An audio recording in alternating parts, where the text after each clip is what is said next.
ಅಂಬುರು ಹೊರಳನೇತ್ರೆ ಶ್ರೀ ದುರ್ಗಾಂಬಿಕೆಯ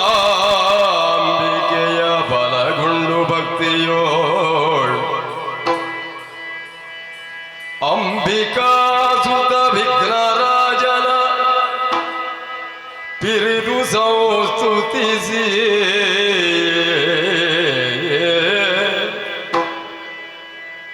ಅಂಬುಲಿದಿಯ ಆತ್ಮಜೆಗೆ ಕೈ ಮುಗಿದು ಅಂಬುಜಾಚಲ ಮಣಿಯರ ಪಾದಾಂಬುಜಕ್ಕೆ ಒಳಮಳುತ ಹೊಳಿಬೆಲಿ ಕಥಾಮೃತವ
ಸತ್ಯ ಮಿತ್ರ. ಎಳವೆಯ ಪ್ರಾಯದಲ್ಲಿ ನನ್ನ ತಂದೆಯವರನ್ನು ಅಗಲಿದ ತಕ್ಷಣವೇ ನನ್ನನ್ನು ತಂದೆಯ ಸ್ಥಾನದಲ್ಲಿ ನಿಂತು ಪಾಲಿಸಿದವನು ಪೋಷಿಸಿದವನು ನನ್ನ ಅಣ್ಣ ದಕ್ಷ. ಹೌದು. ಆದರೆ ಅವನಿಲ್ಲ. ಇಲ್ಲ. ಈ ಗುರುಕುಲದಲ್ಲಿ ತಮ್ಮನಾದ ಈ ವೃಕ್ಷ ಸರಿಯಾಗಿ ಕಲಿತು ಸಕಲ ವಿದ್ಯಾ ಪಾರಂಗತನಾಗಿ ಲೋಕಮುಖರಲ್ಲಿ 4 ಮಂದಿಗೆ ಆದರ್ಶಪ್ರಾಯನಾಗಿ ಬದುಕಬೇಕು ಎಂಬಂತಹ ಸದುದ್ದೇಶದಿಂದಲೇ ಅಣ್ಣ ನನ್ನನ್ನು ಗುರುಕುಲಕ್ಕೆ ಕಳುಹಿಸಿದ. ಬಂದು ಎಷ್ಟು ಸಮಯ ಆಯಿತು? ಅದೆಷ್ಟು ಸಮಯ? ಹೌದು ಹೌದು. ಗುರುಗಳು ಕಲಿಸಿದಂತಹ ವಿದ್ಯೆಗಳೆಲ್ಲವನ್ನು ಒಂದೇ ಕ್ಷಣದಲ್ಲಿ ಕಲಿತವನು ನಾನು. ಏಕಪಾಟಿ. ಅದು ನೀನು ಕಪಟಿ. ಏಕಪಾಟಿ. ಏಕಪಾಟಿ. ಏಕಪಾಟಿ. ಹೌದಪ್ಪ, ಗುರುಗಳು ನನಗೆ ಹಾಗೆ ಕರೆದದ್ದುಂಟು. ವೃಕ್ಷ, ನೀನು ಏಕಪಾಠಿ. ಅಲ್ಲ ಅವರು ಹೇಳಿಯೇ ಗೊತ್ತಾಗಬೇಕಂತಿಲ್ಲ. ಇಲ್ಲ. ಏನು ನಾನು ಏಕಪಾಟಿ ಅಂತ ನನಗೆ ತಿಳಿಯುವುದಿಲ್ವ? ಗೊತ್ತಾಗುದಿಲ್ವ? ಇಷ್ಟೆಲ್ಲ ಗುರುಗಳು ಪ್ರಶ್ನೆಯನ್ನು ಕೇಳಿದ ತಕ್ಷಣವೇ ಹಾ. ಅದಕ್ಕೆ ತಕ್ಷಣವೇ ಉತ್ತರವನ್ನು ಕೊಡುವಂತಹ ಈ ವೃಕ್ಷನಿಗೆ ಹೌದು. ಏಕಪಾಟಿ ಎಂಬ ಹಾಗೆ ಹಾ. ಒಂದು ಮನಸ್ಸಿನಲ್ಲಿ ಮೂಡುವುದಿಲ್ವ? ಬರೋದಿಲ್ವ ಮನಸ್ಸಿನಲ್ಲಿ? ಇಷ್ಟೆಲ್ಲ ತಿಳಿದರೂ ಕೂಡ ಹಾ. ಗುರುಗಳು ಹೇಳಿದ ತಕ್ಷಣವೇ ಹಾ. ನಾನು ಶಿರಸ್ಸನ್ನು ತಗ್ಗಿಸಿ ಪ್ರಣಾಮವನ್ನು ಸಲ್ಲಿಸ್ತೇನೆ. ಯಾಕೆ ಗೊತ್ತು? ಯಾಕೆ? ನಿಮಗೆ ಯಾರಿಗೂ ಸಿಗದಂತಹ ಬಿರುದು ನನಗೆ ಸಿಕ್ಕಿತಲ್ಲ. ಮತ್ತೆ ಆ ಹಾ. ಆ ವಿಷಯದಿಂದ ಮತ್ತೆ ನನಗೊಂದು ಎಮ್ಮೆ ಉಂಟು ಅದರಲ್ಲಿ. ಏನು ಎಮ್ಮೆ? ಅದು ನೀನೇ. ಹಾ, ನೀನು ಹಾ. ನನಗಿಂತ ಮೊದಲು ಬಂದು ಈಗ ಹಾಗೆ ಆಗಿದ್ದಿ ನೀನು. ಹಾಗಲ್ಲ. ತಿನ್ನುವುದು ಬಿಟ್ರೆ ಬೇರೆ ಏನು ಕೆಲಸ ಇಲ್ಲ ನೀನು ಹೇಳಿದ್ದಕ್ಕೆ. ಹಾಗಲ್ಲ. ಮತ್ತೆ ನನಗೆ ಎಮ್ಮೆ ಉಂಟು ಅಂತ. ಹೆಮ್ಮೆ. ಹೆಮ್ಮೆ. ಆ ನಿನ್ನ ಮಿತ್ರರು ಈ ರೀತಿಯಾಗಿ ಬೆಳೆಯುವುದನ್ನು ಕಂಡು ನಿನಗೊಂದು ರೀತಿಯ ಹೆಮ್ಮೆ. ಮತ್ತೆ ಆಗಲಿ ಓಹ್. ಮಿತ್ರ. ಓ. ಕೆಲವೊಮ್ಮೆ ನನಗೂ ಅನಿಸುವುದು ಏನು? ಈ ಕಲಿತು ಕಲಿತು ಕಲಿತು ಆ, ನಾನು ಗುರುಗಳಿಗೆ ಕಲಿಸ್ಲಿಕ್ಕಿಲ್ವ? ಆ, ಒಮ್ಮೊಮ್ಮೆ ಆಲೋಚನೆ ಮೂಡುವುದು ನನಗೆ. ನೀನೇ ಯೋಚನೆ ಮಾಡು. ಆ, ಗುರುಗಳು ಇಲ್ಲಿಯವರೆಗೆ ಆ, ನಮಗೆ ಪ್ರಶ್ನೆಯನ್ನು ಕೇಳಿದ್ದಾರೆ ಬಿಟ್ರೆ ಆ. ಯಾವತ್ತಾದ್ರೂ ಗುರುಗಳಿಗೆ ಎಷ್ಟು ಗೊತ್ತುಂಟು ಎಂಬುದನ್ನು ಅವರು ತೋರಿಸಿಕೊಟ್ಟಿದ್ದಾರೆ. ಓ, ಇಲ್ಲ. ನಾವು ಎಲ್ಲಿಯಾದ್ರೂ ಪ್ರಯತ್ನ ಪಟ್ಟಿದ್ದೇವ ಕೇಳುವುದಕ್ಕೆ? ಅದು ಕೂಡ ಇಲ್ಲ ಅಲ್ವೋ? ಆ, ಗುರುಗಳು ಎಷ್ಟು ಕಲಿತಿದ್ದಾರೆ ಎಂಬುದನ್ನು ತಿಳಿಯದೆ ಆ, ಇಲ್ಲಿಯವರೆಗೆ ನಾವು ಅವರಲ್ಲೇ ಶಿಷ್ಯರಾಗಿದ್ದೇವೆ. ಮತ್ತೆ ಅದು ನಮ್ಮ ದುರಾದೃಷ್ಟವಲ್ವೇ? ಒಬ್ಬ ಹೊರಗಿನವ ಬಂದು ಕೇಳಿದ್ರೆ ಹೌದು. ನಿಮ್ಮ ಗುರುಗಳಿಗೆ ಎಷ್ಟು ಗೊತ್ತುಂಟು? ಗುರುಗಳಿಗೆ ಅಷ್ಟು ಗೊತ್ತುಂಟು. ಹಾ. ಗುರುಗಳು ಅಲ್ಲಿ ಕಲಿತಿದ್ದಾರೆ. ಮತ್ತೆ? ಗುರುಗಳು ಇಷ್ಟು ಜನಕ್ಕೆ ಕಲಿಸಿದ್ದಾರೆ. ಹಾ. ಅವರ ಶಿಷ್ಯೋತ್ತಮರು ಬಹಳಷ್ಟು ಮಂದಿ ಇದ್ದಾರೆ. ಮತ್ತೆ? ಹಾಗೆಲ್ಲ ಹೇಳಬೇಕಂತಾದ್ರೆ ಹಾ. ಅವರ ಹಿನ್ನೆಲೆ ನಮಗೆ ಬೇಕೇ ಬೇಕು. ಬೇಕು. ಮತ್ತೆ ಸತ್ಯ. ಈಗ ನೀನೇ ಯೋಚನೆ ಮಾಡು. ಏನು? ಇಷ್ಟು ಸಮಯದಿಂದ ಹಾ. ಗುರುಗಳ ಹಿನ್ನೆಲೆಯನ್ನು ನಾವು ತಿಳಿದುಕೊಂಡಿದ್ದೆವು? ಇಲ್ಲ. ಗುರುಗಳ ಮೂಲ ಎಲ್ಲಿಂದ ನಾವು ತಿಳಿದುಕೊಂಡಿದ್ದೆವು? ಗೊತ್ತಿಲ್ಲ. ಯಾವುದೂ ಇಲ್ಲ. ಆಹಾ. ನಮ್ಮನ್ನು ಹಿರಿಯರು ತಂದ್ರು, ಹಾ. ಇಲ್ಲಿ ಬಿಟ್ರು, ಬಿಟ್ರು, ನಾವು ಕಲಿತೇವೆ, ಕಲಿತೇವೆ, ಮತ್ತೆ ಹೋಗ್ತೇವೆ. ಹೋಗ್ತೇವೆ. ಇಷ್ಟು ಬಿಟ್ರೆ ಹಾ. ಬೇರೆ ಯಾವುದು ನಮಗೆ ತೋಚುವುದಿಲ್ಲ. ಹೌದು. ಇವತ್ತು ಹಾಗಾಗಬಾರದು. ಆ, ನನಗೊಂದು ಆ, ಏನು? ಹೀಗೆ ಒಂದು ಜಿಜ್ಞಾಸೆ ಮೂಡುವುದು. ಹೇಗೆ? ಹೇಗೆ? ಬೇರೇನೂ ಅಲ್ಲ. ಆ, ನೀ ಯೋಚನೆ ಮಾಡೀಗ. ಏನದು? ನಿಮ್ಮೊಂದಿಗೆ ಬಹಳಷ್ಟು ಸಮಯದಿಂದ ನಾನಿದ್ದೇನೆ. ಹೌದು. ಈಗ ಗುರುಗಳು ಕೇಳಿದ ಪ್ರಶ್ನೆಗೆ ಆ, ತಕ್ಷಣವಾಗಿ ನಾನು ಒಮ್ಮಿಂದೊಮ್ಮೆ ಉತ್ತರವನ್ನು ಕೊಟ್ಟವನು. ಹೌದೌದು. ಹೀಗಿರುವಾಗ ಹಾ. ನನ್ನನ್ನು ಬುದ್ಧಿವಂತನೆಂದೇ ಗುರುಗಳು ತಿಳಿದವರಿದ್ದಾರೆ. ಸತ್ಯ. ಬುದ್ಧಿವಂತನೆಂಬ ಹಾಗೆ ಗುರುಗಳು ತಿಳಿದ ಮೇಲೆ ಆ, ಈ ಬುದ್ಧಿವಂತನು ಗುರುಗಳನ್ನೇ ಪ್ರಶ್ನೆ ಮಾಡಿದ್ರೆ ಹೇಗೆ? ಒಳ್ಳೆ- ಅಥವಾ ಪರೀಕ್ಷೆ ಮಾಡಿದ್ರೆ ಹೇಗೆ? ಒಳ್ಳೆ ವಿಷಯ ಇದು. ಅಲ್ವೋ? ಹಾಗಾಗಿ ಆ, ನನಗೆ ಒಮ್ಮೊಮ್ಮೆ ಏನು? ಆಲೋಚನೆ ಮೂಡುವುದು. ಯಾವುದು? ನಾನು ಕಲಿತು ಕಲಿತು ಕಲಿತು ಕಲಿತು ಗುರುಗಳಿಗಿಂತ ಹೆಚ್ಚೇ ಕಲಿತಿದ್ದೇನೋ ಏನೋ. ಗೊತ್ತಾಗಬೇಕಲ್ಲ ಅದು ಕೂಡ ನಮಗೆ. ಅದು ನಿಮಗೆ ಗೊತ್ತಾಗುತ್ತದೆ, ಗುರುಗಳಿಗೆ ಗೊತ್ತಾಗಲಿಲ್ಲ ಅಂತ. ಹೌದು. ಹಾಗಾಗಿ ಆ, ಇಂದೊಂದು ಉಪಾಯ. ಎಂತದು? ಯಾವತ್ತಿನ ಹಾಗೆ ಇವತ್ತು ಗುರುಕುಲಕ್ಕೆ ಹೋಗುವ. ಆಹಾ. ಎಂದಿನಂತೆ? ಗುರುಕುಲಕ್ಕೆ ಹೋಗಿ ಆ, ಅಲ್ಲಿ ಗುರುಗಳಲ್ಲಿ ಆ, ಉತ್ತರವನ್ನು ಕೊಡುವುದಲ್ಲ, ಆಹಾ. ನಾವು ಪ್ರಶ್ನೆಯನ್ನು ಕೇಳುವುದು. ಕೇಳುದು. ನನ್ನ ಪ್ರಶ್ನೆಗೆ ಆ, ಸರಿಯಾದ ಉತ್ತರವನ್ನು ಅವರು ಕೊಟ್ಟರೆ ಕೊಟ್ರೆ ಅವರು ನಿಜವಾದ ಗುರುಗಳು. ಸತ್ಯ. ಇಲ್ಲದೆ ಹೋದ್ರೆ ಆ, ಅವರ ಗುರುತ್ವಕ್ಕೆ ಇದೆಯಲ್ಲ. ನಾನಿದ್ದೇನೆ. ನಿನ್ನ ಹಿಂದೆ ಇದ್ದಾರಲ್ಲ, ನನಗೆ ಅನೇಕರಿದ್ದಾರೆ. ನನ್ನ ಬೆಂಬಲಕ್ಕೆ ಬೇಕು. ನಾವಿದ್ದೇವೆ. ನಾನೇನು ಅಂತ ಗೊತ್ತುಂಟು? ನೀನು ಮುಂದೆ, ಮುಂದೆ ನಾವು ಹಿಂದೆ. ನನಗೇನಾದ್ರೂ ಆದ್ರೂ ಹಿಂದೆ ಇರಬೇಕು. ಆ, ನೀನು ಬಾ. ಹೋಗುವ.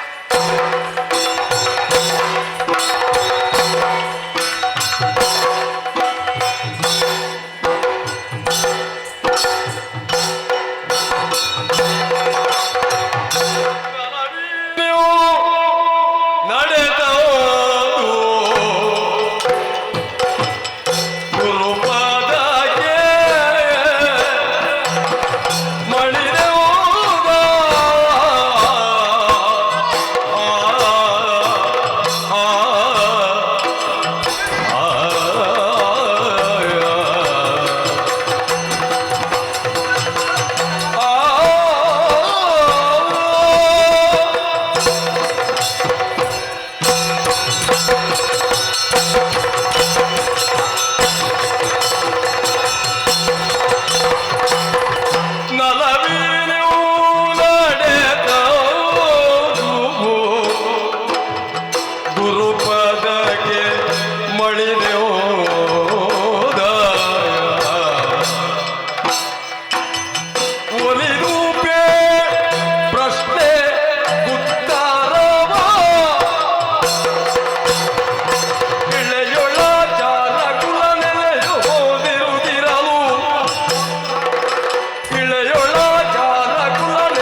ಹಾ. ನಿಮ್ಮ ಪಾದ ಮೂಲದ ಹತ್ತಿರ ವಾ. ಬಂದು ಶಿರಸಾವಹಿಸಿ ನಮಿಸುವುದಕ್ಕೆ ವಾ. ಬಲವಾದ ಕಾರಣ ಉಂಟು ಗುರುಗಳೇ. ಏನಪ್ಪ ಕಾರಣ? ಅಲ್ಲ, ಯಾವತ್ತೂ ನಮಸ್ಕಾರ ಮಾಡುವವನೇ. ಹೌದು. ಆದ್ರೆ ವಾ. ಯಾವತ್ತೂ ನಾನು ನಮಸ್ಕಾರ ಮಾಡಿದ ಮೇಲೆ ಹಾ. ನೀವು ಹಿಂದೆ ಕಲಿಸಿದ ಯಾವುದೇ ವಿದ್ಯೆ ಆಗಲಿ ವಾ. ಅದನ್ನು ಇನ್ನು ಕೇಳ್ತೀರಿ, ಹೌದು. ಅದನ್ನು ಸರಿಯಾಗಿ ಉತ್ತರವನ್ನು ಕೊಡುವವನು ನಾನು. ನಿಜ. ಹೀಗಿರುವಾಗ ಹಾ. ಇನ್ನು ಸ್ವಲ್ಪ ಬದಲಾವಣೆ ಮಾಡುವ ಅಂತ. ಅಂದ್ರೆ ಗುರುಗಳೇ, ವಾ. ಈ ಜಿಜ್ಞಾಸೆ ಎನ್ನುವುದು ವಾ. ಅಜ್ಞಾನದ ಲಕ್ಷಣ ಅಲ್ಲ ಗುರುಗಳೇ, ಅಲ್ಲ. ಸುಜ್ಞಾನದ ಪ್ರತೀಕ ಜ್ಞಾನದ ಮೂಲ. ಅಲ್ವೋ? ಹೌದು. ಹಾಗಿರುವಾಗ ಹಾ. ನನಗೆ ಕೆಲವು ಜಿಜ್ಞಾಸೆ ಹುಟ್ಟಿದ ಗುರುಗಳೇ. ಹೌದೇ? ಹೌದು. ಏನಪ್ಪ? ಬೇರೇನೂ ಅಲ್ಲ, ವಾ. ನನ್ನ ಮನಸ್ಸಿನಲ್ಲಿ ವಾ. ಕೆಲವು ಪ್ರಶ್ನೆಗಳು ಉದ್ಭವಿಸಿವೆ. ಹೌದೇ? ಹಾ, ಹಾ, ಹಾ. ಗುರುಗಳಾದಂತಹ ನಿಮ್ಮಲ್ಲಿಯೇ ಆ ಸಮಸ್ಯೆಗೆ ಪರಿಹಾರವನ್ನು ಕಂಡುಕೊಳ್ಬೇಕು ಎಂಬ ಒಂದು ಉದ್ದೇಶದಿಂದ ಇಲ್ಲಿಗೆ ಬಂದಿದ್ದೇನೆ. ಮನಸ್ಸಿಗೆ ಹಚ್ಚಿದ ಗೊಂದಲವನ್ನು ದೂರ ಮಾಡುವುದಕ್ಕೆ ಕೇಳಿಯೇ ಆಗಬೇಕು. ನೀವಲ್ಲದೆ ಬೇರೆ ಯಾರಿದ್ದಾರೆ ದಾರಿ? ಏನಲ್ಲ, ಕೇಳಪ್ಪ. ಹಾಗಾಗಿ ಓ. ಗುರುಗಳೇ, ನಾನೊಂದು ಪ್ರಶ್ನೆಯನ್ನು ಕೇಳಲೆ. ಕೇಳು. ಈಗ ಹಾ. ಆಚಾರೋ ಪ್ರಥಮೋ ಧರ್ಮ ಎಂಬ ಹಾಗೆ ಹೇಳ್ತಾರೆ. ಹೌದು.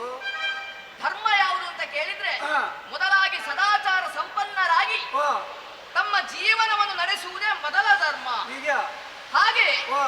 ಸ್ವಭಾವ ಸಹಜ ಧರ್ಮ ಅಂತಲೂ ಹೇಳ್ತಾರೆ, ಹೌದು. ಅಲ್ವೋ? ಹಾ. ಈ ಸ್ವಭಾವ ಸಹಜ ಧರ್ಮ ಅಂತ ಹೇಳಿದ್ದು ಯಾಕೆ ನಾನು? ಯಾಕೆ? ಗುರುಗಳೇ, ಹಾ. ಈಗ ಹಾ. ದನ ಹ್ಮ್. ಹುಲ್ಲು ತಿಂತದೆ, ಹೌದು. ಹಾಗೆ ಹುಲಿ ಹಾ. ಮಾಂಸವನ್ನು ತಿಂತದೆ. ಹೌದು. ಅದು ಅದರ ಸ್ವಭಾವ. ಹಾ. ಹೀಗಿರುವಾಗ ವಾ. ಹುಲಿ ಮಾಂಸವನ್ನೇ ತಿಂದರೂ ಕೂಡ ಹಾ. ಹುಲಿಯನ್ನು ಯಾಕೆ ದುಷ್ಟ ಪ್ರಾಣಿ ಎಂಬ ಹಾಗೆ ಹೇಳುವುದು? ಹಾ. ಅದೊಂದು ಪ್ರಶ್ನೆ. ವಾ. ಈಗ ಹ್ಮ್. ರಾಕ್ಷಸರು ವಾ. ಮದ್ಯ ಸೇವನೆ, ಹಾ. ಮಾಂಸ ಸೇವನೆ, ವಾ. ಇನ್ನಿತರ ಸೇವನೆಯನ್ನು ಮಾಡುವ ಕಾರಣ ಹಾ. ಅವರನ್ನು ಲೋಕಮುಖದಲ್ಲಿ ಎಲ್ಲರೂ ಹಳೆಯುತ್ತಾರೆ. ಹೌದು. ನೀವೇ ಯೋಚನೆ ಮಾಡಿ, ಹಾ. ಅಸುರರು ಅವರು. ವಾ. ಅಸುರ ಧರ್ಮಕ್ಕನುಗುಣವಾಗಿ ಹಾ. ಅಂದ್ರೆ ಅವರ ಸ್ವಭಾವಕ್ಕನುಗುಣವಾಗಿ ಹ್ಮ್. ಅವರು ವ್ಯವಹಾರ ಮಾಡುವಾಗ ವಾ. ಅವರನ್ನು ಯಾಕೆ ದೂಷಣೆ ಮಾಡುವುದು? ಹಾ. ಇದಕ್ಕೆ ನನಗೊಂದು ಉತ್ತರ ಬೇಕು ಗುರುಗಳೇ. ಓಹೋ. ಹಾ. ಅಯ್ಯ ವೃಕ್ಷ, ಗುರುಗಳೇ, ಸರಿಯಾದ ಪ್ರಶ್ನೆಗಳನ್ನೇ ಕೇಳಿದ್ಯಾ. ಆ, ಆಚಾರ ಆ. ಯಾವತ್ತು ಆಚಾರ ತಪ್ಪಲೇಬಾರದು. ತಪ್ಪಲೇಬಾರದು. ಆಚಾರ ತಪ್ಪಿದ್ರೆ ಆ. ಗ್ರಹಚಾರ ಹಿಡಿತದೆ. ಹೌದು. ಅದನ್ನು ಬಿಡಕೂಡದು. ಆ. ಸ್ವಭಾವ ಕೆಲವರಿಗೆ ಬರುವುದಷ್ಟೇ. ಹೌದು. ಆಮೇಲೆ ಧರ್ಮ ಎನ್ನುವುದು ಆ, ಮಯಣದ ಉಂಡೆ ಹಾಗೆ. ಹಾ. ಅದಕ್ಕೆ ಬೇರೆ ಬೇರೆ ರೂಪಗಳನ್ನು ಕೊಡ್ಲಿಕ್ಕೆ ಆಗ್ತದೆ. ಆ. ರಕ್ತಸರು ಅವರ ಧರ್ಮ ಅದೇ ರೀತಿಯದ್ದು. ಆ. ಬ್ರಾಹ್ಮಣರ ಧರ್ಮ ಬೇರೆ, ಆ. ಮನುಜ ಧರ್ಮ ಎಂಬುದು ಇದೆ ಅಲ್ಲ. ಆ. ಅದನ್ನು ಅಪ್ಪಿ ತಪ್ಪಿಯೂ ಅಲ್ಲಗಳೆಯಬಾರದು. ಆದ್ರೆ ಅವರನ್ನು ದುಷ್ಟರು ಅಂತ ಯಾಕೆ ಗುರುಗಳೇ ಕರೆಯುವುದು? ದುಷ್ಟತನದಿಂದ ಕೂಡಿದ್ದರಿಂದ. ಆದ್ರೆ ಅವರದ್ದು ಸ್ವಭಾವವೇ ಅದೇ ಅಲ್ವೋ? ಸ್ವಭಾವವೇ ಅದು. ಏನು ಮಾಡೋಣ? ಆ. ಹಾಗಾಗಿ ದುಷ್ಟರೇ. ಒಳ್ಳಿತನ ಎಂಬುದು ಅವರಲ್ಲಿ ಇಲ್ಲವೇ ಇಲ್ಲ. ಹಾಗಾಗಿ ಆ. ಹುಲಿ ಮಾಂಸವನ್ನೇ ತಿನ್ನುವುದು ಅದರ ಧರ್ಮ. ಹೌದು. ದನ ಹುಲ್ಲು ತಿನ್ನುವುದು ಅದರ ಅದರ ಧರ್ಮ. ಆ. ಹಾಗಾಗಿ ಆ. ಇದೇ ಧರ್ಮದ ಮೂಲಕ. ಹೌದಾ?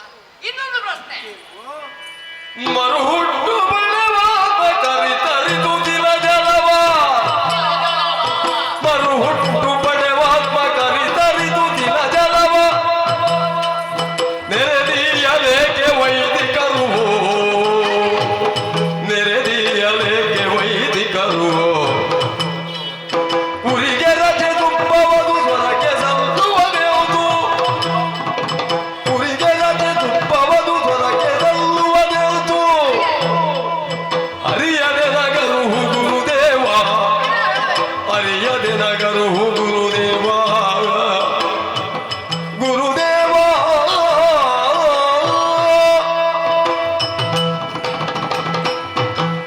ಗುರುದೇವ, ಮೋಕ್ಷ. ಈ ಮರ್ತ್ಯಲೋಕದಲ್ಲಿ ಸಂಚರಿಸಿದಂತಹ ಯಾವ ಜೀವೇ ಆಗಲಿ ಹಾ. ಹುಟ್ಟಿದ ಮೇಲೆ ಸಾಯಲೇಬೇಕು, ಹೌದು. ಅಲ್ವೋ? ಈಗ. ಹುಟ್ಟಿದ ಮೇಲೆ ಸತ್ತು ಹಾ. ಆಮೇಲೆ ಸತ್ತಂತಹ ಆ ಜೀವ ಹಾ. ನಶ್ವರ ಹೊಂದುವುದೇ ವಿನಃ ಹಾ. ಆತ್ಮಕ್ಕೆ ಸಾವಿಲ್ಲ. ಇಲ್ಲ. ಹೌದಲ್ವೋ? ಹೌದು. ಹೀಗಿರುವಾಗ ಹಾ. ಆ ಆತ್ಮವು ಏನಾಗುತ್ತದೆ ಅಂತ ಕೇಳಿದ್ರೆ ಹಾ. ಮತ್ತೊಂದು ದೇಹವನ್ನು ಸೇರಿಕೊಳ್ತದೆ. ಈಗ. ಹೀಗಿರುವಾಗ ಹಾ. ನೀವೇ ಯೋಚನೆ ಮಾಡಿ ಗುರುಗಳೇ, ಹಾ. ಈ ಸತ್ತವರಿಗೆ ಹಾ. ಈ ವರ್ಷಾಂತಿಕ ಹಾ. ಶ್ರಾದ್ದ ಹಾ. ಶ್ರದ್ಧೆಯಿಂದ ಮಾಡುವುದೇ ಶ್ರಾದ್ದ ಅಂತ ಹೇಳ್ತಾರೆ. ಹೌದು. ಇನ್ನಿತರ ಕಾರ್ಯಗಳೆಲ್ಲವನ್ನು ಮಾಡ್ತಾರೆ. ಹಾ. ಈಗ ಸತ್ತ ಮೇಲೆ ವಾ. ಆ ದೇಹದ ಆತ್ಮ ಮತ್ತೊಂದು ದೇಹವನ್ನು ಸೇರಿಕೊಂಡ್ರೆ ಹಾ. ಇವರು ತಿಲಜಲ ಅಂತ ಕೊಡ್ತಾರಲ್ಲ ಶ್ರಾದ್ದದಲ್ಲಿ, ಹೌದು. ಅದು ಯಾವ ಆತ್ಮಕ್ಕೆ ಗುರುಗಳೇ? ಓ. ಇದು ನನ್ನ ಪ್ರಶ್ನೆ. ಮೋಕ್ಷ. ಆ, ಪ್ರಶ್ನೆಗಳು ಅಷ್ಟು ಮಾತ್ರ ಅಲ್ಲ, ಓ. ಇನ್ನೊಂದುಂಟು ಗುರುಗಳೇ. ದೇವತೆಗಳಿಗೆ ಹಾ ದೇವತೆಗಳ ಕಲ್ಯಾಣ. ಹಾ ದೇವತೆಗಳ ಕಲ್ಯಾಣ ಈ ವೈದಿಕರು ಮಾಡ್ತಾರೆ. ಹೌದು ಆ ಮುಖೇನವಾಗಿ ಹಾ. ದೇವತೆಗಳು ಲೋಕ ಕಲ್ಯಾಣ ಮಾಡ್ತಾರೆ ಎಂಬಂತಹ ನಂಬಿಕೆ. ನಿಜ. ಹೀಗಿರುವಾಗ ಹಾ ದೇವತೆಗಳ ಸಂಪ್ರೀತಿಗಾಗಿ ಹಾ ಈ ವೈದಿಕರು ಏನು ಮಾಡ್ತಾರೆ ಅಂತ ಕೇಳಿದ್ರೆ ಹಾ ಹೋಮ ಹವನಗಳನ್ನು ಮಾಡಿ ಹಾ ಆ ಹೋಮಕ್ಕೆ ತುಪ್ಪವನ್ನು ಸುರಿದು ಹಾ ಇನ್ನಿತರ ಸುವಸ್ತುಗಳನ್ನು ಸುರಿದು ಹಾ ಅದರ ಮುಖೇನವಾಗಿ ಆ ಹೋಮದಿಂದ ಎದ್ದಂತಹ ಹವಿಸ್ಸನ್ನು ಹಾ. ದೇವತೆಗಳು ಉಂಡು ಹಾ. ಅವರು ಪ್ರೀತ್ಯರ್ಥಗೊಂಡು ಹಾ. ನಮಗೆ ಕಲ್ಯಾಣ ಉಂಟು ಮಾಡ್ತಾರೆ ಹಾ. ಎಂಬ ಹಾಗೆ ತಿಳಿದು ಈ ಕಾಲದಲ್ಲಿ ಎಲ್ಲರೂ ಹೋಮ ಹವನಗಳನ್ನು ಮಾಡ್ತಾರೆ. ಹಾ ನಿಮಗೊಂದು ಪ್ರಶ್ನೆ ಗುರುಗಳೇ, ಏನು? ಈಗ ಓ ದೇವತೆಗಳು ಇರುವುದಾದ್ರೂ ಎಲ್ಲಿ? ಹಾ. ಸ್ವರ್ಗಲೋಕದಲ್ಲಿ. ಹೌದು. ನಾವಿರುವುದೆಲ್ಲಿ? ಭೂಲೋಕದಲ್ಲಿ. ಭೂಲೋಕದಲ್ಲಿ. ಹಾ ಈಗ ಇವನಿಗೆ ಹಾ ಇವನನ್ನು ಒಂದು ಅಟ್ಟದಲ್ಲಿ ಕೂರಿಸುವ. ಹಾ ನನ್ನನ್ನ ನೆಲ ಮಾತಿಗೂ ಮಾತಿಗೆ ಇವನನ್ನು ಒಂದು ಅಟ್ಟದಲ್ಲಿ ಕೂರಿಸುವ. ಹಾ ನೆಲದಲ್ಲಿ ಹಾ ಭಕ್ಷ್ಯ ಭೋಜನಗಳನ್ನು ಇಡುವ. ಹಾ ನೋಡುವ ಇವನು ತಿನ್ನಲಿ ಅಲ್ಲಿಂದಲೇ ಆಗುದಿಲ್ಲ. ಆಗ್ತದ ತಿನ್ನು ಅಂತ ಹೇಳಿದ್ರೆ? ಇಲ್ಲ. ಇವನಿಗೆ ಮಾಳಿಗೆಯಲ್ಲಿ ಕುಳಿತವನಿಗೆ ಹಾ. ನೆಲದಲ್ಲಿರಿಸಿದಂತಹ ಭಕ್ಷ್ಯವನ್ನು ತಿನ್ನುವುದಕ್ಕಾಗುವುದಿಲ್ಲ ಅಂತೆ. ಓ ಇನ್ನು ಭೂಮಿಯಲ್ಲಿ ಹಾ. ಮಾಡಿದಂತಹ ಹೋಮ ಹವನದಿಂದ ಎದ್ದಂತಹ ಆ ಹವಿಸ್ಸನ್ನು ಹಾ. ಸ್ವರ್ಗಲೋಕದಲ್ಲಿರುವ ದೇವತೆಗಳು ಉಣ್ಣುವುದಕ್ಕೆ ಸಾಧ್ಯ ಉಂಟ? ಹೇಗೆ ಗುರುಗಳು? ಇದನ್ನೆಲ್ಲ ನೀವೇ ಪರಿಹರಿಸಬೇಕು. ವೃಕ್ಷ. ಬಾಲಕನ ಪ್ರಶ್ನೆಗಳ ಆಲಿಸುತ್ತ ಗುರುವೇ ಹೋದಾಗ ನಾಡು ಪೇಳುವೆ ಕಾಲವಲಿದು ಬಾಲನಿನಗೀಗದನು ತಿಳಿಯಲಳವಲ್ಲೆನುತ ಬಾಲನಿನಗೀಗದನು ತಿಳಿಯಲಳವಲ್ಲೆನುತ ತಾಳಿರಲು ಮೌನವನು ಕಡು ಬಾಲಕನ ಪ್ರಜ್ಞೆಗಳಾಲಿಸುತ್ತ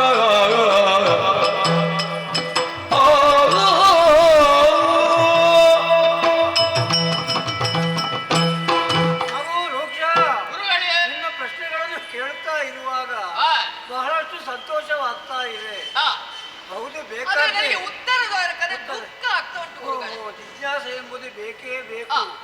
ಆದರೆ ಮಗು ಏನು ಗುರುವರ್ಯ?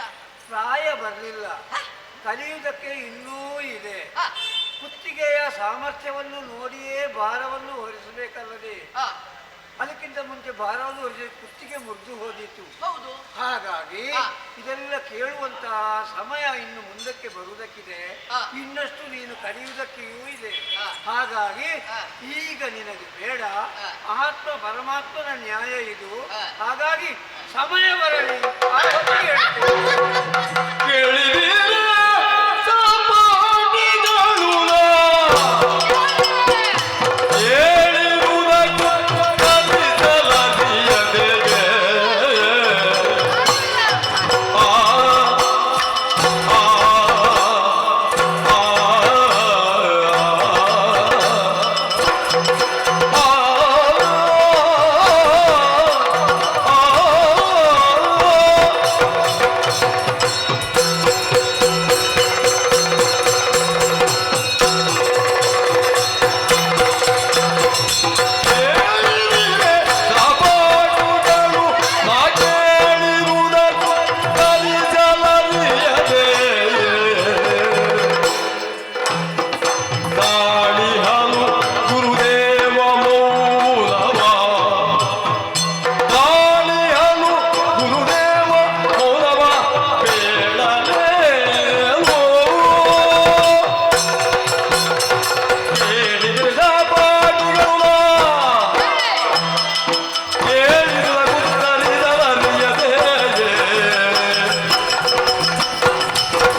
ಮಿತ್ರರೇ, ನಾನು ಹೇಳಿಲ್ವೋ ಇಲ್ಲಿಗೆ ಬಂದ ಮೇಲೆ ನನಗೆ ಜಯ? ಹೌದೌದು, ನನಗೆ ಗೊತ್ತಿತ್ತಪ್ಪ, ಇವರಿಗೆ ಏನು ಗೊತ್ತಿಲ್ಲ ಅಂತ. ಈಗ ಅರ್ಥ ಆಯ್ತಾ ಯಾರು ಬುದ್ಧಿವಂತರು ಅಂತ? ನೀನೆ. ನಾನೊಂದು ಸಾಮಾನ್ಯ ಪ್ರಶ್ನೆ ಕೇಳಿದ್ದೆ, ಮತ್ತೆ ಇದಕ್ಕೆ ಉತ್ತರಿಸಲಿಕ್ಕೆ ಗುರುಗಳಿಗೆ ತಳಮಳಾಗಿ ಹೋಯ್ತು. ಹೌದು, ಇನ್ನು ಕಷ್ಟದ ಪ್ರಶ್ನೆಗಳನ್ನು ಕೇಳ್ತಿದ್ರೆ ಮತ್ತೆ? ಕಥೆ ಏನಾಗ್ತಿತ್ತು? ಏನಾಗ್ತಿತ್ತು? ನಾನೊಂದು ಕೆಲಸ ಮಾಡ್ಬೇಕಿತ್ತು, ಇಲ್ಲಿ ಕೇಳಬಾರ್ದಿತ್ತು. ಅಲ್ಲ, ನಾನು ಅದೆಲ್ಲ ಕಳಿಸುವಾಗ ಅವರು ಏನು ಹೇಳುವುದು? ಏನು? ಇದು ತಲೆದ್ದೆಂತ ಬಿಳಿಯಾದದ್ದು, ಹ? ಇದು ಪ್ರಾಯಾಗಿ ಬಿಳಿಯಾದದ್ದಂತ ಗ್ರಹಿಸಿದ್ರ ಹ. ಅನುಭವ.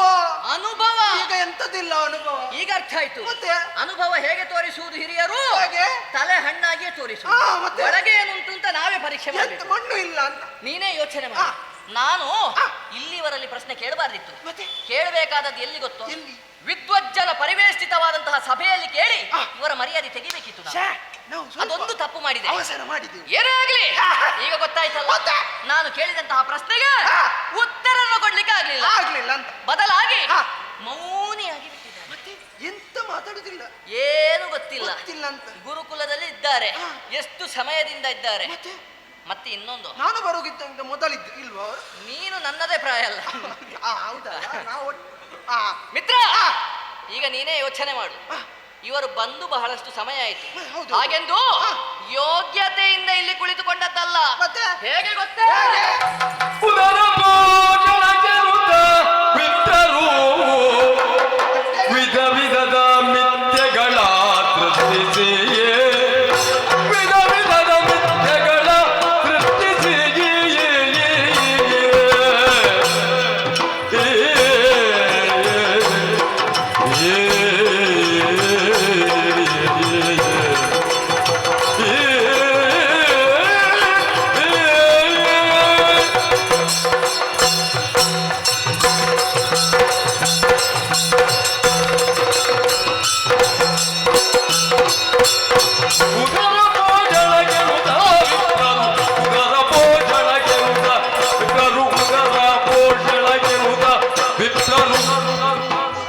ವಿಧ ವಿಧದ ಮಿಥ್ಯೆಗಳ ಸೃಷ್ಟಿಸಿ, ವಿಧ ವಿಧದ ಮಿಥ್ಯೆಗಳ ಸೃಷ್ಟಿಸಿ, ವಿಧ ವಿಧದ ಮಿಥ್ಯೆಗಳ ಸೃಷ್ಟಿಸಿ.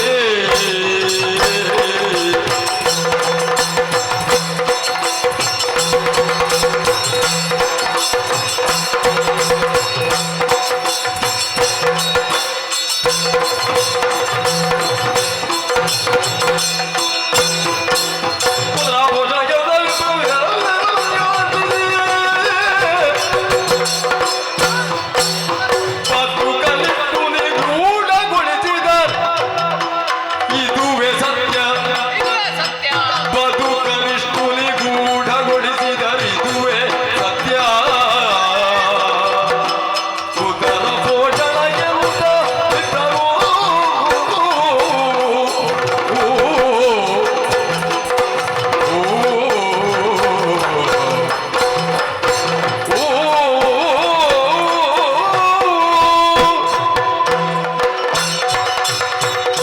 ಹಾಗಾದ್ರೆ ಇವರು ಇಷ್ಟು ಸಮಯದಿಂದ ಹಾ. ಇಲ್ಲಿದ್ದಾರೆ. ಹಾ. ನಾ ಹೇಳಿದೆ ಹಾ. ಅವರಿಗೆ ಅರ್ಹತೆ ಇದ್ದದ್ದಲ್ಲ ಅವರು. ಮತ್ತೆ ಬದಲಾಗಿ ಹಾ. ಉದರ ನಿಮಿತ್ತಂ ಬಹುಕೃತ ವೇಷಂ. ಹಾಗಂದ್ರೆ ಗೊತ್ತಾಗಲಿಲ್ವಾ? ಅದರ ಉದರ ಪೋಷಣೆಗಾಗಿ ವಿಧ ವಿಧದ ವೇಷವನ್ನು ಧರಿಸಿ ಈ ಕಾಲದಲ್ಲಿ ನಮ್ಮನ್ನು ಮರಳು ಮಾಡಿದ್ದಾರೆ ಎಂಬ ಹಾಗೆ. ಇದು ಯಾವ್ದು ವೇಷವ? ವೇಷದ ಹಾಗೆ. ಹಾಗೆ ಯಾಕೆ? ಯಾಕೆ? ಉದರ ಪೋಷಣೆಗಾಗಿ. ಹೊಟ್ಟೆ ಬಾಡಿಗಾಗಿ. ಮತ್ತೆ ಇನ್ನೊಂದು ಹಾ. ಹೀಗೂ ಆಗಿರಬಹುದು. ಹೇಗೆ?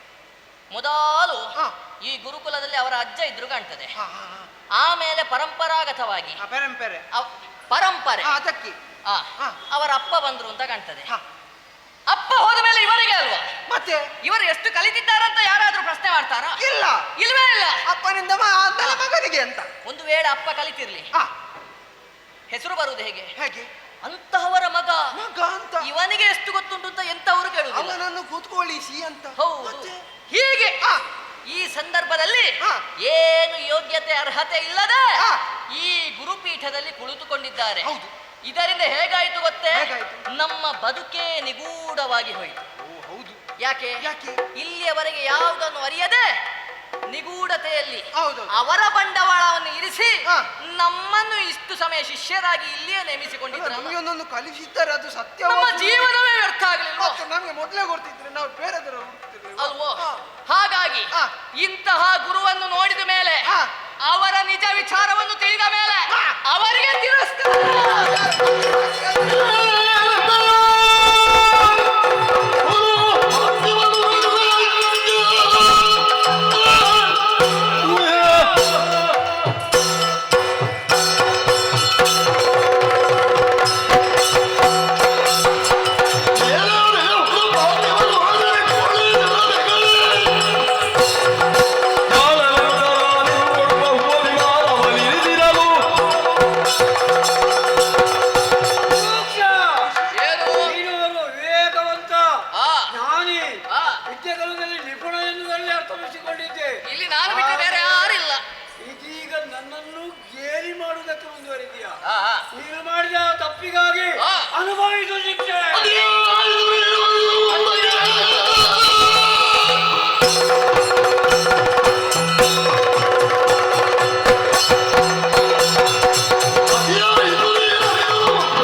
ಹೋಗಲಿ, ನಿನಗೆ ಮತಿಹೀನತೆ ಬರಲಿ.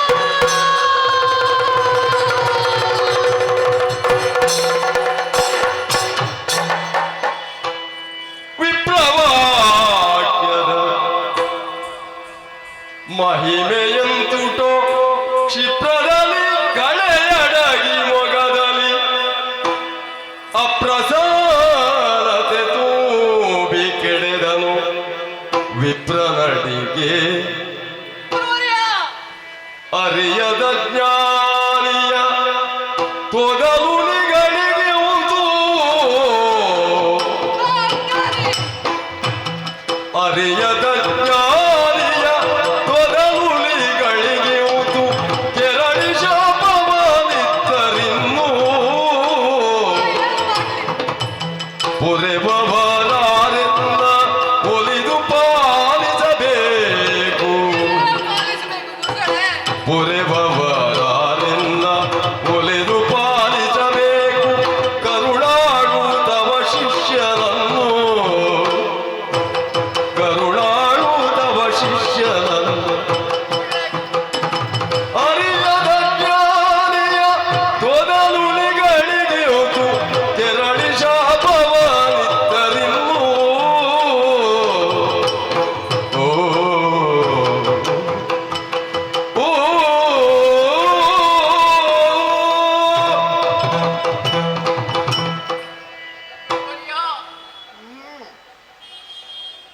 ಜೀವನವೇ ಮುಗಿಯಿತು ಎಂಬ ಹಾಗೆ ಭಾಸವಾಗುತ್ತಾ ಇದೆ. ಲೋಕವೆಲ್ಲವೂ ನನ್ನ ಪಾಲಿಗೆ ಕತ್ತಲಾಯಿತು ಎಂಬ ಹಾಗೆ ಅನಿಸುತ್ತಾ ಇದೆ. ಅರ್ಥ ಆಯ್ತು ಈಗ, ಆದ್ರೆ ಅರ್ಥ ಆಗಿಯೂ ವ್ಯರ್ಥ ಎಂಬ ಹಾಗೆ ಅನಿಸುತ್ತಾ ಇದೆ. ವಿದ್ಯಾ ದದಾತಿ ವಿನಯಂ ಎಂಬಂತಹ ಮಾತಿದೆ. ನನ್ನ ಜೀವನದಲ್ಲಿ ಅದು ಹುಸಿಯಾಗಿ ಹೋಯಿತು. ಏಕೆಂದರೆ ನನ್ನ ಬುದ್ಧಿಯು ಪರಿಪಕ್ವವಾಗದೆ ವಿದ್ಯಾ ದದಾತಿ ಅಹಂಕಾರಂ ಎಂಬ ಹಾಗೆ ಲೋಕಮುಖಕ್ಕೆ ನಾ ತೋರಿಸಿಕೊಟ್ಟೆ. ಆದರೆ ಅದರ ಪರಿಣಾಮ ಏನೆಂಬುದನ್ನು ಅರಕ್ಷಣದಲ್ಲಿ ನೀವು ತೋರಿಸಿಕೊಟ್ರಿ ಗುರುಗಳೇ. ಅರಿಯದೆ ಮಾಡಿದಂತಹ ಅಜ್ಞಾನಿ ನಾನು ಈಗ ಹೇಳ್ತಾ ಇದ್ದೇನೆ, ನಾ ಸುಜ್ಞಾನಿ ಅಲ್ಲ ಗುರುಗಳೇ. ಈ ಅಜ್ಞಾನಿ ಆಡಿದಂತಹ ತೊದಲು ನುಡಿಗೆ ಕುಪಿತಗೊಂಡು ನೀವೀಗ ಕೆರಳಿ ಶಾಪವನ್ನು ಕೊಟ್ರಿ ಅಂತಾದರೆ ಇದುವರೆಗೆ ನಾ ಮಾಡಿದಂತಹ ವಿದ್ಯಾಭ್ಯಾಸವೆಲ್ಲವೂ ಕರಗಿ ನೀರಾಗಿ ಹೋಗುತ್ತದೆ. ಗುರುವರ್ಯ, ನಿಮ್ಮ ಪಾದ ಮೂಲದಲ್ಲಿ ಬಿದ್ದು ಯಾಚಿಸುತ್ತಾ ಇದ್ದೇನೆ. ಶಾಪಕ್ಕೆ ಏನಾದರೂ ವಿಮೋಚನೆಯನ್ನು ಕೊಟ್ಟು ನನ್ನನ್ನು ಪಡೆಯಬೇಕು, ಪಾಲಿಸಬೇಕು, ಪಾಲಿಸಬೇಕು. ಅಪ್ರಮುಖ ಸ್ಥಿತಿಯ ಕಾಣುದ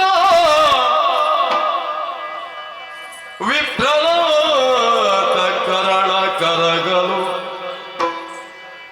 ಸುಪ್ರಸನ್ನತೆಯಿಂದ ನುಡಿದನು ಮಗುಳೆ ರೂಕ್ಷನಲ್ಲಿ ಸುಪ್ರಸನ್ನತೆಯಿಂದ ನುಡಿದನು ಮಗುಳೆ ರೂಕ್ಷನಲ್ಲಿ ಘೋರ ಶಾಪವು ಸಕಲ ದುರಿತ ನಿವಾರಕ ಅದ್ಭುತ ಪರಮ ಪಾವನ ಘೋರ ಶಾಪವು ಸಕಲ ದುರಿತ ನಿವಾರಕ ಅದ್ಭುತ ಪರಮ ಪಾವನ ತಾರಕವ ಪಠಿಸಲ್ಕೆ ಸಲೆ ಪರಿಹಾರ ಹೋಗುವುದೇನುತ ತಾರಕವ ಪಠಿಸಲ್ಕೆ ಸಲೆ ಪರಿಹಾರ ಹೋಗುವುದೆನ್ನುತ್ತ ಹರಸುತ್ತದೋ ಘೋರ ಶಾಪವು ಸಕಲ ದುರಿತ ನಿವಾರಕ ಅದ್ಭುತ ಪರಮ ಪಾವನ ತಾರಕವ ಪಠಿಸಲ್ಕೆ ಸರೆ ಪರಿಹಾರ ಒಂದು ಬುದೆನುತ ಅರಸುತ್ತದೋ ಆ ಆ ಆ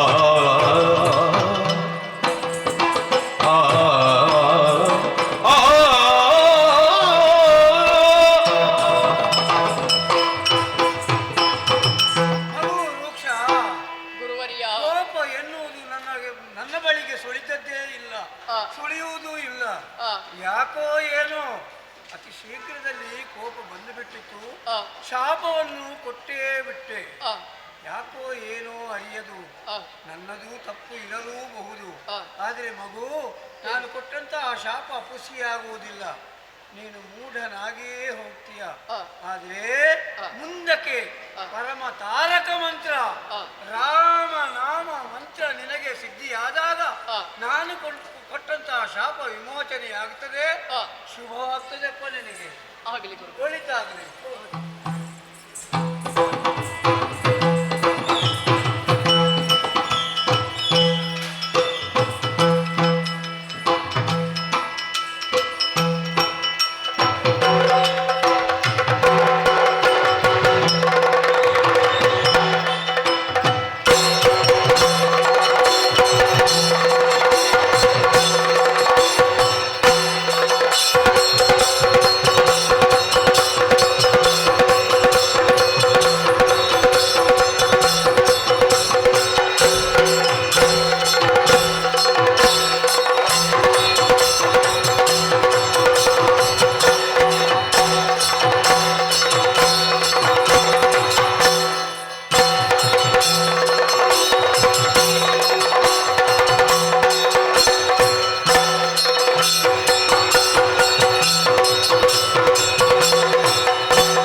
ಪರಾಕ್ರಮ ಕಂಠೀರ ಬಲ್ಲರಾಣಯ್ಯ ಇರುವಂತಹ ಸ್ಥಳ ಪ್ರತಿಯೊಂದು ಯಾರಂತ ದಕ್ಷಿಣ ಕೇಳಿ ಕೇಳಿ ಬಂದೆವು. ನಾನೇ ಸರಿ ಬಂದಂತ ಕಾರ್ಯ ಅನೇಕ ವಿಧ ಆಲಿಸಬೇಕು.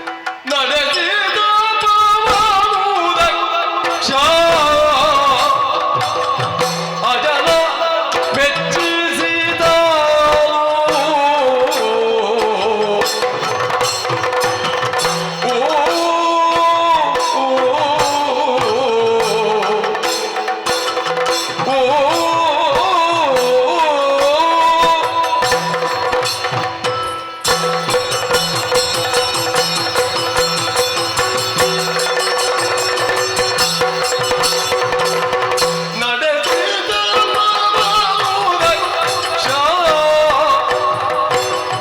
ಅಜನ ಮೆಚ್ಚಿಸಿದ ಪಡೆದು ಪ್ರಜಾಧಿಪತ್ಯವನು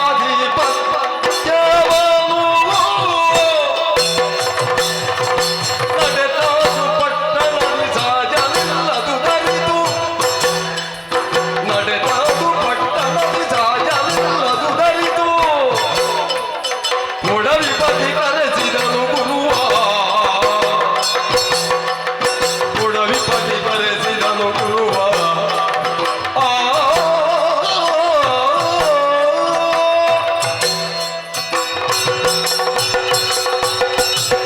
ತಂದೆಯಾದಂತಹ ಪ್ರಚೇತಸರ ಆಸೆ ಆಕಾಂಕ್ಷೆಯಂತೆ ತಮ್ಮನಾದಂತಹ ರೂಕ್ಷಣನ್ನು ವಿದ್ಯಾರ್ಜನೆಗೆ ಬೇಕಾಗಿ ಗುರುಕುಲಕ್ಕೆ ಕಳಿಸಿಕೊಟ್ಟವನು ನಾನು. ಆ ಬಳಿಕವಾಗಿ ದಟ್ಟವಾದಂತಹ ಅರಣ್ಯವನ್ನು ಸೇರಿ ಅಜನನ್ನು ಭಜನೆಯ ಮೂಲಕ ಮೆಚ್ಚಿಸಿದೆ. ಒಲಿದಂತಹ ವಿಧಾತ ವರವನ್ನು ಅನುಗ್ರಹಿಸಿದ್ದಾನೆ. ಪ್ರಜಾಧಿಪತ್ಯ ಈ ಹೆಗ್ಗಳಿಕೆಗೆ ನಾನು ಪಾತ್ರನಾಗಿದ್ದೇನೆ. ವರಬಲಾನ್ವಿತನಾಗಿ ಪುರಪ್ರವೇಶವನ್ನು ಮಾಡಿದೆ. ಪುರವನ್ನೊಮ್ಮೆ ಸರಿಯಾಗಿ ಗಮನಿಸಿದೆ ಎಂದಾದರೆ ಪುರವೆಲ್ಲವೂ ಬಿಕು ಎನ್ನುತ್ತಾ ಉಂಟು. ನಮ್ಮವರೊಡನೆ ಸಂತೋಷವಾದಂತಹ ವಿಚಾರವನ್ನು ಹಂಚಿಕೊಂಡೆ. ಏನೇ ಹಂಚಿಕೊಂಡರೂ ಕೂಡ ಮನಸ್ಸಿನಲ್ಲಿ ಹಿತ ಇಲ್ಲ. ಯಾಕೆ ಹೀಗಾಯಿತು ಎನ್ನುವ ಹಾಗೆ ಯೋಚಿಸಿದರೆ ನನ್ನ ತಮ್ಮನಾದಂತಹ ರೂಕ್ಷ ಅರಮನೆಯಲ್ಲಿ ಕಾಣುತ್ತಾ ಇಲ್ಲ. ವಿದ್ಯಾಭ್ಯಾಸಕ್ಕೆ ಗುರುಕುಲವನ್ನು ಸೇರಿಕೊಂಡವನು ಇಲ್ಲಿಯವರೆಗೆ ಬಂದವನಿಲ್ಲ, ಇಲ್ಲಿಯವರೆಗೆ ಕಾಣಲಿಲ್ಲ. ಅವನನ್ನು ಕಾಣಬೇಕು, ಕಣ್ತುಂಬಿಸಿಕೊಳ್ಳಬೇಕು ಎನ್ನುವ ಹಾಗೆ ಮನಸ್ಸು ಮಾಡಿದ್ದೇನೆ. ಮನದಲ್ಲಿರುವಂತಹ ಸಂತೋಷವನ್ನು ಬಿತ್ತರಿಸಿಕೊಳ್ಳಬೇಕು, ಮನಸ್ಸಿಗೆ ಹಿತವಾಗಬೇಕಿದ್ರೆ ಆ ಪ್ರೀತಿಯ ತಮ್ಮನಲ್ಲೇ ಮಾತಾಡಿಸಬೇಕು. ಗುರುಗಳಾದಂತಹ ವಿಕ್ಷಿಪ್ತರನ್ನು ಬರ ಹೇಳಿದ್ದೇನೆ. ಇಷ್ಟೊತ್ತಿಗೆ ಬರಬೇಕಾಗಿತ್ತು. ಎಲ್ಲಿದ್ದಾರೆ?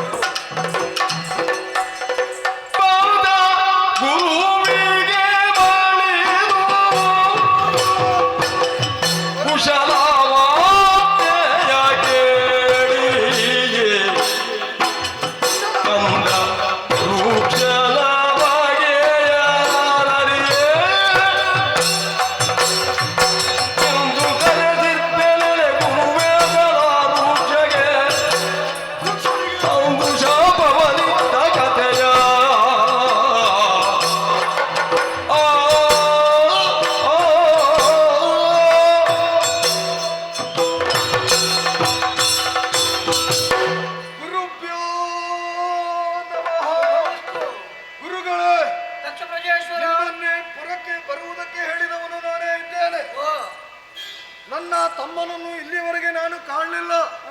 ನನ್ನ ಕಣ್ಣನ್ನು ಒಮ್ಮೆ ಸರಿಯಾಗಿ ನೀವು ಗಮನಿಸಿದಿರ. ಅರಸುತ್ತಾ ಇದೆ. ತಮ್ಮನನ್ನು ಗಮನಿಸಬೇಕು ಎನ್ನುವ ಹಾಗೆ ಮನ ಮಾಡಿದ್ದೇನೆ. ವಿದ್ಯಾ ಕ್ಷೇತ್ರಕ್ಕೆ ಕಳಿಸಿಕೊಟ್ಟವನೇ ನಾನೇ ಇದ್ದೇನೆ. ಗುರುಕುಲಕ್ಕೆ ಕಳಿಸಿಕೊಟ್ಟವನು ನಾನಿದ್ದೇನೆ. ಗುರುಗಳೇ, ಗುರುಮಠದಲ್ಲಿ ಎಲ್ಲರೂ ಕ್ಷೇಮಿಗಳೇ. ನೀವು ಕ್ಷೇಮದಿಂದಿದ್ದೀರಾ? ಎಲ್ಲವೂ ಸುಕ್ಷೇಮದಿಂದಿದ್ದೀರಾ?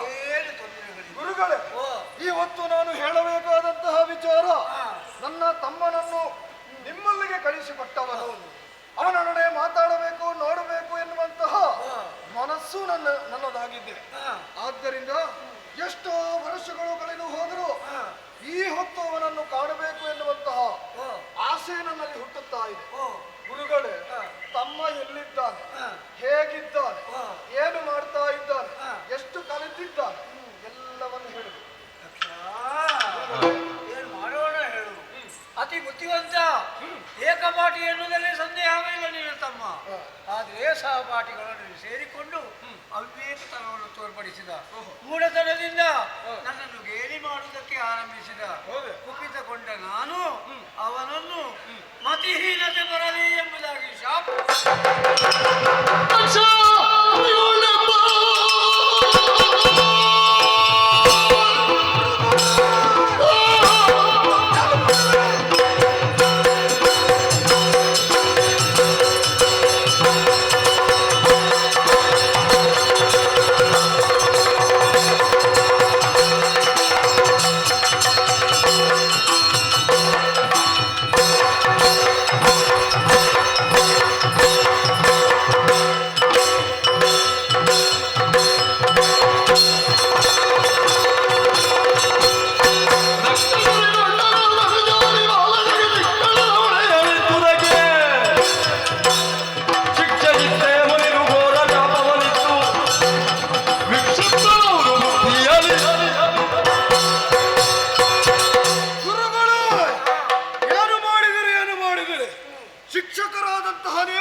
ಶಿಕ್ಷೆಯನ್ನು ಒದಗಿಸಿದಿರ. ಶಿಕ್ಷಕ ಅಂದರೆ ಯಾರು? ತನ್ನ ವಿದ್ಯಾರ್ಥಿಯ ಜೀವನದುದ್ದ ಉದ್ದಗಲಕ್ಕೂ ಕೂಡ ಹಗಲನ್ನದೇ ಶ್ರಮಿಸುತ್ತಾ ಆತನ ಜೀವನಕ್ಕೆ, ಬದುಕಿಗೆ ಮಾರ್ಗದರ್ಶಕರಾಗಿ, ಆದರ್ಶರಾಗಿ ಕಾಣಬೇಕಾದವರು. ಗುರುವೆಂದರೆ ವಿದ್ಯಾ ಕ್ಷೇತ್ರದಲ್ಲಿ ವಿದ್ಯಾರ್ಹತೆ ಮಾಡುವ ಸಂದರ್ಭ. ವಿದ್ಯೆ ಎನ್ನುವಂತಹ ವಿದ್ಯಾರ್ಥಿಗಳಿಗೆ ವಿದ್ಯೆ ಎನ್ನುವಂತಹ ನಂದಾದೀಪಕ್ಕೆ ಬುದ್ಧಿ ಎನ್ನುವಂತಹ ಎಣ್ಣೆಯನ್ನು ಎರೆದು ಪ್ರಕಾಶವೆಂಬ ಪ್ರತಿಫಲವನ್ನು ನೀವೆಲ್ಲರೂ ಕಾಣಿರಿ ಮಕ್ಕಳೇ ಎನ್ನುವ ಹಾಗೆ ಸೂಚನೆಯನ್ನು ಕೊಟ್ಟು ದಾರಿಯಲ್ಲಿ ಮುನ್ನಡೆಸಬೇಕಾದವರು. ಶಿಕ್ಷಕರಾದಂತಹ ನೀವು ಶಿಕ್ಷೆಯನ್ನು ಒದಗಿಸುವುದಕ್ಕೆ ಮುಂದಾದಿರಿ, ಶಿಕ್ಷೆಯನ್ನು ಕೊಟ್ಟಿದ್ದೀರಿ. ಆದರೆ ನಿಮ್ಮಂತಹ ಗುರುಗಳು ಈ ರೀತಿ ಮಾಡಬಾರದಿತ್ತು. ಶಿಕ್ಷಕ ಹುದ್ದೆಗೆ ಕಳಂಕ. ಆದ್ದರಿಂದ ಶಿಕ್ಷಕರಾದಂತಹ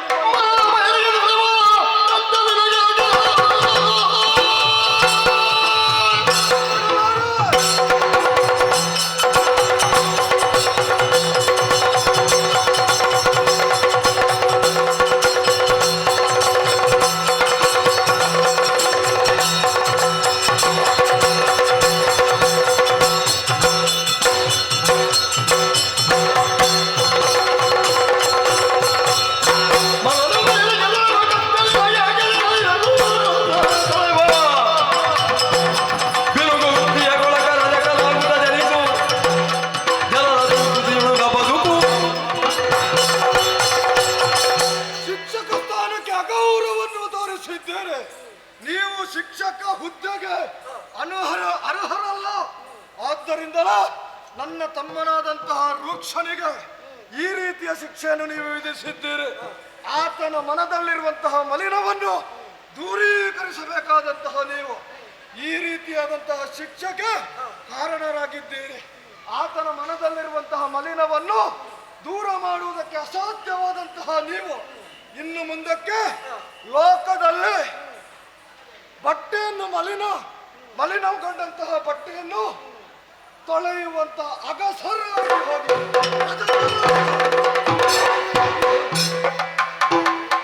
ನಿನ್ನ ಶಾಪ ಮುಷಿರೋದ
ಶಾಪ ಕೊಟ್ಟರೂ ಮುಂದಕ್ಕೆ ಪರಿಮಾರ್ಜನೆಯನ್ನು ತೋರಿಸಿಕೊಟ್ಟಿದ್ದೇನೆ.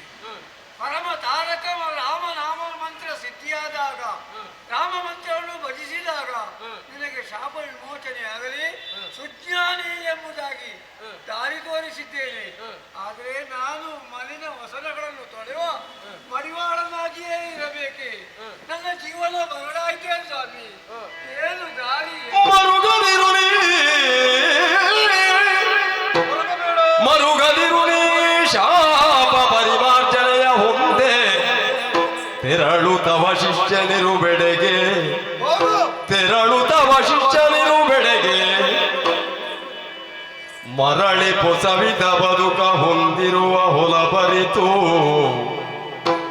ಮರಳಿ ಪೊಸವಿದ ಬದುಕ ಹೊಂದಿರುವ ಹೊಲ ಬರಿತು, ಕರುಣಾಳು ದಾರಿ ತೋರುವನು, ಕರುಣಾಳು ದಾರಿ ತೋರುವನು, ಮರುಗದಿರು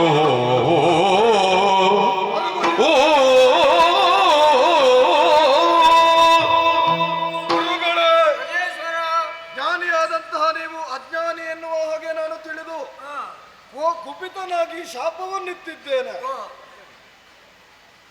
ದುರ್ಬಲನಾಗಿ ಹೋದೆ ನಾನು. ಎಲ್ಲರೂ ಕೂಡ ದುರ್ಬಲರಿದ್ದಾರೆ, ಅದರಂತೆ ನಾನು ವರ್ತಿಸಿದೆ.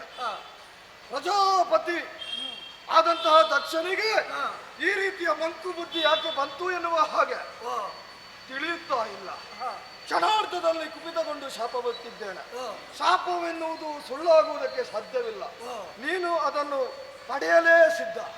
ಆದ್ದರಿಂದ ಇದಕ್ಕೆ ಪ್ರಾಯಶ್ಚಿತ ಎನ್ನುವುದು ನೀನು ಕೇಳುತ್ತಾ ಇದ್ದೀಯ. ತಪ್ಪು ಮಾಡುವುದು ಸಹಜ, ಆದರೆ ಪಶ್ಚಾತ್ತಾಪಕ್ಕಿಂತ ಶಿಕ್ಷೆ ಮತ್ತೊಂದಿಲ್ಲ. ನಿನಗೆ ಈಗ ತಿಳಿದಿದೆ. ಆದ್ದರಿಂದ ನೀನು ಮಲಿನಗೊಂಡ ಬಟ್ಟೆಯನ್ನು ತೊಳೆಯಲೇಬೇಕು. ತೊಳೆಯುವುದರ ಜೊತೆಗೆ ನನ್ನ ತಮ್ಮನ ಬಳಿ ಸೇರಬೇಕು. ತಮ್ಮನ ಬಳಿ ಸೇರಿ ಆ ಬಳಿಕ ಅವನೇ ನಿನಗೆ ದಾರಿ ತೋರಿಸುವನಿದ್ದಾನೆ. ಆದ್ದರಿಂದ ನನ್ನ ತಮ್ಮನ ಬಳಿಗೆ ನೀನೇ ಹೋಗಬೇಕು. ನನ್ನ ಶಿಷ್ಯನಿಗೆ ಶಿಷ್ಯನಾದಾಗ ನನಗೆ ಶಾಪ ವಿಮೋಚನೆ. ಧನ್ಯ.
ಮನೆ ಬೀಸಿ ಮೊಲ ಹುಲ್ಲೆ ಕಾಡ್ಗೋಳಿಗಿಲ್ಲವಿರು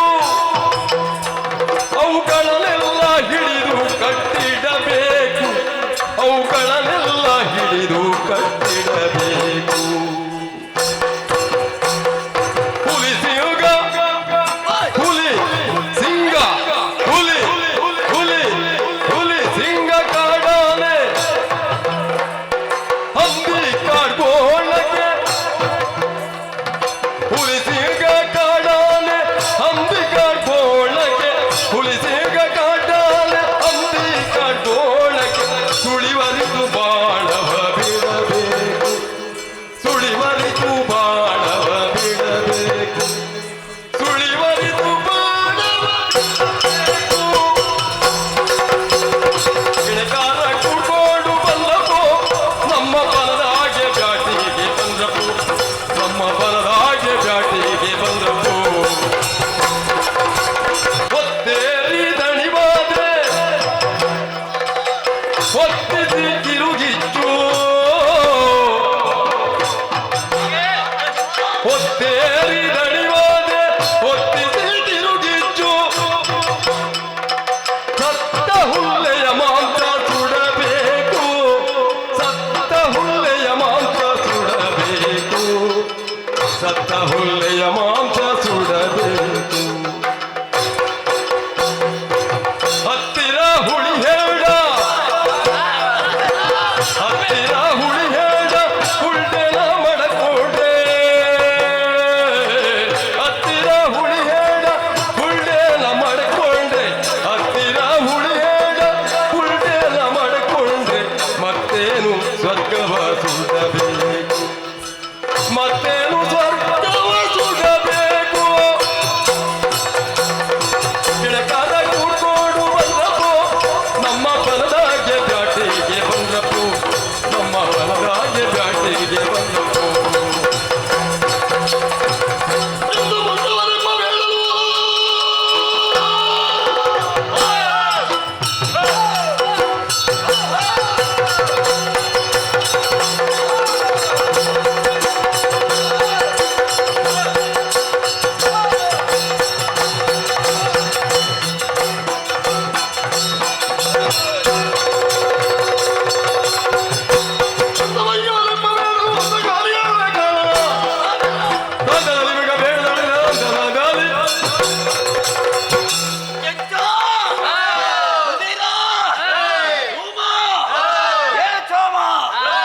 ನಾವೆಲ್ಲ ಇವತ್ತು ಒತ್ತಾಗಿ ಕುಡಿದ್ದೇವೆ ಹೌದೇನಪ್ಪ ನಾವ್ಯಾರು ನಾವು ಕಾಡ ಕಿರಾತರು ಎಲ್ಲೆಲ್ಲೋ ಇದ್ದಂತ ನಿಮ್ಮನ್ನು ಕರೆದಂದು ನಮ್ಮ ಪಂಗಡಕ್ಕೆ ನಾನು ಸೇರ್ಪಾಡು ಮಾಡಿದ್ದೇನೆ ಈಗ ನಾವು ನಮ್ಮ ಪಂಗಡ ಎಷ್ಟು ದೊಡ್ಡ ಪಂಗಡ ನಮ್ಮದು ನಿಮಗೆಲ್ಲರಿಗೂ ನೇತ್ರನಾಗಿ ಪುಂಗಾವನೆಂಬಂತ ನಾಮಧೇಯಲ್ಲಿ ನಾನು ಮೆರೀತಾ ಇದ್ದೇನೆ ಹೌದೇನಪ್ಪ ನಾವು ಬೇಟೆಯನ್ನು ಆಡ್ಬೇಕಾದ್ರೆ ಏನ್ ಮಾಡ್ಬೇಕು ಮೊದಲಾಗಿ ನಮ್ಮ ಆರಾಧ್ಯ ದೇವರಂತ ಮಾರಿಯಮ್ಮನ ನೆನಬೇಕು ಆದ್ರೆ ಇವತ್ತು ಸೇರಿದ್ದೀರಲ್ಲ ಹೌದೇನು ಹುಲಿಯೆಲ್ಲ ಎಲ್ಲಿ ಉಂಟಲ್ಲ ಎಲ್ಲ ಉಂಟಲ್ಲ ಬೇಟೆಯಲ್ಲಿ ಆಡ್ಬೇಕಾದ್ರೆ ನಾಯಿ ಬೇಕು ಅದೇನು ಹಾ.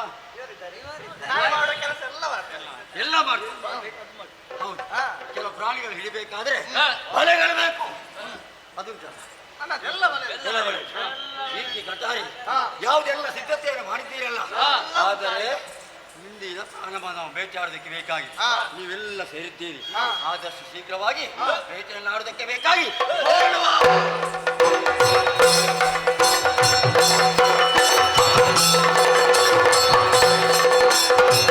ಬೇಟೆಯಾಡುತ್ತಾ ಬಂದವಾಗ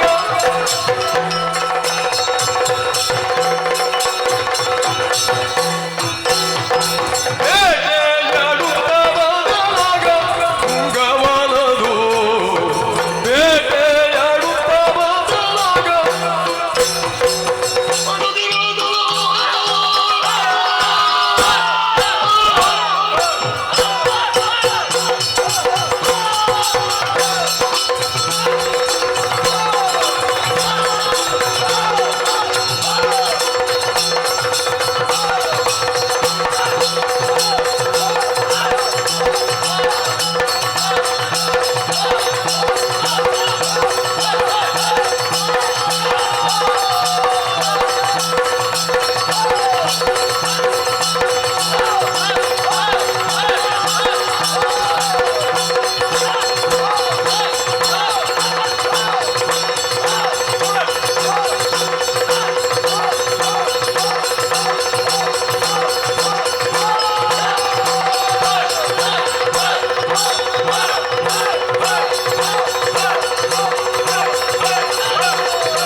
ನಮ್ಮದು ಭರ್ಜರಿ ಬೇಟೆ.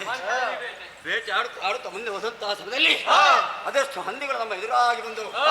ಅವುಗಳಿಗೆ ಬಹಳ ಬಲ್ಲೆ ಪ್ರವೇಶ. ಕೆಲವೆಲ್ಲ ತಪ್ಪಿಸಿಕೊಂಡು ಓಡಿ ಒಂದೆರಡು ನನಗೆ ಸಿಕ್ಕಿದೆ. ಆದ್ರೆ ಸಿಕ್ಕಿದಂತ ಹಂದಿಯನ್ನು ಇಲ್ಲೇ ಬಿಟ್ಟು ಹೋಗುದು ಸರಿಯಲ್ಲ. ನಾವು ಬಿಡಾರ ತೆಗೊಳ್ಳುದು ಹೌದು. ಆದ್ರೆ ಬೇಟೆ ನಾಡಿ ಸ್ವಲ್ಪ ದಣಿದವರಿಗೆ ಬರುವಾಗಲೇ ಸ್ವಲ್ಪ ಕುಡಿಯುವುದಕ್ಕೆ ಬೇಕಾಗಿ ತಂದಿದ್ದೀನಿ. ಇಲ್ಲೇ ಹತ್ತಿರದಲ್ಲಿ ಸ್ವಲ್ಪ ಬೆಂಕಿಯನ್ನು ಹಾಕಬೇಕು, ಸ್ವಲ್ಪ ಅರೆ ಸಿಗಬೇಕು, ಇಲ್ಲೇ ಸ್ವಲ್ಪ ತಿನ್ನುವ, ಜೊತೆಯಲ್ಲಿ ಸ್ವಲ್ಪ ಕುಡಿಯುವ, ಆ ನಂತರ ಉಳಿದಂತ ಮಾಂಸವನ್ನು ನಮ್ಮ ಬಿಡಾರಕ್ಕೆ ತೆಗೆದು ಹೋಗುವ. ಹಾಗೆ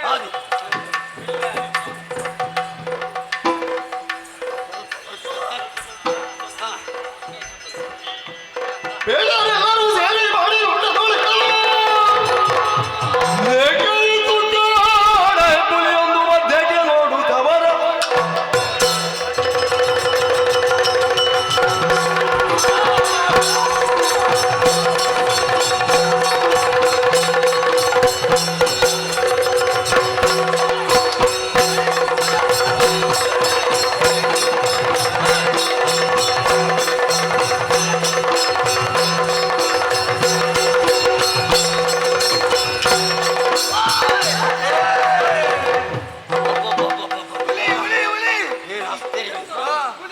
ಬೇಕಾದಷ್ಟು ತಿನ್ನುವುದಕ್ಕೆ ಶುರು ಮಾಡುವಂತಹ ಸಮಯದಲ್ಲಿ ಎಲ್ಲೋ ಇದ್ದಂತಹ ಒಂದು ಕಾಡಿನ ಹುಳಿ ಬಂದು ನಮ್ಮ ಮೈ ಮೇಲೆ ಹಾರಿದಕ್ಕೆ ಶಿಕ್ಷೆ ಇಲ್ಲದೆ ಎಲ್ಲೇ ಕಡೆ ಓಡಿದವರು ನೀವು ಇದ್ದೀರಿ. ಈ ಸಮಯದಲ್ಲಿ ಎಲ್ಲರೂ ಬಂದಿದ್ದೀರಿ. ಹೌದೇನೋ ಯಾರೊಬ್ಬ ಮನುಷ್ಯ ನನ್ನ ಪ್ರಾಣವನ್ನೇ ರಕ್ಷಣೆ ಮಾಡಿದ್ದ. ಅವ ಎಲ್ಲಿಯಾದ್ರೂ ಇಲ್ಲೇ ಇರ್ಬೋದು. ನೋಡಿ ಸ್ವಲ್ಪ ಹುಡುಕಿದ್ರು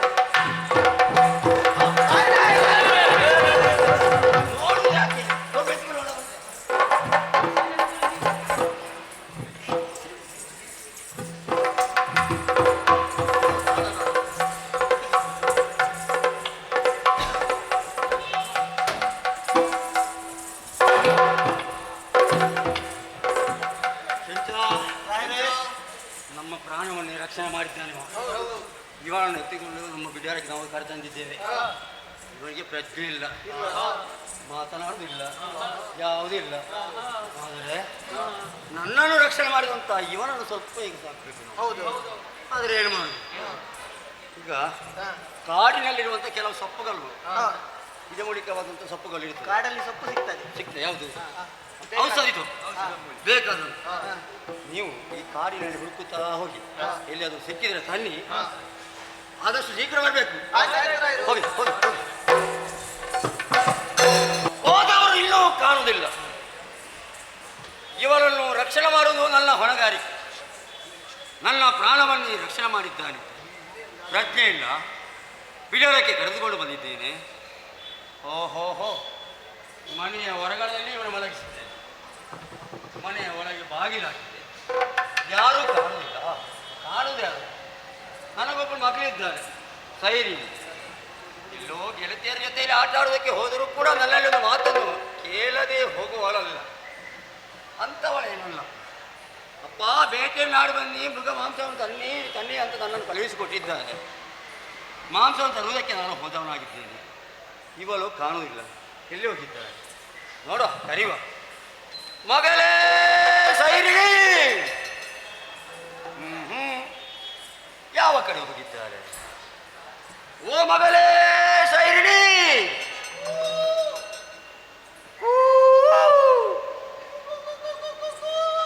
ಬಾ ಮಗಳೇ ಸೈರಿಣಿ, ಬಾ ಬಾ ಬಾ ಬಾ ಬಾ ಬಾ ಬಾ. ಎಂತದಪ್ಪಯ್ಯ? ಬಾ ಮಗಳೇ. ಅಪ್ಪಯ್ಯ ಅಪ್ಪಯ್ಯ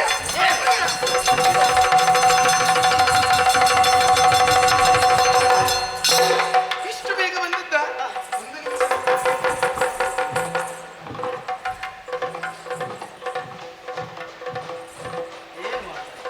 ಅಪ್ಪಯ್ಯ ನೀನು ಬೇಟೆಗೆ ಹೋಗಿ ಬಂದವ, ನೀನು ದೃಷ್ಟಿ ತೆಗಿಬೇಕು. ನಾಯಿ ಕಣ್ಣು, ನರಿ ಕಣ್ಣು, ಕುರಿ ಕಣ್ಣು, ಶಬರಿ ಕಣ್ಣು, ಬದರಿ ಕಣ್ಣು, ಎಲ್ಲರ ಕಣ್ಣು.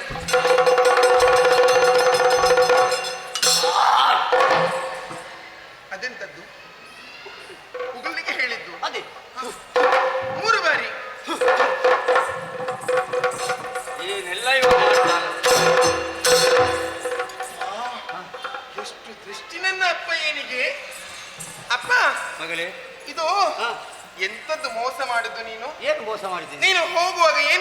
ಬೇಟೆಗಳಲ್ಲಿ ಆ, ಹೋದವ ಬೇಟೆಯನ್ನು ಮುಗಿಸಿ ಆ. ಬೇಕಾದಂತಹ ಮಾಂಸಗಳನ್ನು ಕೊಂಡು ಬರುತ್ತೇನೆ ಎನ್ನುವ ಹಾಗೆ ಆ. ನೋಡಂತೆ ನೀನು ಹೇಳಿದ್ದೆ ತಡ ಆ. ನಾನು ಬೇಕಾದಂತಹ ಮಸಾಲೆಯನ್ನೆಲ್ಲ ಕಡಿದು ತಯಾರು ಮಾಡಿದ್ದೇನೆ, ಎಲ್ಲ ಸಿದ್ಧತೆ ಮಾಡಿದ್ಯಾ? ಎಲ್ಲ ಮಾಡಿದ್ದೇನೆ. ನನ್ನ ಮುಕ್ಕಿನ ಮಗಳೆಲ್ಲ ನೀನು. ಎಲ್ಲಿ ಮಾಂಸ ಮಾಂಸ ಕೂರಪ್ಪ.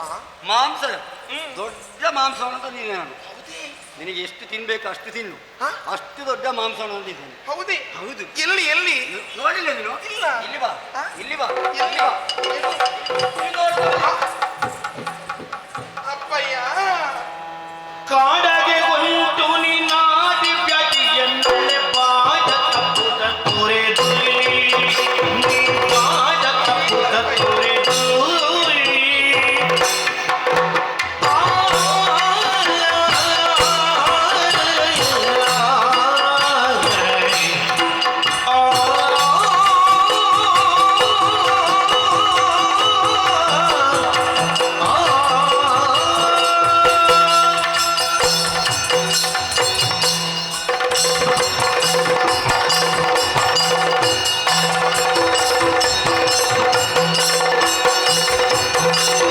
ಕಾಡಗೆ ಉಂಟು ನಿನ್ನ ದಿವ್ಯತೆಯನ್ನೆಲ್ಲ ಪಾದ ತಪ್ಪುದ ತೊರೆದು ಏನಪ್ಪ? ಪಾದ ತಪ್ಪುದ ತೊರೆದು ನಾಡಾಡಿಯಂತೆ ಪೂರನ ತಂದ್ಯಾಗ ನಾಡಾಡಿಯಂತೆ ಪೂರನ ತಂದ್ಯಾಗ ಕೇಳುಮತಿಯ ಬಂದೈತ ಕಾಡಗೆ ಉಂಟು ನಿನ್ನ ದಿವ್ಯತೆಯನ್ನೆಲ್ಲ ಪಾದ ತಪ್ಪುದ ತೊರೆದು ನೀ ಪಾದ ತಪ್ಪುದ ತೊರೆದು ಅಪ್ಪಯ್ಯೋ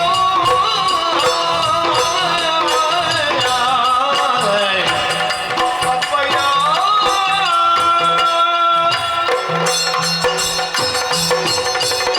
ಅಪ್ಪಯ್ಯ ಮಗಳೇ, ಅಯ್ಯೋ ಏನು ಎಂತದ್ದು ಅಪ್ಪಯ್ಯ? ಏನಾಯ್ತು ಈಗ? ನಿನಗೆ ಭೇಟಿಗೆ ಹೋದಾಗ ಎಲ್ಲಿಯಾದ್ರೂ ತಲೆಗೆ ಪೆಟ್ಟು ಬಿದ್ದ ಹೇಗೆ? ಹೌದು. ಮತ್ತೆ ಹ. ಇಲ್ಲದಿದ್ದರೆ ಈ ರೀತಿಯಾಗಿ ನೀನು ಮಾಡುವುದಾ? ಹ. ಕಾಡಿಗೆ ಮೃಗ ಬೇಟೆಗೆಂದು ಹೋದವ ನೀನು. ಹ್ಮ್. ಬೇಟೆಗಳನ್ನೆಲ್ಲ ಆಡಿ ನನಗೆ ಬೇಕಾದಂತಹ ಸಿದ್ಧತೆಗಳನ್ನು ಮಾಡುವುದಕ್ಕೆ ಹೇಳಿ ಮಾಂಸ ತರುತ್ತೇನೆನ್ನುವ ಹಾಗೆ ಹೇಳಿ ಇದು ಏನು ಮಾಡು? ಎಂತದ್ದು ಅಪ್ಪಯ್ಯ? ನಾಡಾಡಿ ಮಾಂಸ, ನರನ ಮಾಂಸವನ್ನು ತಂದಿದ್ದೀಯ. ಏನಪ್ಪಯ್ಯ ಬದಲಾವಣೆಯನ್ನು ಮಾಡಿದ್ದೀಯ? ಹಾ. ಇನ್ನು ಮುಂದೆ ಮೃಗಗಳ ಮಾಂಸವನ್ನು ಬಿಟ್ಟು ಈ ನರರ ಮಾಂಸವನ್ನು ತಿನ್ನುವುದಕ್ಕೆ ನೀನು ಪ್ರಾರಂಭ ಮಾಡುವುದಾ? ಯಾರಪ್ಪ ಈತನ್ನು ನೀನು ಎಲ್ಲ ಬೇಟೆಗೆ ಹೋದಾಗ ತಗೊಂಡು ಬಂದದ್ದು? ಅಪ್ಪ, ನಾನು ಇಷ್ಟರವರೆಗೆ ನನ್ನ ಅಪ್ಪ ಜಾಣನೆನ್ನುವ ಹಾಗೆ ತಿಳಿದುಕೊಂಡದ್ದು. ಆದರೆ ನನ್ನಪ್ಪ ಜಾಣನಲ್ಲ, ನನ್ನಪ್ಪ ಬರೀ ಕೋಣ.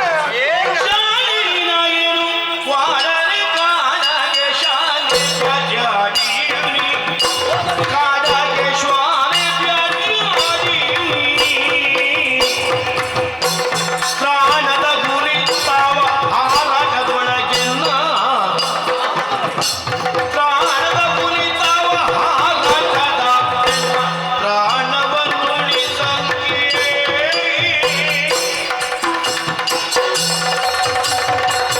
ಶಾಲಿನಾಯನು ವಾಡನ ಕಾಡಗೆ ತಾನೆ ತ್ಯಾಜ್ಯಾಡಿಯುನಿ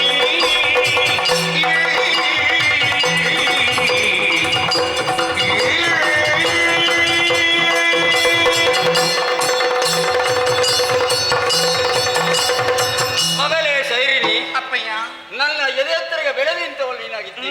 ಈ ಸಮಯದಲ್ಲಿ ನಿನ್ನ ಪಾಲಿ ನಾನು ಕೋಣ ರೀತಿಯಲ್ಲಿ ಕಾಣ್ತಾ ಮತ್ತೆ ಇದ್ದೆ. ಅಲ್ವೇ ಅಪ್ಪಯ್ಯ? ಅದು ಸರಿ ಮಗಳೇ. ಈಗ ನನಗೆ ಸ್ವಲ್ಪ ಪ್ರಾಯ ಆಯ್ತು. ಹಾ.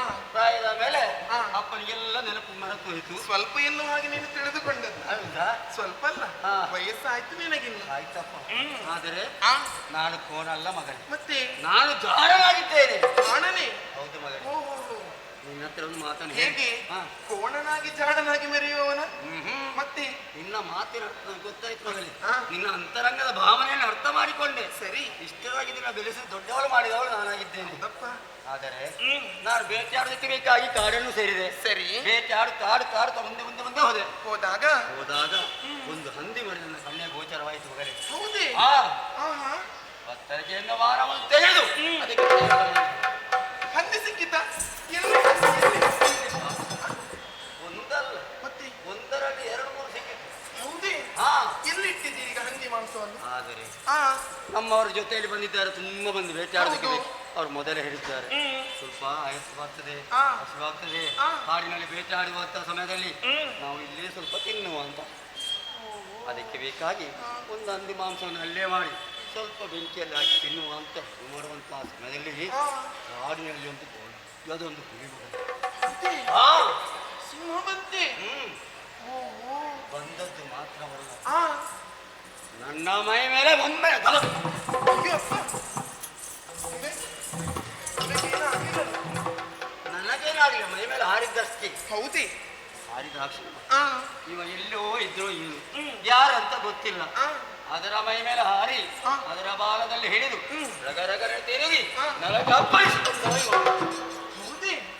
ನನ್ನ ಪ್ರಾಣವನ್ನೇ ರಕ್ಷಣೆ ಮಾಡಿದ್ದಾನೆ. ನಿಮ್ಮನ್ನು ಬದುಕಿಸಿದವ. ಹೌದು, ಇವನಲ್ಲೇ ಬಿಟ್ಟು ಬರುವುದು ಸರಿಯಾ? ಆ ಅದಕ್ಕೆ ಬೇಕಾಗಿ ಅವನು ನಮ್ಮ ಬಿಜಾರಕ್ಕೆ ಕರೆದುಕೊಂಡು ಬಂದಿದ್ದೇನೆ. ಅಪ್ಪಯ್ಯ, ಬಿಡರಕ್ಕೆ ಕರೆದುಕೊಂಡು ಬಂದದ್ದು ಹೌದು. ಆದರೆ ಅವನನ್ನು ಈ ಸ್ಥಿತಿಯಲ್ಲಿ ಹೇಗೆ ನಾವು ನೋಡುವುದು?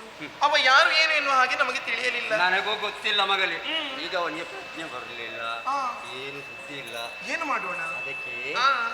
ನಿನಗೆ ಏನಾದರೂ ತಿಳಿದರೆ, ಮದ್ದು ಅವಳಿಗೆ ಗೊತ್ತಿದ್ದರೆ, ನಿನ್ನ ಅಮ್ಮ ಏನಾದರೂ ಹೇಳಿಕೊಟ್ಟರೆ, ನೆನಪಿದ್ದರೆ ಏನಾದರೂ ಒಂದು ಮದ್ದು ಕೊಡೋದು ಅವಳಿಗೆ. ನನಗೆ ಯಾವ ವಿಚಾರವೂ ತಿಳಿದಿಲ್ಲ. ಆ. ಆದರೆ ಆ. ನನ್ನ ಅಮ್ಮ ಸಾಯುವಂತಹ ಕಾಲಕ್ಕೆ ಆ. ಆಕೆ ಕಲಿತಂತಹ ಸಂಪೂರ್ಣ ವಿದ್ಯೆಗಳನ್ನು ನನಗೆ ಹೇಳಿಕೊಟ್ಟಿದ್ದಾಳೆ. ಮತ್ತೆ ಅದನ್ನೇ ನಾನು ಪ್ರಯೋಗಿಸುತ್ತೇನೆ. ಹಾಗೆ. ಆಗಲಿ ತಾನೇ? ಆ.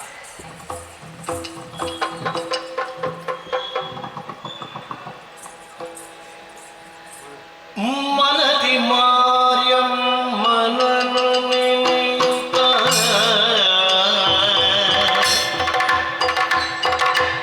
ಮನದಿ ಮಾರ್ಯಮ್ಮನನು ನೆನೆಯುತ್ತ ಹಣೆಗೆ ಭಸ್ಮವ ಹಚ್ಚಿ ಹಣೆಗೆ ಭಸ್ಮವ ಹಚ್ಚಿ ಭಸ್ಮವ ಹಚ್ಚಿ ಭಸ್ಮವ ಹಚ್ಚಿ ಮಂತ್ರದಿ ತನ್ನು ಬಿಗಿತುವೆ ಮಂತ್ರದಿ ತನ್ನು ಬಿಗಿತುವೆ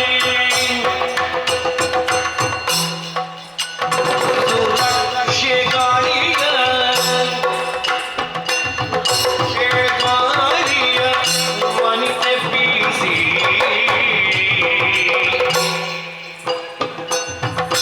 ವನಿತೆ ಬೀಸಿ ಗಾಳಿಯ ವನಿತೆ ಬೀಸಿ ಗಾಯವತೆಗ ವೃಕ್ಷನಂಗಕ್ಕೆ ಪ್ರಿಯದ್ಯೂ ಔಷಧಿಯ ಲೇಪಿಸೆ ಗಾಯದ್ಯೂ ವೃಕ್ಷನಂಗಕ್ಕೆ ಪ್ರಿಯದ್ಯೂ ಔಷಧಿಯ ಲೇಪಿಸೆ ಬಾಯುಸುರನು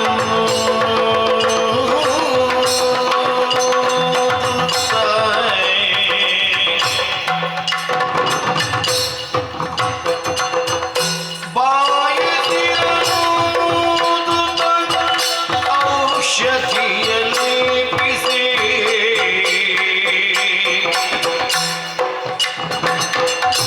ಬಾಯುಸಿರುವುದ ಶಮನಿಸಿತಾಯ ಗುರಿಯ ಮನದಿ ಮಾರ್ಯಮ್ಮನನು ನೆನೆಯುತ್ತ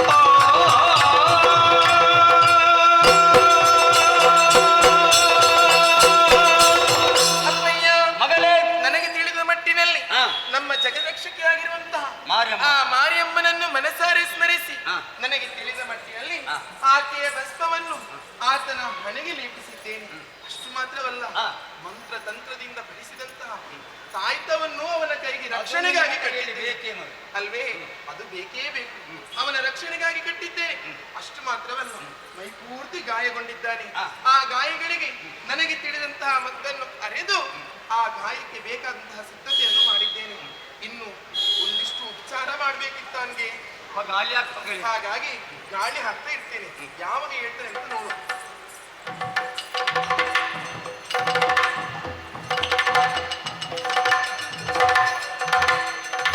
ಅವನಿಗೆ ಹೇಳ್ತಾ ರೋಗ ಇಲ್ಲ, ಇದರಲ್ಲೇ ಹೋಗ್ತದೆ.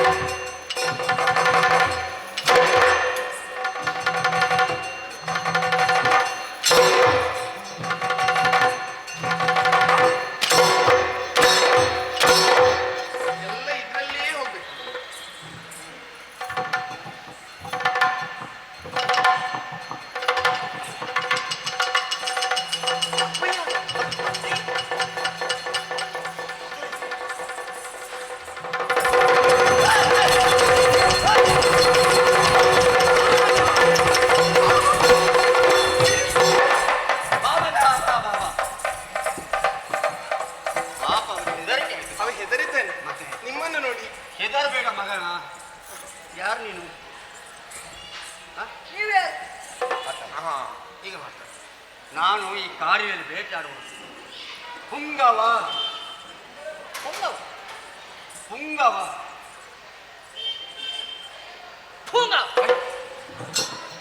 ಪುಂಗವ ಕಾಡಿನಲ್ಲಿ ಅಂದಿನ ನಾನು ಬೇಟೆಯಾಡುತ್ತಿದ್ದವನು. ನೀವು ಬೇಟೆಯಾಡುವಂಥ ಸಮಯದಲ್ಲಿ ಹಾ. ಒಂದು ಕಾಡಿನಲ್ಲಿ ಒಂದು ಹುಲಿ ನನ್ನ ಮೈ ಮೇಲೆ ಹಾರಿತು. ಹಾ. ಅದನ್ನು ಕೊಂದವ ನೀನಾಗಿದ್ದೀಯ. ನಾನು ಯಾರು? ನೀನು ಯಾರು ಎನ್ನುವಾಗಿ ನೀನೇ ಹೇಳ್ಬೇಕು. ನಮ್ಮಲ್ಲಿ ನೀನೇ ಯಾರು ಅಂತ ನನಗೆ ಗೊತ್ತಿಲ್ಲ. ಇದು ನನ್ನ ಮಗಳು ಸೈರಿಣಿ. ಮಾಲಿನಿ ಸೈರಿಣಿ ಸೈ ಸ್ವೈರಿಣಿ ಸ್ವೈರಿಣಿ ಸ್ವ ಸ್ವ ಮೂತಿ ನೋಡಪ್ಪ ನೀವು. ನನ್ನ ಮಗಳು ಸ್ವೈ ಮಗ. ನಿನಗೀಗ ಹಸಿವಾಗ್ತಾ ಇದೆಯಾ? ಹಾ? ಹಸಿವಾಗ್ತದ? ಹಸಿವಂದ್ರೆ ಊಟ ಬೇಕಾ? ಊಟ ಬೇಕಾ? ಇಲ್ಲಿ ಏನೋ ಆಗ್ತಾ ಉಂಟು. ಹೌದಾ? ಹೌದು, ಹೌದು. ಹೌದಾ? ಅಪ್ಪಯ್ಯ ಇದು ಎಲ್ಲ ಹೌದು. ಈಗ ಅವನಿಗೆ ಯಾರು ಏನೇನೋ ಹಾಗೆ ತಿಳಿದಿಲ್ಲ. ಅವ ಎಲ್ಲಿಂದ ಬಂದವನೋ ನಮಗೂ ಗೊತ್ತಿಲ್ಲ. ಹಾಗಾಗಿ ಹೀಗೆ ಮಾಡಿದ್ರೆ ಹೇಗೆ? ಅವನನ್ನು ಕರೆಯಲಿಕ್ಕೊಂದು ಹೆಸರು ಬೇಕಲ್ಲ. ಏನು ಹೆಸರು ಹೇಳ್ತಾರೆ? ಕರೆಯುವುದಕ್ಕೂ ಸುಲಭ ಆಗ್ಬೇಕು. ಗುಂಡ. ಗುಂಡ. ಹಾ ಗುಂಡಾದೀತಾ? ಗುಂಡಾದಿತ್ತು. ಮೊದಲೇ ಗುಂಡ ತಾರಾಯ್ತು. ಗುಂಡು ಗುಂಡಾಗಿದ್ದಾನೆ. ಗುಂಡ. ಮಗನೇ. ಇನ್ನು ನಿನ್ನ ಹೆಸರು ಗುಂಡ. ನೀನು ಗುಂಡಿ. ಅದು ಹೇಗೆ? ಅವಳು ಗುಂಡ. ನಾನು ಗುಂಡಿಯಲ್ಲ, ನಾನು ಸ್ವೈರಿಣಿ. ನೀನು ಗುಂಡ.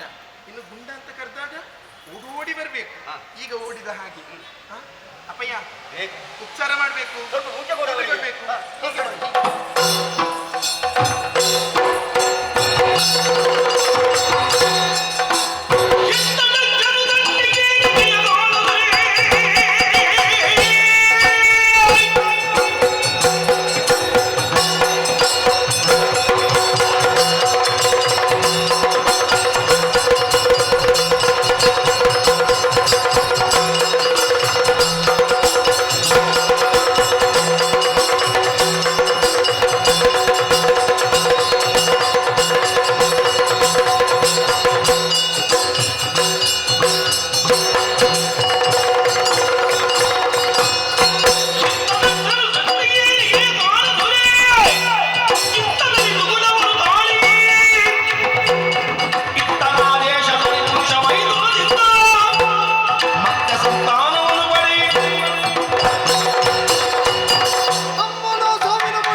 ಆ ನೋವನ್ನು ನಿವಾರಿಸಿಕೊಳ್ಳಬೇಕು ಎನ್ನುವ ಉದ್ದೇಶದಿಂದ ನಾನು ಕಾರ್ಯೋನ್ಮುಖನಾದ ದೇವನಾದಂತಹ ವಿಧಿಯನ್ನು ಮೆಚ್ಚಿಸಿಕೊಂಡು ಕೇಳಿದಾಗ ಸ್ತ್ರೀ ಪುರುಷರಿಂದ ಸೃಷ್ಟಿಕಾರಕ್ಕೆ ಪೂರಕವಾಗುತ್ತದೆ.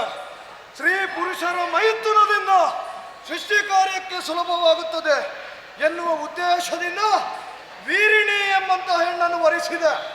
ವಿವಾಹವಾದ ನಮ್ಮ ದಾಂಪತ್ಯದ ಪ್ರತೀಕದಿಂದ ಒಂದಲ್ಲ ಎರಡಲ್ಲ 5,000 ಪುತ್ರರಾದಂತಹ ಐರಾಶ್ವರಿಗೆ ಜನನ ಹೊಂದಿದ್ದ ಸೃಷ್ಟಿ ಕಾರ್ಯಕ್ಕೆ ನಿಯೋಜಿಸಿದ.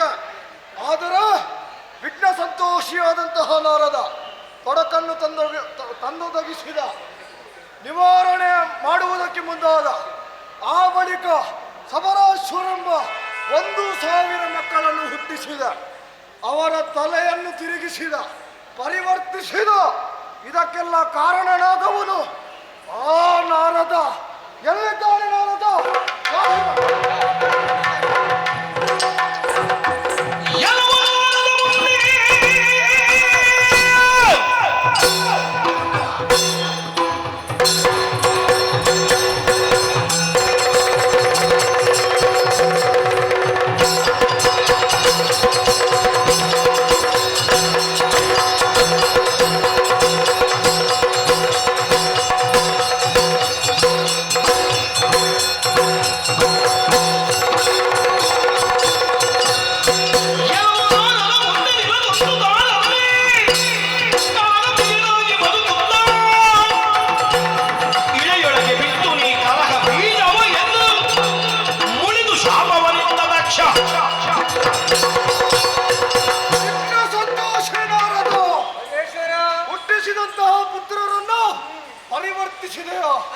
ಪ್ರಚೋದಕನಾಗಿ ನೀನು ಮುಂದುವರಿದ.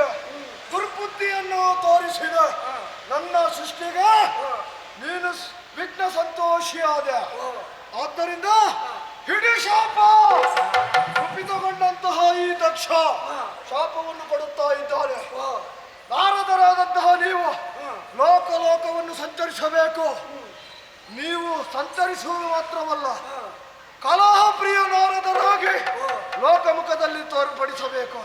ಆದ್ದರಿಂದ ಕಲಹ ಪ್ರಿಯ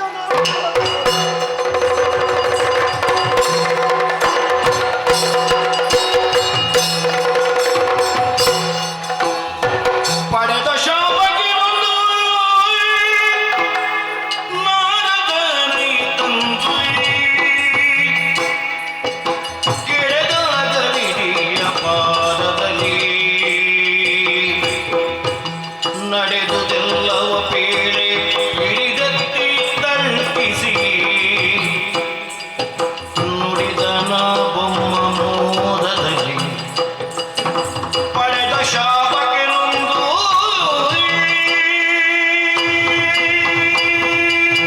ದೇವ ದೇವ ದೇವ ಏನು ಮಾಡಲಿ ಎಂಬುದಾಗಿ ನನ್ನ ಅಪ್ಪ ಬ್ರಹ್ಮದೇವರ ಬಳಿಗೆ ಬಂದಾಗ ದಕ್ಷರ ಕಥೆಯನ್ನು ಹೇಳಿದಾಗ ಏನು ಮಾಡಲಿ ಚಿಂತಿಸಬೇಡ, ಒಳಿತಾಯಿತು ನಿನಗೆ ಶಾಪ ಕೊಟ್ಟದ್ದು. ಇನ್ನು ಮುಂದಕ್ಕೆ ನಿಂತಲ್ಲಿ ನಿಲ್ಲದೆ ಮೂರು ಲೋಕಗಳನ್ನು ಸಂಚರಿಸುತ್ತಾ ಇರು, ನೀನು ಹರಿನಾರಾಯಣ ಸ್ಮರಣೆಯನ್ನು ಮಾಡುತ್ತಾ ಇರು ಎಂಬುದಾಗಿ ಅನುಗ್ರಹ ಮಾಡಿದ್ದಾರೆ ನನ್ನ ಅಪ್ಪ ಬ್ರಹ್ಮದೇವ. ಅಲ್ಲದೆ ಸೃಷ್ಟಿ ಸ್ಥಿತಿ ಲಯ ಕಾರ್ಯಗಳಿಗೆ ಮೂರು ಮೂರ್ತಿಗಳಿಗೆ ಪ್ರೇರಕರಾಗಿ ಪೂರಕರಾಗಿ ಇರು ಎಂಬುದಾಗಿಯೂ ಅನುಗ್ರಹ ಮಾಡಿದ್ದಾಳೆ. ಅಲ್ಲದೆ ನನ್ನ ಅಮ್ಮ ಶಾರದಾದೇವಿ ಮಹಾದೇವಿ ವೀಣೆಯನ್ನು ಮಾತ್ರ ಕೊಟ್ಟದ್ದಲ್ಲದೆ ಎಲ್ಲ ವಿದ್ಯೆಗಳು ಪರಿಪೂರ್ಣಗೊಳ್ಳುವಂತೆ ಅನುಗ್ರಹವನ್ನು ಮಾಡಿದ್ದಾಳೆ ತಾಯಿ. ಹಾಗಿದ್ದು ಇನ್ಯಾಕೆ ತಡ? ಕಲಹ ಪ್ರಿಯ ನಾರದ ಯಾರು ಏನು ಎಂಬುದನ್ನು ಲೋಕಕ್ಕೆ ಮುಖಕ್ಕೆ ತಿಳಿಸಬೇಕಾಗಿದೆ. ನಾರಾಯಣ ಸ್ಮರಣೆಯನ್ನು ಮಾಡುತ್ತಾ ಚಲಿಸುತ್ತೇನಂತೆ. ನಾರಾಯಣ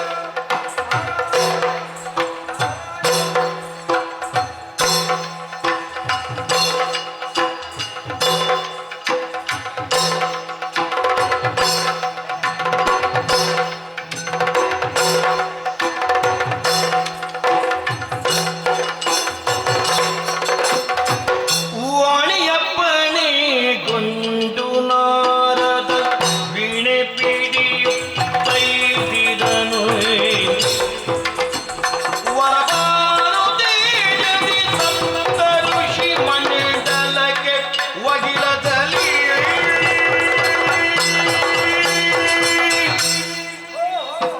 ಸಪ್ತರ್ಷಿಗಳೇ ನಮಸ್ಕಾರವಯ್ಯ, ನಮಸ್ಕಾರ. ಕಾಣುತ್ತವನಂತಾಣುತ್ತ ಚರಿ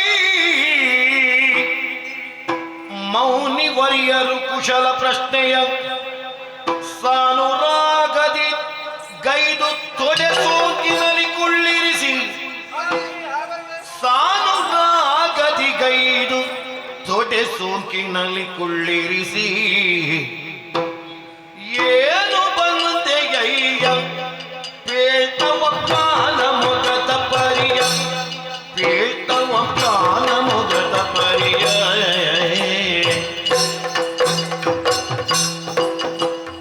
ವೀಣೆಯ ಪಿಡಿದುಂದೇನಿದು ಕೊಸವಿದ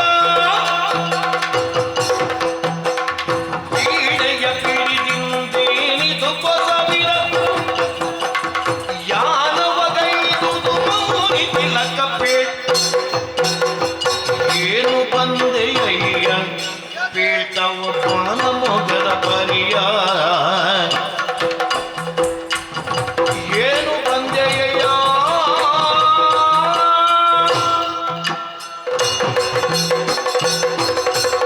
ನಾರದ ಸಪ್ತರ್ಷಿಗಳೇ ಸಪ್ತಋಷಿ ಮಂಡಲವೇ, ನಾವೆಲ್ಲರೂ ನಮ್ಮ ಕಾಯಕದಲ್ಲಿ ತೊಡಗಿರುವ ಕಾಲಕ್ಕೆ ನಿನ್ನ ಅನಿರೀಕ್ಷಿತವಾಗಿ ಆಗಮನವಾಯಿತು.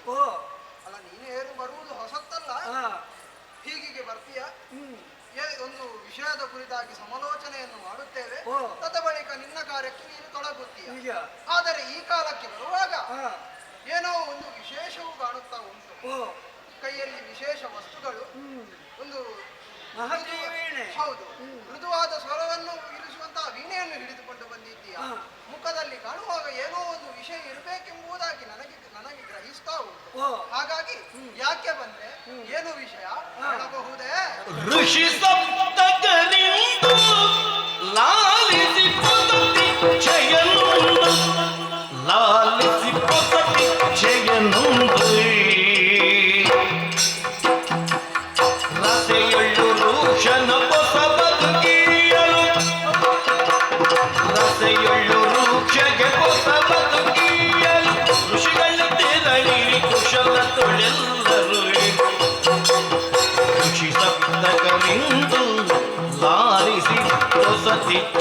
ನೊಂದು ಋಷಿ ಕರ್ತಕರಿಂದು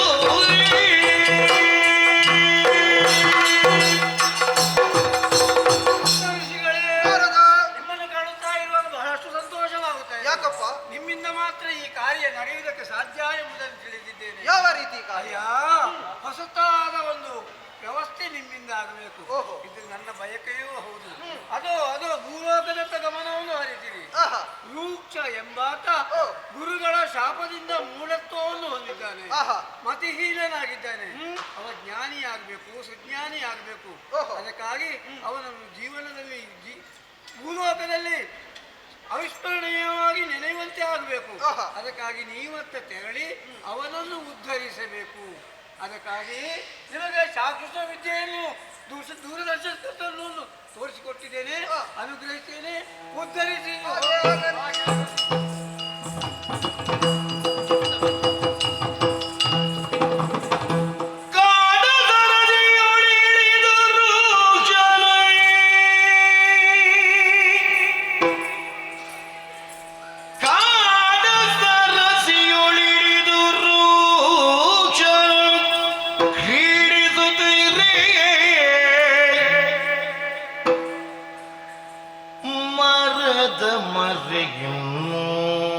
ಮರೆಯುನ್ನೋಡಿ ಸ್ವೈರಿಣಿ ಮರದ ಮರೆಗಿನ್ನೋಡಿ ಸ್ವೈರಿಣಿ ಸ್ಮರಣ ತಾಪರಿ ಸ್ಮರಣ ತಾಪರಿ ಪಾಡುಪಡುತ್ತ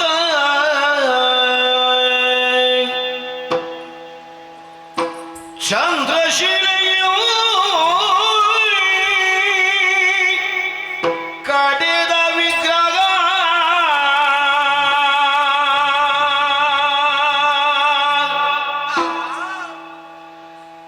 ಚಂದ್ರಶಿಲೆಯೋ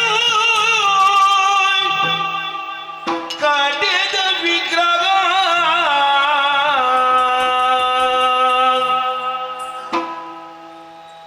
ವಿಗ್ರಹದಂತದ ಮೈಮಾಟವನು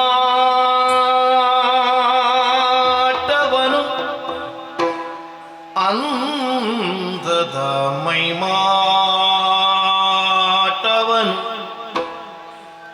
ಕಂಡಂದು ಸೋತು ನಿಷಾದ ಕನ್ನಿಕೆ ಕಂಡಂದು ಸೋತು ನಿಷಾದ ಕನ್ನಿಕೆ ಎಂದೆಳಿನಿತು ಮನದಿ ಕಾಡ ಸರಸಿಯೊಳಿಳಿದು ರೂಕ್ಷನನ್ನು ನೋಡಿ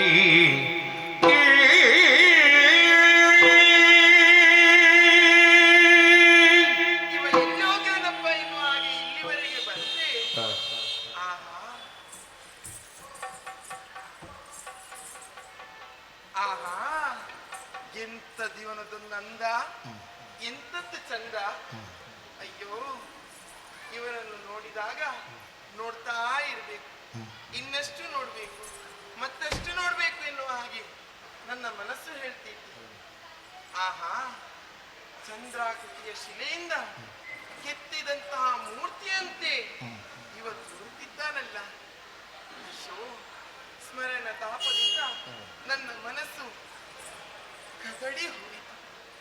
ಇವನಲ್ಲಿ ಮಾತನಾಡಬೇಕು, ಇಲ್ಲೇ ನಿಂತ್ರಾಗ್ತದ? ಅವನನ್ನೇ ಕರಿತೇನೆ. ಓ ಗುಂಡ,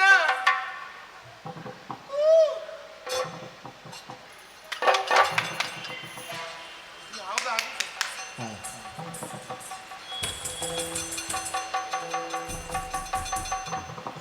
ಓ ಗುಂಡ. ಆ, ಮಾಲಿನಿ, ಆ, ಮಾಲಿನಿ, ಯಾವ ಮಾಲಿನಿ? ಸ್ವೈರಿಣಿ. ಆ ಸ್ವೈರಿಣಿ. ಎಂತದ್ದು ಇದು? ಕಾಡಿನ ಹಳ್ಳದುಳ್ಳಾಡುವುದಿತು ನಗೆ ಕೇಳಲ್ಲ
ಏ ಗುಂಡ, ಓ ಅದು ಕೇವಲ ಕಪ್ಪೆ ಅಲ್ಲ, ಮತ್ತೆ ಅದು ಗೋಪು ಕಪ್ಪೆ, ಅಂದ್ರೆ ದೊಡ್ಡ ಕಪ್ಪೆ. ನಿನ್ನಾಗೆ ಆ? ನಿನ್ನ ಹಾಗೆ ನನ್ನ ಹಾಗೆ. ಗುಂಡು ಗುಂಡು. ಹೌದೇನೋ? ಏನು? ನಿನ್ನನ್ನು ನೋಡುವಾಗ ಆ. ನನಗೆ ನಗೆ ಎನ್ನುವುದು ತಡೆಯುವುದಕ್ಕೆ ಹತ್ತಿಲ್ಲ. ನಗು ನಗು ನಗು. ಏನ್ ನನಗೆ ಹುಚ್ಚು ಹಿಡಿದಿದ್ಯಾ? ಅಲ್ಲ, ನಗುವುದಕ್ಕೆ ಮೊನ್ನೆ ನಗುಬೇಕು. ಹಾಗ ಅದಕ್ಕೆ ನಗಡಿದ್ದು. ಆ. ಎಂತದ್ದು ಪುಣ್ಯಾತ್ಮ, ಏನಾಯ್ತು? ಕಾಡಿನಲ್ಲಿ ಇಷ್ಟು ಜಾಗ ಉಂಟು, ಆ. ನೀನು ಈ ಕೆಸರಿನಲ್ಲಿ ಕುಳಿತುಕೊಂಡು ಆಡ್ತಾ ಇದ್ದೀಯಲ್ಲ. ಮತ್ತೆ ಅಲ್ಲಿದ್ರೆ ನಿನ್ನದು ಚರ ಪೆರ ನನಗೆ ಸಾಕಾಗಿ ಹೋಯ್ತು. ಅದಕ್ಕಾಗಿ ಇಲ್ಲಿಗೆ ಬಂದದ್ದು ನಾನು. ಈಗ ನನ್ನ ಸಹವಾಸ ಬೇಡ ಅಂತ ಹೇಳಿಲ್ವೇ? ಹಾಗಲ್ಲ, ಮತ್ತೆ ಹೇಗೆ? ನಿನ್ನ ಸಹವಾಸ ಬಿಟ್ಟು ನನಗೆ ಹೊಟ್ಟೆಗೆ ಏನಿಲ್ವೇ? ಅಲ್ವೇ? ಈಗ ಬೇಕಾದಷ್ಟು ಆಟಗಳುಂಟು. ಇದು ನನಗಿದು ಕೆಸರಾಟವೇ. ಯಾವುದು? ಕೆಸರು. ಕೆಸರಾಟ ಇವತ್ತಿಗೆ ಸಾಕು. ಹೀಗೆ ಬಾ, ನೀನ್ ನನ್ನ ಜೊತೆ ಆಟಕ್ಕೆ ಬರ್ತೀಯಾ? ಆಟಕ್ಕೆ? ಹೌದು. ಈಗ ನೀನು ಆಟದಲ್ಲಿದ್ಯಾ? ಆ? ನೀ ಆಟದಲ್ಲಿದ್ಯಾ? ಹಾಗಲ್ಲ, ಮತ್ತೆ? ನಾವು ಜೊತೆಯಾಗಿ ಆಟಕ್ಕೆ ಹೋಗುವ, ಹಾ, ಒಟ್ಟಿಗೆ ಹೋಗುದು, ಜೊತೆಯಾಗಿ ಒಟ್ಟಿಗೆ ಬರುವುದು, ಆಹಾ. ಎಲ್ಲ ಒಟ್ಟೊಟ್ಟಿಗೆ ಆಟಕ್ಕೆ. ಒಂದು ತಿರುಗಾಟ ಮಾಡಿದ್ರೆ ಹೇಗೆ? ಈಗ ಹಾ. ಆಟಕ್ಕೆ ಬಂದ್ರೆ ಊಟ ಸಿಗ್ತದ? ಓ, ಊಟ ಉಂಟು, ಆಟ ಆಡಿದ್ದೆವು. ತಿನ್ನುವುದಕ್ಕೆ ಹೌದಪ್ಪ, ಬೇಕಾದಷ್ಟು ಬೇಕಾದಷ್ಟು ತಿನ್ನುವುದಕ್ಕೆ ಸಿಗ್ತದಂತಾದ್ರೆ ಹಾ. ನಾನು ಬರ್ತೇನೆ ಆಟಕ್ಕೆ. ಬರ್ತೀಯಾ? ಬರ್ತೇನೆ. ನಿನಗೆ ತಿನ್ನುವುದೊಂದಿದ್ರೆ ಬೇರೆ ಯಾವುದು ಬೇಡ. ತಿನ್ನುವುದಕ್ಕೆ ಕೊಡ್ತೀಯಲ್ಲ? ಈಗ ಆಟ ಆಡ್ಲಿಕ್ಕೆ ಬರ್ತೀಯಲ್ಲ, ಇಲ್ಲಿ ಕೆಸರಲ್ಲಿ ಕುಳಿತುಕೊಳ್ಳುವುದಲ್ಲ. ಮತ್ತೆ? ನೋಡಂತೆ ಏನು? ಈ ಕಾಡು ಎಷ್ಟು ವಿಶಾಲವಾಗಿ ಉಂಟು. ಹೌದು. ಓ ಅಲ್ಲಿ ನೋಡು, ಹಾ. ಓ ಇಲ್ಲಿ ನೋಡು, ಹಾ. ಹೀಗೆ ಬಾ ಹೀಗೆ ಬಾ, ಇದೇ ರೀತಿ ಕಾಡಿನಲ್ಲಿ ಸುತ್ತುತ್ತಾ ಸುತ್ತುತ್ತಾ ಸುತ್ತುತ್ತಾ. ಹಾ. ಓ ಸಕನೇ, ಓ, ನೋಡು. ನೋಡು ಸಕನೆ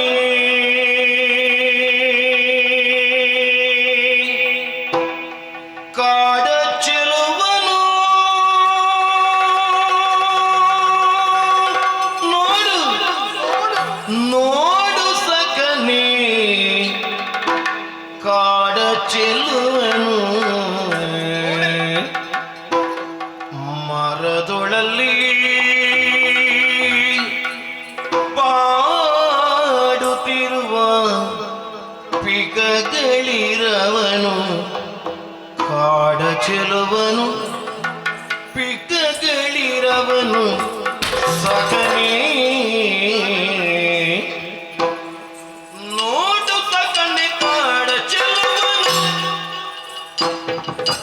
ನೋಡು ಸಕನೆ ಕಾಡ ಚೆಲುವನು, ಮರದೊಳಲ್ಲಿ ಪಾಡುತ್ತಿರುವ ಪಿಕಗಳಿರವನು, ಮರದೊಳಲ್ಲಿ ಪಾಡುತ್ತಿರುವ ಪಿಕಗಳಿರವನು, ಕಾಡ ಚೆಲುವನು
ತಿನ್ನತ್ತೈ ತಿನ್ನತ್ತೈ ತೋರ್ತನ ತಿನ್ನತ್ತೈ ತಿನ್ನತ್ತೈ ತಿನ್ನತ್ತೈ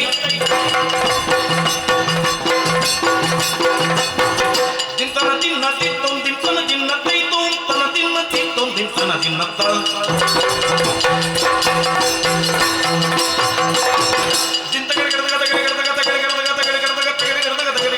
ತಿನ್ನತ್ತೈ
ಸಕನೆ ಸಕನೆ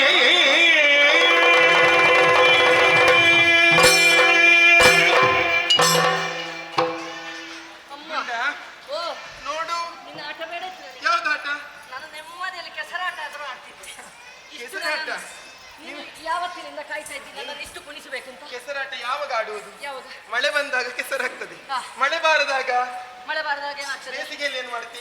ಯಾವ ಕೆಸರನ್ನು ಹುಡುಕಿಕೊಂಡು ಹೋಗ್ತಿ ನೀನು? ಓಹೋ, ಆಗ ನಿನಗೆ ಈಗ ಆಟ ಎಲ್ಲ ಬೇಸಿಗೆಯಲ್ಲಿ ಅಲ್ವಾ? ಬೇಸಿಗೆಯಲ್ಲಿ ನಿನಗೆ ಇದೇ ಆಟ ಬೇಕಾದದ್ದು. ಮಳೆಗಾಲ ಬಂದ್ರೆ ಆಟ ನಿಲ್ತದೆ. ಆಗ ನಿನ್ನದು ಕೆಸರಾಟ ಬೇಕಾದ್ರೆ ಆಡು. ಹಾ. ಹೌದೇನು? ಏನು? ನೋಡಿದ್ಯಾ ಹಾ. ಸುಂದರವಾದ ಈ ಕಾಡು. ಹಾ. ಈ ಕಾಡಿನಲ್ಲಿ ಹಾ. ಒಂದಲ್ಲ, ಹಾ. ಎರಡಲ್ಲ, ಹಾ. ಮೂರಲ್ಲ, ನಾಲ್ಕಲ್ಲ, ಐದಲ್ಲ. ಹೋಗ್ಲಿ ಮುಂದೆ. ನೀ ಅಷ್ಟು ಕಲ್ತಿಯಲ್ಲ. ಮತ್ತೆ ನೀನು ನನಗೆ ಎದುರು ಮಾತಾಡುವಷ್ಟು ಹೇಳಿಕೊಟ್ಟ ಮೇಲೆ ನನಗೆ ಇಲ್ಲಿ ಬಾ. ಏನು? ಹಾಗಲ್ವೋ? ಹಾ. ನೀನು ಆಡಿದರೆ ನನಗೆ ಬೇಸರ ಇಲ್ಲ. ನೀನು ಎಷ್ಟು ಹೇಳಿದ್ರು ಹಾ. ತುಂಬ ಹತ್ತಿರದವನು. ಹೌದಾ? ಹೌದಪ್ಪ, ನಿನ್ನನ್ನು ನೋಡಿದಾಗ ಹಾ. ಮುದ್ದು ಮುದ್ದು ಮುದ್ದು ಮುದ್ದು ಎನ್ನುವಾಗ ಆಗ್ತದೆ. ಹಾಗಂದ್ರೆ ಹಾಗಂದ್ರೆ ಹಾಗಂದ್ರೆ ಅದೇ ಪೆದ್ದ ಬಾಯಿ.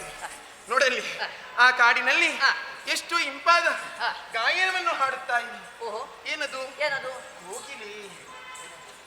ಕುಪ್ಪುಲ. ಹ? ಕೋಗಿಲೆ ಅಂತ ಹೇಳಿದ್ಕೆ ಕುಪ್ಪುಲ ಅಲ್ವೇನು? ಅವ ಯಾಕೆ ಇಲ್ಲಿಗೆ ಬರುವುದು? ಅದು ಕೋಗಿಲೆ. ಆ ಕೋಗಿಲೆ. ಓ, ಅಲ್ಲಿ ನೋಡು, ಏನು? ಮರದ ಮೇಲೆ ಹಾ. ಹಾಡುತ್ತಿರುವ ಯಾವುದು? ಗಿಣಿ. ಹಾ? ಹಾ, ಮಿಣಿ ಮಿಣಿ. ಗಿಣಿ ಅಲ್ಲ, ಗಿಳಿ. ಗೀಳಿ ಗೀಳಿ. ಹಾ. ಹಾ. ಇಲ್ಲಿಗೆ ಬರುತ್ತೆ. ಮೇಲೆ ನೋಡು, ಏನು? ವಾನಂಗಳದಲ್ಲಿ ಹಾ. ಯಾವ ರೀತಿ ಪ್ರಕೃತಿ ಒಮ್ಮತವನ್ನು ನೀಡಿದೆಯೋ ಹಾ. ಎತ್ತ ಪ್ರಕಾರವಾಗಿ ಹಾ. ತನ್ನ ಗರಿಯನ್ನು ಬಿಚ್ಚಿ ಹಾ. ಅತ್ತಿಂದಿತ್ತ ಇತ್ತಿಂದತ್ತ ಹಾ. ಕುಣಿಯುತ್ತಾ ಇವೆ. ಏನು? ಆ ಜೋಡಿನವಿಲು ನೋಡಂತೆ ಓ ದೂರದಲ್ಲಿ. ಜೋಡು. ಜೋಡಲ್ಲ, ಜೋಡಿನವಿಲು. ಜೋಡಿ ನವಿಲು. ಜೋಡಿನವಿಲು ಅಂತ ಹೇಳಿದ್ರೆ ಏನು? ಏನು? ಒಂದು ಗಂಡು ನವಿಲು, ಹಾ. ಮತ್ತೊಂದು ಹೆಣ್ಣು ನವಿಲು. ಹಾ. ನೀನು ಗಂಡು, ಹಾ. ನಾನು ಹೆಣ್ಣು. ಅದು ಯಾಕೆ ಗಂಡು ಹೆಣ್ಣಾಗುದು? ಗಂಡು ಗಂಡು ಆಗುದಿಲ್ವೋ? ಆ? ಗಂಡು ಗಂಡು ಆಗುದಿಲ್ವೋ? ಎಂತದ್ದು? ಅಲ್ಲಿ ನವಿಲು. ಜೋಡಿಯ? ಹಾ. ನೀವೊಂದು ಹೊಸ ಪ್ರಯೋಗ ಮಾಡಿ ನೋಡು. ಅದು ಹಾಗಾಗುದಿಲ್ವೋ? ಹಾ. ಪ್ರಕೃತಿಯ ನಿಯಮ ಹಾಗೆ. ಹಾ. ಗಂಡಿಗೊಂದು ಹೆಣ್ಣು, ಹಾ. ಹೆಣ್ಣಿಗೊಂದು ಗಂಡು. ಆಗಲಿ. ಇದು ಪ್ರಕೃತಿ ನಿಯಮ. ಹಾ. ನಾವಿರೋರು ಇರುವ ಹಾಗೆ ಹಾ. ನೋಡಂತೆ ಹಾ. ಗರಿಗಳನ್ನು ಬಿಚ್ಚಿ ಹಾ. ಎಷ್ಟು ಅಂದವಾಗಿ ಕುಣಿಯುತ್ತಾ ಇವೆ. ಏ, ಹಾ. ನಾವಿರುವ ಹಾಗಿಲ್ಲ ಅದು. ಯಾರು ಹೇಳಿದ್ದು? ನಾವಿರುವ ಹಾಗಿಲ್ಲ. ಅಂದ್ರೆ ನಿನಗೆ ಗರಿಯೇ ಇಲ್ಲ. ಅದು ಗರಿ ಇರುವುದು ಹೆಣ್ಣಿಗಲ್ಲ, ಮತ್ತೆ? ಗಂಡಿಗೆ. ಓ, ನನಗೆ ಗರಿ ಇಲ್ಲ. ನನಗೆ ಗರಿ ಇಲ್ಲ. ಯಾವುದು? ನನಗೆ ಗರಿ ಇಲ್ಲ. ಇಲ್ಲಿ ಬಂದ ತಲೆಯಲ್ಲಿ ಉಂಟಲ್ಲ ಅಷ್ಟು ಸಾಕು. ಹಾಗಲ್ವೋ? ಹಾ. ಪರಸ್ಪರ ಹೊಂದಾಣಿಕೆಯನ್ನು ಮಾಡಿದ್ದು ಅಷ್ಟೇ. ಹಾ. ಎಷ್ಟು ಅಂದವಾಗಿದೆ. ಹಾ. ಇಲ್ಲಿ ಬಂತೆ, ಇಲ್ಲಿ ನೋಡು, ಚುಳು ಚುಳು ನಾದದಿ ಹರಿಯುತ್ತಾ ಇದೆ ನದಿ. ಇಷ್ಟನ್ನೆಲ್ಲ ನೋಡಿಕೊಂಡು ಹಾ. ನಾವಿನ್ನು ಇಲ್ಲೇ ನಿಲ್ಲುವುದಾ? ಮತ್ತೆ? ಹೊತ್ತು ಮೀರುವ ಮುನ್ನ ಹಾ. ನಮ್ಮ ಮನೆಯನ್ನು ಸೇರಬೇಕು. ಸೇರ್ಬೇಕು. ತಡ ಮಾಡುವುದು ಯಾಕೆ? ಹಾ. ಹೋಗುವ ಹೋಗುವ.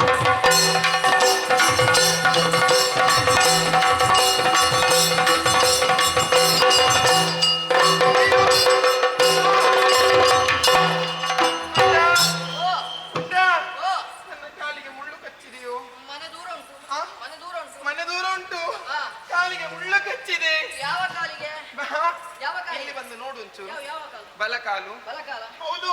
ತೊಂದ್ರೆ ಅಲ್ಲವೋ? ಅಲ್ಲಿ ತನಕ ಹೋದ್ರೆ ಆಹಾ. ಮುಳ್ಳು ತೆಗಿಲಿಕ್ಕೆ ವ್ಯವಸ್ಥೆ ಇರ್ತಾರೆ. ನೀನು ಒಂದು ಕಾಲಲ್ಲಿ ಬಾ. ಆಗ್ಲಿಕ್ಕಿಲ್ವಾ? ಅಲ್ಲಿವರೆಗೆ ಹಾ. ಆಗುವುದಿಲ್ಲ. ಏನು? ನನ್ನ ಮುಳ್ಳನ್ನು ತೆಗಿ.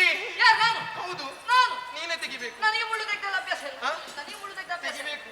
ಹಾ. ಇಲ್ಲದ್ರೆ ನನಗೆ ಬರ್ಲಿಕ್ಕೆ ಆಗುದಿಲ್ಲ, ನಿನಗೆ ಹೋಗ್ಲಿಕ್ಕೆ ಆಗುವುದಿಲ್ಲ. ಹೌದು. ಅಪ್ಪ ಹೇಗೆ ಹೇಳ್ತಾರೆ? ಹ್ಮ್. ಮುಳ್ಳು ತೆಗಿಯೋ, ನೋವಂತ ಇದೆ. ನಾನೇ ತೆಗಿಬೇಕಾ? ಹೌದು. ನನಗೆ ಆಟ ಬೇಡ ಇತ್ತು. ಎಲ್ಲುಂಟು? ಆಯ್ತು ಆಯ್ತು. ಎಲ್ಲುಂಟು? ಮುಳ್ಳೆಲ್ಲುಂಟು? ನೋಡು. ಈ ಮುಳ್ಳು ತೆಗಿಲಿಕ್ಕೆ ನನ್ನ ಕೈಯಿಂದ ಆಗ್ಲಿಕ್ಕಿಲ್ಲ. ಹಾ, ಒಂದು ವ್ಯವಸ್ಥೆ ಎಂತ ಮಾಡ್ತೇನೆ. ಒಮ್ಮೆ ವ್ಯವಸ್ಥೆ ಮಾಡಿ ಒಮ್ಮೆ ಮುಳ್ಳು ತೆಗಿ ಪುಣ್ಯಾತ್ಮ. ಅಲ್ಲೇ ಇರು. ಅಯ್ಯೋ, ನೋವಾಗ್ತಾ ಉಂಟು. ಬೇಗ ಬಾ ಪುಣ್ಯಾತ್ಮ. ಇದ್ರಲ್ಲಿ ಹೋಗದ ಮುಳ್ಳು ಯಾಕೆ? ಹಾ, ಬೇಗ ಬಾ. ಮುಳ್ಳು ಹೋದ್ರೆ ಆಯ್ತಲ್ಲ? ಒಮ್ಮೆ ಮುಳ್ಳು ತೆಗಿ. ಮುಳ್ಳು ತೆಗ್ದ್ರೆ ಆಯ್ತಲ್ಲ? ಒಮ್ಮೆ ತೆಗ್ದ್ರೆ ಸಾಕು. ನಿನ್ನಲ್ಲಿ ಮುಳ್ಳು ತೆಗಿಲಿಕ್ಕೆ ಹೇಳಿದ್ದು, ಹಾ. ನನ್ನ ಕಾಲು ಕತ್ತರಿಸಲಿಕ್ಕೆ ಹೇಳಿದ್ದಲ್ಲ. ಯಾವುದು ಹೋದ್ರೂ ಮುಳ್ಳು ಹೋಗ್ತದಲ್ಲ. ನನಗೆ ಮುಳ್ಳು ಹೋಗುವುದು ಮುಖ್ಯ. ಮುಳ್ಳು ಹೋಗುವಾಗ ನನ್ನ ಕಾಲು ಹೋಗುದಿಲ್ವೇನೋ? ಅಲ್ಲ, ಮುಳ್ಳು ಹೋಗುವುದಿಲ್ಲ. ಈ ಪೆದ್ದನ ಹತ್ರ ಹೋಗಿ ಹೇಳಿದ್ದೇನಲ್ಲ, ಕತ್ತಿಯಿಂದ ಅಲ್ಲ, ಮತ್ತೆ ನನ್ನ ಕೈಯಿಂದಲೇ ತೆಗಿಬೇಕು. ಕೈಯೆಲ್ಲ ತೆಗಿಬೇಕ? ಅಯ್ಯೋ, ನಿನ್ನ ಕೈಯಾರೆ ಇಷ್ಟೆಲ್ಲ ಮಾಡ್ಲಿಕ್ಕಾಗಿದೆ ನಿಂಗೆ? ಈಗ ಕೈ ಎಲ್ಲುಂಟು ಮುಳ್ಳು? ನೋಡಲ್ಲಿ, ಮುಳ್ಳೆಲ್ಲುಂಟು? ನೋಡು. ಮೆಲ್ಲ ಮೆಲ್ಲ ಮೆಲ್ಲ.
ಆಗದನ್ನೆಲ್ಲ ಮತ್ತೆ ಯಾಕೆ ವಹಿಸಿಕೊಳ್ಳುವುದು?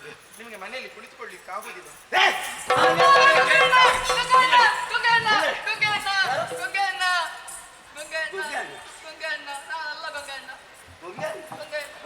ಮುಂಗವ ಹಳೆ ಬಾರ ಕೆಟ್ಟವರಿ ಕಾಡಿನ ತಿರ್ಗಾಡಕ್ಕೆ ಹೊಡೆಯುವುದು ಹೌದೇನಾ?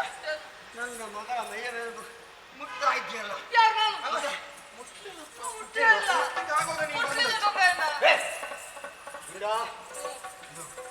ಹೌದೇನಾ?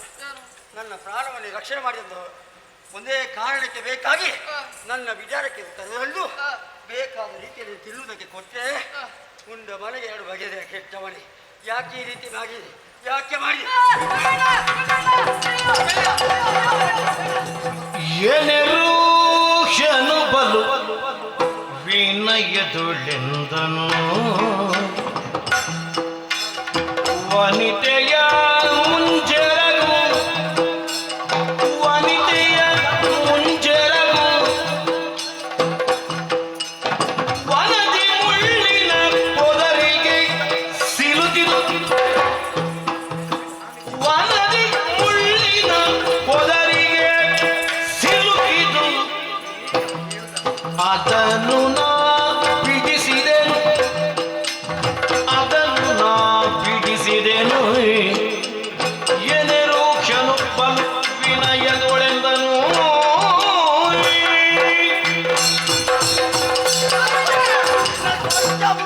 ಕೆಟ್ಟವನೇ ಹಣೆ ಬರ ಕೆಟ್ಟವನೇ.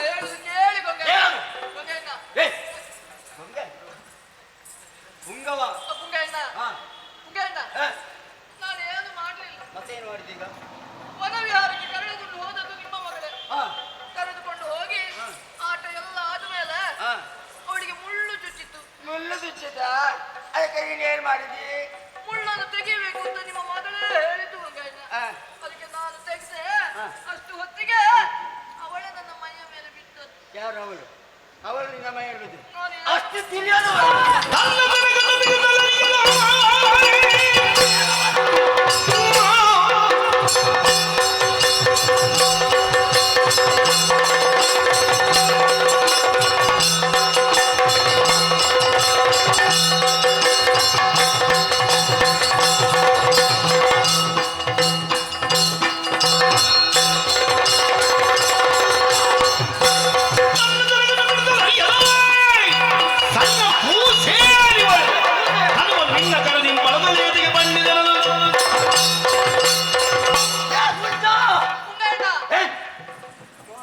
ಕೆಟ್ಟವನೇ.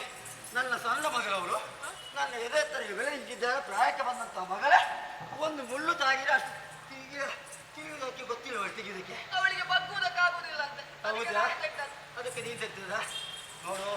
ನನ್ನ ಒಂದು ಮುಖವನ್ನು ನೋಡಿದ್ದೇವೆ, ಇನ್ನೊಂದು ಮುಖವನ್ನು ನೋಡು ಮೊದಲು. ಮರ್ಯಾದೆಯಿಂದ ಇಲ್ಲಿ ಹೋಗ್ತಾ ಇಲ್ವ? ಇಲ್ಲ ತೊಂದರೆ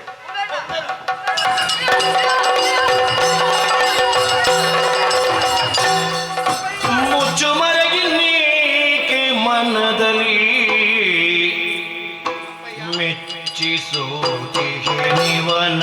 ಚೆಲುವಿಗೆ ಮುಚ್ಚು ಮರೆಗಿನ್ನೇಕೆ ಮನದಲ್ಲಿ ಮೆಚ್ಚಿಸೋದಿವನ ಚೆಲುವಿಗೆ ಮೆಚ್ಚುಗೀತಗೆ ಎನ್ನ ಕೊಟ್ಟು ನೀ ಸ್ವಚ್ಛ ಮನದಿ ಮುಚ್ಚು ಮರೆಗಿನ್ನೇಕೆ ಅಪ್ಪಯ್ಯ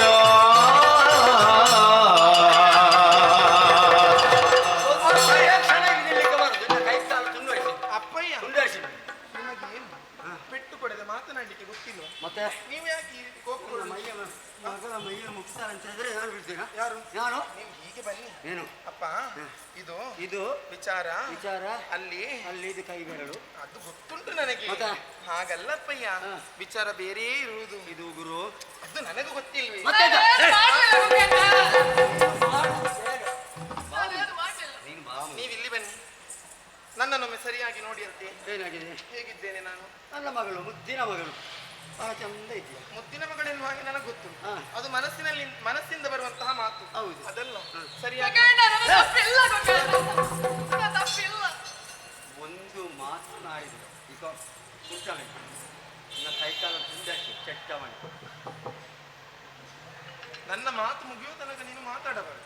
ಇಲ್ಲದ್ರೆ ಮಧ್ಯದಲ್ಲಿ ಪೆಟ್ಟು ಕೊಟ್ರೆ ನಾನು ಹೊಣೆ ಅಲ್ಲ. ಅಪ್ಪಯ್ಯ ಇಲ್ಲಿ ಬನ್ನಿ ಅಂತೆ. ನನ್ನನ್ನು ಸರಿಯಾಗಿ ನೋಡಿ.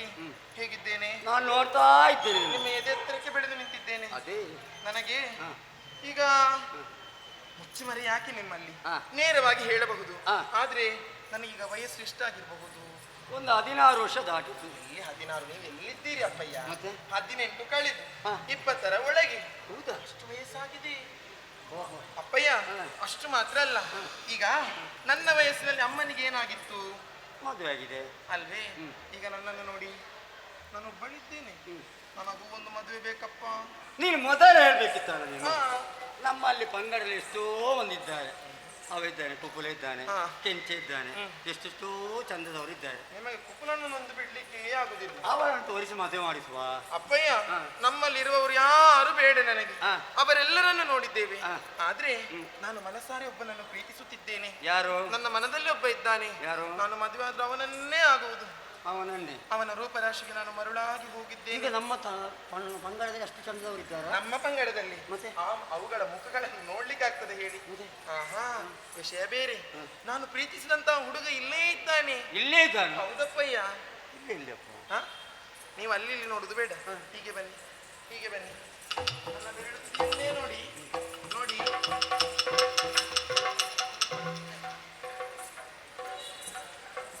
ಮಗಳೇ, ಅಪ್ಪ, ನಿನಗೆ ಸ್ವಲ್ಪ ತಲೆ ಸರಿ ಇಲ್ಲ. ಯಾಕೆ? ಅವನಿಗೆ ಮೊದಲೇ ತಲೆ ಸರಿ ಇಲ್ಲ. ಅವನಿಗೆ ನಿನ್ನನ್ನು ಕೊಟ್ಟು ಮದುವೆ ಮಾಡಿಸಿದ್ದು. ಏನಾಗ್ತದೆ? ಅದು ಬೇಡ ಮಗಳೇ. ಅವನ ಯಾರು ಎಂತ ಅಂತ ನಮಗೆ ಗೊತ್ತಿಲ್ಲ. ಇರ್ಲಿ. ಗೊತ್ತಿಲ್ಲದವರಿಗೆ ನಾವು ಯಾಕೆ ಮದುವೆ ಮಾಡಿಸಿದ್ರು? ಲಾಭ ಉಂಟಪ್ಪಯ್ಯ. ಈಗ ನಮ್ಮ ಪಂಗಡದಲ್ಲಿ ಇದ್ದಾನಷ್ಟೇ. ನೋಡಿ, ಅವನ ಊರು ಯಾವ್ದು, ಎಲ್ಲಿಂದ ಬಂದವನ, ಯಾರಿಗೆ ಗೊತ್ತಿಲ್ಲ. ಅದು ಯಾವುದು ಇರ್ಲಿ. ಆದ್ರೆ ಇಲ್ಲೊಂದು ಲಾಭ ಇರುವಂತಹ ವಿಚಾರ ಹೇಗೆ? ಏನು? ನನಗೆ ನಿಮ್ಮನ್ನು ಬಿಟ್ಟರೆ ಬೇರೆ ಯಾರು ಇಲ್ಲ. ಹ್ಮ್. ನಿಮಗೂ ನನ್ನನ್ನು ಬಿಟ್ಟರೆ ಬೇರೆ ಯಾರು ಇಲ್ಲ. ಇಲ್ಲ. ಎಲ್ಲಿಯಾದ್ರೂ ನನ್ನನ್ನು ಮದುವೆ ಮಾಡಿದ ಬಳಿಕ ನಾನು ಮತ್ತೊಬ್ಬರ ಮನೆಯನ್ನು ಹೋಗಿ ಸೇರಬೇಕು. ಆದ್ರೆ ಇವನನ್ನು ಮದುವೆ ಆದ್ರೆ ಹಾಗಲ್ಲ.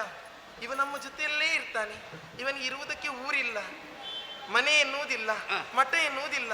ಹಾಗಾಗಿ ಇವ ನಮ್ಮ ಜೊತೆಯಲ್ಲಿ ಇದ್ದರೆ ನಮಗೂ ಒಳ್ಳೆಯದಲ್ವಪ್ಪಯ್ಯ. ನಿನ್ನ ಅಂತರಂಗದ ಭಾವನೆಯನ್ನು ಅರ್ಥ ಮಾಡಿಕೊಂಡೆ ಮಗಳೇ. ಹ್ಮ್. ಇವನ ರೂಪಕ್ಕೆ ಮರುಳಾದೆಯ ನೀನು. ಹೌದಪ್ಪಯ್ಯ. ಚಿಂತಿಸಬೇಡ. ಹ್ಮ್. ಆದರೆ ಹಾ, ಕೋಪಗೊಂಡಂತ ನಾನು ಇವರಿಗೆ 2 ಪೆಟ್ಟು ಕೊಟ್ಟಿದ್ದೇನೆ. ಸಮಾಧಾನ ಮಾಡಿಬೇಕು. ಈಗ ಅವನಲ್ಲಿ ಯಾವ ರೀತಿಯಲ್ಲಿ ಮಾತನಾಡ. ನೀವೇ ಮಾತಾಡ್ಬೇಕು. ಮಗ ಗುಂಡ, ಓ ಗುಂಡ,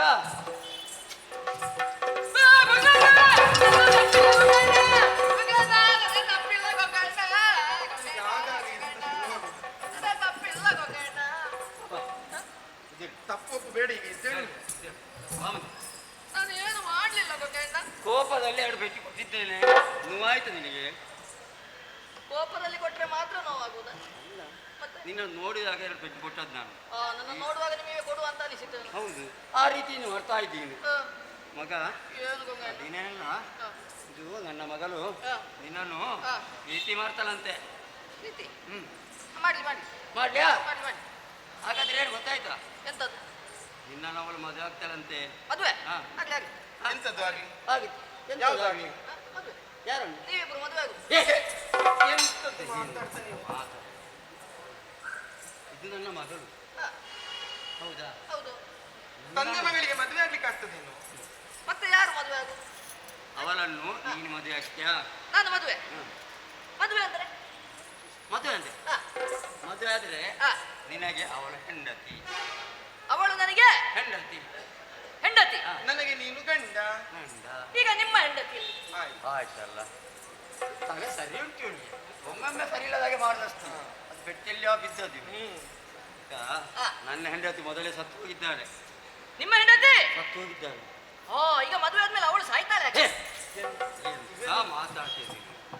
ಅಲ್ಲ, ಹೆಂಡತಿ ಸಾಯ್ತಾಳಲ್ವಾ ಮದುವೆ ಆದ್ಮೇಲೆ? ಮತ್ತೆ ಮದುವೆ ಆದ ಬಳಿಕ ನಾವು ಸಂಸಾರ ಮಾಡುದು. ಆ ಸಂಸಾರ ಮಾಡಿ ಸಾಯಿ. ಸಾಯುವ ವಿಚಾರ ಯಾಕೆ? ಯಾಕೆ ನಿನಗೆ? ಆ, ಆ ವಿಚಾರ ಬಿಡುವ. ಆ. ನೀನು ಮದುವೆ ಆಗ್ತೀಯವಳನ್ನು? ಮದುವೆ ಹಾ. ಮದುವೆ ಆದ್ರೆ ಹೊಟ್ಟೆಗೆ ಕೊಡ್ತೀರಾ? ಹಾ. ಹಾ. ಮದುವೆ ಆದ್ರೆ ಊಟ ಉಂಟು, ಹಾ. ಪಾಯಸದ ಊಟ, ಪಾಯ್ಸ. ಮತ್ತೆ ಹಾಡು ಉಂಟು, ನಾಡು. ಎಲ್ಲ ಉಂಟು ನಿನಗೆ. ಉಂಟಾ? ಮದುವೆ ಆಗ್ತೀನಿ. ಎಲ್ಲ ಕೊಡ್ತೇನೆ ಹೇಳಿದ್ರೆ ಆಗ್ತೇನೆ. ಮತ್ತೆ ಮದುವೆ ಆದ ಮೇಲೆ ಹಾ. ನಿನಗೆ ಇವಳ ಹೆಂಡತಿ, ಹಾ. ಅವಳಿಗೆ ನೀನು ಗಂಡ. ಗಂಡ? ಗಂಡ ಗಂಡ ಹ. ನಾನು ನಿನಗೆ ನೀವು ನನಗೆ ಮಾವ ಮಾವ. ಮಾವ. ಹ? ಮಾವ ಅದೇ ಮಾವ ಮಾವ. ಹಾ. ಮಾವ ಹಾ, ಅದೇ ಅದೇ. ಈಗ ಮದುವೆ ಆದ್ರೆ ಒಂದು ವಿಜೃಂಭಣೆ ಆಗ್ಬೇಕು. ಹಾ, ಈಗ ಒಪ್ಪಿದ್ದಾನೆ. ಹಾ. ಈ ಆಗುದಿಲ್ಲ, ಯಾಕೆಂದ್ರೆ ನಮ್ಮವರಿಗೆಲ್ಲ ತಿಳಿಸ್ಬೇಕಲ್ಲ. ಅದಕ್ಕೆ ಇದು ಸಾಂಕೇತಿಕವಾಗಿರುವಂತ ಒಂದು ಮದುವೆ. ಮತ್ತೆ ವಿಜೃಂಭಣೆಯಿಂದ ಆಗ್ಬೇಕು ಹೇಳಿದ್ರಿ. ಅದು ಇಲ್ಲೆಲ್ಲ ಮತ್ತೆ ನಮ್ಮ ಕುಲದೇವರಂತ ಹಾ. ಮಾರಿಯಮ್ಮ. ಮೇರಿಯಮ್ಮ. ಎಲ್ಲಿ ಅವರನ್ನು ಇಲ್ಲಿ ಯಾಕೆ ಕರೆಯುವುದು ನೀವು? ಮಾರಿಯಮ್ಮ. ಮಾರಿಯಮ್ಮನ ಗುಡಿ ನೀವು ಅಷ್ಟು ಗೊಬ್ಬೆ ಹಾಕುದು ಯಾಕೆ? ಮಾರಿಯಮ್ಮನ ಗುಡಿ ಎದುರಲ್ಲಿ ಹಾ, ಮಾರಿಯಮ್ಮನ ಗುಡಿ. ಎದುರಲ್ಲಿ ಮದುವೆ ಆಗ್ಬೇಕು. ಹಾ, ಹಾ. ಸಾಂಕೇತಿಕವಾದಂತ ಮದುವೆಯನ್ನಿಗೆ ಮಾಡಿಸ್ತೇನೆ. ಹಾ. ನೀವು ಸ್ವಲ್ಪ ವಿಶ್ರಾಂತಿಯನ್ನು ಪಡೀರಿ. ಹಾ. ಹೋಗಿ ಮಾಡಿ.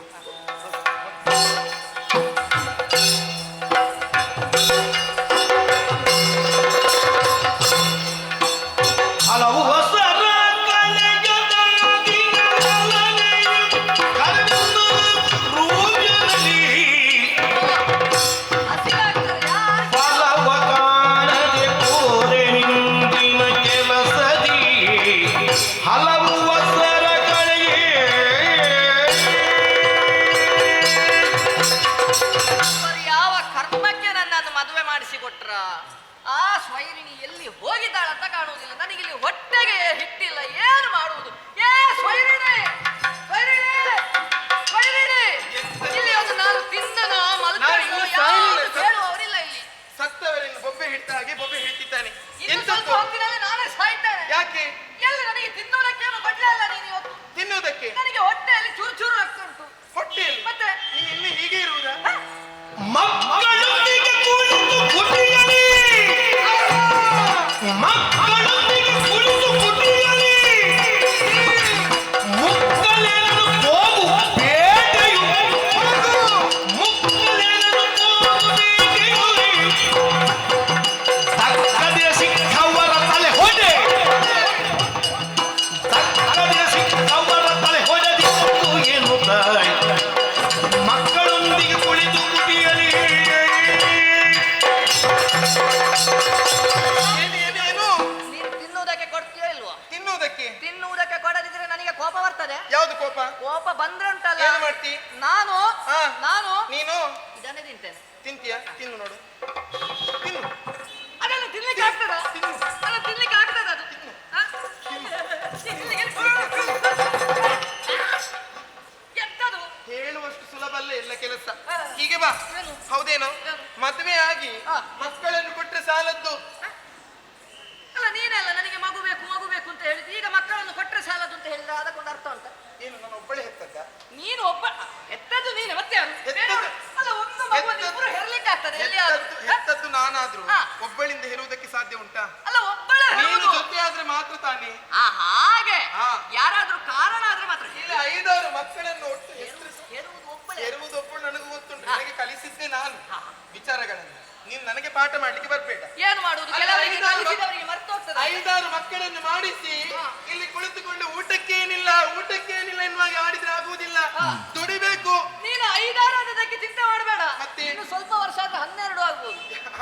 12 ಈಗ ಇದ್ದದನ್ನು ನೀನು ಮೊದಲು ಸುಧಾರಿಸಿಕೊಂಡು ಹೋಗ್ಬೇಕು. ಏನ್ ಮಾಡ್ಬೇಕು? ಅದು ನಿನಗಿರುವಂತಹ ಹೊಣೆಗಾರಿಕೆ. ಮಕ್ಕಳ ವಿಷಯ ಬಿಡೆ, ನನಗೆ ತಿನ್ನುವುದಕ್ಕೆ ಕೊಡೆ. ತಿನ್ನುವುದಕ್ಕೆ ಮತ್ತೆ ಅಲ್ಲ ಯಾವಾಗಲೂ ಕೊಡ್ತಾ ಇದ್ದೀನಿ. ನಾನು ನಿನ್ನ ಗಂಡ ನೆನಪಿರ್ಲಿ ನಿನಗೆ? ಗಂಡ ಎನ್ನುವ ಹಾಗೆ ಗೊತ್ತುಂಟು. ಹಾ.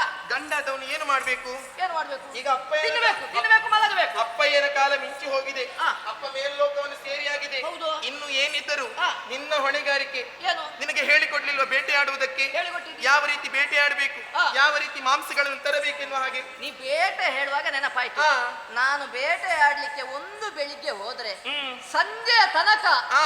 ಓಡಾಡಿದ್ದು ಬಿಟ್ರೆ ಒಂದೇ ಒಂದು ಬೇಟೆ ಸಿಗುವುದಿಲ್ಲ. ಹಾಗಾಗಿ ಇನ್ನು ಬೇಟೆಗೆ ಹೋಗುವ ಕ್ರಮ ಇಲ್ಲ. ನಾನು ಮನೆಯಲ್ಲಿ ಕುಳಿತುಕೊಳ್ತೇನೆ. ನೀನು ಬೇಟೆಗೆ ಹೋಗಿ ಬಂದು ಅಡಿಗೆ ಮಾಡಿ ನನಗೆ ಬಡಿಸಿದ್ರೆ ಆಯ್ತು. ನೀನು ಬೇಟೆಗೆ ಹೋಗುವುದು ಬೇಡ, ಹಾ. ಇಲ್ಲೇ ಕುಳಿತು. ಹಾ. ಇನ್ನು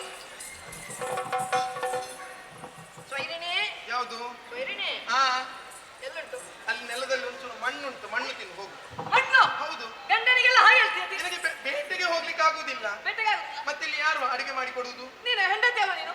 ಮಾಡಿಕೊಡುವ ಜವಾಬ್ದಾರಿ ನನ್ನದು. ವಿಜೃಂಭಣೆಯಿಂದ ಮದುವೆ ಆಗಿದ್ದೇನೆ ನಾನು. ಮದುವೆ ಆದ್ರೆ ಸಾಲದ್ದು, ಮತ್ತೆ? ಹೆಂಡತಿಯನ್ನು ನೋಡಿಕೊಳ್ಳುವುದಕ್ಕೆ ಗೊತ್ತಿರಬೇಕು. ಪೆದ್ದನಾಗಿ ಮಾಡುವುದಲ್ಲ. ಇವನೊಬ್ಬ ಪೆದ್ದ ಗಂಡ ನನ್ನದು.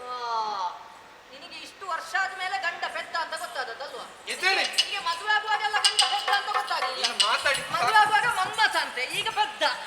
ಎಲ್ಲರ ಹಣೆ ಬರ ಇಷ್ಟೇ ಅಂತ ಮನ್ಮಥರತಿ ಹಾಗಿರಲಿ, ಹಾ, ಹಾ, ಹಾ. ಅದೆಲ್ಲ ಮುಗ್ದು ಹೋದ ಅಧ್ಯಾಯ. ಇನ್ನು ಮನ್ಮಥರತಿ ಹೇಳಿದ್ರೆ ಆಗ್ಲಿಕ್ಕಿಲ್ಲ ನಿನ್ನದು. ಹಿಡಿದುಕೋ ಈಗ. ಇದು ಯಾವ್ದು? ಹಾ? ಇದು ಯಾವ್ದು? ಯಾವುದು? ಇದು ಕೋಲು. ಇದನ್ನು ತಿನ್ನುವುದಕ್ಕಾಗುದು? ತಿನ್ನುವುದಕ್ಕೆಲ್ಲ, ಮತ್ತೆ? ಇದು ಕೋಲು. ಹಾ. ಇನ್ನು ಮುಂದೆ ಹಾ. ನೀನು ಕಾಡನ್ನು ಸೇರ್ಬೇಕು. ಹಾ. ಸೇರುವುದು ಮಾತ್ರ ಅಲ್ಲ, ಹಾ. ಮರದ ಇಡಿಯಲ್ಲಿ ನೀನು ಹೋಗಿ ನಿಲ್ಬೇಕು. ಹಾ. ಯಾರಿಗೂ ಕಾಣಕೂಡದು. ಹಾ. ಅಲ್ಲಿ ಹಾ. ದಾರಿ ಹೋಗರು ಅನೇಕ ಮಂದಿಗಳು ಸಿಗ್ತಾರೆ ಹಾ, ನಿನಗೆ. ಅವರು ತಿನ್ಲಿಕ್ಕೆ ಬರ್ತಾರೆ. ಅವರು ತಿನ್ನಿಕ್ಕೆ ಕೊಡುವುದಲ್ಲ, ಮತ್ತೆ? ಅವರಲ್ಲಿ ಬೇಕಾದಷ್ಟು ಚಿನ್ನಾಭರಣಗಳು, ಹಾ. ಹಣ ಅದನ್ನು ಇತ್ಯಾದಿಗಳು. ತಿನ್ಲಿಕ್ಕಾ? ಇಲ್ಲಿ ಕೇಳು ನೀನು. ಅಲ್ಲ, ಅದನ್ನು ತಿನ್ಲಿಕ್ಕೆ ಆಗುದಿಲ್ಲ. ನಾನು ಮಾತಾಡುವಾಗ ಮಾತಾಡ್ಬೇಡ, ಪೂರ್ತಿ ಕೇಳಿ. ಅವರಲ್ಲಿ ಬೇಕಾದಷ್ಟು ಸಂಪತ್ತುಗಳಿರ್ತದೆ. ಹಾ. ನೀನು ಹಾ. ಅವರ ಮುಂದೆ ಸಾಗುವಂತಹ ಹೊತ್ತಿಗೆ ಹಾ. ಈ ಕೋಲಿನಿಂದ ಅವರ ತೊಲಗಿ ಪಡಿ. ತಲೆಗೆ ತಲೆಗೆ ಸತ್ತು ಹೋದ್ರೆ ಅವರು ಹಾ? ಸತ್ತು ಹೋದ್ರೆ ಸತ್ತಲ್ಲಿ ಸತ್ತು ಹೋಗಿ ನಿನಗೇನು? ನಿನ್ನ ಕುಟುಂಬದವರ ಬರುವುದು? ಏ, ಹಾ? ಅವರಿಗೊಂದು ಕುಟುಂಬ ಇಲ್ವಾ? ಯಾರಿಗೆ? ಅವರಿಗೆ ಅವರ ಕುಟುಂಬಕ್ಕೆ ನಿನಗೆ ಚಿಂತೆ ಯಾಕೆ? ಪೊಲೀಸ್ ಕಾಡಿಗೆ ಹೋಗ್ಬೇಕು. ಹಾ. ಅಲ್ಲಿ ನಾನು ಹೇಳಿದಂತ ವಿಚಾರಗಳನ್ನು ಮಾಡಿ ಅವರನ್ನು ಕೊಂದಾದ್ರೂ ಪರವಾಗಿಲ್ಲ. ಅವರು ಸತ್ತರು, ಅವರಲ್ಲಿರುವಂತಹ ಸಾಮಗ್ರಿಗಳನ್ನು ಕಸಿದುಕೊಂಡು ನೀನು ಬಂದರೆ ಮಾತ್ರ ನಿನಗೆ ಊಟ ಸಾಧ್ಯ. ಓಯ್, ಹೊಡೆದು ಕೊಂದು ಬರ್ಬೇಕು ಅಂತ ಹೇಳಿದ್ರು. ಇವಳು ಕೊಟ್ಟ ಕೋಲಿನಲ್ಲಿ ಒಂದು ಪೆಟ್ಟಿಗೆ ಈ ಕೋಲ ತುಂಡಾಗಿ ನಾನು ಪೆಟ್ಟ ದಿನ ಎದುರಾಯ್ತು.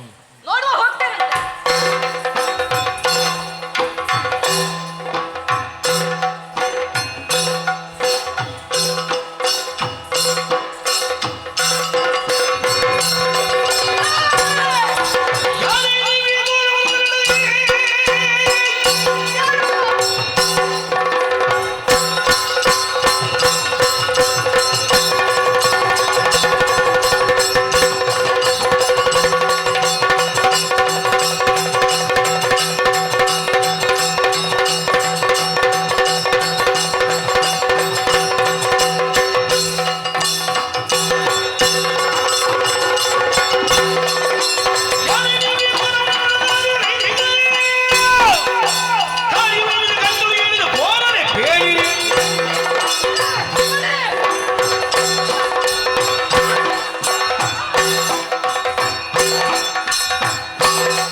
ಸಾಕಾಗುದಿಲ್ಲ. ಮುಂದೆ ಹೋಗಿ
ತಡೆಯುವುದು ಸುಮ್ಮನೆ ಫಲವಿಲ್ಲವು. ಧರ್ಮದ ಕಚ್ಚ ಹಮ್ಮಿಕೊಂಡಿರುವೆವು. 7 ಬ್ರಹ್ಮ ಶಿವರರು ನಾವು, 7 ಬ್ರಹ್ಮ ಶಿವರರು ನಾವು, ತಮ್ಮ ತಪಸ್ವಿಗಳು.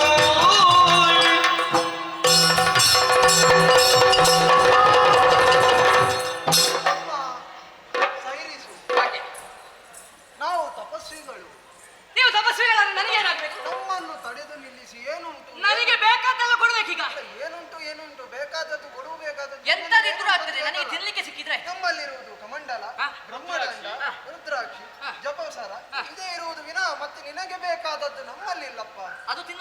ಅದು ತಿನ್ನುವುದಕ್ಕೆಲ್ಲ ಆಗುವುದಿಲ್ಲ.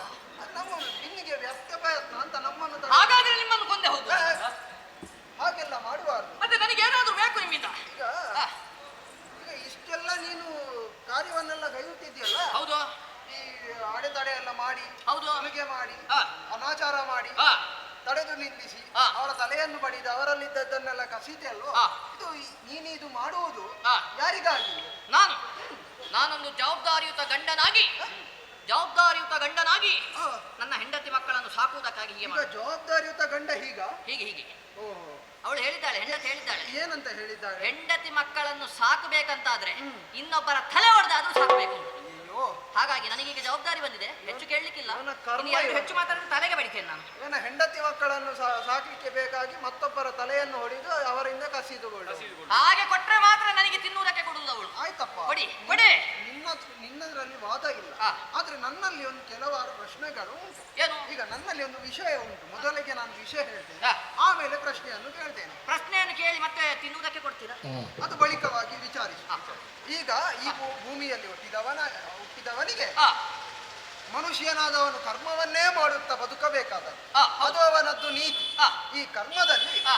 2 ರೀತಿಯ ಕರ್ಮಗಳು ಉಂಟು. ಹಾ. ಒಂದು ದುಷ್ಕರ್ಮ, ಹಾ. ಒಂದು ಸತ್ಕರ್ಮ. ಹಾ. ಈ ಸತ್ಕರ್ಮವನ್ನು ಗೈದೆ ಅಂತ ಆದ್ರೆ ಹಾ. ಪುಣ್ಯಗಳು ನಿನ್ನ ಪಾಲಿಗೆ ಒದಗುತ್ತದೆ. ಹಾಗೆ ನೀನೇ ಮಾಡಿದ ಕಾರ್ಯ ಹೇಗಾಯ್ತು ಗೊತ್ತುಂಟ? ಹೇಗೆ? ಇದು ದುಷ್ಕರ್ಮ. ಓಹೋ. ಇದನ್ನು ಗೈದೆ ಅಂತ ಆದ್ರೆ ಹಾ. ಒಂದಷ್ಟು ಪಾಪ ಅಂಟಿಕೊಳ್ಳುವುದು ವಿನ ಮತ್ತೆ ಏನೂ ಅಲ್ಲ. ಓ ಈಗ ಇದನ್ನು ಮಾಡಬಾರ್ದಾ? ಇದು ಪಾಪ ಅಂತ. ಈಗ ಹಾ. ನಾನು ನಿನ್ನಲ್ಲಿ ಒಂದು ಪ್ರಶ್ನೆಯನ್ನು ಕೇಳ್ತೇನೆ. ನೀನು ಹೆಂಡತಿ ಮಕ್ಕಳಿಗೆ ಬೇಕಾಗಿ ನಾನು ಇದನ್ನೆಲ್ಲ ಮಾಡುವುದಂತ ಹೇಳಿದ್ದೀಯ. ಹಾ. ನೀನು ಈ ಕ್ಷಣವೇ ಹೋಗಿ ಹಾ. ನಿನ್ನ ಹೆಂಡತಿ ಮಕ್ಕಳಲ್ಲಿ ಒಂದು ಪ್ರಶ್ನೆಯನ್ನು ಕೇಳಬೇಕು. ಏನು?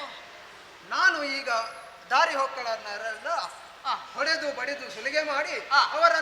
ಅವರಲ್ಲಿ ಇದ್ದಲ್ಲ ಎಲ್ಲ ವಸ್ತುಗಳನ್ನೆಲ್ಲ ಕಸಿದು ಹಾ. ಇಲ್ಲಿಗೆ ತರ್ತೇನೆ. ಹಾ. ತರುವಂತ ಕಾಲಕ್ಕೆ ಹಾ. ಒಂದಷ್ಟು ಪಾಪವು ಇದರೊಟ್ಟಿಗೆ ಬರ್ತದೆ. ಹಾ.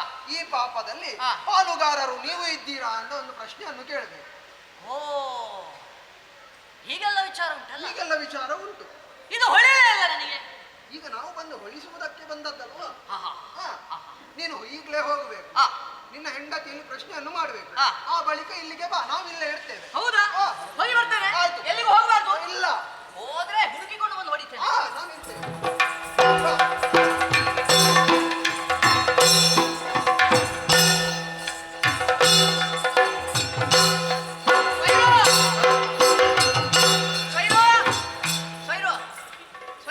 ಏನು ಖಾಲಿ ಬಂದದ್ದು? ಖಾಲಿ ಎಲ್ಲುಂಟು? ಅಲ್ಲ, ಹಾ. ಕೆಲವು ಸಿಕ್ಕಿತ್ತು. ಹಾ. ಆದ್ರೂ ಅದನ್ನು ಒಂದು ಕಡೆಯಲ್ಲಿ ಬಚ್ಚಿಟ್ಟು ಬಂದೆ. ಬಚ್ಚಿಟ್ಟು? ಹೌದೌದು. ಅದು ಯಾಕೆ? ನನಗೊಂದು ಸಣ್ಣ ಸಂಶಯ ಉಂಟು, ಅದನ್ನು ನಿವಾರಿಸಲಿಕ್ಕೆ ಬಂದದ್ದು. ಸಂಶಯ? ಹೌದೌದು. ಎಂತದ್ದು? ಬೇರೆ ಏನೂ ಅಲ್ಲ. ಹಾ. ಸ್ವೈರು. ಹಾ. ಮಡದಿಯನು ಕರೆದೆಂದಗಿ ನಡೆಸಿದನು ಕೊಲೆ ಸುಲಿಗೆಗಳ ನಾ ಪಡೆದ ಪಾತಕದ ಅರ್ಥಪಾಲನು ನಾ ಪಡೆದ ಪಾತಕದ ಅರ್ಥಪಾಲನು ಪಡೆವೆಯೇನು ಮಡದಿಯಂ ಕರೆದೆಂದ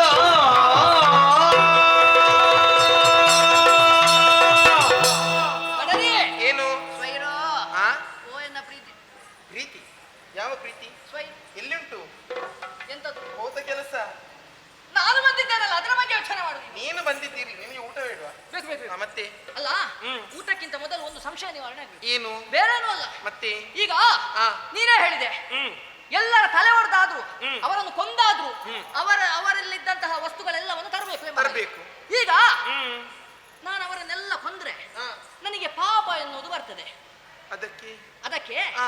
ಆ ಪಾಪದಲ್ಲಿ ಈಗ ನಾನು ಏನಾದ್ರು ತಂದ್ರೆ ಆ.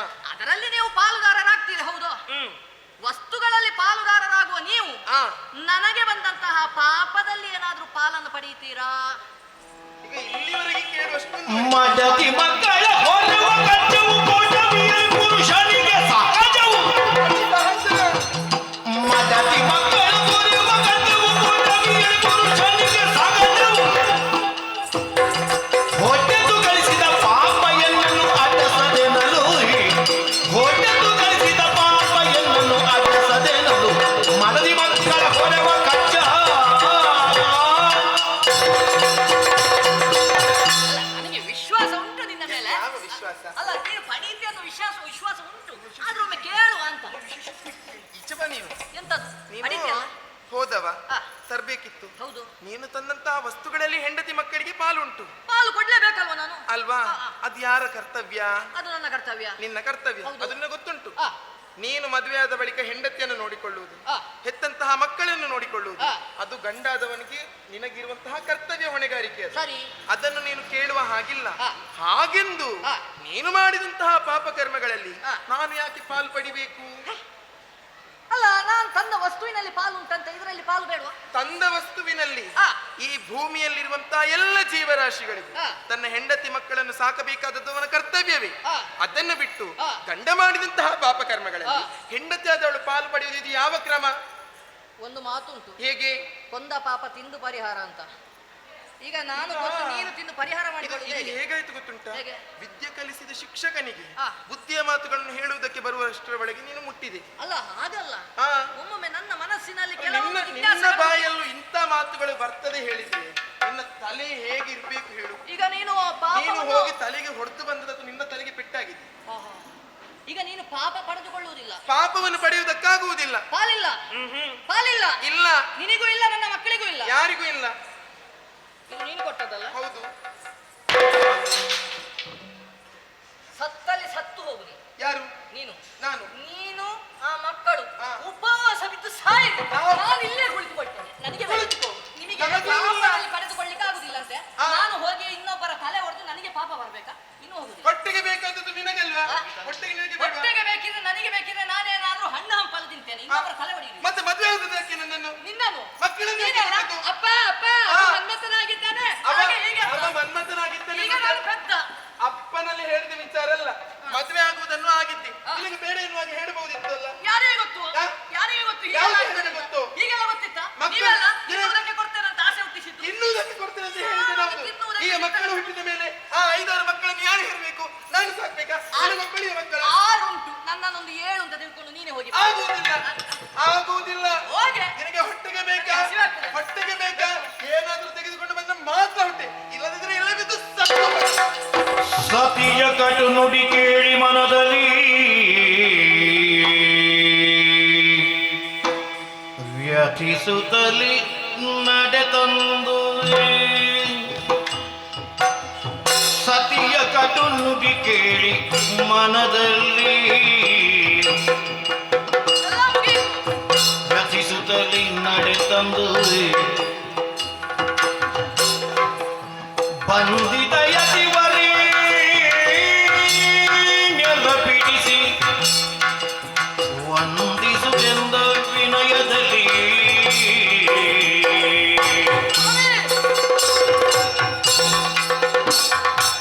ಸತಿಸುತ್ತರು ಕೈ ಬಿಟ್ಟರೆನ್ನನು ಜೊತೆಯ ಪಾಪದ ನೆರಳ ತೋರೆದರೆ ಸತಿಸುತ್ತರು ಕೈ ಬಿಟ್ಟರೆನ್ನನು ಜೊತೆಯ ಪಾಪದ ನೆರಳ ತೋರೆದರೆ ಏನು ಮಾಡ್ಲಿ? ಕ್ಷಿತಿಯೊಳ ಏಕಾಂಗಿಯನ್ನನು ಕೊರೆವುದೀಗ ಕ್ಷಿತಿಯೊಳೆ ಏಕಾಂಗಿಯನ್ನನು ಕೊರೆವುದೀಗ ಸತಿಸುತ್ತರು ಕೈ ಬಿಟ್ಟರೆನ್ನನು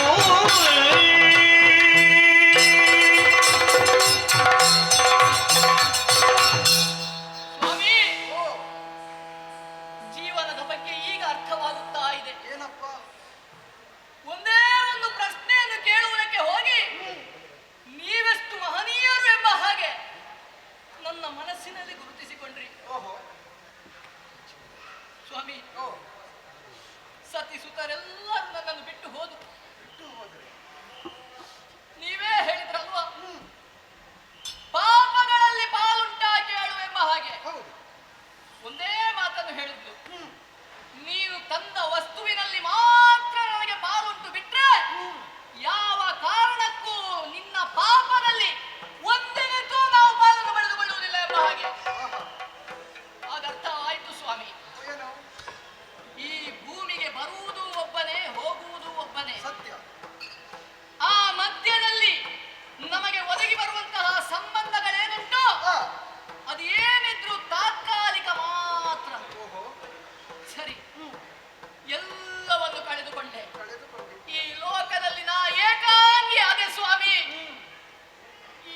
ಮರುಗಬೇಡಲೆ ತಮ್ಮ ಧರೆಯ ಸರ್ವರ ಪಾಪ ಹರಿದುವ ಮಾತ್ರ ಬೋಧಿಗುವುದು ಧರೆಯ ಸರ್ವರ ಪಾಪ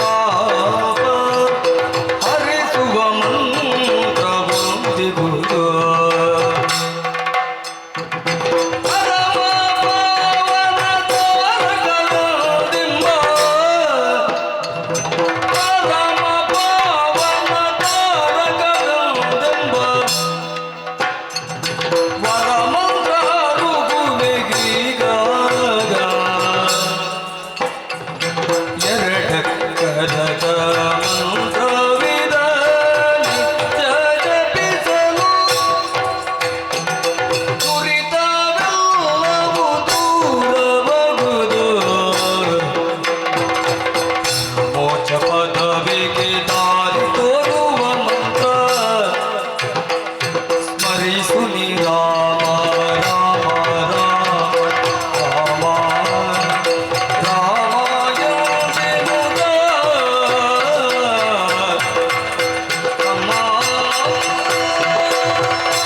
ನಾ ಮಾಡಿದ ಪಾಪಕ್ಕೆ ಪರಿಹಾರ ಎಲ್ಲಿಂದ ಸ್ವಾಮಿ ಇನ್ನು? ಪರಿಮಾರ್ಜನೆಯು ಆ, ಏಕಾಂಗಿಯಾದೆ. ಹೌದು. ಇನ್ನು ನನ್ನ ಬದುಕು ಏನು ಎಂಬುದಾಗಿ ನಮ್ಮ ಕಾಳಗುಡದಲ್ಲಿ ಆ, ಕಣ್ಣೀರನ್ನೇ ಇರಿಸಿದ್ದೀಯ. ಹೌದು ಸ್ವಾಮಿ. ಮರುಗಬೇಡ. ಆ, ಮುಂದಕ್ಕೆ ಏನು ಎತ್ತ ಎಂಬುದನ್ನು ದಾರಿ ನಾವು ತೋರಿಸಿಕೊಡುತ್ತೇವೆ. ಆ, ನಿನ್ನೆ ಎದುರು ನಿನ್ನ ಹೆಂಡತಿಯ ಮುಂದೆ ಒಂದು ಪ್ರಶ್ನೆಯನ್ನು ಇಟ್ಟೆ. ಆ, ಆ ಕಾಲಕ್ಕೆ ಆ. ಅವಳೊಂದು ಉತ್ತರವನ್ನು ಕೊಟ್ಟಿದ್ದಾಳೆ. ಹೌದು. ಆ ಉತ್ತರದಿಂದ ಆ, ನಿನ್ನ ಮನಸ್ಸೊಳಗಿ ಇರುವಂತಹ ಪಾಪಗಳು ಎಲ್ಲವೂ ಕಳಚಿ ಹೋಯಿತು. ಆ, ಪಾಪದ ಪಾತ್ರೆ ಎಂಬುದು ಆ. ಎಲ್ಲವೂ ಅಳಿದು ಹೋಯಿತು.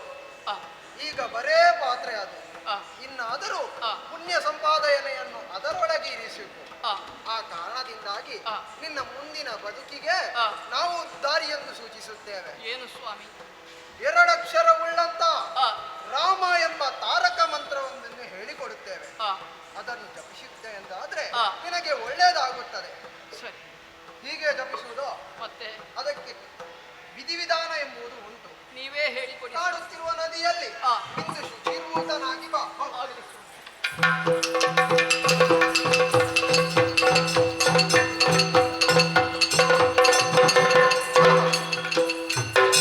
ಶುಚಿರ್ಭೂತನಾಗಿದ್ದೀಯ. ಆ, ಈ ಕಟ್ಟೆಯ ಗಿಟ್ಟೆಯ ಮೇಲೆ ಆ. ಕುಳಿತುಕೋ. ಆಗಲಿ. ಪದ್ಮಾಸನವನ್ನು ಬರೆದುಕೊಳ್ಳಬೇಕು. ಅದು ಹೇಗೆ ಸ್ವಾಮಿ? ಈ ಕಾಲನ್ನು ಆ ಕಾಲ ಮೇಲೆ, ಆ. ಆ ಕಾಲನ್ನು ಈ ಕಾಲ ಮೇಲೆ. ಆ. ಶಾಬಾಷ್. ಮತ್ತೊಂದು ಬರುವುದಿಲ್ಲ ಸ್ವಾಮಿ. ಮಾಡಿದ್ರೆ ಹೇಳಿ ಬಂತ. ಆ, ಈಗ ನಾವು ಹೇಳಿದಂತೆ ಹೇಳಬೇಕು. ಆ, ಕೈಯನ್ನು ಮುಗಿ. ರಾಮ ರಾಮ ರಾಮ. ಇವ ರಾ ಅಂತ ಹೇಳಿದ್ರೆ ರರ್ರ ಅಂತ ಹೇಳ್ತಾರೆ. ಮಾ ಅಂತಾರೆ ಅಂತ ಹೇಳ್ತಾರೆ. ಇವನಿಗೆ ಆಗುವುದಿಲ್ಲ. ಹೀಗೆ ಮಾಡಿದ್ರೆ ಸರಿ. ಈಗ ತಮ್ಮ ಆ. ಅಲ್ಲೇನು ಕಾಣುವುದು? ಮರ, ಇಲ್ಲೇನು ಕಾಣುವುದು? ಮರ, ಆ ಮರ, ಮರ, ಈ ಮರ, ಮರ, ಆ ಮರ, ಮರ, ಮರ, ಮರ, ಮರ, ಮರ, ರಾಮ ಮರ, ರಾಮ ರಾಮ ರಾಮ ರಾಮ ರಾಮ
ಈಗ ಆ ಮಂತ್ರವೇ ಕೇಳುತ್ತಾ ಉಂಟು.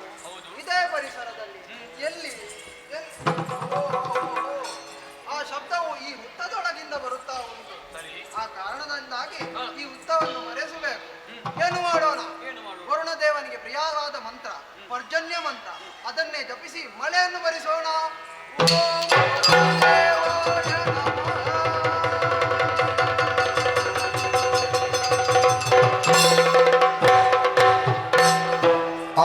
ಆಧಾರದೆ ಪಿಡಿದತ್ತೆ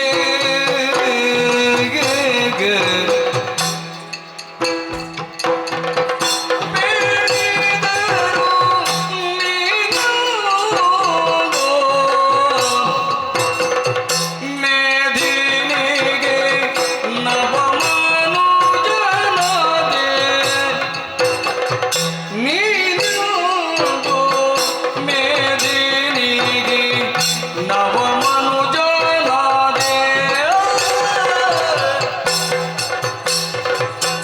ಮೋದದಲ್ಲಿ ವಾಲ್ಮೀಕಿ ಕರೆವೆವು ನಿನ್ನ ಮೋದದಲ್ಲಿ ವಾಲ್ಮೀಕಿ ಕರೆವೆವು ನಿನ್ನ ಸಾಧಿಸಿ ಬ್ರಹ್ಮ ಋಷಿ ಪದವ ಸಾಧಿಸಿ ಬ್ರಹ್ಮ ಋಷಿ ಪದವಾಗ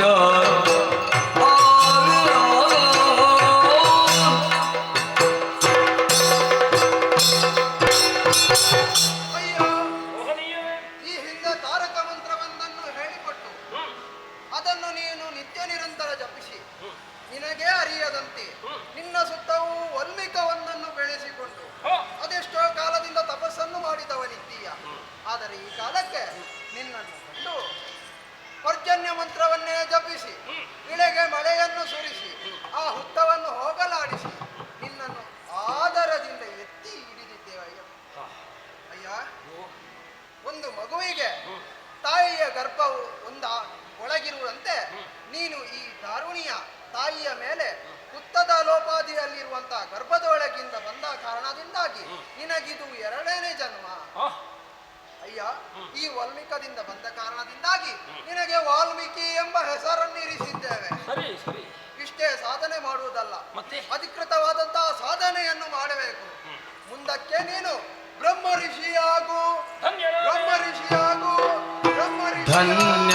ಧನ್ಯನಾದೇನು ಮುನಿವರೇಣ್ಯರಿರ ನಾಮೋಮೆ ಉನ್ನತದ ಪದವ ಪಡೆಯುವಡೆ ನಾಮೋಮೆ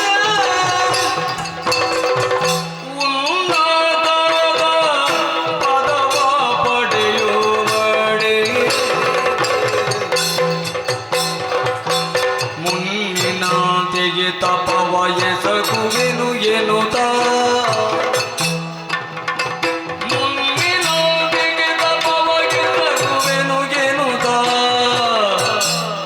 ಶಿರವನ್ನು ಬಾಗುತ್ತ ಮನಿದ ನೋಡು.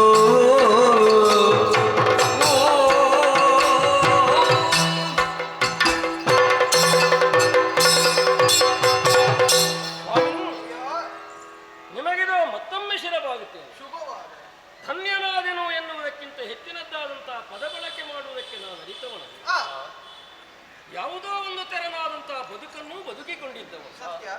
ಆ ಕಾಲಕ್ಕೆ ಹೆಂಡಿರು ಮಕ್ಕಳು ಪರಿಸರದಲ್ಲಿರುವಂತಹ ಮಂದಿಗಳ ಆ, ಸ್ಪರ್ಶ ಸುಖವೇ ಹೆಚ್ಚಿನದ್ದು ಎನ್ನುವಂತಹ ಭಾವನಲ್ಲಿ ತುಂಬಿಕೊಂಡಿದ್ದ.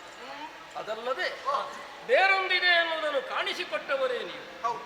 ಪಥದ ಮಧ್ಯದಲ್ಲೇ ಬಂದು ತಡೆದು ಪಾಪ ಪುಣ್ಯಗಳ ಆ, ವಿಚಾರವನ್ನು ನನ್ನ ಮನ ತುಂಬಿ ನಾನು ಆ ಜಂಜಡದಿಂದ ಹೊರ ಬರುವ ಹಾಗೆ ಮಾಡಿದೆ. ಹೌದು. ತಮ್ಮ ಅಮೃತ ತುಲ್ಯವಾದಂತಹ ಹಸ್ತವನ್ನು ನನ್ನ ನೆತ್ತಿಯ ಮೇಲಿರಿಸಿದಾಗಲೇ ಆ, ಹೊಸದಾದಂತಹ ಅನುಭೂತಿಯನ್ನು ಹೊಂದಿದಂತಹ ನಾನು ನಿಮ್ಮ ಹೇಳಿಕೆಯಂತೆ ಆ, ಮರ ಮರ ಮರ ಎನ್ನುವುದನ್ನೇ ಜಪಿಸುತ್ತಾ ನನ್ನ ಪಾಪವನ್ನು ಕಳೆದುಕೊಂಡಿದ್ದೇನೆ ಎನ್ನುವುದನ್ನು ನೀವಾಡಿದ ಮಾತಿನ ನಾನು ಅರ್ಥ ಮಾಡಿಕೊಂಡೆ. ಸರಿ. ಮನದಲ್ಲೋ ಹೃದಯದಲ್ಲೋ ತುಂಬಿರುವಂತಹ ಸರ್ವಪಾಪವನ್ನಾದರೂ ಕಳೆಯಬಲ್ಲಂತಹ ಮಹಾಮಂತ್ರವನ್ನು ಒದಗಿಸಿಕೊಟ್ಟು ಸತ್ಯ.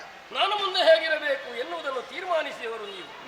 ಇಷ್ಟಕ್ಕೆ ತೃಪ್ತರಾಗದೆ ಬ್ರಹ್ಮರ್ಷಿ ಪದವಿಯನ್ನು ಹೊಂದಬೇಕು. ನಿಮ್ಮ ಅಪೇಕ್ಷೆ ಏನಿದೆಯೋ ಅದನ್ನು ಈ ಕಾಲಕ್ಕೆ ಸಾದರದಿಂದ ಸ್ವೀಕರಿಸುತ್ತೇನೆ. ಉನ್ನತವಾದಂತಹ ಪದವಿಯನ್ನು ಹೊಂದುವಲ್ಲಿ ಮೊದಲಿನ ಹಾಗೆ ಮತ್ತೊಮ್ಮೆ ತಪಸ್ಸನ್ನು ಮಾಡುವುದಕ್ಕೆ ಅಪ್ಪಣೆ ಕೊಡಬೇಕು. ಶಿರಬಾಗಿ ಶುಭವಾಗಲಿ ಶುಭವಾಗಲಿ.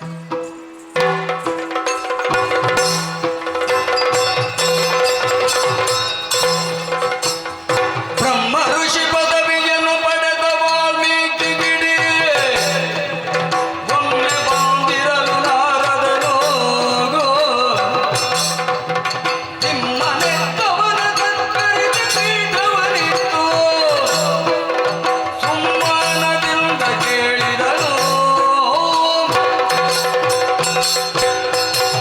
ಸಪ್ತರ್ಷಿಗಳ ನಿರ್ದೇಶನ ಹೇಗುಂಟೋ ಅದಕ್ಕನುಗುಣವಾಗಿ ಸತತ ಸಾಧನೆಯ ಮೂಲಕವಾಗಿ ಉನ್ನತವಾದಂತಹ ಬ್ರಹ್ಮರ್ಷಿ ಪದವಿಯನ್ನು ಹೊಂದಿದವರು ನಾನು. ಆ ಪದವಿಗೆ ಏರಿದ ಮೇಲೆ ನನಗೆ ಎಲ್ಲವೂ ಅನುಭವಕ್ಕೆ ಬಂದುದು. ಯಾಕೆ ನಾನು ಈ ಎತ್ತರವನ್ನು ಸೇರಿಕೊಂಡೆ, ಹೇಗೆ ಸೇರಿಕೊಂಡೆ, ನನ್ನ ಪಾಪಭಾರವನ್ನು ಹೊರುವುದಕ್ಕೆ ಸಿದ್ಧರಿಲ್ಲ ಎನ್ನುವಂತೆ ನನ್ನ ಸತಿಸುತರಾಡಿದಂತಹ ಮಾತುಗಳು. ಅದಲ್ಲದೆ ಹೋಗುತ್ತಿದ್ದರೆ ಅದೇ ಜಂಜಡದಲ್ಲಿ ನಾನು ಮುಳುಗುತ್ತಿದ್ದೆ. ಅಂದೇಗೈದ ತೀರ್ಮಾನದಿಂದ ಎತ್ತರಕ್ಕೇರಿ ನಾನೇನೋ ಪರಿಶುದ್ಧನಾದೆ. ಹೊರೆ ಕಳಚಿದ ಹಾವಿನ ಹಾಗೆ ನಿರನೇ ಮಿಂಚುವಂತೆ ನಾನಿದ್ರೆ ಲೋಕದತ್ತ ಗಮನವನ್ನು ಹರಿಸುವುದು. ಎಷ್ಟು ಮಂದಿಗಳು ಇಂಥವರಿರ್ಲಿಕ್ಕಿಲ್ಲ. ಪ್ರಾಪಂಚಿಕವಾಗಿ ಕಾಣುವುದನ್ನೇ ಸತ್ಯವೆಂದೇ ನಂಬಿಕೊಂಡು ಸಂಸಾರವೆನ್ನುವಂತಹ ಸಾಗರದಲ್ಲಿ ಮುಳುಗಿ ಕರ್ಮದ ಅಂಟನ್ನು ಅಂಟಿಕೊಂಡು ಬದುಕುವ ಮಂದಿಗಳು ಬಿದ್ದವರು ಬೀಳುತ್ತಿರುವಷ್ಟು ಮಂದಿ. ಇವರನ್ನೆಲ್ಲ ತಿದ್ದಬೇಕಲ್ಲ. ನಾನು ನನ್ನ ಉದ್ಧಾರಕ್ಕೆ ಕಾರಣೀಭೂತರಾದ ಅವರನ್ನು ನಾನು ತಿದ್ದೋಣ ಅಂತ ಹೋದರೆ ಅವರೆಂದು ಕಾಲವಶಿಗಳಾಗಿದ್ದಾರೆ ಎನ್ನುವುದು ಸತ್ಯ. ಹಾಗೆಂದು ಲೋಕದಲ್ಲಿ ಇಷ್ಟೇ ಮಂದಿಗಳಿರುವುದೇ? ಇನ್ನೆಷ್ಟೋ ಮಂದಿ ಇದೇ ಜಂಜಲದಲ್ಲಿರುವವರಿದ್ದಾರೆ. ಇವರನ್ನೆಲ್ಲ ಉದ್ಧರಿಸಬೇಕು. ಹಾಗೆ ಉದ್ಧಾರವಾಗಬೇಕು ಅಂತಾದರೆ ಜ್ಞಾನದಂಡವು ದೇವದಂಡವು ಎರಡೂ ಒಟ್ಟಾಗಿರಬಹುದಾದಂತಹ ವ್ಯಕ್ತಿಯೋ ಶಕ್ತಿಯೋ ಒಂದು ಬೇಕೇ ಬೇಕು. ಯಾರಿರಬಹುದು ವರ್ತಮಾನ ಕಾಲದಲ್ಲಿ ಎನ್ನುವ ಹಾಗೆ ನಾನು ಯೋಚನೆಯನ್ನು ಮಾಡಿಕೊಂಡಿದ್ದವ. ಸಂದರ್ಭದಲ್ಲಿ ಜ್ಞಾನಪ್ರದೀಪಕರಾದಂತಹ ನಾರದರ ಆಗಮನವಾದ ವ್ಯಕ್ತಿತ್ವಕ್ಕೆ ಶರಣಾಗಿ ಕರೆತಂದು ಒಳಮನೆಯಲ್ಲಿ ಉಪಚರಿಸಿದ ಕಾಲದಲ್ಲಿ ನನ್ನ ಅಂತರಂಗದ ವಿಷಯವನ್ನು ಅವರ ಮುಂದಿರಿಸಿತು. ಕಲ್ಯಾಣ ಗುಣ ಪರಿಪೂರ್ಣನಾದ ವ್ಯಕ್ತಿಯೊಬ್ಬನು ವರ್ತಮಾನ ಕಾಲದಲ್ಲಿ ಯಾರಾದರೂ ಇದ್ದಾರೆಯೋ ತೀರಾ ವಿರಳ ಅನ್ನುವಂತೆ ಆಡಿದ ಅವರು ದಶರಥಿ ರಾಮನ ಕುರಿತಾಗಿ ಒಂದು ಮಾತಾಡಿದರು. 16 ಗುಣಗಳನ್ನು ನಾನು ಸೂಚಿಸಿದರೆ ಅಷ್ಟನ್ನೂ ಹೊಂದಿದಂತಹ ವ್ಯಕ್ತಿ ಅಸ್ಮಿನ್ ಕಾಲೇ ಈ ಕಾಲದಲ್ಲಿ ಒಬ್ಬ ಇದ್ದಾನೆ ಅನ್ನುವಂತೆ ಆಡಿದಾಗ ಅವನ ಕಥವನ್ನು ಕೇಳ ಹೊರಟ್ರೆ ನನ್ನ ಮನ ಹೋಗುವಂತೆ ಬೇಕಂತೆ ಅದನ್ನು ವಿಸ್ತರಿಸಿದರಲ್ಲ. ಆ ಕಥೆಯನ್ನು ಕೇಳುವಾಗ ಏನು ಸಮಾಧಾನವಾಗ್ತದೆ. ನನ್ನನ್ನು ಉತ್ತರಿಸಿದಂತಹ ಮಂತ್ರವೊಂದು ಮೂರ್ತ ರೂಪವಾಗಿ ಸಂಚರಿಸ್ತದೆ ಅಂತ ಅದಕ್ಕಿಂತ ಭಾಗ್ಯ ಏನು. ಕಥೆಯನ್ನು ಕೇಳಿ ಹೊಂಕುಳಿಯೋದಂತಹ ಮನಸ್ಸು ಒಮ್ಮೆ ತಮಸಾರದಲ್ಲಿ ಮುಂದೆ ಬರಬೇಕು ಅಂತ ಬಯಸ್ತದೆ. ನೋಡೋಣ, ಆ ಕಡೆಗೆ ಹೋಗ್ತಾನೆ.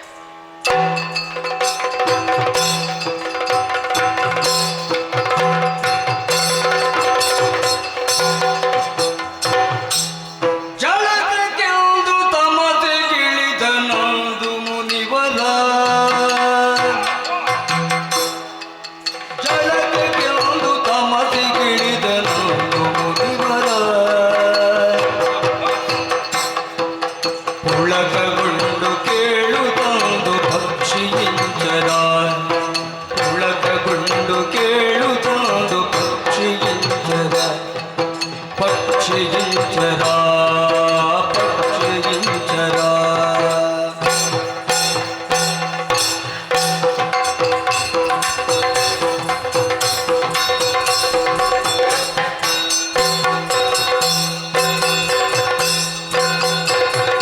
ಗಂಡು ಕೌಜ ಹೆಣ್ಣಾನೊಂದು ಬಳಿಗೆ ಕರಗಿರುವ, ಗಂಡು ಕ್ರೌಂಚ ಹೆಣ್ಣಾನೊಂದು ಬಳಿಗೆ ಕರಗಿತು, ಬಳಿಗೆ ಕರಗಿತು, ಬಳಿಗೆ ಕರಗಿತು. ಗಂಡು ಕಾಣದಂತೆ ಗೆಳು ನಡೆದಿ ಮೆರಗಿತು,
ನೋಡುತ್ತಿರಲು ಮುನಿಪ ದೂರದೆ ಖಗಗಳೆಂದು ರಮಿಸುತ್ತಿರಲು ರಮಿಸುತ್ತಿರಲು ರಮಿಸುತ್ತಿರಲು ಮುನಿಪ ದೂರದೆ ಮುಗುಳು ನಗುತ್ತ ನೋಡುತ್ತಿದ್ದ ನದಿಗೆ ತೀರದೆ ಮುಗುಳು ನಗುತ್ತ ನೋಡುತ್ತಿದ್ದ ನದಿಯ ತೀರದೆ ನದಿಯ ತೀರದೆ ನದಿಯ ತೀರದೆ ಬಂದನಾಗ ಬೇಟೆಗೆಂದು ಕೂಡಿರುತ್ತಕ ಬಂದನಾಗ ಬೇಟೆಗೆಂದು ಕೂಡಿರುತ್ತಕ ತಂದ ಬಲೆಯ ಎಸೆದು ಕಾದನಾಗಿರಾದಕ ತಂದ ಬಲೆಯ ಎಸೆದು ಕಾದನಾಗಿರಾದಕ ಕಾದನಾಗಿರಾದಕ ಕಾದನಾಗಿರಾದಕ ದೂರದಲ್ಲಿ ಕಲೆಗಳಿರುವ ಬೇಡ ದೋಷದೇ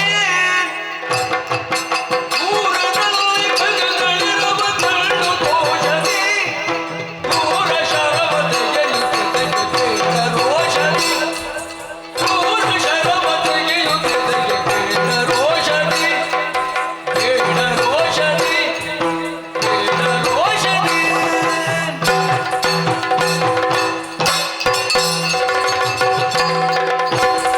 ಬಾಣದ ಗದಿಗಳು ಪ್ರಾಣವೊದಗಿದು ಚೌನಿಯೊಳಗಿದು ಬೆಳ್ಳಕ್ಕೆ ತಾನುಳಿಯುವುದು ಬೆನ್ನಳುವುಕ್ಕೆ ತಾನುಳಿಯುವುದು ಬೆನ್ನಳುವುಕ್ಕೆ ತಾನುಳಿಯುವುದು ಬೆನ್ನಳುವುಕ್ಕೆ ಕಣ್ಣನೆ ಕಿನ್ನನೆ ಕೂದಲು ಹೆಣ್ಣಿನ ಕೂಗಿಗೆ ಅನುತಾಪ ಬಣ್ಣಿತಲೆ ಕರುಣೆಯ ಮುನಿ ತನ್ನನಗಿದ್ದನು ಮರುಜಾಪ ಮುನಿ ತನ್ನನಗಿದ್ದನು ಮರುಜಾಪ ಮುನಿ ತನ್ನನಗಿದ್ದನು ಮರುಶಾಪ ಮಾನಿಷಾದ ಪ್ರತಿಷ್ಠಾಂ ತಮಗಮಶಾಶ್ವತೀ ಸಮ ಯತ್ಕ್ರಾಂತ್ಯಮಿತುನಾದೇಕಂ ಅವಧಿ ಕಾಮಮಾಹಿತಂ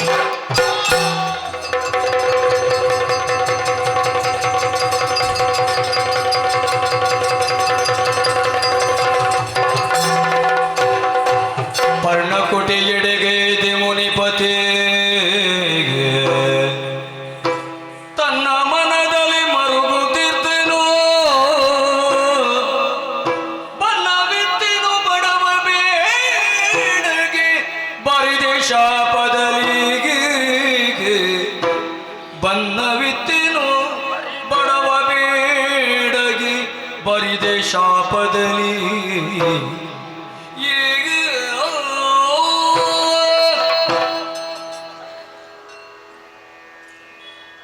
ಯಾಕೆ ಹೀಗಾಯಿತು ಅಂತ ಅರ್ಥವಾಗದೆ ರಾಮನಾಮದ ವಿಚಾರವಾಗಿ ಮನಸ್ಸಲ್ಲಿ ಆನಂದ ತಿಂದಿರನಾಗಿ ಅದರ ಅನುಭವದಿಂದಲೇ ತಪಸ್ಸೆಯಲ್ಲಿ ಮುಳುಗು ಹಾಕಿ ಒಮ್ಮೆಲೆ ಪ್ರಕೃತಿಯ ರಮ್ಯ ದೃಶ್ಯಗಳನ್ನು ಆಸ್ವಾದಿಸುತ್ತಾ ನಾನಿರುವಂತಹ ವೇಳೆಯಲ್ಲಿ ಕ್ರೌಂಚಮಿತನಗಳು ವಿಹರಿಸುತ್ತಿರಲು ಕಂಡಾಗ ಸಹಜವಾಗಿಯೇ ಮೆಲುನಗೆಯನ್ನು ನನ್ನಿಂದ ಹೊರಹೊಮ್ಮಿದ ಅಲ್ಲೇ ನನ್ನನ್ನು ನಾನು ತನ್ಮಯನಾಗಿರುವಂತಹ ಕಾಲಕ್ಕೆ ಎಲ್ಲಿಂದಲೋ ಬಂದ ಬೇಡರವನೊಬ್ಬನು ಹರಿತವಾದಂತಹ ಕಣಿಯೊಂದನ್ನು ಎಸೆದು ಗಂಡು ಹಕ್ಕಿಯ ಮರಣಕ್ಕೆ ಕಾರಣೀಭೂತನಾದರಲ್ಲ. ನನ್ನಂತಹ ಹೆಣ್ಣು ಹಕ್ಕಿಯು ತನ್ನಿನಿಯನನ್ನು ಕಳಕೊಂಡದಾಗ ಚೀರುತ್ತಾ ಅಳುತ್ತಿರುವುದನ್ನು ಕಂಡಾಗಲೇ ನಾನು ಅರಿಯದಂತೆ ನಿಂದ ಕ್ರೋಧ ಉಕ್ಕಿ ಬಂದು ವೃದ್ಧನಾಗಿ ಶಾಪವಾಕ್ಯವನ್ನೇ ಕೊಟ್ಟಿದ್ದೇನೆ. ದೀರ್ಘಕಾಲ ನೀನು ಬದುಕದಿರು ಎನ್ನುವ ಹಾಗೆ ವಿಮನಸ್ಕತೆಯಿಂದಲೇ ಮತ್ತೊಮ್ಮೆ ನನ್ನ ಮನೆಯತ್ತ ಬಂದರೆ ಅದೇ ಪ್ರಕರಣ ಚಿತ್ತದಲ್ಲಿ ಹಾದು ಹೋಗ್ತಾ ಸರಿಯೇ ನಾನು ಶಾಪ ಕೊಟ್ಟದ್ದು. ನಾನು ಹೇಗಿದ್ದೆ ಎನ್ನುವುದನ್ನು ಯೋಚಿಸಬೇಡವೇ? ಮುಂದ ನಾನು ಅವನಂತೆ ಅಗಣಿತ ಹೆಣ್ಮಕ್ಕಳ ಮಾಂಗಲ್ಯವನ್ನು ಅಪಹರಿಸಿದೆ. ನನ್ನ ಹೆಂಡತಿ ಮಕ್ಕಳನ್ನು ಸಾಕಬೇಕು ಎನ್ನುವುದಕ್ಕಾಗಿ ಕಂಡವರ ಮಂಡೆ ಹೊಡೆಯುತ್ತಿದ್ದೆ. ನಾನು ಹೋದಂತಹ ದಾರಿಗೆ ಅವರು ಬಾರದೇ ಇದ್ದಾಗ ಅವರಿರುವ ದಾರಿಯತ್ತ ಹೋಗಿ ಅವರಿಗೆ ಹೊಡೆಯುತ್ತಿದ್ದೆ. ಸಿಡಿದು ಹಾರುವಂತಹ ರಕ್ತವು ದೇಹ ಲೇಪನವಾಗಿತ್ತು. ಅವಳ ಪ್ರಾಣೋಕ್ರಮಣ ಸ್ಥಿತಿ ಎನ್ನುವುದು ನನಗೆ ರಂಜನೆಯಾಗಿತ್ತು. ಅದನ್ನು ಅನುಭವಿಸಿ ವಿಕೃತವಾಗಿ ನಗುತ್ತಿದ್ದೆ. ಬೇಡರವನ್ನು ಮಾಡಬೇಕಾದ್ದಲ್ಲವಲ್ಲ. ಬೇಟೆಯಾಡುವುದು, ಮೃಗಪಕ್ಷಿಗಳನ್ನು ಸಂಗ್ರಹಿಸುವುದು, ತನ್ನ ಹೊಟ್ಟೆ ಹೊರೆಯುವುದು, ತನ್ನ ನಂಬಿದವರ ಹೊಟ್ಟೆ ಹೊರೆಯುವುದು. ಇದು ಬೇಡನಿಗೆ ದೇವರು ಕೊಟ್ಟಂತಹ ನಿಯಮ. ತನ್ನ ನಡೆಯಲ್ಲಿ ತಾನಿರುವಾಗ ನಾನವರಿಗೆ ಶಾಪವನ್ನು ಕೊಡುವ ಮೂಲಕವಾಗಿ ಬರಿದೇ ಕಷ್ಟವನ್ನು ಕೊಟ್ಟೆನಲ್ಲ ಬೇಡನಿಗೆ. ಅಲ್ಲದೆ ಬ್ರಹ್ಮರ್ಷಿಯಾದಂತಹ ನಾನು ಮೈಥುನಕ್ಕೆಯನ್ನು ನೋಡಬಹುದೇ? ಅದು ಪ್ರಶ್ನೆಯಾಗ್ತದೆ. ಅದಕ್ಕಿಂತಲೂ ಹೆಚ್ಚಾಗಿ ನನಗರಿಯದೆ ನನ್ನಿಂದ ಹೊರಟಂತಹ ಶಾಪವಾಕ್ಯವು ಶೋಕದಿಂದ ಹೊರಹೊಮ್ಮಿತು ಹಾಗೆ ಯಾಕಾಯಿತು ಎನ್ನುವುದೇ ನನಗೊಂದು ಪ್ರಶ್ನೆ. ಏನೋ ಒಂದು ಶ್ಲೋಕದಂತೆ ಇನ್ನಾವುದೇ ಇದೆ. ಒಟ್ಟು ತಪ್ಪು ಮಾಡಿದೆ, ತಪ್ಪು ಮಾಡಿದೆ, ತಪ್ಪು ಮಾಡಿದೆ.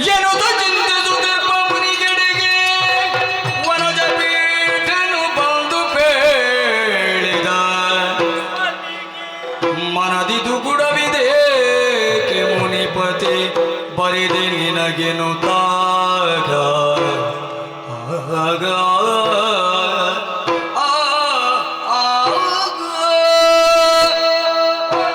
ಮಹರ್ಷಿ, ಬ್ರಹ್ಮದೇವ, ಮನದಲ್ಲಿ ದುಗುಡವಿದೆ, ದುಃಖಿಸ್ತಾ ಇದ್ದೀಯ.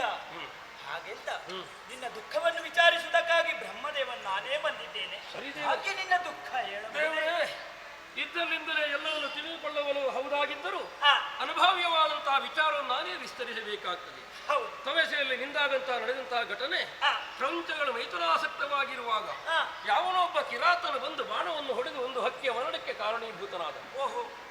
ಬ್ರಹ್ಮರ್ಷಿಯಾದರೂ ಕ್ರೋಧ ಉಕ್ಕಿತು ಹಿಡಿತದಲ್ಲಿಟ್ಟುಕೊಳ್ಳದೆ ಶಾಪವಾಕ್ಯವನ್ನೇ ಕೊಟ್ಟು ಆ, ನನ್ನಿಂದಲಾಗಿ ಬೇಡರವನೊಬ್ಬನು ಅಥವಾ ನಿರಪರಾಧಿಯೊಬ್ಬನು ಸಾಯಬೇಕಾದ ಸ್ಥಿತಿ ಬಂತಲ್ಲ.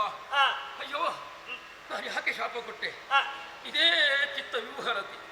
ಜೊತೆಯಲ್ಲಿ ಹೊರಹೊಮ್ಮಿದಂತ ಆ ವಾಕ್ಯಗಳು ಹಾಗೆ ಯಾಕಾಯಿತು? ಹಾ. ಒಂದು ನನಗೆ ಗೊತ್ತಾಗುವುದಿಲ್ಲ ದೇವರೇ, ಗೊಂದಲ ಆಗ್ತದೆ.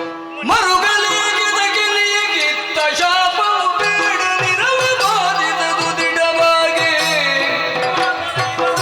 ವಿರಚಿತೈ ನವ ಕಾವ್ಯ ಶಾಪ ಶೋಕದ ತೆರವೇ ವಿರಚಿತೈ ನವ ಕಾವ್ಯ ಶಾಪ ಶೋಕದ ತೆರವೇ ಕರುಣಿ ಪಡುವಾಣಿ ನೆತ್ತಿಗೆರು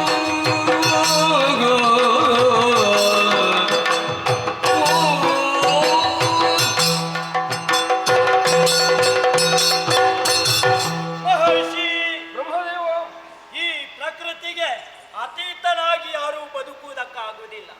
ಈ ಪ್ರಕೃತಿಯಲ್ಲಿ ಕಂಡಂತಹ ದೃಶ್ಯದಲ್ಲಿ ಕ್ರೌಂಚಗಳ ಶಾವಿಗೆ ಕಾರಣನಾದಂತಹ ಆ ವ್ಯಾಧನಿಗೆ ನೀನು ಶಾಪವನ್ನು ಕೊಟ್ಟಿದ್ದೆ. ನನ್ನಿಂದ ಅವ ಸತ್ತು ಹೋದ. ದೀರ್ಘಕಾಲ ಬದುಕಲಾರೆ ಎನ್ನುವ ಹಾಗೆ. ಬದುಕ ಕೂಡದು. ಹಾಗಿದ್ದ ಈ ಪ್ರಪಂಚದಲ್ಲಿ ಯಾರೂ ಕೂಡ ಚಿರಂಜೀವಿಯಾಗುವುದಕ್ಕಾಗುವುದಿಲ್ಲ. ಆ ಜೀವಿಗಳ ಕರ್ಮದಂತೆ ಸಾಯಲೇಬೇಕು. ಹಾಗಾಗಿ ಶಾಪವು ನೀನು ಹೇಳಿದಂತೆ ನೀನು ಕಾರಣ ಆಗುವುದಕ್ಕಾಗುವುದಿಲ್ಲ. ನನ್ನ ಶಾಪವಾಕ್ಯವು ಬೇಡನಿರವನ್ನು ಬಾಧಿಸದು. ಅವನಿಗೆ ಆಯುಸ್ಸೇ ಹಾಗೆ. ಹಾಗಿದ್ದ ನೀನು ಕೊಟ್ಟಂತಹ ಶಾಪ ಶ್ಲೋಕ ರೂಪದಲ್ಲಿ ಹೊರಬಂದಿದೆ. ಶೋಕದಿಂದ ಹೊರಹೊಮ್ಮಿದ್ದು ಶ್ಲೋಕ. ಅದಕ್ಕೊಂದು ಕಾರಣವಿದೆ. ಏನು? ನಿನ್ನಿಂದ ಮುಂದೆ ಮಹಾಕಾವ್ಯ ಒಂದು ರಚನೆಯಾಗಬೇಕಾಗಿದೆ. ನನ್ನಿಂದ ಆ, ಕಾವ್ಯ? ಹೌದು. ದೇವರೇ, ಓ, ಕಾವ್ಯ ರಚನೆಗೆ ವಸ್ತು ಬೇಕೋ ಬೇಡವೋ ಹೌದು.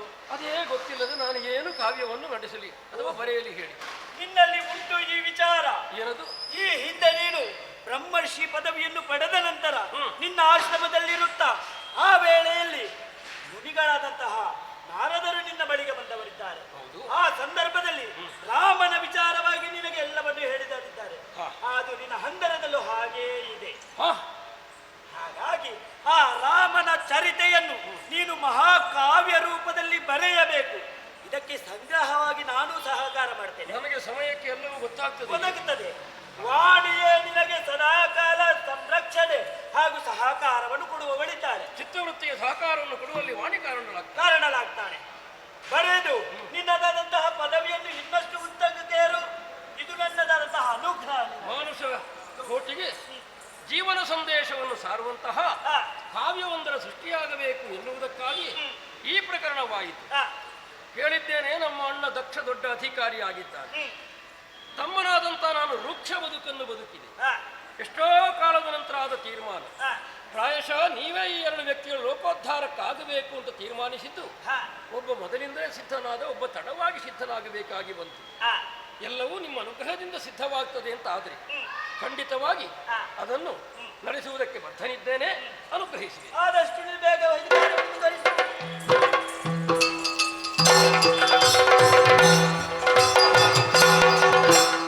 ಕನಕ ಗರ್ಭನ ನೇಮವನ್ನು ಕಂಡು ವಾಲ್ಮೀಕಿ ಮನದಿ ಸಂಕಲ್ಪವನ್ನು ಮಾಡಿ ಘನಕಾವ್ಯ ರಚನೆಗಾರಂಭ ಕೈದನು ಮೊದಲು ಬೆನಕನಂ ಪೂಜಿಸುತ್ತ ಮನದಿ ಏನೋ ಹುಟ್ಟಿಕೊಂಡಂತಹ ಗೊಂದಲವೆಲ್ಲ ದೂರವಾಯಿತಲ್ಲ. ಸಂಕಲ್ಪವು ವೈಖರಿಯು ಎರಡು ಒಂದೇ ರೀತಿಯಲ್ಲಿದ್ದಾಗ ಮಾತ್ರ ಸರಿ ಅನಿಸಿಕೊಳ್ಳುತ್ತದೆ. ಸಂಕಲ್ಪ ಒಂದಾಗಿ ವೈಖರಿ ಬೇರೆ ಆಯಿತು ಅಂತ ಆದರೆ ಹಾಗೆ ಏನು ಕಾರಣ ಅಂತ ನೋಡಿದರೆ ಅದರ ಹಿನ್ನೆಲೆ ಇರುವಂತಹ ದೈವೀ ಶಕ್ತಿ ಕಾರಣ ಎನ್ನುವುದನ್ನೇ ಬ್ರಹ್ಮದೇವರಾಡಿದ್ದು. ಇಂದ್ರ ಶತ್ರುವೇ ವರ್ಧಿಸಲಿ ಅಂತ ಒಬ್ಬ ಮಾಡಿದ. ಇಂದ್ರನೇ ಶತ್ರುವಾಗಿ ಅವನನ್ನು ವಧಿಸಿದ. ಹಾಗಾದ್ರೆ ಯಾಕಾಯಿತು ಅಂದ ಬ್ರಹ್ಮದೇವರು ಹೇಳುತ್ತಾರೆ, ಇಂದ್ರ ಶತ್ರುವಾಗುವನು ವರ್ಧಿಸಲಿ ಅಂತ ಅವ ಆಡಿತು. ಅಂದ್ರೆ ಇಂದ್ರದಿಂದಲೇ ಅವ ಕೊಲ್ಲಲ್ಪಡಬೇಕು ಎನ್ನುವಂತೆ ವೈಖರಿ ಬಂತು. ಕಾರಣವಾದ ಹಿನ್ನೆಲೆಯಲ್ಲಿ ಇರುವಂತಹ ಶಕ್ತಿ ನನ್ನಿಂದಲೂ ಆದದ್ದದೆ. ಏನನ್ನೋ ನಾನು ಮಾಡ ಹೊರಟರೆ ನನ್ನ ಹಿನ್ನೆಲೆಯಲ್ಲಿರುವಂತಹ ವಾಣಿಯು ನುಡಿಯನ್ನು ಬದಲಿಸಿ ಹೀಗಾಗುವಂತೆ ಮಾಡಿದೆ. ಮಹಾ ಒಂದು ಕಾವ್ಯ ರಚನೆಗಾಗಿ ಸಂಕಲ್ಪಬದ್ಧನಾಗಬೇಕಾದ್ರೆ ನಾನು ಶುದ್ಧನಾಗಬೇಕು ಎನ್ನುವುದಕ್ಕಾಗಿ ತಮಸೆಯಲ್ಲಿ ನಿಂದು ರುಚಿರ್ಭೂತನಾಗಿ ಬಂದು ಅಗ್ನಿದೇವನಿಗೆ ಮೂಢಾದಿಗಳನ್ನು ಅರ್ಪಿಸಿ ಅವನ್ನು ಪ್ರಾರ್ಥಿಸಿಕೊಂಡು ಪೂರ್ವ ಸೂರಿಗಳನ್ನೆಲ್ಲ ಮನಸ್ಸಿನಲ್ಲಿ ಧ್ಯಾನಿಸಿ ವಿಘ್ನವನ್ನು ದೂರ ಮಾಡಲಿ ಎನ್ನುವುದಕ್ಕಾಗಿ ಮೊದಲು ಬೆನಕನ ಪೂಜೆಯನ್ನು ಕೈಗೊಂಡು ಯಾವನ ಚರಿತ್ರೆಯನ್ನು ಬರೆಯುವುದಕ್ಕೆ ನಾನು ಸಿದ್ಧನಾದೆನು ಅವನನ್ನೇ ನನ್ನ ಹೃತ್ಕಮಲದಲ್ಲಿ ಸ್ಥಾಪಿಸಿ ಈ ಕ್ಷಣದಿಂದ ರಾಮನ ಚರಿತೆಯನ್ನು ಬರೆಯುವುದಕ್ಕೆ ತೊಡಗುತ್ತೇನೆ.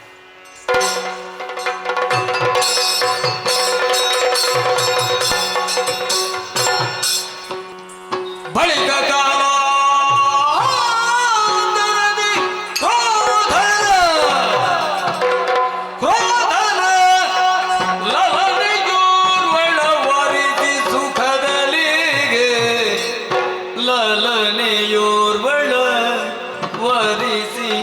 ಸುಖದಲ್ಲಿ ಸುಖದಲ್ಲಿ ಸುಖದ ಕಳೆಗೆ ಕಾಲವ ಕಲಗ ಅಂಕುರಿದುದು ದಿನ ದಿನವೂ ಊಗೋಗ ಲಲನೆಯೋರ್ವಳ ವರದಿ ಸುಖದಲ್ಲಿ ಹೀಗೆ ಹೀಗೆ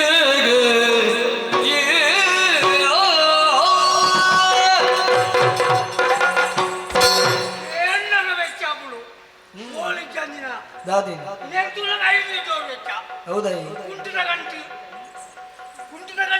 ಬಂಡಿನ ಗಂಟು ಎಕ್ಕಲ ಲೆಕ್ಕ ಇದು ಅಂಚಾತಿ ಎನ್ನ ತಿಗಲ್ಲ ಕಟ್ಟದ ಗಂಟು ಮಟ್ಟೆ ಪುಂದಾಯ ಕುಂಟೆ ಇರ್ತಾರೆ ಇದು ಏನಾಳ ಕುಂಟು ಕಲಿತು ಕೊಡ್ಬೇರೆ ಇರ್ತಾರೆ ನಿಚ್ಚಿ ಅಕ್ಕಲ ಕುಂಟು ಅಕ್ಕಲೇ ಇರ್ತಾರೆ ತಾಯೇ ಈ ಮಟ್ಟೆ ಬಂಡಿಗೆ ಚಂದ ಮಣ್ಣಿಗೆ ಕೈಯೋಡು ಆಯ್ತರ್ಥ ಬಾಡ ಹಾಳಾದು ಬಾಡು ಕಸುಬು ಇಂಚಾಂಡೆ ಇಲ್ಲಾಡು ಮಾತೆರೆಗೆ ಮದುವೆ ಆಯ್ಲಕ್ಕ ಎಂಕರು ಒಂದು ಮದುವೆ ಆತಲು ಕೊಡ್ತೆ ಕೊಡೇದಿ ಈಗ ಸಾಹಿತ್ಯ ಬೋರೆ ಒಳ್ಳು ಬಾತೇರಿನೆ ದಯಗೆ ತಿಗಡು ಒಂದು ಒಳ್ಳು ತೂತಿದ್ದ ಮಾರ ಎಡ್ಡ ಉಳ್ಳಾಲು ಮದುವೆ ಅಲ್ಲ ಅಂದು ಎಂಕ್ ಬಾರಿ ಒತ್ತಾಯ ಹೇಳ್ತಿ ಒಳ್ಳತ ಜವನಾಟಿಗೆ ಆಕ ಅಂದು ತೋಚಿಡು ಇಂಚಾಪುಡು ನನ್ನ ಬೋಡೆ ಎಂಕ್ ನಿತ್ಯ ಮಂಡೆ ಒಗ್ಗುಡು ಈ ಮದಿಮೆ ಆತಿನಕುಳು ಈ ಮದಿಮೆ ಆವಂದಿನ ಎಂತುದು ಈ ಮದಿಮೆ ತಾನೆ ಆತಿಜ ಮಾರ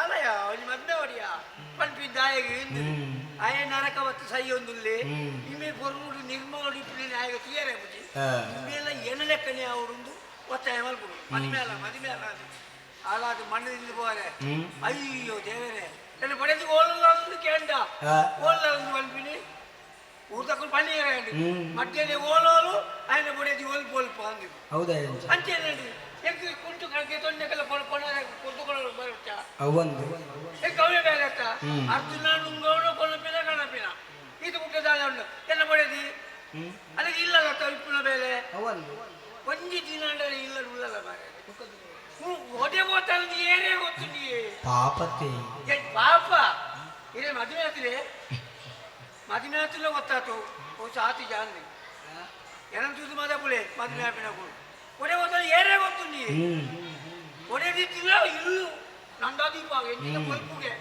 ಒಡೆದಿ ಹೊರ ಮಲ್ಪಂದೆ ಪುಳ್ಳೆ ಆಗ ಅಣ್ಣ ಖುಷಿ ಬಾಸಿ ಆತು ಬಣ್ಣಗ ಜನಕ್ಕೂ ಪಂಪಿನೆಕ್ಕಲ ಆಪಿನೆಕ್ಕಲ ಬೋಪಿನೆಕ್ಕಲ ಅಲ್ಲ ಇತ್ತೆ ಬರ್ಬೇ ಮಧ್ಯಾಹ್ನ ಕೊಡ್ತು ಒಂಚಿ ಪುಂಡಿ ಗಂಜಿ ಬೇಕು ಮದ್ ಮಾಡ್ರಿ ಜನ ಜೀವನ ಪೇರು ಹೊರ್ತಿ ಬಿಡಿಯದೆತ್ತ ಅಲ್ಲಿ ಇಲ್ಲ ಅಲ್ಲಿ ಪೋರ್ಚ ಈ ಎರಡು ಜನ ಏನಕ್ಕೂ ವಾಣಮ್ನಿ ಉಳ್ಳೇರು ಮಾರೆ ಎರಡು ಮೂಜಿ ಬಿಡಿಯದ ಇತ್ತಿನಗಳು ಉಳ್ಳೇರು ಅದು ಹೆಂಗೆ ಒಂಜೇಳು ಅದೊಂದು ದಮ್ಮು ಕಟ್ಟೆ ಶುರು ಆಗ್ತದೆ ಒಡೆ ಹೋತಾಳು ಅಲ್ಲೇ ಇನಿ ಬಾಕಲ್ಲಿ ಇಲ್ಲದ ಒಂಚಿ ಇಂಚಿ ಪೋನಾಗ ಬೀಗ ಮಾಡೋಡು ಒಂದು ಇಚ್ಚಿ ಬಾಗಿಲು ಬಾರದು ಹೋಯ್ತು ನೋಪಿನ ತಾಯಿ ಬೀಗ ಮಾಡಿದೆ ಕಲ್ಗೇರಿ ಗಿಲ್ಗೇರಿ ಕೂಡ ಇತ್ತಿನ ಕೊಳ್ಳಬೇಕು ಮುಂದೆಲ್ಲ ಹೌದೆಲ್ಲ ಬೋಡಿಗೆಜ್ಜಿ ಯಾಕಂದ್ರೆ ರಾಮರಾಜ್ಯ ಕಲ್ಗೇರಿನ ಬೋಡಿಗೆಜ್ಜಿ ಓಲ ಒಡೆಗಳ ಬೋ ದೈಗಳು ಬೋದು ಬರೋದು ಅಂದ್ರೆ ಬಾಗಿಲು ಚಿಲ್ಕ ದಿಕ್ಕ ಉಂಟಾಯಿ ದಾಳ ಬೇಯ್ಪದಿನ ಇತ್ತಿನ ನಾಯಿ ತಿಂತೀನಿ ನೋಡ್ತಿ ನಾಯಿ ತಿಂದಿನ ಕೈಯ್ಯ ನೋಡು ಯಾನೇ ತಿನ್ನೋಡ್ಸ ಐಕ್ ಮಾಡೋದು ಚಿಲ್ಕ ದಿಕ್ಕದು ಬೋಪಿನಿ ಅಲ್ಲೈತೆ ಬಾಗಿಲು ಎತ್ತದು ಉಳ ಇಳ್ಳು ಉಳ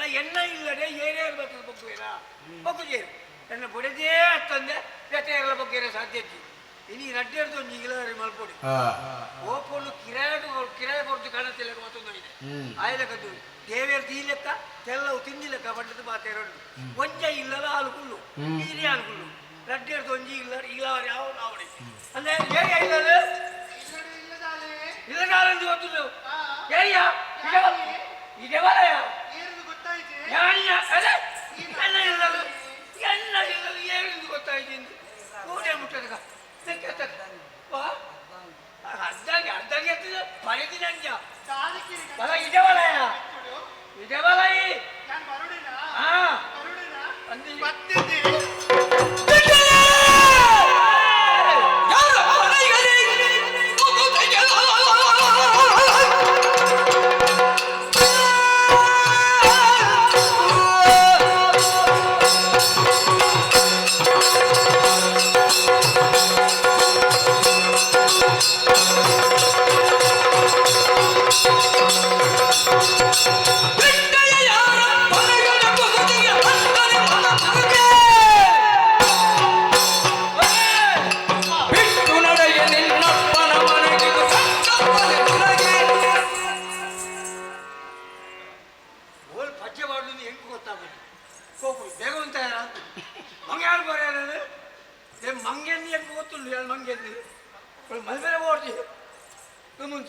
ಸ್ವಾಮಿ ಸ್ವಾಮಿ ಮಾತೋಟು ವಲ್ಲಭ ವಲ್ಲಭಾಯಿ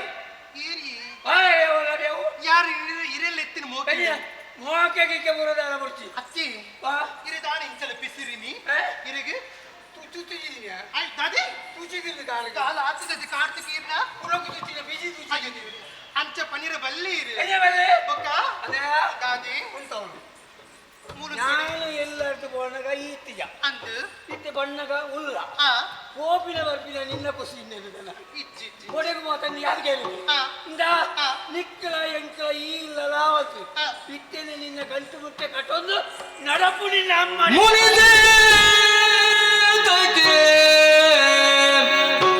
ತನ್ನಿನಿಯ ಇನಿಯ ಕಾತ ವಲ್ಲಭ ಮುನಿದೇತಕ್ಕೆ ತನ್ನಿನಿ ಜನಪಾದವೇ ವನಿತೆಗೆ ಗತಿಯಲ್ಲದೆ ತನ್ನಿನಿಯದ ಪಾದವೇ ವನಿತೆಗೆ ಗತಿಯಲ್ಲದೆ ಜನನಗರೇನೈ ಜನನಗರೇನೈ ರಾಮನ ಪ್ರಜೆ ಸದಿಗೆನು ಪಡೆದಟ್ಟಿದೆ ರಾಮನ ಪ್ರಜೆ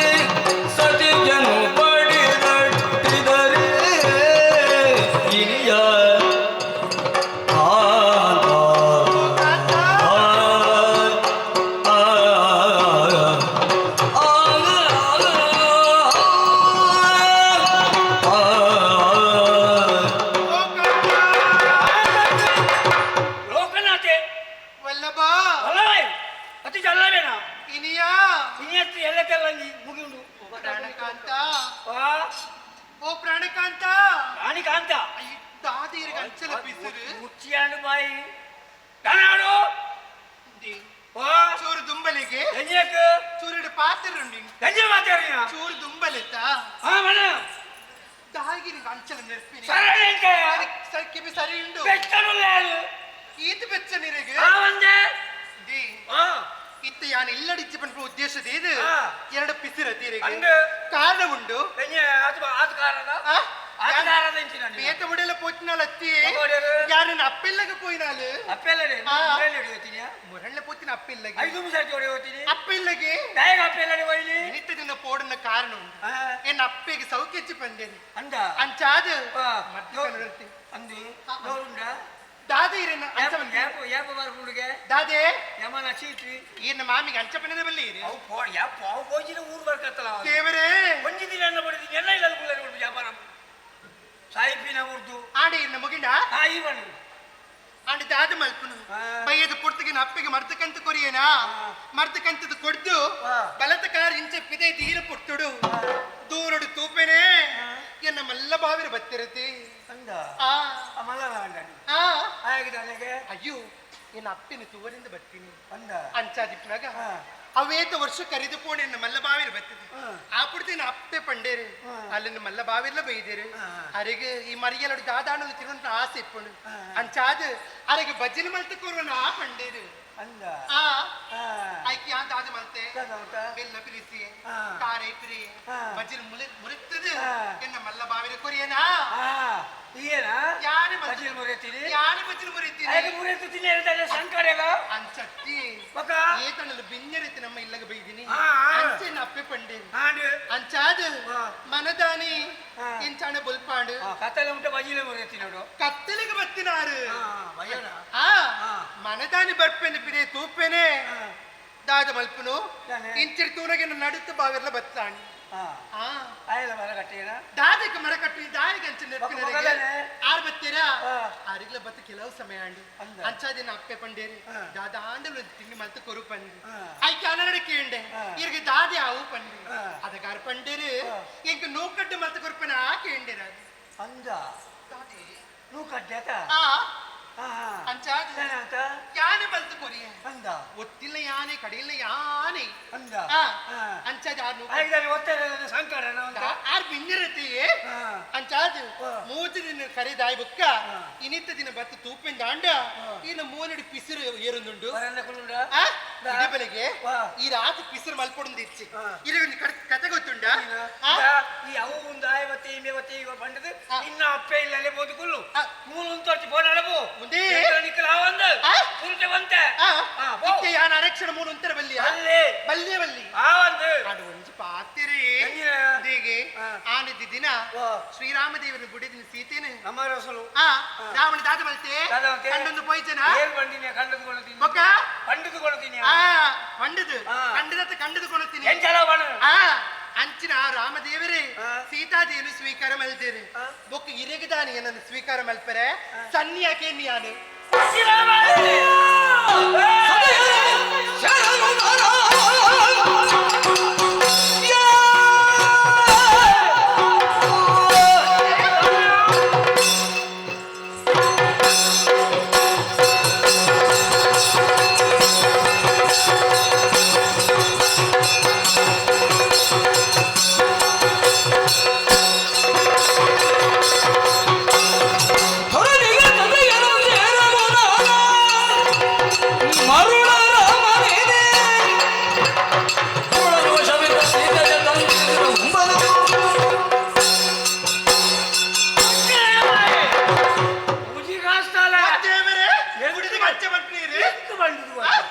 ರಾಮನ ಕಥೆ ಹುಟ್ಟಿದು ಮೂಜಿ ಶುಕ್ರವಾರ ಭರ್ತಿ ಆತಿದ್ಯಾಯೇ ఆయన ಕಥೆ ಹೆಂಗ್ ಬಂದ್ಬಿಡ ಪಂಡಿನಿ ರಾವಣೆ ಕಂಡುಕೊಂಡ ಸೀತೆನೆ ರಾಮಕುಳ್ಳೆ ಅಂದು ಅಂದ ಆರೇ ಸ್ವೀಕಾರ ಮಲ್ತೀರಿ ಬೊಕ್ಕಿರಗದಾನಿ ಸನ್ಯಾಕೆ ಮೂಜಿ ಕಾಸ್ತಾರೆ ಮುಜೆ ಅಂತರ ಬಂದಿರಲಿ ಏನಂದೆ ಪರಂದೆ ಚಿಕ್ಕಿಲ ಕೈಯಲ್ಲಿ ಗುರ್ತು ಬೋಪಿನಾಲೆ ರಾಮನ ಕಥೆ ಬಂದ್ಬಿಡ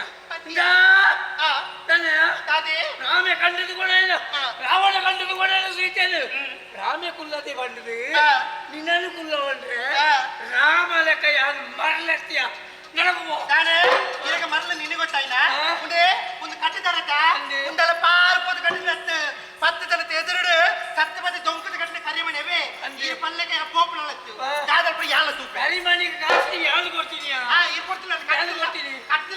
ಐದೇರು ಮದುವೆಗೆ ಜನ ಬೊಕ್ಕ ತಾಯಿ ಆದಾಗೆ ಮಟ್ಟೆಲ್ಲ ಒಣಸು ಸಮ ಮದುವೆದ ಒಣಸು ಬಂತು ಬೋಲಿ ಮನ್ಪಡ್ತಲ್ಲ ಎಟ್ಟೆ ಬಾಯಿ ಗೊತ್ತಾಗತ್ತ ಅದೇ ಕೋಪು ಜನ ಯಾ ಪೋಪನೆ ಇಜ್ಜಿ ಕೋಪು ಜನ ಕೋಪಿನೆ ಇಜ್ಜಿ ಇಷ್ಟನ್ನು ಎಂತ ತೋಡಿ ರೂಪರಿಂದ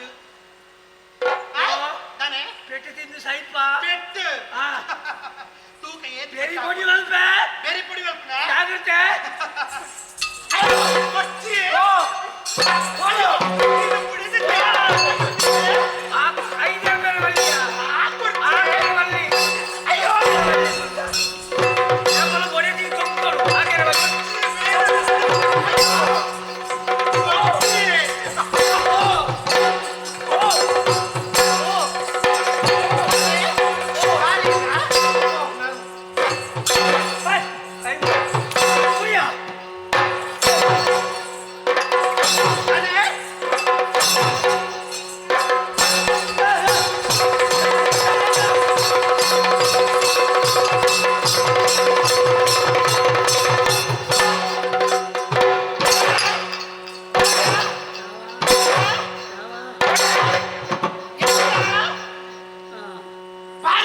ಬಾರಿ ಬಾತಿ ಮೇರೆ ಮೇಲೆ ತೂಕ ತೀರುಂಡೆ ಮೇರೆ ಕಡಪುಡಿವರಿಗೆ ಬಾರಿ ಬಾತಿರ ಇರ್ತಾ ತೂಪ ಮೇರೆ ನ್ಯಾಣ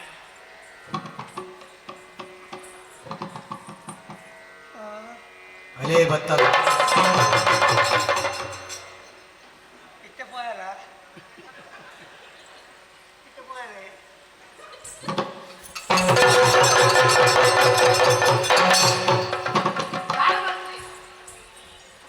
ಇದಕ್ಕೆಲ್ಲ ಬಣ್ಣಗ ಬತ್ತಲ್ಲ ಬನ್ರಿ ಅಬ್ಬಜಿ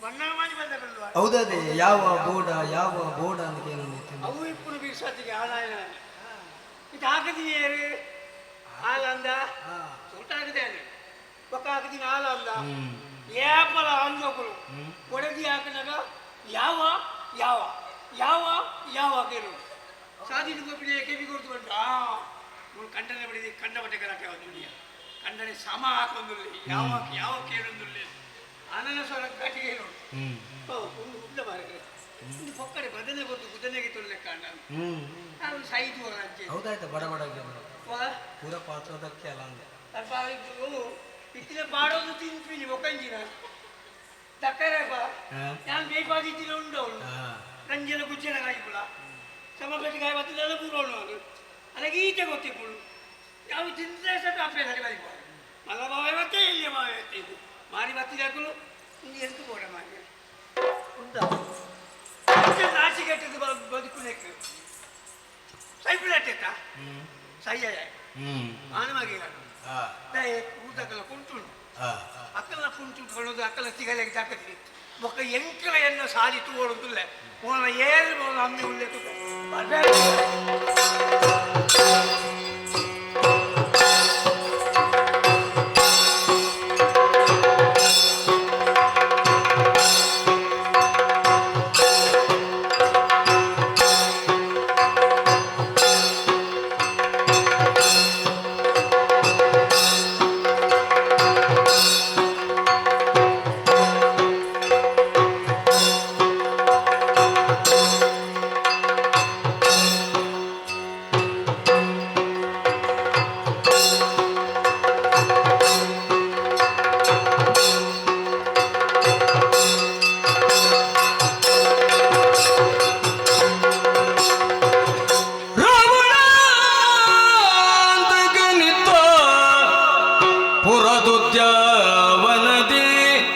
ಸತಿಯೊಡನೆ ಬಿನದದ ಭಾವದಲ್ಲಿ ವಿಘರಿಸುತ್ತ ಜಾನಕಿ ದೇವಿಗೆಂದ ಬದುಕದಿಟ್ಟು ವಿಚಿತ್ರ ಜಾನಕಿ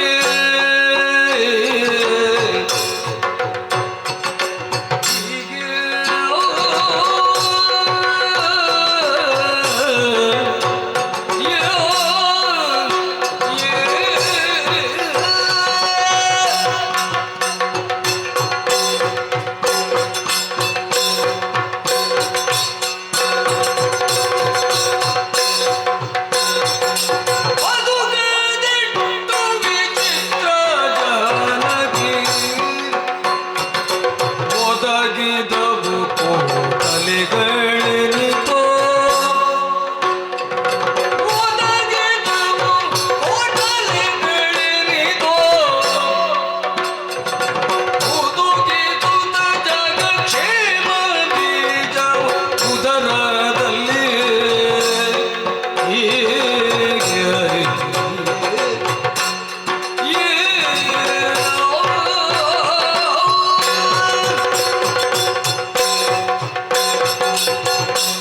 ಜಾನಕಿ, ಹೃದಯೇಶ್ವರ, ತುಂಬು ಗರ್ಭಿಣಿಯಾಗಿರುವಂತಹ ನಿನ್ನ ಜೊತೆಯಲ್ಲಿ ಚಂದ್ರಿಕಾ ವಿಹಾರಕ್ಕಾಗಿ ಅಶೋಕವನವೆಂದೇ ಗುರುತಿಸಲ್ಪಡಬಹುದಾದಂತಹ ಈ ಕ್ಷೇತ್ರದಲ್ಲಿ ನಾವಿರುವರು ಜೊತೆಯಾಗಿ ಇದ್ದೇವೆ.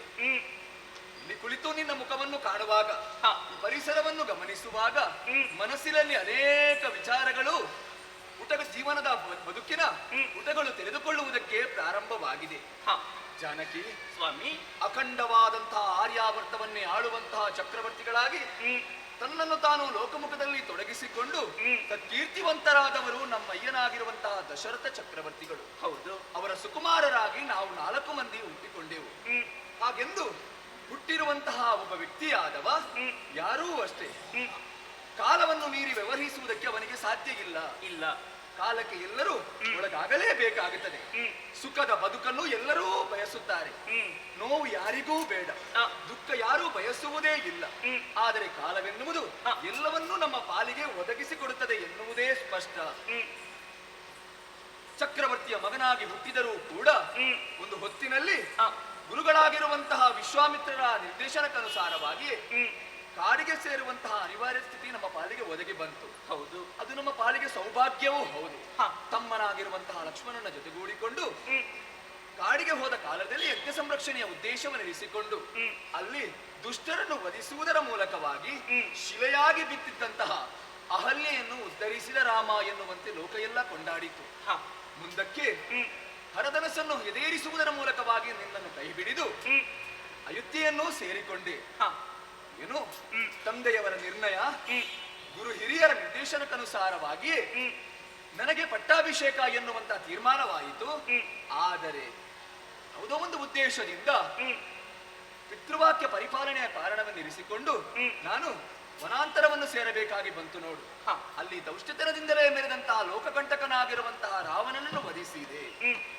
ಆ ಕಾರಣದಿಂದಲಾಗಿ ಲೋಕಕ್ಕೆ ಒಳಿತಾಯಿತು ಎನ್ನುವುದೇ ಸ್ಪಷ್ಟ. ಹೌದು, ಹೀಗೆ ಬದುಕಿನಲ್ಲಿ ಮತ್ತೊಮ್ಮೆ ಅಯೋಧ್ಯ ನಗರಿಯನ್ನು ಸೇರಿಕೊಂಡೆವು. ಈಗ ಇಲ್ಲಿಯ ಚಕ್ರವರ್ತಿ ಪೀಠವನ್ನು ಅಲಂಕರಿಸಿದವನಿದ್ದೇನೆ. ಮನಸ್ಸಿಗೆ ಸಂತೋಷವಿದೆ. ಹಾಗೆಂದು ನನ್ನದೆಷ್ಟೋ ಮಾತುಗಳನ್ನು ಆಡುವಾಗ ಸರಿಯಾಗಿ ನಿನ್ನ ಮುಖವನ್ನು ಗಮನಿಸಿದೆ ಅಂತಾದ್ರೆ ಏನೋ ಒಂದು ವಿಚಾರವನ್ನು ತಿಳಿಸುವುದಕ್ಕಾಗಿ ಕಾಯುವಂತಿದೆ. ಏನೇ ಅದು ಹೇಳಬಾರದೆ, ಹೇಳುವುದಕ್ಕೆ ಅವಕಾಶ ಇದೆ.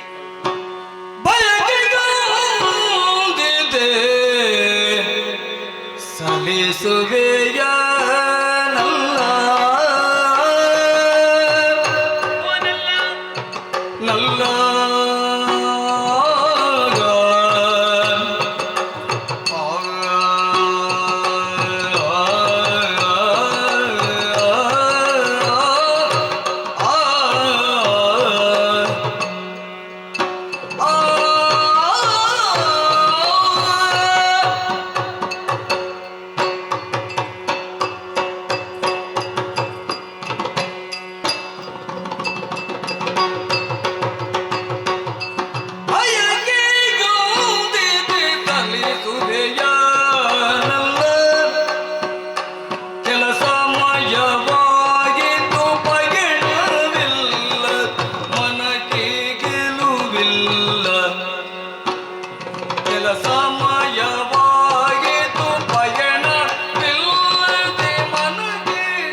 ಇಲ್ಲದೆ ಮನಕ್ಕೆ ಗೆಲವಿಲ್ಲ.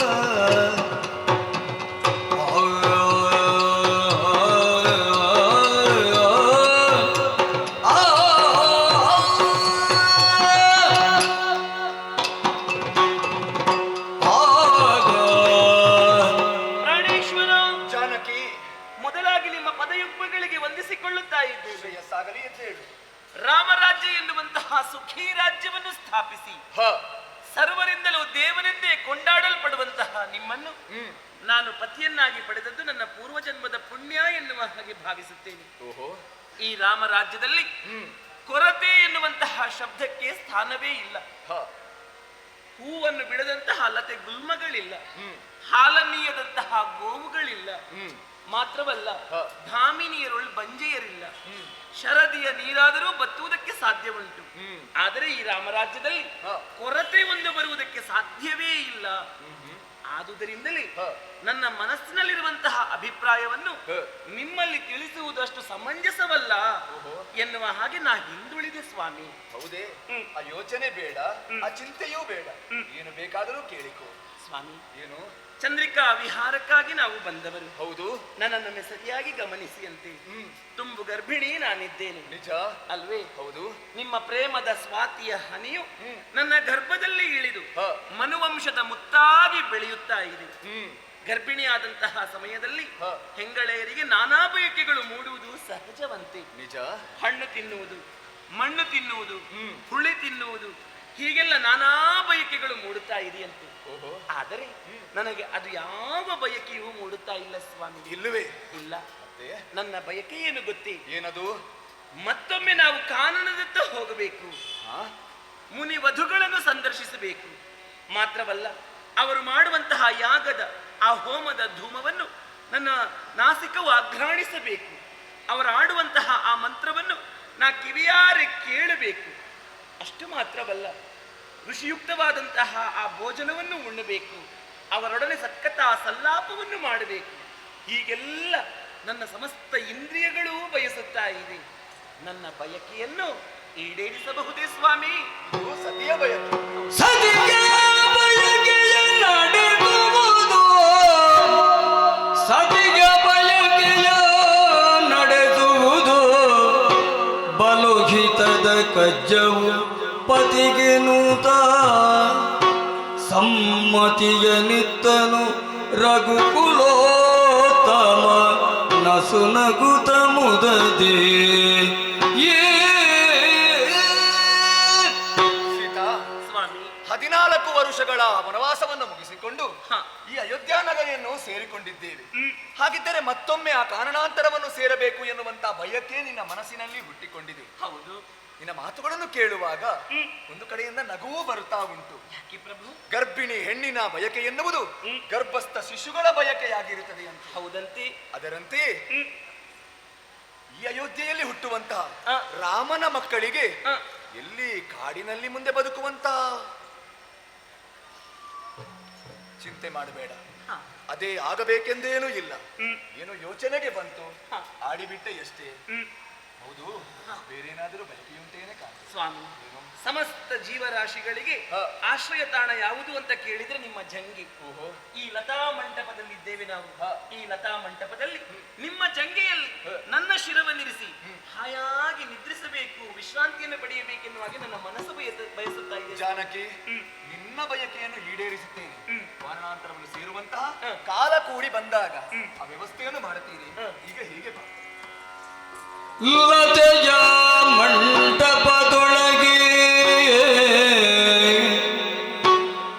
ತನ್ನಯ ಪತಿಯ ಮಡಿಲಲ್ಲಿರಿಸಿ ತಲೆಯನೋಗು, ಸತಿಯು ನಿದ್ರಿಸೆ ನೋಡಿ ರಘುವರ ನಿಂತು ಯೋಚಿಸಿದ. ಗುರುಗಳಿಲ್ದಿಗ ತೆರದಿ ಜಾನಕಿ ಧರಿಸಿರುವಳೆ ಯಮಳ ಪಿಂಡಕ್ಕೆ,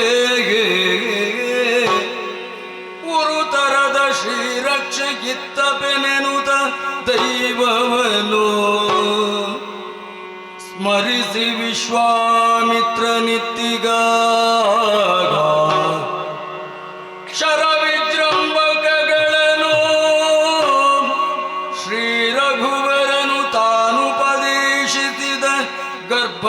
ಶಿಶುಗಳಿಗೆ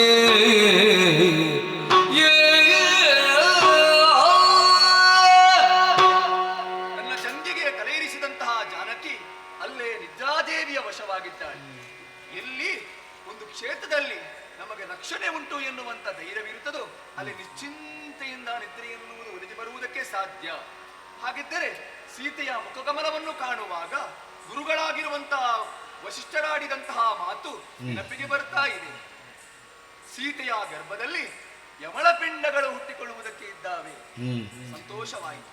ಹಾಗೆಂದು ಆ ಮಕ್ಕಳ ರಕ್ಷಣೆಗಾಗಿ ಈ ಹಿಂದೆ ಗುರುಗಳಾಗಿರುವಂತಹ ವಿಶ್ವಾಮಿತ್ರರು ಬೋಧಿಸಿರುವಂತಹ ಶರವಿಜೃಂಭಕಾಸ್ತ್ರ ಈ ವಿದ್ಯೆಯನ್ನು ಇವಳ ಕಿವಿಯ ಮೂಲಕ ಬೋಧಿಸುತ್ತೇನೆ. ಅಷ್ಟೇ ಅಲ್ಲದೆ ನಾನು ಕಲಿತಿರುವಂತಹ ಸಕಲ ವಿದ್ಯೆಗಳನ್ನು ಇವಳ ಕಿವಿಯ ಮೂಲಕ ಬೋಧಿಸುವುದರ ಮೂಲಕವಾಗಿ ಮುಂದೆ ಇವಳ ಉದರದಲ್ಲಿ ಹುಟ್ಟುವಂತಹ ಮಕ್ಕಳಿಗೆ ಅದು ಉಪಯುಕ್ತವಾಗಲಿ. ದೇವರಾಗಿರುವಂತಹ ರಂಗನಾಥ ಸ್ವಾಮಿಯನ್ನು ಸ್ಮರಿಸಿ ಸಕಲ ವಿದ್ಯೆಯನ್ನು ಬೋಧಿಸುತ್ತೇನೆ. ಹುಡುಕುದಲ್ಲಿಗೆ ಬಂದ ಭದ್ರರಾಮನ ನೋಡಿ ಹೊರವಿ ಬದಿ ಜಂಗ್ರಿಗೆರಗಿ ಕಡುದು ಗುಡದಿಂದಿರಲು ನಸು ನಗುತ್ತಲಾದನು ನುಡಿತಿದನು ಶರಣವತ್ಸಲನು. ಏನು ಬಂದೆ ಜನನಿ ಮುಗದಿದು ಗುಡವಿದೇಕೆ ಹಾನಿ ಜಾರಿಂದಾಯ್ತು ಪೀಳು ಏನಾದರಾಗಲದ ನೋಡಿಕೊಂಡ ಬಿದು ತುಂಬನ ತೊರೆದರು ಎನ್ನಲಿಕೆಂದ. ಭದ್ರ, ಸತಿಪತಿಯರು ಜೊತೆಯಾಗಿರುವ ಕಾಲದಲ್ಲಿ ಆ ಏಕಾಂತಕ್ಕೆ ಬರಬಾರದು ಎನ್ನುವಂತಹ ವಿಚಾರವನ್ನು ನೀನು ತಿಳಿದವನು. ಬಂದಿದ್ದೀಯ ಎಂದಾದರೆ ಬಲವಾದ ಉದ್ದೇಶವಿರಬೇಕು. ಏನು ವಿಚಾರ? ಭಯವಿರದೆ ಎಲ್ಲ ವಿಚಾರವನ್ನು ತಿಳಿಸು. ರಜಕನೋರ್ವನು ಕೀಳು ನುಡಿಗಳಲ್ಲಿ ನಂದಿಸಿದ ಕೂಳನು ಎದೆಗೆ ಜೊತೆಗೆ ಮೇಳದೊಳಗಿರ್ಪನ ಕೂಳನು ಎದೆಗೆ ಜೊತೆಗೆ ಮೇಳದೊಳಗಿರ್ಪನ ಭೂಲೋಲ ಮರುಳನ ದೊರೆದ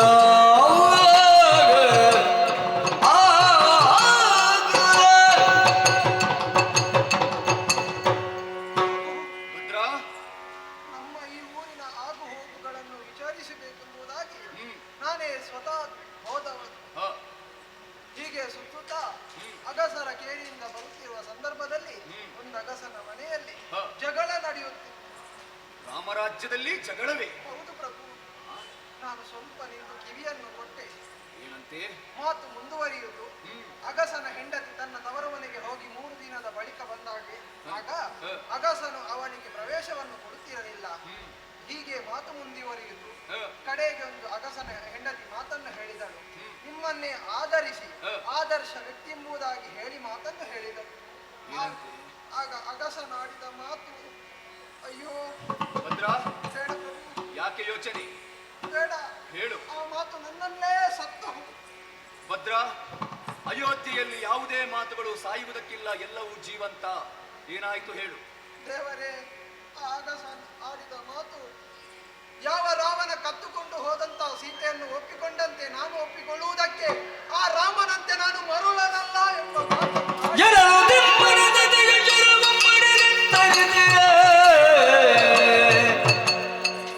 ಜನಪನಿದ್ದ ಚರಣ ಕರೆದು ಮುನಿಗದಿರು ರಜಕನಿಗೆ ಕಂಟಾಗಿ ನಿರಗಿರುದಾಗ ಮನ ಮುದುಡಿ ನಡೆದ ರಘುರಾಮ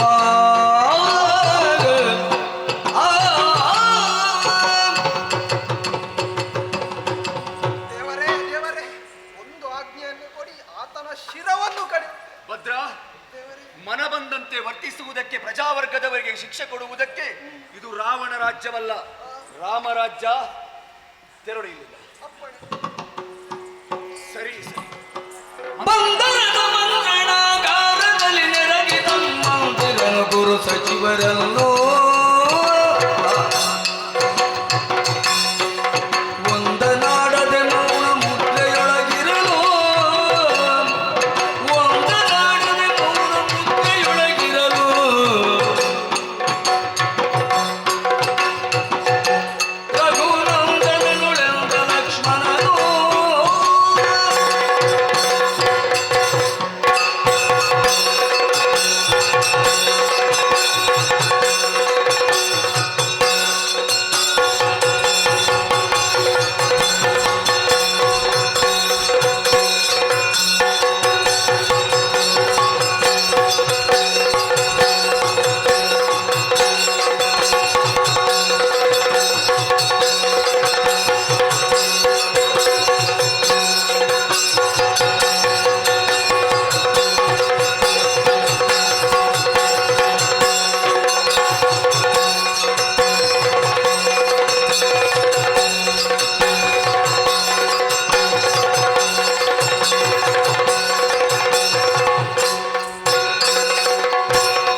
ಸನಾತನ ಪರಂಪರೆಯುಳ್ಳ ದಿಗಂತ ವಿಶ್ರಾಂತವಾದ ಕೀರ್ತಿ ವಿಶೇಷವನ್ನು ಹೊಂದಿರುವಂತಹ ಸೂರ್ಯವಂಶ ಎನ್ನುವಂತಹ ಶರದಿಗೆ ಚಂದ್ರ ಸಮಾನನು ನೀನು.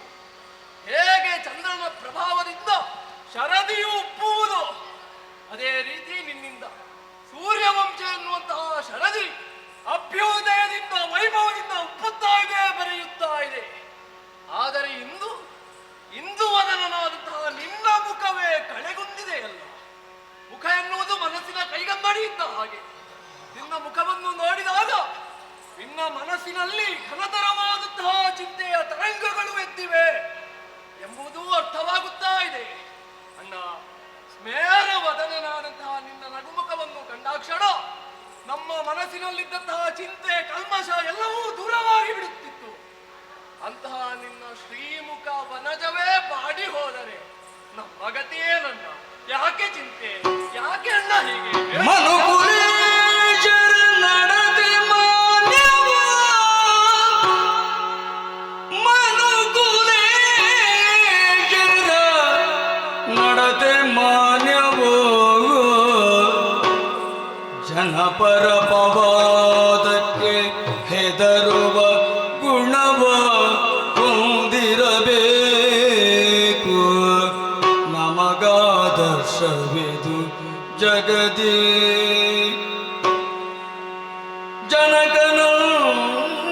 ಜನಕನಂದನೆಗಿಂದ ಎಮ್ಮಯ ಮನುಕುಲಕ್ಕೆ ಅಪವಾದ ಅಡದಿದೆಯಾಗ. ಜನಕನಂದನೆಗಿಂದ ಎಮ್ಮಯ ಮನುಕುಲಕ್ಕೆ ಅಪವಾದ ಅಡಸಿದೆ. ವನಿತೆಯರು ತ್ಯಾಜಿಸುವಡಿ ಮನಗೈದಿಗಿದು ತಾನೆನಲು ಆಗ ಆಗ ಆಗ.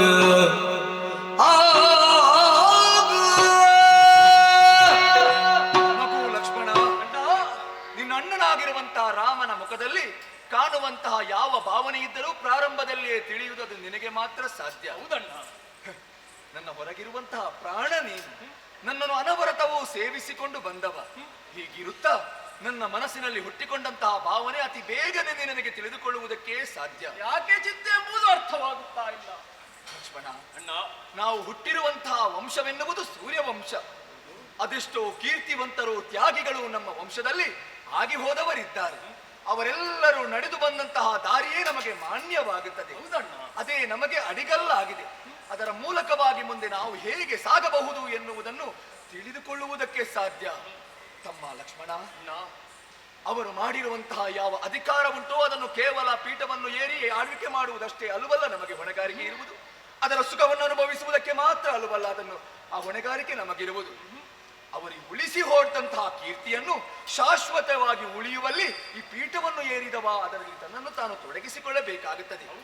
ಇಷ್ಟರವರೆಗೆ ಸೂರ್ಯವಂಶದಲ್ಲಿ ಹುಟ್ಟಿದಂತಹ ಯಾವ ರಾಜನೂ ಕೂಡ ಒಂದು ಕೆಟ್ಟ ದಾರಿಯಲ್ಲಿ ನಡೆದವನಿಲ್ಲ. ಸತ್ಕೀರ್ತಿವಂತನಾಗಿಯೇ ಬಾಳಿದವರಿದ್ದಾರೆ. ಆ ದಾರಿಯಲ್ಲಿ ರಾಮನೂ ಬದುಕಬೇಕೆನ್ನುವಂತಹ ಬಯಕೆ ಹೊತ್ತಿರುವುದು ತಪ್ಪಲ್ಲ ತಾನೇ. ಅಂತಹ ಒಂದು ಸ್ಥಿತಿಯಲ್ಲಿ ಇಂದು ನಾನಿದ್ದೇನೆ. ಒಂದು ನಿರ್ಣಯವನ್ನು ಕೈಗೊಳ್ಳಬೇಕಾಗಿದೆ. ಭವ್ಯ ಪರಂಪರೆಯುಳ್ಳಂತಹ ನಮ್ಮ ಈ ಸೂರ್ಯವಂಶಕ್ಕೆ ಕಳಂಕ ಒದಗಿ ಬರುವಂತಹ ಸ್ಥಿತಿಯಾಗಿ ಹೋಗಿದೆ. ಕಳಂಕವೇ? ಹೌದು. ಯಾರಿಂದ ಅಣ್ಣ? ತಮ್ಮ, ಬೇರೆ ಯಾರಿಂದಲೂ ಅಲ್ಲ, ನರಸಿ ಆಗಿರುವಂತಹ ಸೀತೆಯಿಂದ. ಏನು? ಹೌದು, ಸೀತಾದೇವಿಯಿಂದಲೇ? ಹೇಗಣ್ಣ ಅದು? ರಜಕನೋರಡಾಡಿದಂತಹ ಮಾತಂತೆ ರಾವಣನು ರಾವಣನು ಅಪಹರಿಸಿಕೊಂಡು ಹೋದಂತಹ ಸೀತೆಯನ್ನು ರಾಮ ಮರಳಿ ಪಡೆದಂತೆ ನಾನು ನಿನ್ನನ್ನು ಪಡೆದುಕೊಳ್ಳುವುದಕ್ಕೆ ನಾನು ರಾಮನಂತೆ ಮರುಳನಲ್ಲ ಅಂತ ಆಡಿದನಂತೆ. ಚಕನ ಹಾಗೆ ಆಡಿದನೆ. ಅದಕ್ಕೊಂದು ತೀರ್ಮಾನವನ್ನು ಕೈಗೊಂಡಿದ್ದೇನೆ. ಅದಕ್ಕೆ ಜನಕ ನಂದನೆಯನ್ನು ಮನೆಯನ್ನು ತ್ಯಜಿಸುವ ತೀರ್ಮಾನವನ್ನು.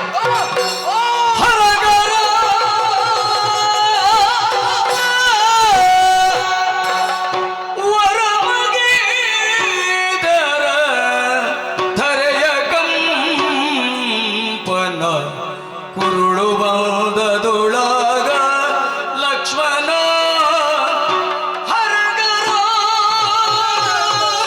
ಯಾವುದುರಲಿ ಕೆಡೆದು ಮಳಿಸಿದನು.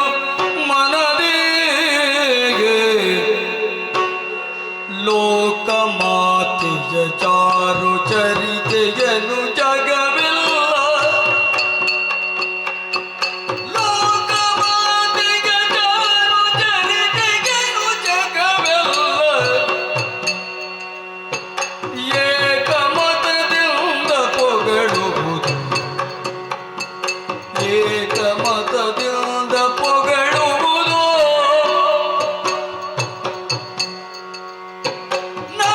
ನಾಗವಾದಿಗಳು ತಗ ಕಾಣಿಗರು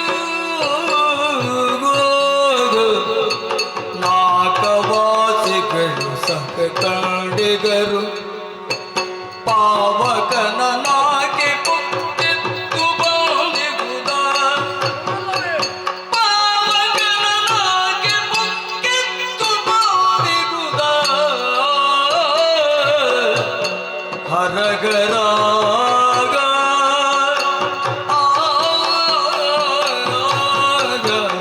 ಆಗ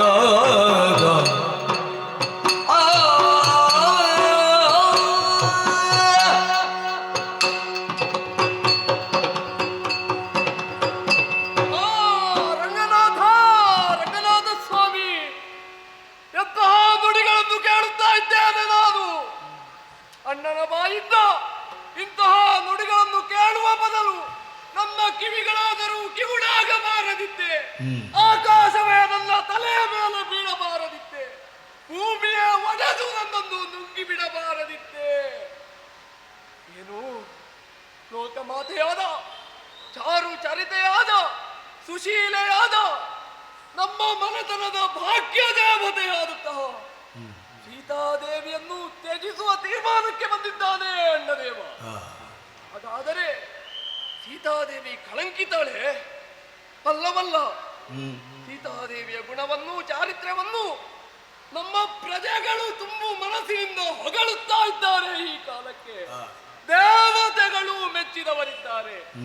ಅಂದು ದುಷ್ಟನಾದಂತಹ ರಾವಣನು ಸೀತಾದೇವಿಯನ್ನು ಅಪಹರಿಸಿದಾಗ ವಾನರರ ಸಹಾಯವನ್ನು ಪಡೆದುಕೊಂಡು ಶರದಿಗೆ ಸೇತುವನ್ನು ಬಳಿದು ಶರದಿಯನ್ನು ದಾಟಿ ಲಂಕಾಪುರವನ್ನು ಸೇರಿ ದುಷ್ಟನಾದ ರಾವಣ ಕುಂಭಕರ್ಣಾದಿಗಳನ್ನು ಕೊಂದಂತಹ ಅಣ್ಣ ಆ ದುಷ್ಟನ ಬಂಧನದಿಂದ ಸೀತಾದೇವಿಯನ್ನು ವಿಮುಕ್ತಿಗೊಳಿಸಿದಂತಹ ಕಾಲಕ್ಕೆ ರಾವಣನ ಬಂಧನದಲ್ಲಿದ್ದಂತಹ ಸತಿಯನ್ನು ಹೇಗೆ ಸ್ವೀಕರಿಸಲಿ ಎನ್ನುವಂತಹ ಪ್ರಶ್ನೆ ಇದ್ದಾಗ ಸೀತಾದೇವಿಯೇ ನನ್ನನ್ನು ಕರೆದು, ಮೈದುನ ಲಕ್ಷ್ಮಣ ಅಗ್ನಿಗುಂಡವನ್ನು ಸಿದ್ಧಪಡಿಸು ಎನ್ನುವಂತಹ ಆಜ್ಞೆಯನ್ನು ಕೊಟ್ಟು ನಾನು ಸಿದ್ಧಪಡಿಸಿದಂತಹ ಅಗ್ನಿಯನ್ನು ಪ್ರವೇಶಿಸಿಯೇ ಬಿಟ್ಟಳು. ಆ ಕಾಲಕ್ಕೆ ತನ್ನ ಸಂಪರ್ಕಕ್ಕೆ ಬರುವಂತಹ ಎಲ್ಲವನ್ನೂ ಸುಡುವಂತಹ ಗುಣವುಳ್ಳಂತಹ ಅಗ್ನಿದೇವರೇ ತಂದೆಯಂತೆ ಸೀತಾದೇವಿಯನ್ನು ಎತ್ತಿಕೊಂಡು ಬಂದು ಸೀತಾದೇವಿಯು ಭೂಮಿಯಷ್ಟೇ ಪವಿತ್ರಳಾಗಿದ್ದಾಳೆ ಎನ್ನುವಂತಹ ಮಾತನ್ನು ಆಡಲಿಲ್ಲವೇ? ಸೃಷ್ಟಿಕರ್ತನಾದಂತಹ ಬ್ರಹ್ಮನೇ ಬಂದು ಸೀತಾದೇವಿಯು ಪರಮ ಪಾವನಳಿದ್ದಾಳೆ ಎನ್ನುವಂತಹ ನುಡಿಯನ್ನು ಆಡಿದವನಿದ್ದಾನೆ. ಸೂರ್ಯ ಚಂದ್ರರೇ ಸೀತಾದೇವಿಯು ಪರಮ ಪತಿವೃತೆ ಇದ್ದಾಳೆ ಎಂಬುದಕ್ಕೆ ಸಾಕ್ಷಿಗಳಾಗಿದ್ದಾರೆ. ಮಾತ್ರವಲ್ಲ, ಪಿತೃಲೋಕದಿಂದ ನಮ್ಮ ಅಯ್ಯನಾದಂತಹ ದಶರಥ ಭೂಪಾಲನೇ ಬಂದು ನನ್ನ ಸೊಸೆ ಕಳಂಕಿತಳಲ್ಲ, ಶುದ್ಧ ಚಾರಿತ್ರಳಾಗಿದ್ದಾಳೆ ಎನ್ನುವಂತಹ ನುಡಿಯನ್ನು ಅಣ್ಣನಿಗೆ ಹೇಳಿದ್ದಾನೆ. ಅಗ್ನಿಯನ್ನು ಪ್ರವೇಶಿಸಿ ಅಗ್ನಿ ಪರೀಕ್ಷೆಯಲ್ಲಿ ತೇರ್ಗಡೆಯನ್ನು ಹೊಂದಿದಂತಹ ಸೀತಾದೇವಿಯನ್ನು ಸ್ವೀಕರಿಸಿದಂತಹ ಅಣ್ಣದೇವ ಈ ಕಾಲಕ್ಕೆ ಸೀತಾದೇವಿಯನ್ನೇ ತ್ಯಜಿಸುವಂತಹ ತೀರ್ಮಾನಕ್ಕೆ ಬಂದಿದ್ದಾರೆ ಎಂದಾದರೆ ಇದಕ್ಕೆ ಕಾರಣ ಯಾರು? ಕಾರಣ ಯಾರು?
ಚಾರಿತ್ರ್ಯದ ಕುರಿತು ಒಬ್ಬಾತ ಆಡಿದ್ದಾನೆ ಎಂದಾದರೆ, ಅಲ್ಪತ್ತ ಅವಿವೇಕಿ ಆಡಿದ್ದಾನೆ ಎಂದಾದರೆ, ಸೀತಾದೇವಿ ಕಳಂಕಿತೆ ಆಗುವುದಕ್ಕುಂಟೆ ಅಣ್ಣ.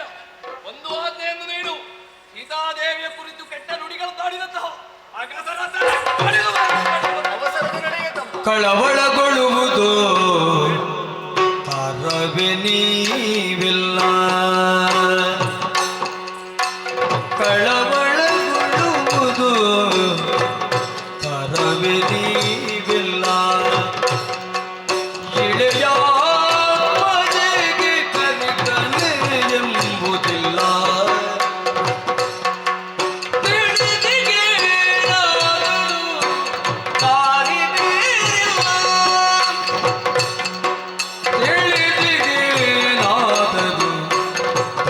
ಬೇರಿಲ್ಲ. ಕುಲಕೀರ್ತಿ ಹಿರಿದಲ್ಲದೆ ಸತಿಯಲ್ಲ.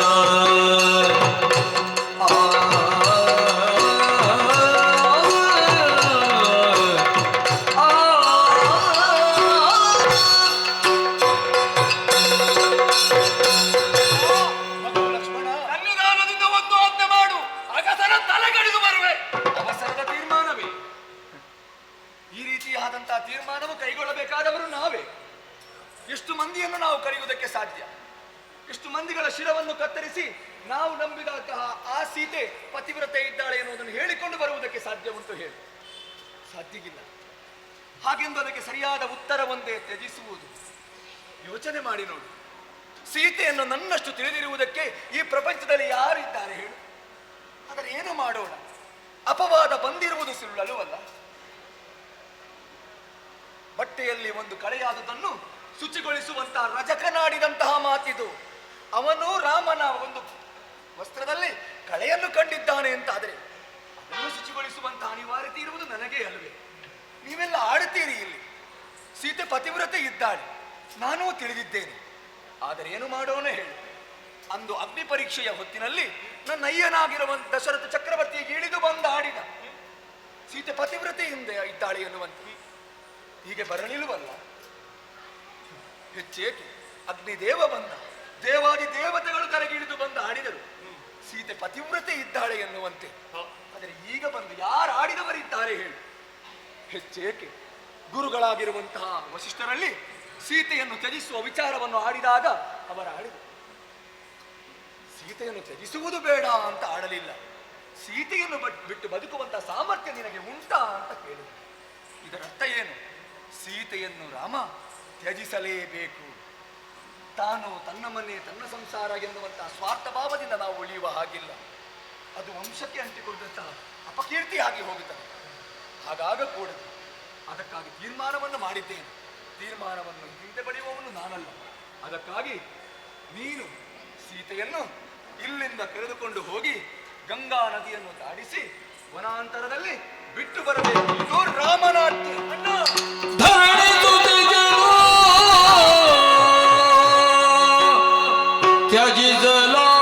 ತ್ಯಜಿಸಲಾಜ್ಞೆಯ ಅರುಗೆ ರಾಘವನಿತು ನಡೆಯಲು ಮರುಗಿ ಬಿದುದು ಮರುವಟ್ಟಿದ್ದ ಲಕ್ಷ್ಮಣನು ಮರುಗಿ ಬಿಸುತ್ವೇದಲ್ಲಿ ಮರವಟ್ಟಿದ್ದ ಲಕ್ಷ್ಮಣನು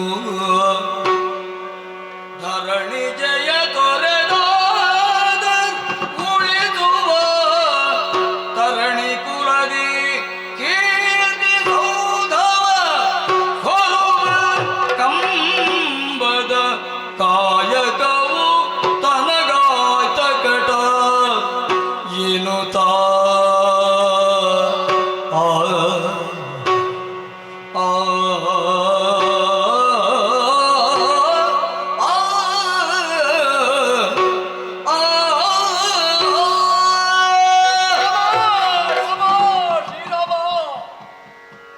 ತರಣಿಜೆಯಾದ ಸೀತಾದೇವಿಯನ್ನು ಕಾಡಿನಲ್ಲಿ ಬಿಟ್ಟು ಬಾ ಲಕ್ಷ್ಮಣ, ಇದು ರಾಜಾರಾಮನಾಜ್ಞೆ ಎನ್ನುವಂತಹ ವಾಕ್ಯವನ್ನು ಆಡಿ ಅಣ್ಣ ಹೊರಟೇ ಹೋದ. ಹಿಡಿಲೇ ಬಡಿದಂತಹ ಅನುಭವವಾಗುತ್ತಾ ಇದೆಯಲ್ಲ. ಬಡಿದಿದ್ದರೆ ಒಳ್ಳೆಯದಿತ್ತು. ದೊಡ್ಡ ಮಾತೆಯಾದ ಅಮಾಯಕಿಯಾದ ನನ್ನ ಹೆತ್ತ ತಾಯಿಗಿಂತಲೂ ಮಿಗಿಲಾಗಿ ಕಂಡಂತಹ ಸೀತಾದೇವಿಯನ್ನು ಕಾಡಿನಲ್ಲಿ ಹೇಗಪ್ಪ ಬಿಟ್ಟು ಬರಲಿ ನಾನು? ಯಾವ ತಪ್ಪಿಗಾಗಿ ನನಗೆ ಈ ಶಿಕ್ಷೆ? ಏನು ಅಪರಾಧ ಮಾಡಿದ್ದೇನೆ ನಾನು? ಸರಿ ಸರಿ ಸರಿ, ನೆನಪಿಗೆ ಬರುತ್ತಾ ಇದೆ. ಘೋರವಾದಂತಹ ಅಪರಾಧವನ್ನೇ ಸಗಿದವನಿದ್ದೇನೆ ಆ ಕಾಲಕ್ಕೆ. ಕನಕಮೃಗ ಪ್ರಕರಣದಲ್ಲಿ ಶ್ರೀರಾಮನೇ ನನ್ನನ್ನು ಕರೆದು, ತಮ್ಮ ಲಕ್ಷ್ಮಣ, ಸೀತಾದೇವಿಯನ್ನು ಒಬ್ಬಂಟಿಗನಾಗಿ ಬಿಟ್ಟು ಬರಬೇಡ, ಆಕೆಯ ರಕ್ಷಣೆಯ ಹೊಣೆನಿನಗೆ ಎನ್ನುವಂತಹ ಆಜ್ಞೆಯನ್ನು ಮಾಡಿ ಬಂಗಾರ ವರ್ಣದ ಜಿಂಕೆಯನ್ನು ಹೊರಸುತ್ತಾ ಹೋದ. ಆ ಕಾಲಕ್ಕೆ ಕತ್ತಲ ಗರ್ಭದಿಂದ ಬಂದಂತಹ ಆ ಲಕ್ಷ್ಮಣ ಆದೀತೆ ಎನ್ನುವಂತಹ ಧ್ವನಿಯನ್ನು ಅಣ್ಣನ ಧ್ವನಿ ಎನ್ನುವ ಹಾಗೆ ಭಾವಿಸಿ ಚಿಂತೆಗೊಳಗಾದಂತಹ ಸೀತಾದೇವಿಯು ಬಿರು ನುಡಿಗಳನ್ನೇ ಆಡಿಬಿಟ್ಟರು. ಆಕೆಯ ನುಡಿಗಳಿಂದ ನೊಂದಂತಹ ನಾನು ಅಣ್ಣನ ಆಜ್ಞೆಯನ್ನ ಬೀರಿ ಸೀತಾದೇವಿಯನ್ನು ಒಬ್ಬಂಟಿಗಳಾಗಿ ಬಿಟ್ಟು ಅಣ್ಣನನ್ನು ಅರಸುತ್ತಾ ಹೋದೆ. ಅಂದು ನಾನು ಮಾಡಿದಂತಹ ತಪ್ಪಿನ ಪರಿಣಾಮದಿಂದಲಾಗಿ ದುಷ್ಟನಾದಂತಹ ರಾವಣ ಬಂದು ಸೀತಾದೇವಿಯನ್ನು ಅಪಹರಿಸಿದ. ಮಾತ್ರವಲ್ಲ, ಈ ಕಾಲಕ್ಕೆ ಅಜ್ಞಾಸದವನು ಸೀತಾದೇವಿಯ ಚಾರಿತ್ರ್ಯದ ಕುರಿತು ಕೆಟ್ಟ ನುಡಿಗಳನ್ನು ಆಡುತ್ತಾ ಇದ್ದಾನೆ ಎಂದಾದರೆ ಅದಕ್ಕೆ ಮೂಲ ಕಾರಣ ನಾನೇ ಆಗಿ ಹೋದೆ. ಅಂದು ನಾನು ಮಾಡಿದಂತಹ ತಪ್ಪಿನಿಂದಲಾಗಿ ಘನತರವಾದಂತಹ ಶಿಕ್ಷೆಯನ್ನೇ ನನಗೆ ಕೊಟ್ಟು ಬಿಟ್ಟ ಅಡ್ಡದೇವ. ಧರಣಿದಾತ್ಮಜೆಯನ್ನು ತೊರೆದಾದರೂ ಧರಣಿ ಕುಲದ ಕೀರ್ತಿ ಸೌಧವನ್ನು ಉಳಿಸಬೇಕು ಎನ್ನುವಂತಹ ತೀರ್ಮಾನಕ್ಕೆ ಬಂದು ಕಟಿಬದ್ಧರಾಗಿ ನಿಂತಿದ್ದಾರೆ ಅಣ್ಣ. ಧರಣಿ ಕುಲದ ಕೀರ್ತಿ ಸೌಧವನ್ನು ಹೊರುವಂತಹ ಕಂಬದ ಕಾಯಕವನ್ನು ನಮಗೆ ಕೊಟ್ಟು ಹೋದನಲ್ಲ, ಕಂಬವೇ ಆಗಬೇಕಾಗಿದೆ. ನಾನು ಎಷ್ಟೇ ಬಾರಾದರೂ ಕೂಡ ಕಂಬ ವಿರೋಧ ಆಡುವುದಿಲ್ಲವಲ್ಲ. ಶ್ರೀರಾಮನ ಆಜ್ಞೆಯನ್ನು ಮೀರುವುದಕ್ಕುಂಟೇ ಲಕ್ಷ್ಮಣ, ಸಾಧ್ಯವೇ ಇಲ್ಲ. ಆದ್ದರಿಂದ ಅಣ್ಣನ ಆಜ್ಞೆಯನ್ನು ಪಾಲಿಸುವುದಕ್ಕಾಗಿ ಸೀತಾದೇವಿಯ ಅಂತಃಪುರಕ್ಕೆ ತೆರಳುತ್ತೇನೆ.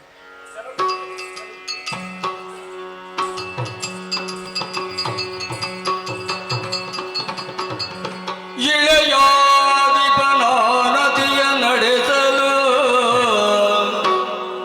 ಕಳವಳಿಸಿ ನಡೆದೋಡ ಜಾನಕಿ ನಲವಿನಿಯಾಲಿಗೆಲ್ಲಿಗೆ ಪುಣ್ಯ ಸನ್ನಿಧಿಗೆ ಬಂದ ಮೈದುನನ್ನು ಕಾಣುತ್ತ ದೇವಿ ಅಂದು ಉಯ್ಯಾಲೆಯ ಗಿಳಿಯುತ್ತ ಹೊಂದಿದಾನಂದ ತೆರೆಗದೆ ಬಳಿ ಬಂದು ಗಿಳಿದಳು ವಾತ್ಸಲ್ಯದೆ.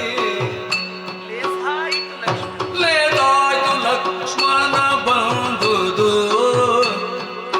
ಎನ್ನ ಬೇಸರಳಿದು ತೋಷವಾದುದು.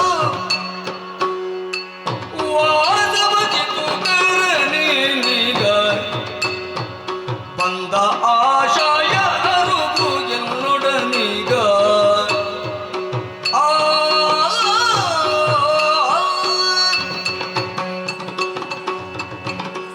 ಹಾಯಾಗಿ ಉಯ್ಯಾಲೆಯಲ್ಲಿ ಜೀಕಾಡುತ್ತಿದ್ದ ಬಿಡು ನಾನು.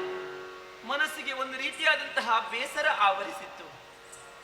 ಆ ಕ್ಷಣದಲ್ಲಿ ನೀನು ಬಂದೆ ಆ ಮಗನೇ. ಲಕ್ಷ್ಮಣ, ನಿನ್ನ ಮುಖವನ್ನು ಕಂಡ ಕ್ಷಣ ನನ್ನ ಮನಸ್ಸಿನಲ್ಲಿದ್ದಂತಹ ಬೇಸರವೆಲ್ಲವೂ ಕೂಡ ದೂರವಾಗಿ ಹೋಯಿತು ಮಗನೇ. ಕಂದ, ಒಂದು ಬಾರಿ ಕರೆದರೆ 10 ಬಾರಿ ಓಡೋಡಿಕೊಂಡು ಬರುವವನು ನೀನು. ಆದರೆ ಇವತ್ತು ಮಾತ್ರ ಹಾಗಲ್ಲ, ದೂರದಲ್ಲಿಯೇ ನಿಂತಿದ್ದೀಯ ಮಗನೇ. ಲಕ್ಷ್ಮಣ, ನನ್ನಲ್ಲಿ ಬರಬೇಕಿದ್ರೆ ಬಲವಾದಂತಹ ಕಾರಣವಿರಬೇಕು. ಕಾರಣವಿಲ್ಲದೆ ಇಲ್ಲಿಯವರೆಗೆ ಬರುವವನು ನೀನಲ್ಲ. ಏನು ಬಂದೆ ಲಕ್ಷ್ಮಣ? ನನ್ನಿಂದ ಏನಾಗಬೇಕು ಹೇಳು ಮಗನೇ.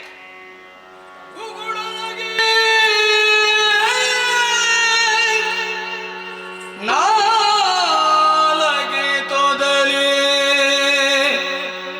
ಹುಸಿನಗೆಯ ಜವನಿಕೆಯೊಳಗೆ ದುಗುಡವ ಹುಗಿದು ಸೀತೆಯ ಪಾದಯುಗಳವನು ಓಡುತ್ತಿರುವುದೆಲ್ಲ ಚಿತ್ತವಿಸಿ ತಿಳಿದೇವಿ ಇತ್ತಾನಾಗೆಯ ರಾಮ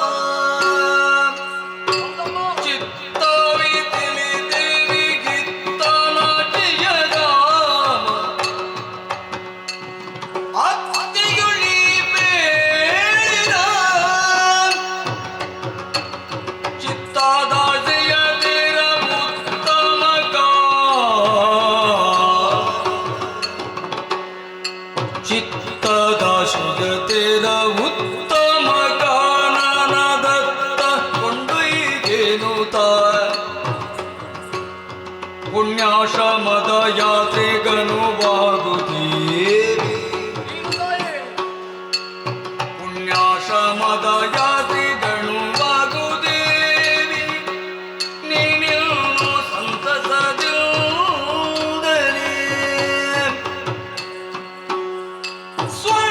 ಸ್ವರ್ಣವರುದದ ತಂದಿಗೆ ಸ್ವರ್ಣವರುಧವ ತಂದಿಗೆ ಮೆಲ್ಲಡಿಯನು ನೀನಿರಿಸಿದಲು ಮೆಲ್ಲಡಿಯ ನೀನಿರಿಸಿದಲು ಅಮ್ಮ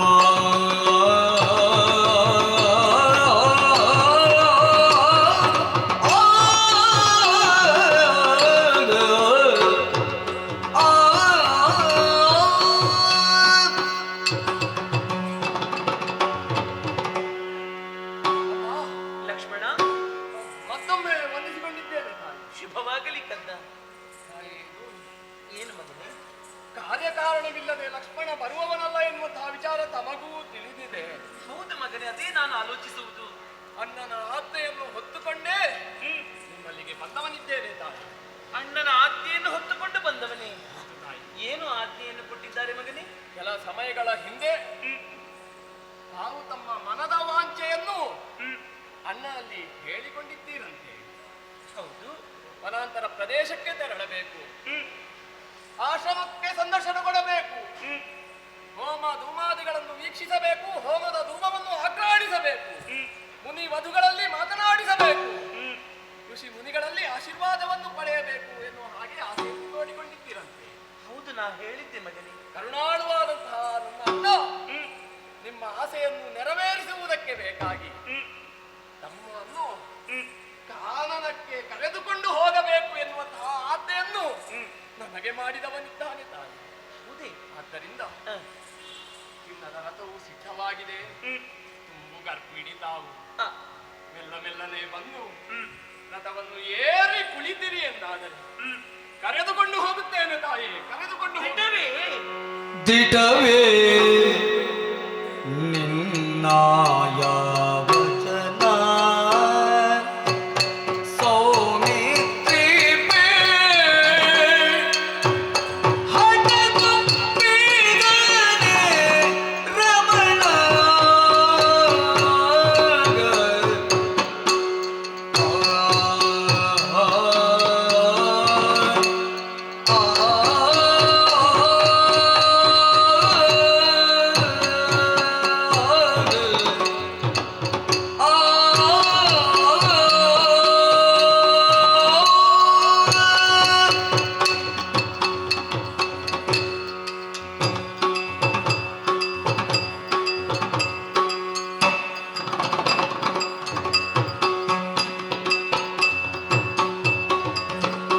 ದಿಟವೇ ನಿನ್ನಾಯ ವಚನ ಸೌಮಿತ್ರಿ ಹಠಗುಪ್ಪಿದನೆ ರಮಣ ಸೌಮಿತ್ರಿ ಹಠಗುಪ್ಪಿದನೆ ರಮಣ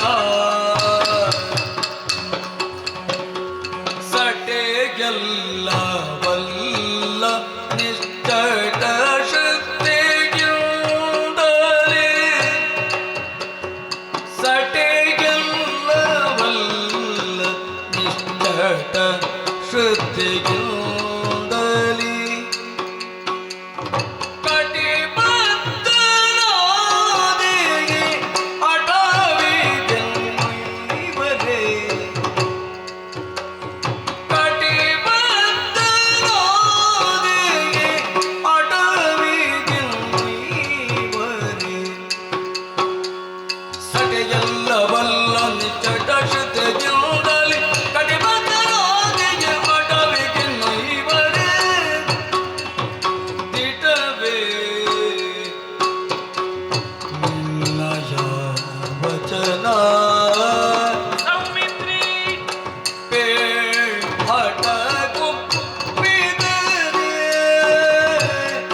ಸಂತೋಷವಾಗುತ್ತಾ ಇದೆ.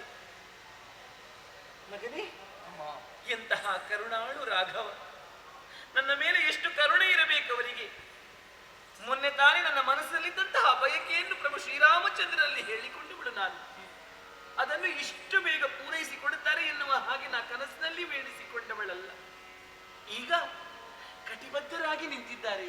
ಹೌದು ತಾಯಿ, ನೀನೀಗ ನನ್ನನ್ನು ಅಡವಿಗೆ ಕರೆದುಕೊಂಡು ಹೋಗುವುದಕ್ಕೆ ಬಂದೆಯಾ ಮಗನೇ? ಸಿದ್ಧನಾಗಿದ್ದೇನಮ್ಮ.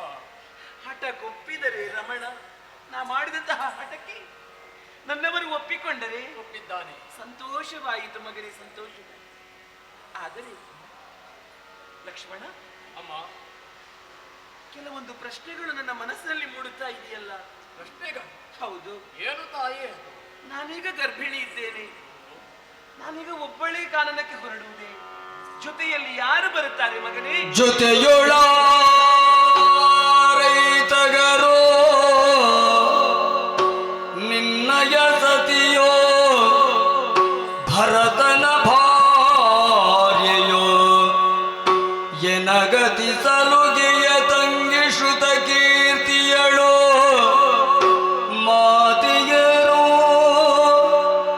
ಹಿತದಿ ಬೀಳ ಕಾನನದಿ ಮುನಿಸತಿಯರಿಗೆ ಕೊಡಲೇನನುಯ್ಯಲಿ ಶಿತಿಯದಿ ಪನೇನೆಂದನೆ ತಾನಿದೆ ಲಕ್ಷ್ಮಣನೋ ಶಿತಿಯದಿ ಪನೇನೆಂದನೆ ತಲ್ಲನಿತಿ ಲಕ್ಷ್ಮಣನೋ ಜೊತೆಯೋ ರೈತಗರು ನಿನ್ನಯ ಸತಿಯೋ ಭರತನ ಭಾರ್ಯೆಯೋ ಎನಗತಿ ಸಲುಗೆಯ ತಂಗಿ ಶ್ರುತ ಕೀರ್ತಿಗಳು ಮಾತಿಯರು ಹಿತದಿ ಬೀಳ ಕಾನನದಿ ಮುನಿಸತಿಗರಿಗೆ ಕೊಡಲೇನನುಯ್ಯಲಿ ಶಿತಿಗದಿ ಪನೇನೆಂದನೆ ತಲ್ಲನಿತಿ ಲಕ್ಷ್ಮಣನೋ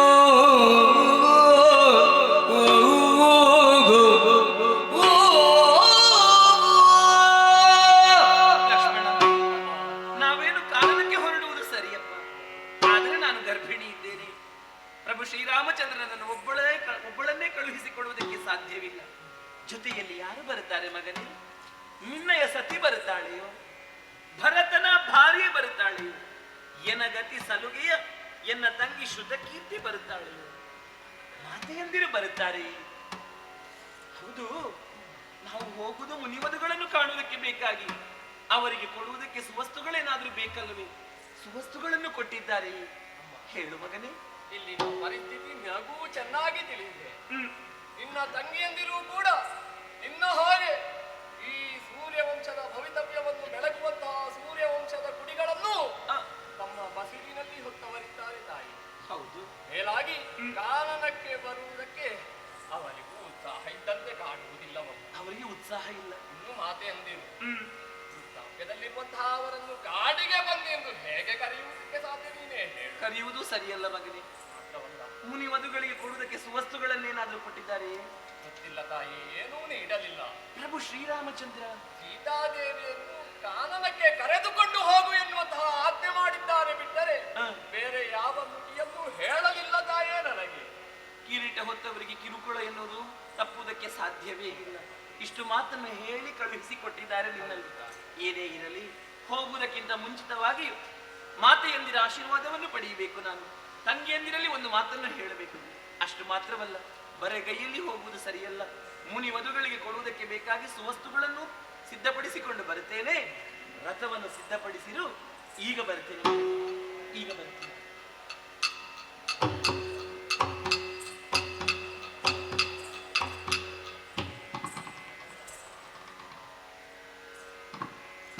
ಲಕ್ಷ್ಮಣ, ಅಮ್ಮ, ನೀನೇಕೆ ಹೀಗಿರುವೆ? ಏನಾಯ್ತಾಯಿ? ಮುಖಕ್ಕೆ ಮುಖ ಕೊಟ್ಟು ಮಾತಾಡುತ್ತಾ ಇಲ್ಲ. ನೆಲನೋಟಕನಾಗಿದ್ದೀಯ. ನನಗೆಲ್ಲ ತಿಳಿಯಿತು ಮಗನೇ, ಎಲ್ಲ ತಿಳಿಯಿತು. ತಿಳಿಯಿತು? ಹೌದು. ಏನು ತಿಳಿಯಿತು ತಾಯಿ ನಿಮಗೆ? ಹುಚ್ಚು ಕೊಡುದು. ನಾವೇನು ಕಾನದಲ್ಲಿಯೇ ಉಳಿದುಕೊಳ್ಳುವುದಕ್ಕೆ ಹೋಗುವುದು. ಅಣ್ಣನನ್ನು ಬಿಟ್ಟು ಹೋಗಬೇಕು ಎನ್ನುವ ಹಾಗೆ ನಿನಗೆ ಸಂಕಟ ಅಲ್ವೇ ಮಗನೇ?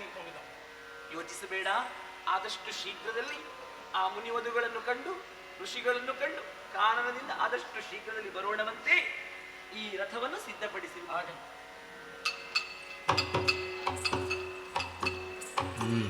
ಲಕ್ಷ್ಮಣನಿಗೆ ಎಂತಹ ಸ್ಥಿತಿ ಬಂತು. ಈ ಸ್ಥಿತಿ ಬರುವುದಕ್ಕಿಂತ ಸಾವು ಬಂದಿದ್ದರೆ ಒಳ್ಳೆಯದಿತ್ತಲ್ಲ. ಅಥವಾ ಸಾವಿಗಿಂತಲೂ ಮಿಗಿಲಾದದ್ದು ಬಂದರೂ ಕೂಡ ಅದನ್ನು ಸ್ವೀಕರಿಸುತ್ತಿದ್ದೆ. ಈ ಸ್ಥಿತಿಯನ್ನು ತಡೆದುಕೊಳ್ಳುವುದಕ್ಕೆ ಸಾಧ್ಯವಾಗುತ್ತಾ ಇಲ್ಲವಲ್ಲ. ಅಯೋಧ್ಯೆಯನ್ನು ಶಾಶ್ವತವಾಗಿ ತೊರೆಯುತ್ತಿದ್ದೇನೆ ಎನ್ನುವಂತಹ ವಿಚಾರವನ್ನು ತಿಳಿಯದೆ ಸಂಭ್ರಮದಿಂದ ಸಡಗರದಿಂದ ಹೊರಡುತ್ತಾ ಇದ್ದಾಳಲ್ಲ ಸೀತಾದೇವಿ. ಹೇಗಪ್ಪ ಇವಳನ್ನು ಕಾಮನದಲ್ಲಿ ಲಕ್ಷ್ಮಣ, ಏನಪ್ಪ ನಿನ್ನಷ್ಟಕ್ಕೆ ನೀನು ಮಾತಾಡುತ್ತಿರುವೆ? ತಾಯೇ ರಾಜಕಾರಣದ ಸಮಸ್ಯೆ. ಕಣ್ಣಂಚಿನಲ್ಲಿ ನೀರಿಳಿತಾ ಇದೆ. ಉಳು ಬಿತ್ತಿರವ. ಹೌದೇ? ಇದು ಮತ್ತೆ ಸಿದ್ಧವಾಗಿದೆ. ಹೋಗೋಣವಲ್ವೇ? ಏರಿಕೊಳ್ಳೋಣ.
ಕರುಣಾಮಯಿಯಾದಂತಹ ಸೀತಾದೇವಿಯನ್ನು ಕಾಡು ಪಾಲಾಗಿಸುವಲ್ಲಿ ನಾವು ಭಾಗಿಗಳಾಗಿದ್ದೇವೆ ಎನ್ನುವಂತಹ ವಿಚಾರ ತಿಳಿದು ಮೂಕ ವೇದನೆಯಿಂದ ಮನಸ್ಸಿಲ್ಲದೆ ಇರುವಂತಹ ಮನಸ್ಸಿನಲ್ಲಿ ಕುದುರೆಗಳು ರಥವನ್ನು ಎಳೆಯುತ್ತಿದ್ದಾವೆ.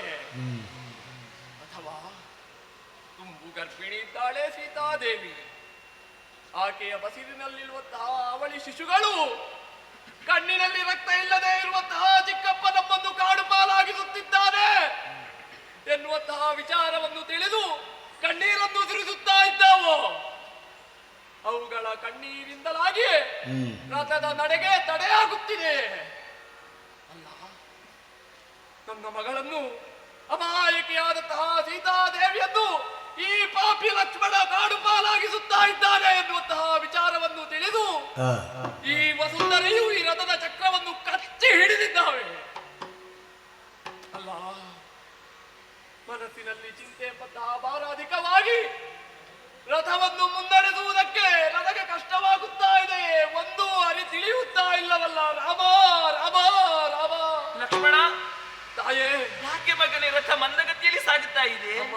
ಕಲ್ಲು ಮುಳ್ಳುಗಳ ಹಾದಿ ತಾಯೇ, ಚಿಂತಿಸಬೇಗ. ವೇಗದಿಂದ ಮುನ್ನಡೆಸುತ್ತೇನೆ ಮುನ್ನಡೆಸುತ್ತೇನೆ.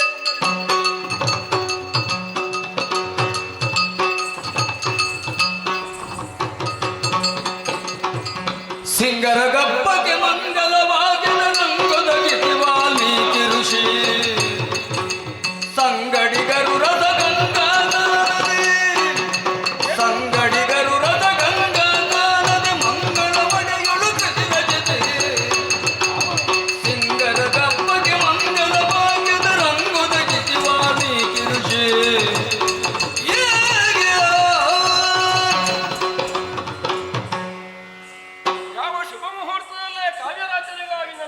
ತೊಡಗಿಸಿಕೊಂಡೇನು ಅದನ್ನು ಪೂರ್ಣಗೊಳಿಸಿ ಅಂತ ಒಂದು ಸಮಾಧಾನ ನನಗುಂಟು. ನವರಸವಹಿತವಾದಂತಹ ಶೃಂಗಾರವಾದಂತಹ ಕಾವ್ಯ, ಅದಕ್ಕೊಂದು ಮಂಗಳ ವಾಕ್ಯದ ರಂಗನ್ನು ಒದಗಿಸಿದಾಗ ನವಮಾಸ ಪರ್ಯಂತ ನನ್ನ ಗರ್ಭದಲ್ಲಿ ಧರಿಸಿ 10ನೆಯ ಕಾಲದಲ್ಲಿ ತಾಯಿಯೊಬ್ಬಳು ಶಿಶುವನ್ನು ಪ್ರಸವಿಸಿದಾಗ ಯಾವ ಆನಂದವನ್ನು ತಾನು ಹೊಂದುತ್ತಾಳೋ ಅಂತಹ ಅನುಭವ ಈ ಕಾಲಕ್ಕೆ ನಗಾದು. ರಸಗಂಗಾ ವಾಹಿನಿಯಲ್ಲಿ ನಿಂದು ನಾವೆಲ್ಲ ಪಾವನರಾದೆವು. ಅವರಿವರೇನು ಕಣ್ಣು ಮಾಧ್ಯಂದಿನನೇ ಮೊದಲಾದಂತಹ ಶಿಷ್ಯವೃಂದದವರು ಅದೆಷ್ಟು ಸಂತೋಷವನ್ನು ಹೊಂದಿದ್ದಾರೆ. ಶಾಪವಾಕ್ಯವನ್ನೇ ಮೂಲ ಶ್ಲೋಕವನ್ನಾಗಿಸಿಕೊಂಡು ಅನುಷ್ಟು ಛಂದಸ್ಸಿನಿಂದ ಹೊಂದಿದ ದಶರಥನ ಪುತ್ರಕಾಮೇಷ್ಟಿಯಿಂದ ತೊಡಗಿ ರಾವಣವಧಾನಂತರದಲ್ಲಿ ಅಯೋಧ್ಯೆಯಲ್ಲಿ ಸಹೋದರ ಸಹಿತನಾಗಿ ಪಟ್ಟಾಭಿಷಿಕ್ತನಾದ ಎನ್ನುವ ತಲೆಕ 24,000 ಶ್ಲೋಕಗಳನ್ನು ಹೊಂದಿದ ರಾಮಾಯಣವನ್ನು ಬರೆದು ನಾನು ಪೂರೈಸಿದ್ದಾಯಿತು. ಪಾವನವಾದಂತಹ ಕಾವ್ಯ, ರಾಗ ತಾಳ ಲಯ ತಂತ್ರಿ ಸಮನ್ವಿತವಾಗಿರುವಂಥದ್ದು. ಕೇವಲ ನಮ್ಮಲ್ಲೇ ಇದ್ದೇನು ಸುಖ. ತ್ರಿಜಗದಲ್ಲೂ ಈ ಕಾವ್ಯವು ವಿಸ್ತಾರಗೊಂಡಿತು ಅಂತಾದದೇನು ಸಂತೋಷ. ಹಾಗೆಂದು ರಾಗಕ್ಕೆ ಬದ್ಧವಾಗಿ ಶ್ರುತಿಬದ್ಧವಾಗಿ ಇದನ್ನು ಪ್ರಸ್ತುತಿಗೊಳಿಸುವವರು ಯಾರಿದ್ದಾರೆ ಅಂತ ನಾನು ಯೋಚಿಸಿದೆ. ಇರ್ಲಿಕ್ಕೆ ಕಣ್ಣುವ ಮಾಧ್ಯಂದಿನನೇ ಮೊದಲಾದಂತಹ ಶಿಷ್ಯವೃಂದ ಉಂಟು. ಕಾವ್ಯದಲ್ಲಿ ಗಾಯನದಲ್ಲಿ ಸಿದ್ಧರಲ್ಲ. ಎಲ್ಲಿಂದ ತರುವಣ, ಹೇಗೆ ತರುವಣ, ಅದರ ಒಂದುಂಟು. 60,000 ವರ್ಷಗಳ ಜೀವಿತಾವಧಿಯನ್ನು ಕಳೆದಂತಹ ದಶರಥನಿಗೆ ಪುತ್ರಕಾಮೇಷ್ಟಿಯ ಮೂಲಕವಾಗಿ 4 ಮಕ್ಕಳಾಗಿದ್ದಾರೆ ಅಂತ ಆದ್ರೆ ಒಂದು ಶಿಷ್ಯ ಕಾಮೇಷ್ಟಿಯನ್ನು ನಾನು ನಿರ್ಣಯಿಸಿದರೆ ಯಾಕೆ ಒಂದು 2 ಮಕ್ಕಳಾದರೂ ದೊರೆಯಲಾರರು. ನನ್ನ ಕರಕಮಲ ಸಂಜಾತನವರಾದರು ಅಂತಾದ್ರೆ ನಾವು ಹೇಳಿದಂತೆ ಪ್ರಸ್ತುತಿ ಪಡಿಸುವುದಕ್ಕಾಗ್ತದೆ ಎನ್ನುವ ಸಂಕಲ್ಪವನ್ನು ಇರಿಸಿಕೊಂಡು ರೂಪವೇ ಮೊದಲಾದವುಗಳಾಗಬೇಕು ಎನ್ನುವ ಹಾಗೆ ಒಮ್ಮೆ ವನದಲ್ಲಿ ಹುಡುಕುತ್ತಾ ಹೋಗುತ್ತೇನೆ. ಆ ಸಮಯದಿ ವನದೆಡೆಯೋ ಕೇಳಿತು ಹೋಗುತ್ತೆ ಆಕ್ರಂದನದರಿಯೋಗು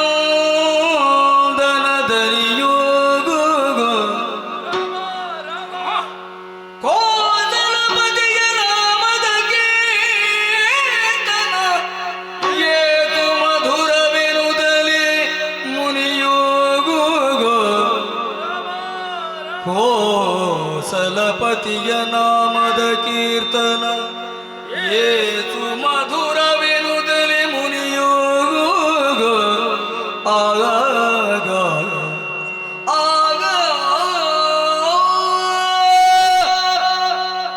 ತನುಪುಳಕಗೊಂಡೆನಲ್ಲ ನಾನು.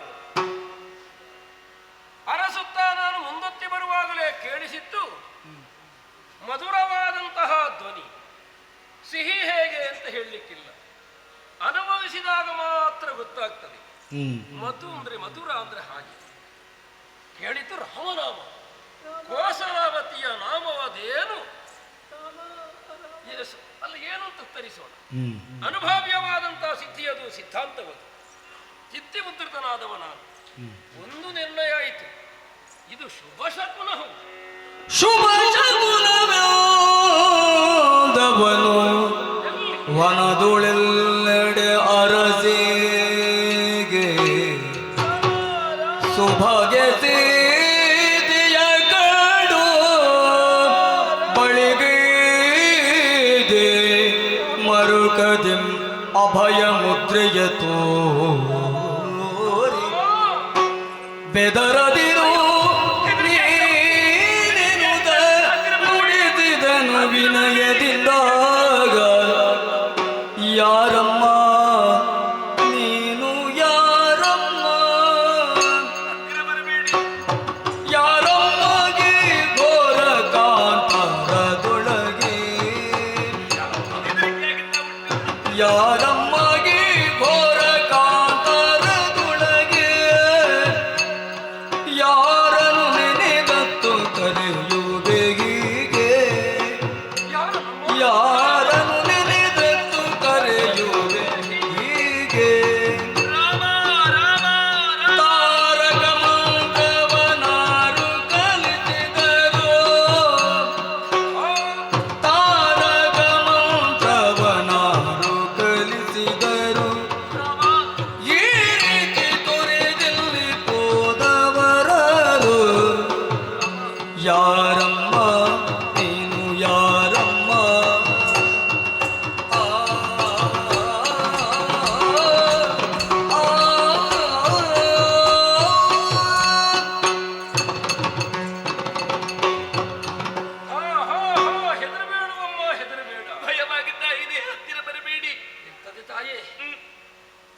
ಯಾವುದನ್ನು ಕಂಡು ಭಯ ಹೊಂದಿದಂತಹ ವ್ಯಕ್ತಿ ಮತ್ತೆಂಥವುದೇ ಪ್ರಕರಣ ನಡೆದಾಗ ಭಯ ಹೊಂದುವುದು ಸಹಜ. ನಾನಂತವನಲ್ಲ. ಮತ್ತೆ ನನ್ನ ಅಭಿನಯ ವಾಲ್ಮೀಕಿ ಎನ್ನುವ ಹಾಗೆ. ಕೊಡ್ತೇನೆ ಎಂಬ ಹೆಚ್ಚುಗಾರಿಕೆಯನ್ನು ಮತ್ತೆ ಕೊಡಬಲ್ಲ ಎಂಬ ವಿಶ್ವಾಸದಿಂದ ಆಡ್ತೇನೆ ನಾನು. ಇರುವುದು ನನಗೆ ಅಭಯ ಮುತ್ತು. ಭಯಗೊಳ್ಳಬೇಕಾಗಿಲ್ಲ. ಪ್ರಶ್ನೆಗಳೇ ಉದ್ಭವಿಸಿತಲ್ಲ ತಾಯಿ. ಗೊಂಡಾರಣ್ಯದ ಮಧ್ಯೆಯಲ್ಲಿ ನೀನಿದ್ದಿ. ನಿನ್ನ ಇರುವಿಕೆ ನಮ್ಮೆ ನೋಡಿದಾಗ ನೀ ತುಂಬಿದ ಬಸುರಿ ಅಂತ ನನಗೆ ಅರ್ಥವಾಗ್ತದೆ. ತಾಯಿ, ಇದು ಕರುಣೆಯ ಕಣ್ಣಿಂದ ರಕ್ಷಿಸಬೇಕಾದಂತಹ ಸ್ಥಿತಿಯಲ್ಲಿ ಇರುವವನು ನೀನು. ಆದ್ರೆ ನಿನ್ನ ಸ್ಥಿತಿ ಹಾಗಿಲ್ಲವಮ್ಮ. ಕರುಣೆಯೇ ಇಲ್ಲದವರು ನಡೆಸಿಕೊಳ್ಳಬಹುದಾದಂತಹ ನಡೆ ಇಲ್ಲಿ ಕಾಣುತ್ತದೆ. ಅಮ್ಮನಾಗಲಿರುವವಳು ಎನ್ನುವುದು ಒಂದರ್ಥವಾದರೆ ನಮ್ಮ ಭಾರತೀಯ ಸಂಸ್ಕೃತಿಯೇ ಹಾಗೆ. ಎಳೆ ಹುಡುಗಿಯನ್ನು ಕಂಡ್ರೆ ಅಮ್ಮ ಅಂತ ಹೇಳುವ ಕ್ರಮ. ಯಾರಮ್ಮ ನೀನು ಅನ್ನುವುದು ಒಂದು ಪ್ರಶ್ನೆ. ಯಾರನ್ನೋ ನೀನು ಹತ್ತು ಕರೆಯುವುದಕ್ಕೆ ತೊಡಗಿದ್ದು ಅಲ್ಲವಾದ್ರೆ ಹತ್ತು ಕರೆಯಿತು. ಸರಿ, ಒಂದು ಮಂತ್ರವನ್ನು ಹೇಳಿದೆಯಲ್ಲ ತಾಯಿ. ನಾವದನ್ನು ತಾರಕ ಮಂತ್ರ ಅಂತ ಕಂಡುಕೊಂಡವು. ಈ ತಾರಕ ಮಂತ್ರವನ್ನು ನಿನಗೆ ಬೋಧಿಸಿದವರು ಯಾರು? ಚಿತ್ರ ತಾಯಿ, ಯಾವನಿಗೆ ಯಾವ ದುಃಖವೂ ಬಾರದಂತೆ ಯಾವ ಮಂತ್ರವು ತಡೆಯುತ್ತದೋ ಆ ಮಂತ್ರೋಚ್ಚಾರ ಮಾಡುತ್ತಾ ನೀ ಕಣ್ಣೀರು ಸುರಿಸಿ. ಇದಕ್ಕಿಂತ ವಿಚಿತ್ರ ಏನು? ಇಲ್ಲಿ ತಾರಕ ಮಂತ್ರವು ನಿನಗೆ ಕಲಿಸಿದರೆ ಯಾರು? ಎಂತ ಕರುಣಾಹೀನರಮ್ಮ ನಿನ್ನನ್ನು.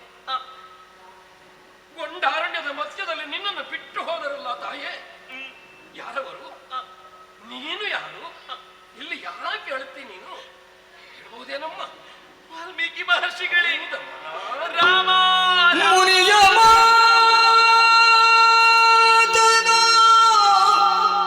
ನಂಬಿ ಜಾನಗೆ,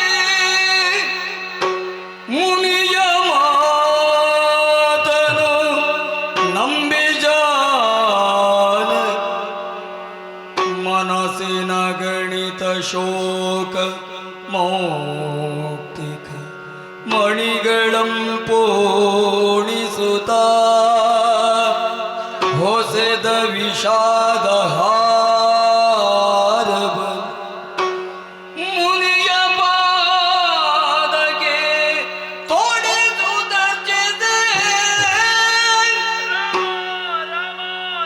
ಜನಪನ ಪವಾದ ಕಳುಗೆ, ಜನಪನ ಪವಾದ ಕಳುಗೆ ತನ್ನನು ಮನದಿ ತುರಿದ ಸ್ಥಿತಿಯನ್ನು ಬಣ್ಣಿಸಿದಳಳುತ್ತ, ತನ್ನನು ವನದಿ ತೊರೆದಾತ ಸ್ಥಿತಿಯನ್ನು ಬಣ್ಣಿಸಿದಳಳುತ್ತ. ರಾಮ ರಾಮ ರಾಮ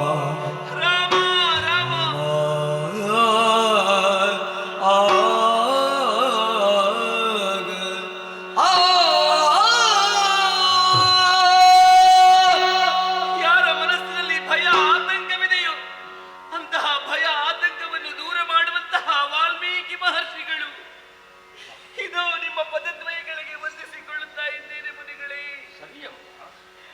ನಿಮ್ಮನ್ನು ಅರ್ಪಿಸುವುದಕ್ಕಾಗಲಿ ಪೂಜಿಸುವುದಕ್ಕಾಗಲಿ ನನ್ನ ಬಳಿ ಏನೂ ಇಲ್ಲ ಮುನಿಗಳೇ. ಯಾವ ಹೆಣ್ಣಾದರೂ ನಿಮ್ಮನ್ನು ಕಂಡಾಕ್ಷರವೇ ಪೂಜಿಸಬೇಕು, ಅರ್ಪಿಸಬೇಕು. ಆದರೆ ನನ್ನ ಕರಗಳು ಬರಿದಾಗಿ ಹೋಗಿದೆ. ಆದರೂ ನನ್ನ ಕಣ್ಣುಗಳಿಂದ ಹರಿಯುವಂತಹ ಕಂಬನಿಯನ್ನೇ ಪೂಡಿಸಿ ಆ ವಿಷಾದದ ಹಾರವನ್ನೇ ನಿಮ್ಮ ಪಾದದ್ವಯಗಳಿಗೆ ತೊಡಿಸಿದ್ದೇನೆ. ಅದನ್ನು ಸ್ವೀಕರಿಸಬೇಕು ಮುನಿಗಳೇ, ಸ್ವೀಕರಿಸಬೇಕು. ಸರಿ ಅಮ್ಮ, ಸರಿ ಸರಿ ಸರಿ. ಮುನಿಪೋತ್ತಮ ತಾಯಿ, ನನ್ನನ್ನು ಯಾರು ಎನ್ನುವ ಹಾಗೆ ಪ್ರಶ್ನಿಸುತ್ತಾ ಇದ್ದೀರಿ. ಸರಿ ಏನು ಅಂತ ಹೇಳಿ ಮುನಿಗಳೇ. ಅಂದ್ರೆ ಈ ಹಿಂದೆ ಪಿತೃವಾಕ್ಯ ಪರಿಪಾಲನೆಗಾಗಿ ಶ್ರೀರಾಮಚಂದ್ರ ತನ್ನ ಮಡದಿಯಾದಂತಹ ಸೀತೆಯನ್ನು ತಮ್ಮನಾದಂತಹ ಲಕ್ಷ್ಮಣನನ್ನು ಒಡಗೂಡಿಕೊಂಡು ಕಾನನವನ್ನು ಪ್ರವೇಶಿಸಿದರಂತೆ. ಎಲೆ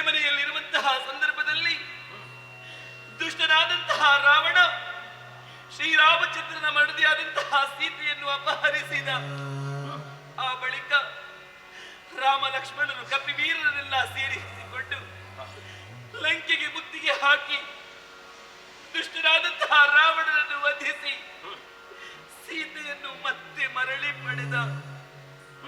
ಆದರೆ ವಿಧಿಗೆ ಏನು ಮಾತ್ಸರ್ಯವಾಯಿತೋ ತಿಳಿಯ ಏನು ಶ್ರೀರಾಮಚಂದ್ರ ಸೀತಾರಾಮ ಇವರು ಅನ್ಯೋನ್ಯಮಯವಾದಂತಹ ಜೀವನವನ್ನು ಸಾಗಿಸುತ್ತಿರುವಂತಹ ಸಂದರ್ಭದಲ್ಲಿ, ರಾಮರಾಜ್ಯವನ್ನು ಆಳುತ್ತಿರುವಂತಹ ಸಂದರ್ಭದಲ್ಲಿ ಕೇವಲ ರಜಕನೋರ್ವನ ಮಾತನ್ನು ಕೇಳಿ ಸೀತೆಯ ಚಾರಿತ್ರ್ಯದಲ್ಲಿ ದೋಷವನ್ನು ಕಂಡು ಶ್ರೀರಾಮಚಂದ್ರ ತನ್ನ ಮಡದಿಯಾದಂತಹ ಸೀತೆಯನ್ನು ಕಾಡಿಗೆ ಬಿಟ್ಟ. ಮನೆಗಳೇ ಕಾಡಿಗೆ ಬಿಟ್ಟ. ತಾಯಿಯೇ, ಮುನಿಪೋತ್ತಮ, ನಾನು ಕೇಳಿದ್ದು ನೀನು ಯಾರು? ಮುನಿಪೋತ್ತಮ, ಅಮ್ಮ, ಜನಕರಾಜನ ಮಗಳು, ದಶರಥ ಚಕ್ರವರ್ತಿಯ ಸೊಸೆ, ಜನಪನಪವಾದ ಕಳುಕಿ ಪ್ರಭು ಶ್ರೀರಾಮಚಂದ್ರನಿಂದ ಪರಿತ್ಯಕ್ತಳಾದಂತಹ ದೌರ್ಭಾಗ್ಯವತಿ ಜಾನಕಿ ನಾನೇ. ಮುನಿಗಳ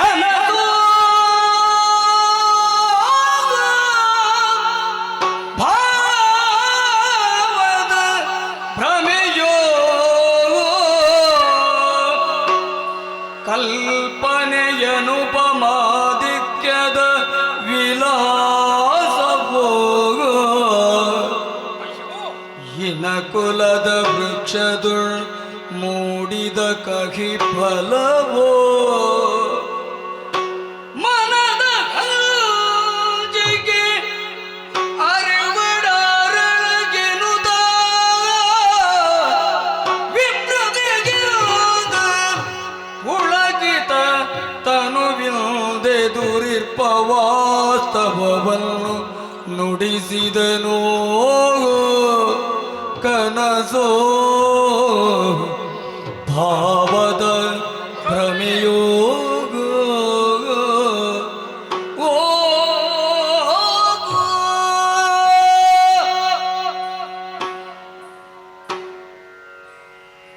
ನಾನು ಕನಸನ್ನು ಕಾಣುತ್ತಿದ್ದೇನೆ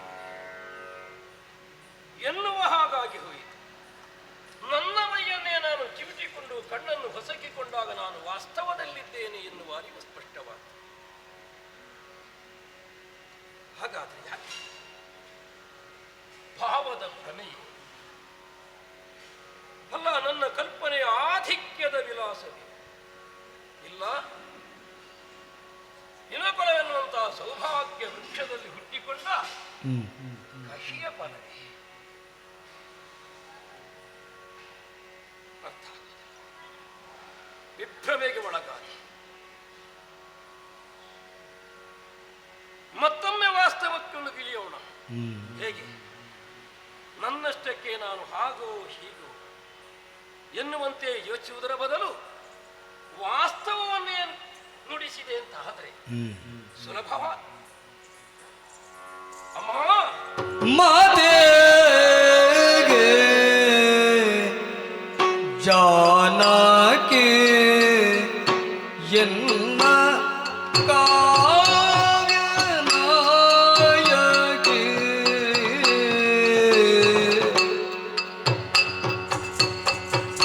ಮಾತೆ ಜಾನಕಿ ಎಲ್ಲ ಕಾವ್ಯನಾಯಕಿ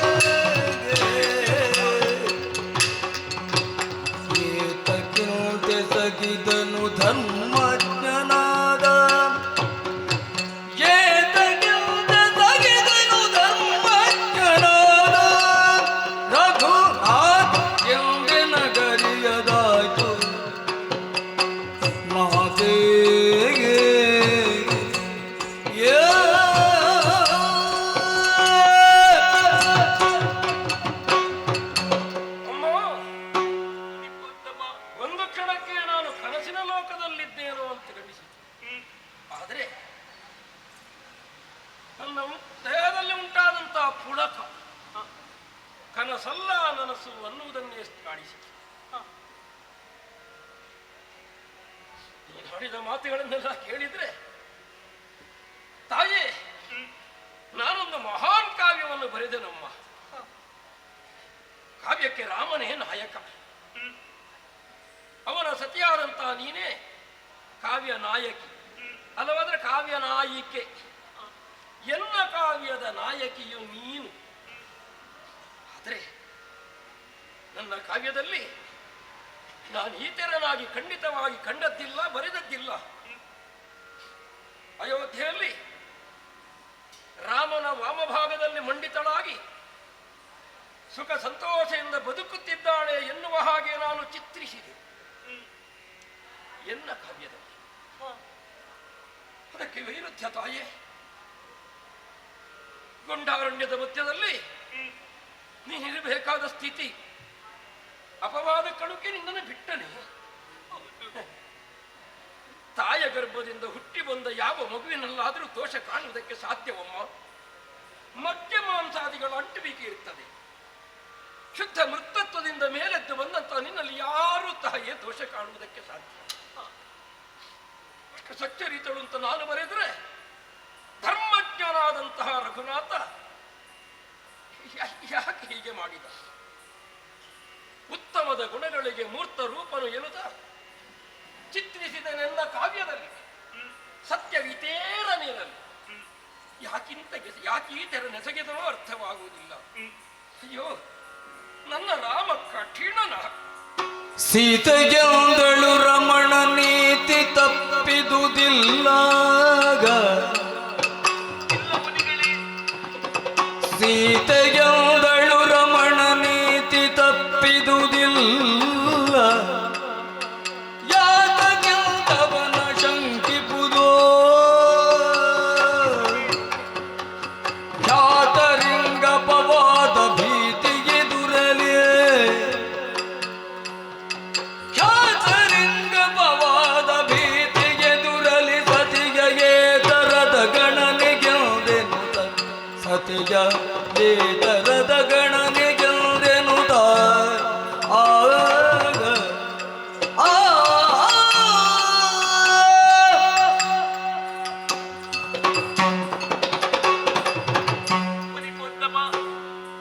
ಮತ್ತೊಮ್ಮೆ ಪ್ರಭು ಶ್ರೀರಾಮಚಂದ್ರನನ್ನು ದೂಷಿಸಬೇಡಿ ಮುನಿಗಳೇ. ಅವರು ಏರಿರುವಂತಹ ಪೀಠ ಅದು ಧರ್ಮ ಪೀಠ, ಅದು ಭೋಗ ಪೀಠವಲ್ಲ. ಮುನಿಪೋತ್ತಮ, ಖ್ಯಾತರಿಗೆ ಈ ಲೋಕದಲ್ಲಿ ಅಪವಾದ ಎನ್ನುವುದು ತಪ್ಪುವುದಕ್ಕೆ ಸಾಧ್ಯವೇ ಇಲ್ಲ. ಒಟ್ಟಿನಲ್ಲಿ ಹೇಳಬೇಕಿದ್ರೆ ಹೆಣ್ಣಾಗಿ ನಾನು ಜನ್ಮವನ್ನು ತಾಳಿದ್ದೇನಲ್ವಾ, ಅದು ನನ್ನ ತಪ್ಪು ಮುನಿಗಳೇ, ನನ್ನ ತಪ್ಪು. ಆದ್ದರಿಂದ ಯಾವ ಕಾರಣಕ್ಕೂ ಪ್ರಭು ಶ್ರೀರಾಮಚಂದ್ರನ ಮೇಲೆ ಆರೋಪಿಸಬೇಡಿ ಮುನಿಗಳೇ, ಆರೋಪಿಸಬೇಡಿ. ಸರಿಯಮ್ಮ, ಭಾವೋದ್ವೇಗಕ್ಕೆ ಒಳಗಾಗಿ ನನ್ನ ಕಥಾನಾಯಕಿ ಹೀತೆರನಾಯಿತಲ್ಲ ಎನ್ನುವುದರಿಂದ ಏನೋ ರಾಮನ ಕುರಿತಾಗಿ ಒಂದಷ್ಟು ಔದಾಸೀನ್ಯದ ಮಾತನ್ನ ಆಡಿದೆ. ಇಲ್ಲ, ನನ್ನ ಕಾವ್ಯ ನಾಯಕನೇ ಆ ರೀತಿ ಮಾಡಬೇಕು. 16 ಗುಣಗಳಲ್ಲಿ ದೃಢವೃತವೂ ಒಂದಾಗಿದೆ. ಏನೇ ಅಪವಾದ ಬಂದರೂ ಅಪವಾದ ಮುಕ್ತನಾಗಿ ತಾನು ನಿರ್ಮಲನಾಗಿ ಉಳಿಯಬೇಕು ಅಂತಾದರೆ ಯಾವ ತೀರ್ಮಾನವನ್ನಾದರೂ ನಾವು ತೆಗೆದುಕೊಳ್ಳಲೇಬೇಕು. ರಾಮ ನಿರ್ದೋಷಿ. ರಾಮನ ಕುರಿತಾಗಿ ಒಂದು ಕ್ಷಣವಾದರೂ ಅಂತಹ ಭಾವನಲ್ಲಿ ಹಾದು ಹೋಯಿತಲ್ಲ ಎನ್ನುವುದಕ್ಕೆ ನಾನು ನೊಂದುಕೊಳ್ತೇನಮ್ಮ. ಹಾಗೆಂದು ನೀ ದುಃಖಿಸಬೇಡ. ಗೊಂಡಾರಣ್ಯದ ಮಧ್ಯದಲ್ಲಿ ಈ ವಾಲ್ಮೀಕಿ ಆಶ್ರಮದ ಪರಿಸರಕ್ಕೆ ನೀ ಯಾಕೆ ಬರಬೇಕಾಯಿತು? ಎಲ್ಲಿಯೋ ಇರಬಹುದಾಗಿತ್ತಲ್ಲ. ಪ್ರಾಯಶಃ ವಿಧಿಯೇ ತಂದು ನಿಲ್ಲಿಸಿದ. ಒಂದು ಪದ್ಧತಿ ಉಂಟಮ್ಮ, ಏನು? ಚೊಚ್ಚಲ ಹೆರಿಗೆಗೆ ತವರು ಮನೆಗೆ ಕಳುಹಿಸಿಕೊಡುವುದು ಅಂತ. ಹೌದು, ನಿನಗೆ ಯಾವುದು ತವರು ಮನೆ ಹೇಳು? ಭೂಗರ್ಭದಿಂದ ಬಂದವಳು ನೀನು, ನಾನು ವಾಲ್ಮೀಕದಿಂದ ಬಂದವನಾದ್ದರಿಂದ ಅವಳಿಗೆ ಮಗನಾಗಿ ನಿನಗೆ ಅಣ್ಣನೋ ತಮ್ಮನೋ ಏನೋ ಒಂದು ಸಂಬಂಧಿ ಆಗುತ್ತೇನೆ ಇರಬಹುದು. ಆದ್ದರಿಂದ ಹೀಗೊಂದು ಬದಲಾವಣೆ ಮಾಡೋಣ. ಹೇಗೆ? ಚೊಚ್ಚಲ ಹೆರಿಗೆಗಾಗಿ ತವರು ಮನೆಗೆ ನಿನ್ನನ್ನು ಕಳುಹಿಸಿ. ನಮ್ಮ ಮನೆಗೆ ಬಾ ತಾಯಿ. ನಿಮ್ಮ ಆಶ್ರಮವೇ ನನಗೆ ತವರು ಮನೆ. ನಮ್ಮ ಮನೆಗೆ ಬರುವೇನಮ್ಮ? ಖಂಡಿತವಾಗಿ ನಿಮ್ಮ ಮಾತಿಗೆ ನಾನು ಅಲ್ಲಗಳೆಯಲಾರೆ. ಅಲ್ಲ ಎನ್ನಲಾರೆ, ನಾ ಬರುತ್ತೇನೆ ಮುನಿಗಳೇ. ಅಣ್ಣನಾಗಿ, ತಮ್ಮನಾಗಿ, ಮಾವನಾಗಿ, ಭಾವನಾಗಿ, ಅಪ್ಪನಾಗಿ, ಚಿಕ್ಕಪ್ಪನಾಗಿ ಯಾವ ಯಾವ ಸಂಬಂಧವನ್ನು ಹೆಣ್ಮಗಳನ್ನು ಯಾವ ಯಾವ ರೀತಿಯಿಂದ ಪೋಷಿಸಬೇಕು ಆ ರೀತಿಯಾಗಿ ನಾವು ಪೋಷಿಸಬಲ್ಲೆ. ಸೂರ್ಯ ಕುಲಕ್ಕೊಂದು ಋಣ ಹರಿಸಿದ ಯೋಗ ನನಗೆ ಬರ್ತದೆ. ಏನಮ್ಮ? ಹೀಗೆ ಮಾತ, ಹೀಗೆ ಮಾರ ಎಲ್ಲ ಎಲ್ಲ ಬಾ, ಎಲ್ಲ. ರಾಮ ರಾಮ ರಾಮ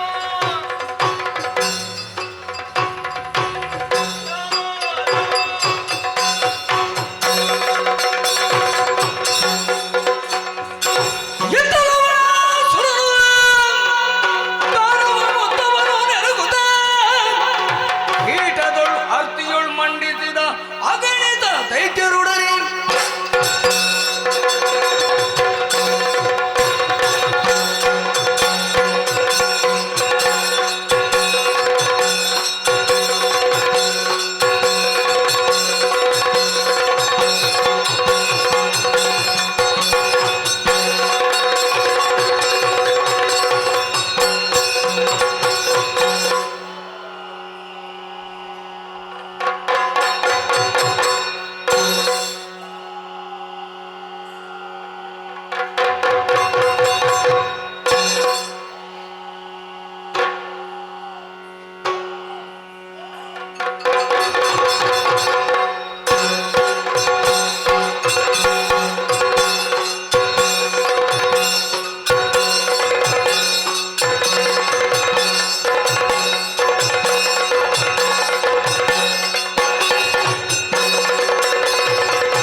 ಇರುವಂತಹ ಸ್ಥಳ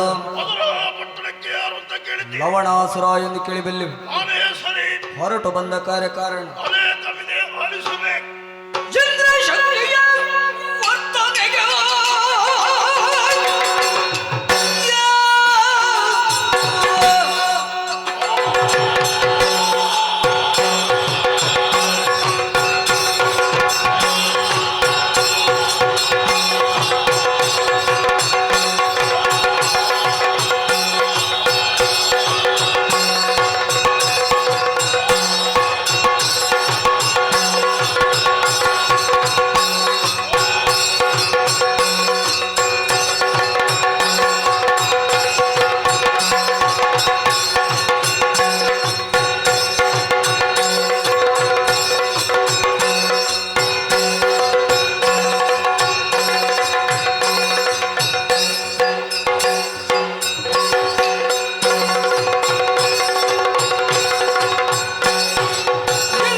ಲವಣಾಸುರನಿಗೆ ಜಯವಾಗಲಿ, ಶುಭವಾಗಲೆಂಬಂತ ಜಯಘೋಷ ಇದನ್ನೆಲ್ಲ ಕೇಳುವಾಗ ಮನಸ್ಸಿಗೆ ಸಂತೋಷವಾಗುತ್ತಾ ಇದೆ. ಅಸುರರ ಕುಲದಲ್ಲಿ ನಾನು ಹುಟ್ಟಿದವಾದರೂ ನನ್ನ ಜೀವನದಲ್ಲಿ ಒಂದು ಸಾಧನೆಯನ್ನು ಮಾಡಿದ್ದೇನೆ. ಆ ಪ್ರಭು ಪರಮೇಶ್ವರನ್ನು ಮೆಚ್ಚಿಸಿ ಶೂಲವನ್ನು ಪಡೆದಂತ ಹೆಮ್ಮೆ ನನ್ನಲ್ಲಿದೆ. ಅಸುರರು ಕೆಲವರು ಹುಟ್ಟಿಕೊಂಡಿದ್ದಾರೆ, ಶಾಶ್ವತವಾಗಿ ಉಳಿಯುವುದಕ್ಕೆ ಯಾರಿಗೂ ಆಗಲಿಲ್ಲ. ಯಾಕೆ? ಸ್ವರ್ಗವನ್ನು ಸೇರ್ತಾರೆ, ಇಂದ್ರಾದಿ ದೇವತೆಗಳಿಂದ ಹತರಾಗಿರುತ್ತಾರೆ. ಕಾರಣ ಏನು?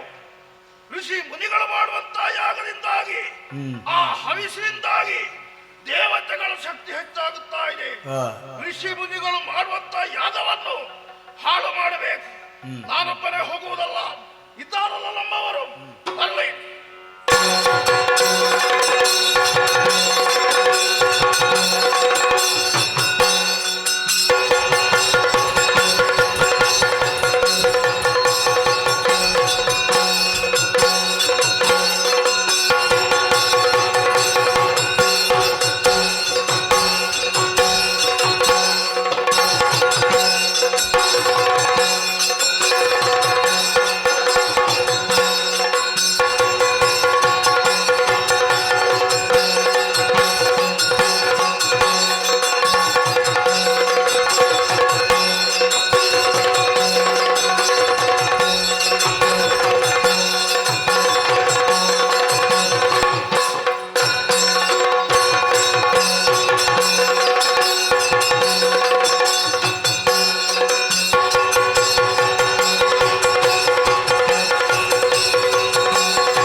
ಋಷಿ ಮುನಿಗಳನ್ನು ಹಿಂಸಿಸಿ ಸ್ವರ್ಗ ಸ್ವಾಧೀನ ಮಾಡುವುದಕ್ಕೆ ನಾವೆಲ್ಲರೂ ಮುಂಚೂಣಿರಾಗಿದ್ದೇವೆ.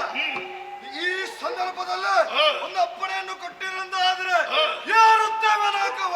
ನಿಮ್ಮ ವೀರಾಕ್ಷಿತವಾದಂತಹ ನುಡಿಗಳನ್ನು ಕೇಳಿ ಸಂತೋಷವಾಯಿತು. ಆಯುಧವನ್ನು ಧರಿಸಿಕೊಳ್ಳಿ.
ಸೇರಿಕೊಳ್ಳಿ.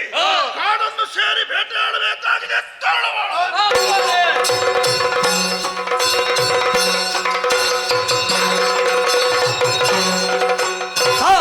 ಪಸರ ನುಡಿಗೆ ಮರದೊಂದಾಪಗಳಿಂದ ರುದ್ರ ಪ್ರತಾಪಿ ರಘುವರ ಕಾದ ಚೊಂಬಿನಂದದಳಿ ಜ್ವಲಿಸಿಗೆ ಈ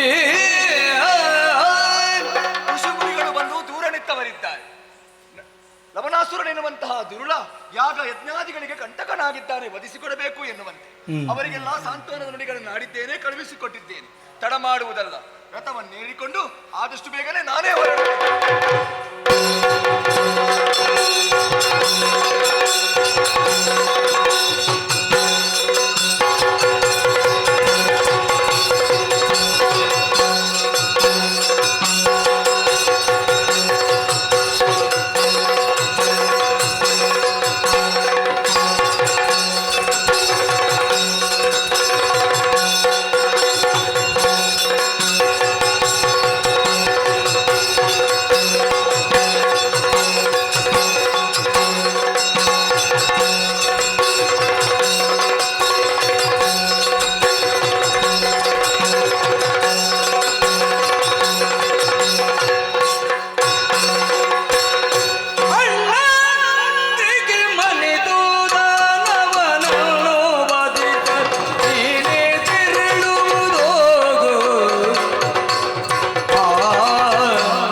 ಈಗ ತಾನೇ ಋಷಿಮುನಿಗಳೆಲ್ಲ ತಮ್ಮ ಸನ್ನಿಧಾನಕ್ಕೆ ಬಂದು ದುಷ್ಟ ಲವಣಾಸುರನ ಬಗ್ಗೆ ದೂರಿಕೊಂಡರಲ್ವೇ? ಆ ದುಷ್ಟರನ್ನು ನಿಗ್ರಹಿಸುವುದಕ್ಕಾಗಿ ಸಾಧು ಸಂತರನ್ನು ಋಷಿಮುನಿಗಳನ್ನು ಸಂರಕ್ಷಣೆ ಮಾಡುವುದಕ್ಕಾಗಿ ತಾವೇ ಕೋದಂಡಧಾರಿಯಾಗಿ ತೆರಳುತ್ತಾ ಇದ್ದೀರಿ. ಸನುಮತವೇ? ಸನುಮತವಲ್ಲ, ಚಿಗುರನ್ನು ಚಿವುಟುವುದಕ್ಕೆ ಕೊಡಲಿಯ ಅವಶ್ಯಕತೆ ಬೇಕೆ? ಇಂತಹ ಒಂದು ಸಣ್ಣ ಕಾರ್ಯಕ್ಕೆ ನಿಮ್ಮ ಅಗತ್ಯವಾದರೂ ಏನಿದೆ ಹೇಳಿ? ನನಗೊಂದು ಅವಕಾಶ ಮಾಡಿಕೊಟ್ಟರೆ ಆ ಕಾರ್ಯವನ್ನು ನಾನು ಮಾಡಿ ಬರುವುದಿಲ್ವೇ? ನೀನೇ ಹೋಗಬೇಕೆನ್ನುವಂತ ಬಯಕೆ ಯಾಕೆ ಯಾಕಪ್ಪ ಖ್ಯಾತನಾದನ ಭರತ ಪ್ರೇಮದೇ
ನೀವಾದರೂ ಎಳವೆಯಿಂದಲೇ ಋಷಿಮುನಿಗಳ ಪಾದ ಸೇವೆಯನ್ನು ಮಾಡುವುದರ ಮೂಲಕ ಅವರ ಪ್ರೀತಿಗೆ ಪಾತ್ರರಾಗಿ ದೇವತ್ವದ ಮಟ್ಟವನ್ನು ಏರಿದಿರಿ. ಮಗದೊಬ್ಬ ಅಣ್ಣ ಲಕ್ಷ್ಮಣ ಬಾಲ್ಯದಿಂದಲೇ ನಿಮ್ಮ ಒಡನಾಡಿಯಾಗಿದ್ದುಕೊಂಡು ನಿಮ್ಮ ಸೇವೆಯನ್ನು ಮಾಡಿ ಪಾತ್ರ ರೂಪಕ್ಕೆ ಮೂರ್ತ ಸ್ವರೂಪವು ಎಂಬಂತೆ ನಡೆದುಕೊಂಡು ಲೋಕ ಮಾನ್ಯನಾದ ಇನ್ನೊಬ್ಬ ಅಣ್ಣ ಭರತ ಶ್ರೀ ಪಾದುಕೆಯ ಸೇವಾ ಕೈಂಕರ್ಯದಿಂದ ಜಗತ್ ವಿಖ್ಯಾತನಾದ ಶತ್ರುಹರ ಎನ್ನುವಂತ ಹೆಸರಿದ್ದರೂ ಕೂಡ ನಿಮ್ಮ ತಮ್ಮನಾದರೂ ಕೂಡ ಯಾವುದೇ ಘನ ಕಾರ್ಯ ಮಾಡದೆ ನನ್ನ ಜೀವನವೇ ವ್ಯರ್ಥವಾಗಿ ಹೋಯಿತಲ್ಲ, ಯಾತಕ್ಕೂ ಬೇಡದವನಾಗಿ ಹೋದನಲ್ಲ, ಯಾರಿಗೂ ಸಲ್ಲದವನಾಗಿ ಹೋದನಲ್ಲ ಎನ್ನುವಂತ ಕೊರಗು ನನ್ನ ಮನದಾಳದಲ್ಲಿತ್ತು. ಈ ಸಂದರ್ಭದಲ್ಲಿ ಸದಾ ಅವಕಾಶ ಒದಗಿ ಬಂದಿದೆ, ಕಳಿಸಿಕೊಡೋಣ. ಶತ್ರುಹರ, ಈ ಕ್ಷೇತ್ರದಲ್ಲಿ ಯಾವತ್ತು ಯಾರಿಗೂ ವಂಚನೆಯಾಗುವುದಕ್ಕೆ ಇಲ್ಲ. ಅವಕಾಶಗಳು ಒದಗಿ ಬರುತ್ತದೆ, ಅದನ್ನು ಉಪಯೋಗಿಸಿಕೊಳ್ಳುವಂತಹ ಜಾಣ್ಮೆ ಎನ್ನುವುದು ಒಬ್ಬ ವ್ಯಕ್ತಿಯಾದವನಲ್ಲಿ ಬೇಕಾಗುತ್ತದೆ. ನೀನು ಸಾಮರ್ಥ್ಯವಂತನು, ವೀರನೂ ಹೌದು, ಅದರಲ್ಲಿ ಸಂಶಯವೇ ಇಲ್ಲ. ಇಂತಹ ಒಂದು ಸೌಭಾಗ್ಯ ಒದಗಿ ಬರುವಾಗ ಇಲ್ಲ ಅನ್ನುವವನಲ್ಲ, ಅವಕಾಶವನ್ನು ಮಾಡಿಕೊಟ್ಟಿದ್ದೇನೆ. ಆದಷ್ಟು ಬೇಗನೆ ಹೋಗಿ ದುರುಳನನ್ನು ವಧಿಸಿ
ಸಕಲ ಸೇನಾಬಲವನ್ನು ಸೇರಿಕೊಂಡು ಹಲವಾರು ಯೋಜನೆಗಳನ್ನು ಗಮನಿಸಿ ಬಂದು ಮುಟ್ಟಿರುವಂತಹ ಸ್ಥಳ ಇದುವೇ ತಮಸಾ ತೀರ. ಪಾಪಿಗಳ ಪಾಪವನ್ನು ತೊಳೆದು ಸ್ವರ್ಗದ ಸೋಪಾನವನ್ನು ತೋರಿಸುವಂತಹ ಗಂಗಾ ಮಾತೆಗೆ ಸರಿ ಸಮಾನವಾಗಿರುವಂತಹ ನದಿಯಂತೆ ಇದು. ನಾವೆಲ್ಲವರು ಮಿಂದುಂಡು ಶುಚಿರ್ಭೂತರಾಗಿದ್ದೇವೆ, ಸಂತೋಷಗೊಂಡಿದ್ದೇವೆ. ಇಲ್ಲಿಯ ಸ್ಥಳ ಮಹಾತ್ಮೆಯನ್ನು ಅರಿತಾಗ ಘನ ತಪೋನಿಧಿಗಳಾಗಿರುವಂತಹ ವಾಲ್ಮೀಕಿ ಮಹರ್ಷಿಗಳು ಇಲ್ಲಿ ಆಶ್ರಮ ಮಾಡಿಕೊಂಡಿದ್ದಾರಂತೆ.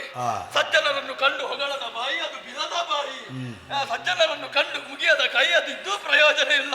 ಅಂತಹ ದಾರ್ಶನಿಕರ ಸಂದರ್ಶನ ಕಾಂಕ್ಷಿಯಾಗಿ ಅಂತ ಗಮನಿಸ್ತೇನೆ.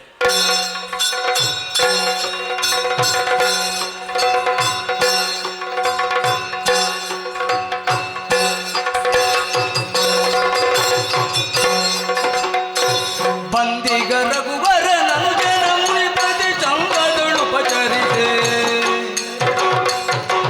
ಬಂದಿಗ ಕಾರಣಗಳನ್ನು ವಿಚಾರಿಸಿ ಎಂದರಿತಗದೆ ಅಯ್ಯೋ ನೆತ್ತಿಯ ಮೇಲೆ ಮುತ್ತಿನ ಕಿರೀಟ, ಮಂಡಿಯನ್ನು ಮತ್ತಿಕ್ಕುವಂತಹ ಬಾಹುಗಳು, ಧರ್ಮರ ಸಂರಕ್ಷಣೆಯನ್ನು ಮಾಡುವಂತಹ ಅರಸುಕುಲದಲ್ಲಿ ಹುಟ್ಟಿಕೊಂಡವನು ನೀನಿರಬೇಕು ಎನ್ನುವುದೇ ನನ್ನ ನಿರ್ಣಯ. ಯಾರು ನೀನು, ಏನು ಬಂದೆ ಎನ್ನುವುದು ಒಂದು. ಆಯಾಸವಾದ್ರೆ ಒಂದಷ್ಟು ವಿಶ್ರಾಂತಿ ಮಾಡಿ ಮತ್ತೆ ಹೇಳಬೇಕು. ಕೇಳು ಮುನೀಂದ್ರನೇ ನಾನು ಶತ್ರುಘ್ನನು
ಅರ್ಥ ಮಾಡಿಕೊಳ್ಳುವಂತಹ ಸಮರ್ಥರು ತಾವು. ಆದರೂ ನನ್ನ ಬಾಯಿಂದಲೇ ಕೇಳಬೇಕು ಎನ್ನುವಂತಹ ತವಕ. ಹೌದೌದು, ಶಿಶುವಿನ ತೊದಲ್ನುಡಿಯನ್ನು ಕೇಳುವುದಕ್ಕೆ ತಾಯಿಯಾದವರಿಗೆ ಆತುರವಂತೆ. ನಾನೇ ಹೇಳಬೇಕೆ? ಸರಿಯೇ ಸ್ವಾಮಿ, ದುಷ್ಟರ ದಮನಕ್ಕಾಗಿ ಅಲ್ಲ, ಈ ದರೆಯ ಭಾರವನ್ನು ಇಳುವುದಕ್ಕಾಗಿ ಅವತರಿಸಿ ಇಳಿದು ಬಂದಿರುವಂತಹ ಭೂಲೋಲ ಶ್ರೀರಾಮಚಂದ್ರಮನ ಅನುಜ ನಾನು. ಹೌದಪ್ಪ. ಏನು ಹೊರಟದ್ದು? ಶತ್ರುಹರ ಎಂಬುದಾಗಿ ನನ್ನ ಹೆಸರು. ಸರಿ. ಕೂಳರಾಗಿರುವಂತಹ ಲವಣಾಸುರ ಯಾಗ ಯಜ್ಞಾದಿಗಳಿಗೆ ಕಂಟಕಪ್ರಾಯನಾಗಿ ಮೆಳೆಯುತ್ತಾ ಇದ್ದಾರೆ ಎಂಬ ವರ್ತಮಾನವನ್ನು ಕೇಳಿದಂತಹ ನಾವುಗಳು ಅಣ್ಣ ಆಜ್ಞಾ ಪ್ರಕಾರವಾಗಿ ಬಂದಿದ್ದೇನೆ. ಹೋಗಿ ಮಾಡುವಂತಹ ಕಾರ್ಯದಲ್ಲಿ ಜಯ ಸಿದ್ಧಿಯನ್ನಾಗುವಂತೆ ಅನುಗ್ರಹಿಸಬೇಕು. ಗೊತ್ತಾಯ್ತು. ವೇಳೆ ಅಲ್ಲ. ಯಾಕೆ? ಮುಸ್ಸಂಜೆ ಆಗುತ್ತಾವು. ನಾವೆಲ್ಲ ರಾತ್ರಿಂಚರಲ್ವಲ್ಲ, ಪ್ರಾತಃ ಕಾಲದಲ್ಲೇ ಹೋಗಬೇಕಾ. ಆದ್ರಿಂದ ಆಶ್ರಮದಲ್ಲಿ ಬೇಕಾದ ಉಳಿಕೊಳ್ಳುವ ವ್ಯವಸ್ಥೆಯನ್ನು ಮಾಡ್ತೇನೆ. ಇಲ್ಲೇ ಇದ್ದುಕೊಂಡು ನಾಳೆ ಪ್ರಾತಃ ಕಾಲ ಹೋಗಬಹುದು ಅಲ್ವಾ? ಎಂತದಂತೆ ಗುರುಗಳೇ, ಸೀತಾದೇವಿಗೆ ಪ್ರಸವ ವೇದನೆ ಅಂತೆ. ಶಿವನೇ ಪಾಪ, ಇವಳಮ್ಮ ಇವಳನ್ನು ಹೆರುವ ಕಾಲಕ್ಕೆ ಯಾವ ದುಷ್ಟ ಗ್ರಹಗಳು ಕೆಟ್ಟ ದೃಷ್ಟಿ ಹಾಯಿಸಿದು ಗೊತ್ತಿಲ್ಲ. ಕಷ್ಟಕ್ಕೆ ಒಳಗಾಗಿದ್ದಾಳೆ. ಮಕ್ಕಳಿಗೆ ಹಾಗಾಗಬಾರದು. ಮಂತ್ರಾಕ್ಷೆಯನ್ನು ಕೊಟ್ಟಿದ್ದೇನೆ. ಗುರುಗಳೇ, ಸೀತಾದೇವಿ ಅವಳಿ ಗಂಡು ಮಕ್ಕಳಿಗೆ ಜನ್ಮವಿತ್ತು. ಏನನ್ನು ಕೇಳ್ತಾ ಇದ್ದೇನೆ? ಸೀತಾದೇವಿಗೆ ಪ್ರಸವ ವೇದನೆ, ಅವಳಿ ಮಕ್ಕಳಿಗೆ ಜನ್ಮವನ್ನು ನೀಡಿದ್ದಾಳೆ. ಸೀತಾಮಾತೆ ಅಂದ್ರೆ ನನ್ನ ಅನ್ನದೇವನ ಮಡದಿ. ಹಾಗಾದ್ರೆ ಈ ಆಶ್ರಮದಲ್ಲಿರುವಂತಹ ಸೀತೆ ಯಾರಾಗಿರಬಹುದು? ಅಣ್ಣನ ನೀನೀಗ ಒಬ್ಬೊಬ್ಬನೇ ಮಾತನಾಡಲಿಕ್ಕೆ ಆರಂಭಿಸಿ. ಒಮ್ಮೊಮ್ಮೆ ಹಾಗಾಗುತ್ತದೆ ನನ್ನ. ಯಾಕೆ ಸ್ವಾಮಿ, ಜಿಜ್ಞಾಸೆ ಎಂಬುದು ಅಜ್ಞಾನದ ಲಕ್ಷಣವಲ್ಲವಷ್ಟೇ. ಅಲ್ವೇ ಅಲ್ಲ. ಕುತೂಹಲ ಮೂಡಿದರೆ ಪರಿಹಾರ ಮಾಡಿಕೊಳ್ಳಬೇಕಾದ್ದು ನಮ್ಮ ಕರ್ತವ್ಯವಲ್ಲವೇ? ಸರಿಯದು. ಸೀತೆ ಪ್ರಸವ ವೇದನೆ. ಸ್ವಾಮಿ, ಸೀತೆ ಎಂಬ ಹೆಸರುಳ್ಳವುದು ಇರುವುದು ನನ್ನ ತಾಯಿಯಾಗಿರುವಂತಹ ಮಾತೆ ಜಾನಕಿಗೆ ಮಾತ್ರ. ಹಾಗಾದರೆ ಇಲ್ಲಿರುವಂತಹ ಮಾತೆ ಜಾನಕಿಯೋ ಅಲ್ಲ ಸೀತೆ ಅಂದ್ರೆ ಬೇರೆ ಹೆಸರುಳ್ಳವರೇ ಸ್ವಾಮಿ ಒಂದು ಹೇಳ್ತೀರಾ? ಆ ಮಾತಿನಲ್ಲಿ ಹೇಳಿದೆ ಅಂತ ನಿನಗೆ ಸಮಾಧಾನ ಆಗ್ಲಿಕ್ಕಿಲ್ಲ. ನೀನಾಗಿ ನೋಡುವೆಯಂತೆ ಪ್ರಸೂತಿಕಾ ಗೃಹದ ಬಾಗಿಲನ್ನು ತೆರೆದಿದ್ದೆ. ಆಯ್ತು, ಒಳಗೆ ಬಾ. ಹರಗರ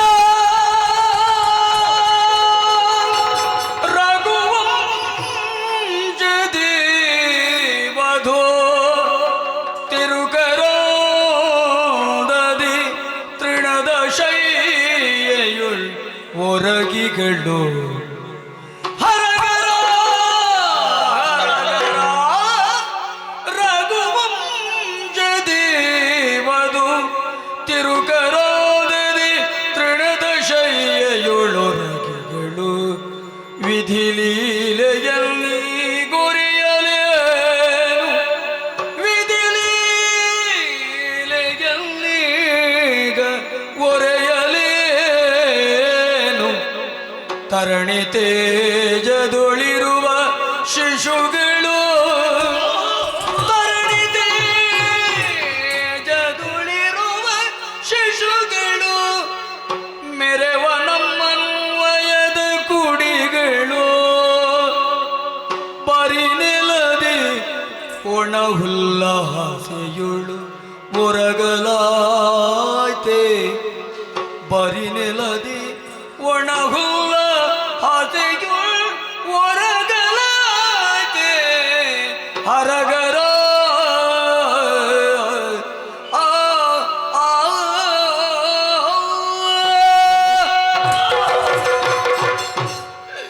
ಶಿವನೇ ಶಿವ ಶಿವ ಶಿವ ಶಿವ, ಎಂತಹ ದೃಶ್ಯವನ್ನು ನಾನು ನೋಡ್ತಾ ಇದ್ದೇನೆ.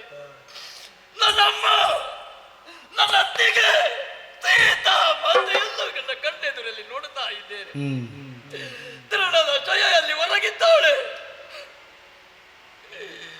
ಸೂರ್ಯ ವಂಶದ ಕುಡಿಗಳು ಸೂರ್ಯ ಅನ್ವಯವನ್ನೇ ನೆತ್ತರಕ್ಕೆ ಬೆಳೆಸಿ ನಿಲ್ಲಿಸಬೇಕಾದಂತಹ ಆ ಸೂರ್ಯ ವಂಶದ ಕುಡಿಗಳು ಎಂದು ಒಣ ಹುಲ್ಲಿನ ಹಸೆಯಲ್ಲಿ ಹೊರಳಾಡುವಂತಹ ದೃಶ್ಯವನ್ನು ನೋಡುತ್ತಾ ಇದ್ದೇನೆ. ಅಯ್ಯೋ ದೇವರೇ, ಜನಕರಾಜ ಯಜ್ಞಕ್ಕಾಗಿ ಭೂಮಿಯನ್ನು ಉಳುಮೆ ಮಾಡಿದಾಗ ಸಿಕ್ಕಿದಂತಹ ಬಾಲೆಯಂತೆ ಈಕೆ ಅಪ್ಪಿಕೊಂಡ ಮುದ್ದಿಸಿದ ಈ ಬಾಲೆಯ ನೆವರದಿಂದಲಾಗಿ ಮಿಥಿಲಾ ನಗರಿಯೇ ಸ್ವರ್ಗದಂತೆ ಕಂಗೊಳಿಸುವುದಕ್ಕೆ ತೊಡಗಿತು. ಅರಮನೆ ನಂದರ ವನವಾಗಿ ಮಾರ್ಪಟ್ಟುಕೊಂಡಿತು. ಕಾಲ ಕಾಲಕ್ಕೆ ಮಳೆ, ಮಳೆಯಿಂದ ಬೆಳೆ, ಬೆಳೆಯಿಂದ ಪ್ರಜಾಭಿವೃದ್ಧಿ ಸಮೃದ್ಧಿ ಅಲ್ಲಿ ನೆಲೆಯಾಯಿತು, ಉಂಟಾಯಿತು. ಅಂತಹ ಮಾತೆ ಭವಿಷ್ಯದಲ್ಲಿ ಸಂತೋಷದಿಂದ ಇರಬೇಕು ಎನ್ನುವ ಕಾರಣಕ್ಕಾಗಿಯೇ ಅಯೋಧ್ಯೆಯ ಚಕ್ರವರ್ತಿ, ಭಾವಿ ಚಕ್ರವರ್ತಿಯ ಕೈ ಹಿಡಿಯುವಂತಹ ಕನಸನ್ನು ಕಂಡ, ಮದುವೆಯಾಗಿ ಮಾಡಿಕೊಟ್ಟ, ಮಡಿಲಿಗೆ ಸಮರ್ಪಿಸಿದ. ಈ ಸಂದರ್ಭದಲ್ಲಿ ಸಂತೋಷದಿಂದ ನನ್ನ ಮಗಳು ಆನಂದ ಸಾಗರದಲ್ಲಿ ತೇಲಾಡುತ್ತಾ ಇರಬಹುದು ಎಂಬುದಾಗಿ ತಿಳಿದಿರುವಂತಹ ಮಹಾರಾಜ ಪುಣ್ಯಾತ್ಮ ಇಂತಹ ದೃಶ್ಯವನ್ನು ನೋಡಿದರೆ ಎದೆ ಒಡೆದು ಸಾಯದೆ ಇರುತ್ತಾರೆ. ಅಯೋಧ್ಯೆಯ ರತ್ನ ಸಿಂಹಾಸನದಲ್ಲಿ ಮಲಗಬೇಕಾಗಿರುವಂತಹ, ಹಂಸ ತೂಲಿಕಾ ತಲುಪದಲ್ಲಿ ಪವಡಿಸಬೇಕಾಗಿರುವಂತಹ ನನ್ನಮ್ಮ ಸಮಸ್ತ ಪರಿಚಾರಿಕರೊಂದಿಗೆ ನಲೆದಾಡುತ್ತಾ ಅವರಿಂದ ಸೇವೆಯನ್ನು ಸೇವಿಸುತ್ತಾ ಇರಬೇಕಾಗಿರುವ ನನ್ನಮ್ಮನ ದುಸ್ಥಿತಿಯೇ ಒಂದು ಹೊತ್ತಿನ ಅನ್ನಕ್ಕೂ ಗತಿ ಇಲ್ಲದೆ ಇರುವಂತಹ ತಿರುಕರಂದದಿ ಎಲೆ ಮನೆಯಲ್ಲಿದ್ದಾರಲ್ಲ. ಶಿವನೇ, ವಿಧಿಯೇ, ನೀನೆಷ್ಟು ಕ್ರೂರಿ. ರಾಮ ರಾಮ ಶ್ರೀರಾಮಚಂದ್ರಮ ನೋಡಿ ದುಃಖದುಳಿತೋ ತನ್ನೊಳಗಾಡುತ್ತಿಗ ಮೈದುನನ ಮೊಗವನು ನೋಡಿ ಸೀತೆಯ ಮನದಿ ಮರುಕವು ಮೂಡಲೊಂದು ಇತ್ತಬಾ ಶತ್ರುಘ್ನ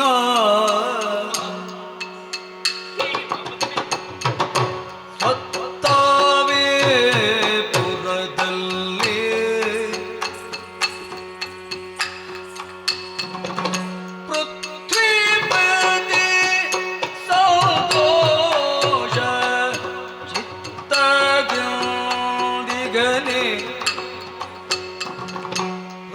ಶ್ರೀಪತಿ ಸಂತೋಷ ಚಿತ್ತದೊಂದಿಗನೆ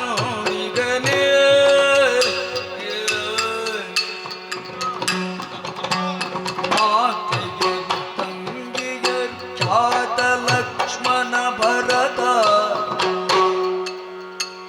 ಮಾತೆಯರು ತಂಗಿಯರು ಖ್ಯಾತ ಲಕ್ಷ್ಮಣ ಭರತ ಸಾತಿಶಯದಲ್ಲಿಗರೆ ನೀ ಪೇಳು ಮುದದೆ ಸಾತಿಶಯದಲ್ಲಿಗರೆ ನೀ ಪೇಳು ಮುದದೆ ಇತ್ತ ಬಾ ಶತ್ರುಘ್ನ ಮಗನೇ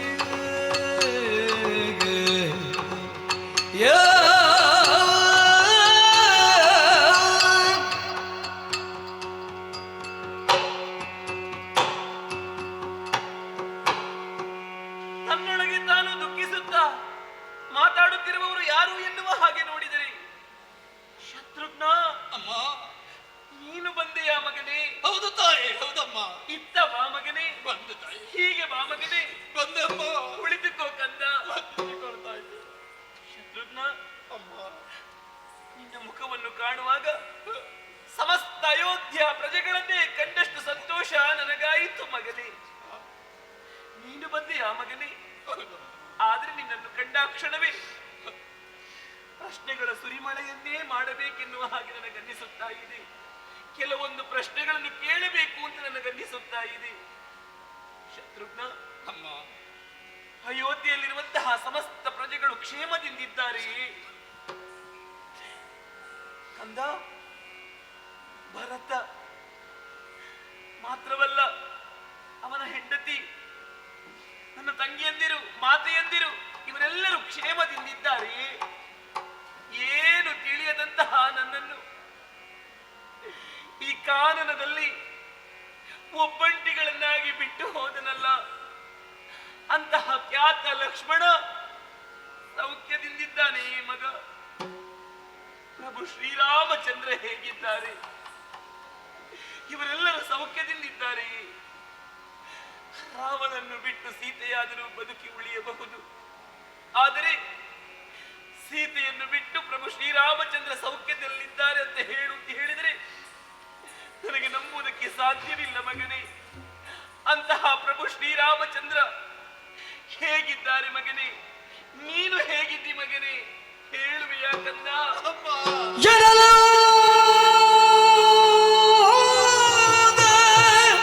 ಶತ್ರುಘ್ನ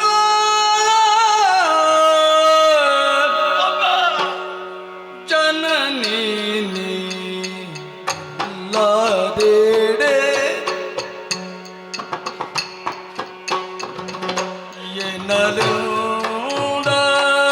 ಶತ್ರುಘ್ನ ಜನನಿ ಲಾದೇಡೆ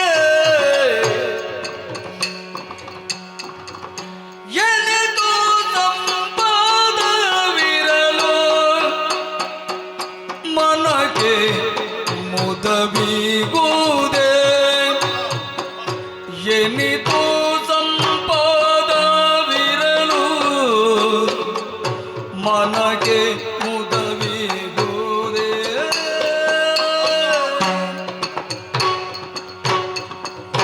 ಕಿರಣವಿಲ್ಲದ ಸೂರ್ಯ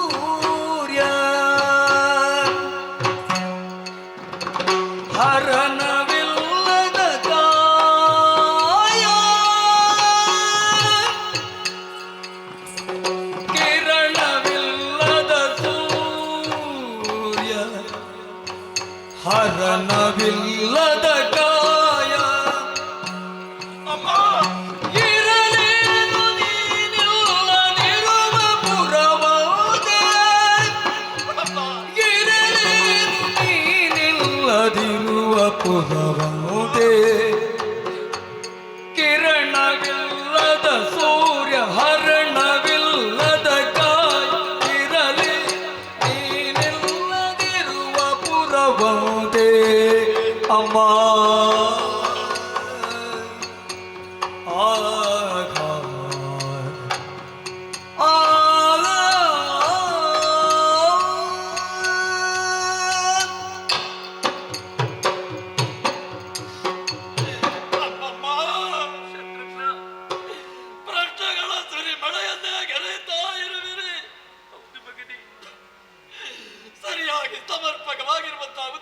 ಕೊಡುವುದಕ್ಕೆ ನನ್ನ ನಾಲಿಗೆ ತಡವರಿಸುತ್ತಾ ಇದೆಯಮ್ಮ. ಯಾಕೆ ಮಗನೇ? ತಾಯೇ, ಇಂತಹ ದುಸ್ಥಿತಿಯಲ್ಲಿ, ದಯಾನೀಯ ಸ್ಥಿತಿಯಲ್ಲಿ ತಾವಿದ್ದರೂ ಕೂಡ ಅಯೋಧ್ಯೆಯ ಮೇಲೆ, ಅಯೋಧ್ಯೆಯಲ್ಲಿರುವಂತಹ ಪ್ರಜೆಗಳ ಮೇಲೆ ಅದೆಷ್ಟು ಪ್ರೀತಿ ತಾಯೇ, ಅದೆಷ್ಟು ಮಮತೆ ತಮಗೆ ತಾಯೇ. ನನ್ನ ಬಗ್ಗೆ ಕೇಳ್ತಾ ಇದ್ದೀರಿ, ಹೇಗೆ ಹೇಳಲಮ್ಮ, ಹೇಗೆ ಹೇಳ? ಹೇಳು ಮಗನೇ. ನಿಮ್ಮನ್ನು ಬಿಟ್ಟ ನಂತರ ಆಹಾರವನ್ನು ಸೇವಿಸಿದಿಲ್ವಮ್ಮ. ಅಯ್ಯೋ, ನೀರಡಿಕೆಯೂ ಇಲ್ಲ. ಮತ್ತೆ ಕೇವಲ ಯಾಂತ್ರಿಕವಾಗಿ ಕಾಟಾಚಾರಕ್ಕಾಗಿ ಕಾರ್ಯಕ್ಷೇತ್ರದಲ್ಲಿದ್ದಾರೆ. ಅವರ ಮುಖದಲ್ಲಿ ಮಂದಹಾಸ ಎಂಬುದೇ ಮಾಯವಾಗಿ ಹೋಗಿದೆ. ನಗು ಎಂಬುದಿರುವಮ್ಮ. ಮತ್ತೆ ಇನ್ನೊಬ್ಬ ಅಣ್ಣ ಕಟುಕರು ಕೂಡ ಮಾಡುವುದಕ್ಕೆ ಹೇಯವಾಗಿರುವಂತಹ ಹೇಸುವ ಕಾರ್ಯವನ್ನು ಮಾಡಿರುವಂತಹ ಪಾಪಿ ನಾನು, ಪರಮ ಪಾತಕಿ ನಾನು ಎಂಬುದಾಗಿ ಜಟಾಬಲ್ಕರನಾಗಿ ಸೀತೆ ಸೀತಾ ಸೀತಾ ತಾಯೇ ಎಂಬುದಾಗಿ ಜಪಿಸುತ್ತಾ ಇದ್ದಾನೆ. ಇನ್ನೊಬ್ಬ ಅಣ್ಣ ಭರತ ಶ್ರೀ ರಾಮಚಂದ್ರಮನ ಶ್ರೀಪಾದುಕೆಯಿಂದ ನಾನು ಸಂಗ್ರಹಿಸಿಕೊಂಡಿರುವಂತಹ ಪುಣ್ಯ ಫಲದಿಂದಲೂ ನನ್ನ ಅಮ್ಮನನ್ನು, ನನ್ನ ಅತ್ತಿಗೆ ನುಡಿಸಿಕೊಳ್ಳುವುದಕ್ಕಾಗಲಿಲ್ಲವಲ್ಲ ಎಂಬುದಾಗಿ ನಂದೇ ಗ್ರಾಮದಲ್ಲಿಯೇ ಜಟಾವಲ್ಕನಾಗಿದ್ದಾರಮ್ಮ. ತಾಯಿ, ನಾನಂತೂ ತಾಯಿ ಇಲ್ಲದೆ ಇರುವಂತಹ ತಪ್ಪಲಿಯಂತೆ ಅನುದಿನವೂ ಅನುನಿತ್ಯವೂ ತಾಯೇ ಅಮ್ಮ ಅಮ್ಮ ಎಂಬುದಾಗಿ ಗೋಳಾಡುತ್ತಾ ಇದ್ದೆ. ನನ್ನ ಅಮ್ಮಂದಿರು ಒಳಮನೆಯನ್ನೇ ಸೇರಿ ಮನೆಯನ್ನು ಉರಿಸುವಂತ ಅಲ್ಲ ಬೆಳಗುವಂತ ನಂದಾದೀಪವೇ ನಮ್ಮ ಮನೆಯಲ್ಲಿಲ್ಲವಲ್ಲ ದುಃಖಿಸುತ್ತಾ ಇದ್ದಾರಮ್ಮ. ಪ್ರಜೆಗಳೆಲ್ಲವರು ಏಕಾಂತರಲ್ಲಿ ಮೌನವಾಗಿದ್ದಾರೆ. ತಾಯೇ, ಏನು ಎಷ್ಟೇ ಸಂಪತ್ತಿದ್ದರೂ ಕೂಡ ಮನಸ್ಸಿಗೆ ಮುದ ಸಂತೋಷ ಇಲ್ಲ ಅಂತಾದ್ರೆ ಪ್ರಯೋಜನವಿದೆ. ನೀವಿಲ್ಲದೆ ಇರುವಂತಹ ಆ ಅಯೋಧ್ಯೆ ಇಂದು ಸ್ಮಶಾನವಾಗಿದೆ ತಾಯಿ. ಅಪ್ಪ, ಕಿರಣವಿಲ್ಲದೆ ಇರುವಂತಹ ಸೂರ್ಯ ಪ್ರಪಂಚದಲ್ಲಿದ್ದು ಪ್ರಯೋಜನವಿದೆಯೇ? ಇಲ್ಲ ಕಂದ. ಸ್ವಚ್ಛ ಶರೀರದಲ್ಲಿ ಶ್ವಾಸ ಇಲ್ಲ ಅಂತಾದ್ರೆ ಜಡ ಡಿಂಬಕ್ಕೆ ಅಸ್ತಿತ್ವವಿದೆ ಅಮ್ಮ. ಇಲ್ಲ ಮಗನೇ. ಕಿರಣ ಇಲ್ಲದೆ ಇರುವಂತಹ ಸೂರ್ಯನಂತೆ, ಹರಣ ಇಲ್ಲದೆ ಇರುವಂತಹ ಕಾಯದಂತೆ, ನೀವಿಲ್ಲದೆ ಇರುವಂತಹ ಅಯೋಧ್ಯೆಯಿಂದ ಸ್ಮಶಾನ ಸ್ಮಶಾನ. ಪ್ರಾಣಿಗಳ ಮೂಕ ಪ್ರಾಣಿಗಳ ಕಣ್ಣಲ್ಲಿಯೂ ಕಣ್ಣೀರನ್ನು ನೋಡುತ್ತಾ ಇದ್ದೇನೆ. ಸೀತೆಯನ್ನು ಯಾವಾಗ ನೋಡುವುದು, ನಮ್ಮ ತಾಯಿಯನ್ನು ಯಾವಾಗ ಕಾಣುವುದು ಎಂಬ ಹಬ್ಬ ಹಬ್ಬಿಸುತ್ತಾ ಇದ್ದಾರಮ್ಮ. ನಿಮ್ಮ ನಿರೀಕ್ಷೆಯಲ್ಲಿದ್ದಾರೆ. ತಾಯೇ, ಅತ್ತೆ ನಿಮ್ಮನ್ನು ನೋಡಿ ಸಂತೋಷಗೊಂಡು ಸಂತೋಷದ ಆನಂದ ಬಾಷ್ಪವನ್ನು ಸುರಿಸಿದೆ. ಆದರೆ ಇನ್ನು ದುಃಖಿಸುವ ಅವಶ್ಯಕತೆ ಇಲ್ಲವಮ್ಮ. ಮತ್ತೆ ಯಾರೋ ಮಾಡಿದ ಪುಣ್ಯದ ಫಲದಿಂದಲಾಗಿ ನಾನು ಈ ದಾರಿಯಾಗಿ ಬಂದಿದ್ದೇನೆ, ಇಲ್ಲಿಗೆ ಬಂದಿದ್ದೇನೆ. ತಾಯೇ, ಏನು ಈ ವಿಚಾರವನ್ನು ನನ್ನ ಅಣ್ಣನಲ್ಲಿ ಹೋಗಿ ಹೇಳ್ತೇನೆ. ನಿಮ್ಮನ್ನ ಅಯೋಧ್ಯೆಗೆ ಕರ್ಕೊಂಡು ಇದ ಮರೆತು ನೀನೀಗ ಮುದದುಳಿರು ಮಗನೇ, ಮುಂದಾದರಿದನು ನಿನ್ನಣ್ಣಂಗೆ ಬೇಡದಿರೋ, ಮುಂದಾದರಿದನು ನಿನ್ನಣ್ಣಂಗೆ ಬೇಡದಿರು, ನಿನಗೆಲ್ಲ ಉದರದಲ್ಲಿ ಜನಿಸಿರ್ಪ ಎಳೆ ಶಿಶುಗಳ ಎನ್ನಾನಿ ರಾಘವನಾನಿ ಎಂದಿನಲ್ಗೆ ಆಗ ಆಗ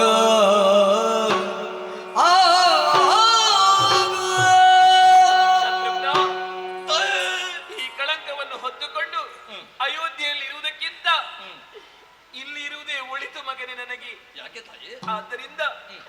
ನಾ ಬರಲಾರೆ.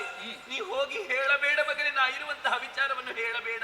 ಅಮ್ಮ, ನನ್ನ ಜೊತೆಯಲ್ಲಿ ಬರುವುದಿಲ್ಲ ಎನ್ನುವಂತಹ ಒಂದು ರೀತಿಯ ಮನಸ್ಥಿತಿ ನನಗರ್ಥವಾಯಿತು. ಸ್ವಾಭಿಮಾನ ಎಂಬುದು ಯಾರನ್ನು ಬಿಟ್ಟಿರುವುದಿಲ್ಲ. ನನ್ನ ಜೊತೆಯಲ್ಲಿ ಬರುವುದಿಲ್ಲ, ಅಣ್ಣನೇ ಬಂದು ಕರ್ಕೊಂಡು ಹೋದರೆ ಬರುತ್ತೇನೆ ಎಂಬುದಾಗಿ ಅಣ್ಣನನ್ನೇ ಮಣಿರಥದಲ್ಲೇ ಇಲ್ಲಿಗೆ ಕರೆ ಮಾಡ್ತೇನೆ. ಬೇಡ ಮಗನೇ, ಒಂದು ವೇಳೆ ನಾನಿರುವಂತಹ ವಿಚಾರವನ್ನು ಅಣ್ಣನಿಗೆ ಒಂದು ವೇಳೆ ನೀ ಹೇಳಿದೆ ಎಂದಾದರೆ, ಇದು ಈಗ ತಾನೇ ಜನಿಸಿದಂತಹ ಎಳೆಯ ಶಿಶುಗಳಿದು. ಈ ಕಂದಮ್ಮಗಳ ಮೇಲೆ ಆಣೆ ಮಾಡಿ ಹೇಳ್ತಾ ಇದ್ದೇನೆ, ಯಾವ ಕಾರಣಕ್ಕೂ ನನ್ನ ವಿಚಾರವನ್ನು ಹೇಳಬೇಡ ಮಗನೇ. ತಾಯೇ, ಮಕ್ಕಳ ಭವಿಷ್ಯಕ್ಕಾಗಿ ನೀವು ಆಣೆ ಹಾಕಿದ್ರಿ, ನಾನು ಉಲ್ಲಂಘಿಸಿದ್ರೆ ನನಗೇನು ದುಷ್ಪರಿಣಾಮ ಬರಲಾರದು ತಾಯೇ. ಮಗನೇ, ಅಮ್ಮ, ಹಾಗಾದರೆ ಇದು ನನ್ನ ಮೇಲೆ ಆಣೆ ಮಾಡಿ ಹೇಳುತ್ತಾ ಇದ್ದೇನೆ, ಯಾವ ಕಾರಣಕ್ಕೂ ನನ್ನ ವಿಚಾರವನ್ನು ಹೇಳದಿರು. ಮಕ್ಕಳ ಒಳಿತಿಗಾಗಿ ತಾಯಿ ಆಣೆ ಪ್ರಮಾಣ ಮಾಡುವುದು ಇದ್ದದ್ದೇ. ನಾನು ಹೋಗಿ ಹೇಳುವುದೇ ಹೇಳುವೆಯಾ? ಹೇಳುತ್ತೇನೆ. ಹೇಳುವೆಯಾ ಮಗನೇ? ಹೇಳುತ್ತೇನೆ. ಹಾಗಾದರೆ ಪ್ರಭು ಶ್ರೀರಾಮಚಂದ್ರನ ಮೇಲೆ ಆಣೆ ಇದೆ, ಯಾವ ಕಾರಣಕ್ಕೂ ಹೇಳುತ್ತೇನೆ ಮಗನೇ. ಯಾರ ಮನಸ್ಸಿನಲ್ಲೇ ಏನಿದೆ ಎಂಬುದನ್ನು ಅರ್ಥ ಮಾಡಿಕೊಳ್ಳುವುದಕ್ಕೆ ಕಷ್ಟ. ದಾರ ಇಲ್ಲದೆ ಈ ತಾಯಿ ನನ್ನನ್ನು ಬಂಧಿಸಿದರು. ಹೋಗಿ ಹೇಳುವಂತಿಲ್ವಲ್ಲ. ಆಯ್ತಮ್ಮ, ನೀನಂದಂತೆ ಸ್ವಾಮಿ. ನೀನು ಯಾಕೆ ಮಗನೇ ಈ ಕಡೆ ಬಂದ? ಹೀಗೆ ಲವಣಾಸುರನ್ನು ವಧಿಸುವುದಕ್ಕಾಗ. ಹೌದೇ? ಆದಿತ್ತು ಗುರುಗಳೇ. ನೀವು ಒಳಗಿದ್ದು ಸ್ವಾಮಿ, ಶತ್ರುಘ್ನ ಅತ್ತೆಯಲ್ಲಿ ಮಾತಾಡಿದೆ. ಅಣ್ಣನ ಹೆಂಡತಿ ತಾಯಿಗೆ ಸಮಾನ ಎನ್ನುವಂತೆ ತಿಳಿದು ಮಾತನಾಡುವ ನಿಮ್ಮ ಮನೆಯ ಸಂಸ್ಕೃತಿಯ ಕುರಿತಾಗಿ ನನಗೂ ಸಂತೋಷವೇ ಇದೆ. ಒಳ್ಳೆ ಭಾವಾವೇಶದಲ್ಲಿ ಮಾತನಾಡುತ್ತಾ ರಾತ್ರಿ ಕಳೆಯಿತು ಇಲ್ಲಿ. ಓ, ಈಗ ಬೆಳಗಾಯಿತ? ಗೊತ್ತೇ ಆಗಲಿಲ್ಲ. ಕರ್ತವ್ಯದತ್ತ ನೀವು ಮುನ್ನುಗ್ಗಬೇಕು. ಹೋಗುವುದಕ್ಕೆ ಮೊದಲು ನಿನಗೊಂದು ನೆನಪನ್ನು ಮಾಡುತ್ತೇನೆ. ಏನಪ್ಪ? ಯಾವನು ರವಣಾಸುರನಿದ್ದಾನೋ ಬ್ರಾಹ್ಮಣರ ಪೀಡಕ ಎನ್ನುವುದು ಮಾತ್ರವಲ್ಲ, ಈ ಹಿಂದಿನ ನಮ್ಮ ಹಿರಿಯರಸನಾದಂತಹ ಮಾಂದಾತನನ್ನು ಕೊಂದ ದೋಷಿಯೂ ಆಗಿದ್ದಾನೆ. ಸುಲಭದಲ್ಲಿ ಕೊಲ್ಲಬಲ್ಲೆ ಅಂತ ಭಾವಿಸಬೇಡ. ಶಿವದತ್ತವಾದಂತಹ ವಿಶೇಷವಾದ ತ್ರಿಶೂಲ ಆಯುಧವನ ಕೈಯಲ್ಲುಂಟು. ಎಂದು ತನಕ ಅದು ಅವನ ಕೈಯಲ್ಲಿರ್ತದೋ ಅವನು ವಧಿಸುವುದಕ್ಕೆ ಸಾಧ್ಯವಿಲ್ಲ. ಅವನಿಲ್ಲದ ಸಂದರ್ಭದಲ್ಲಿ ಅದನ್ನು ವಶಪಡಿಸಿ ಮತ್ತೆ ಮುಂದುವರಿ. ವಿಜಯೀ ಭವ. ಆಶೀರ್ವಾದ.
ನಿನ್ನನ್ನು ಸುಮ್ಮನೆ ಬಿಡುವುದಿಲ್ಲ. ಹಿಡಿಯತ್ತ ಕರ್ಕದಿಂದ ತಾಳೆ ಕತ್ತರಿಸೇನು.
ಋಷಿಮುನಿಗಳ ದಂಡ ಕಮಾಂಡಗಳನ್ನು ಕದ್ದುಕೊಂಡು ಹೋಗುವುದಂತೆ.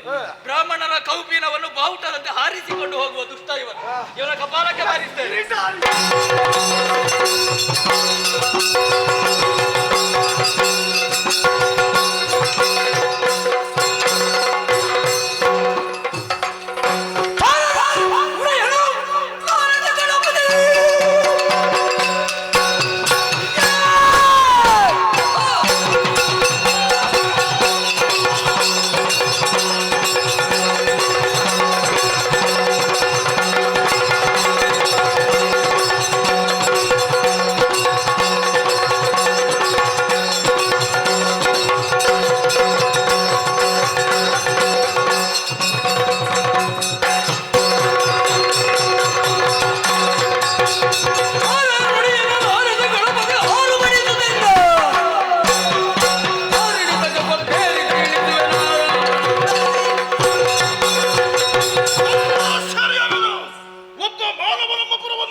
ಕೈವಶವಾಗಿರುವಂತಹ ತ್ರಿಶೂಲವನ್ನು ನನ್ನ ವಶವನ್ನಾಗಿ ಮಾಡಿಕೊಂಡಿದ್ದೇನೆ.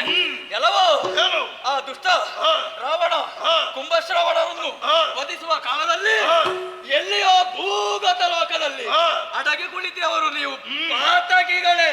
ಈಗ ಮೆಲ್ಲ ಬಾಲ ಬಿಚ್ಚುವುದಕ್ಕೆ ಬಂದಿದ್ದೀರಿ. ಸರ್ವರನ್ನು ನಾಶ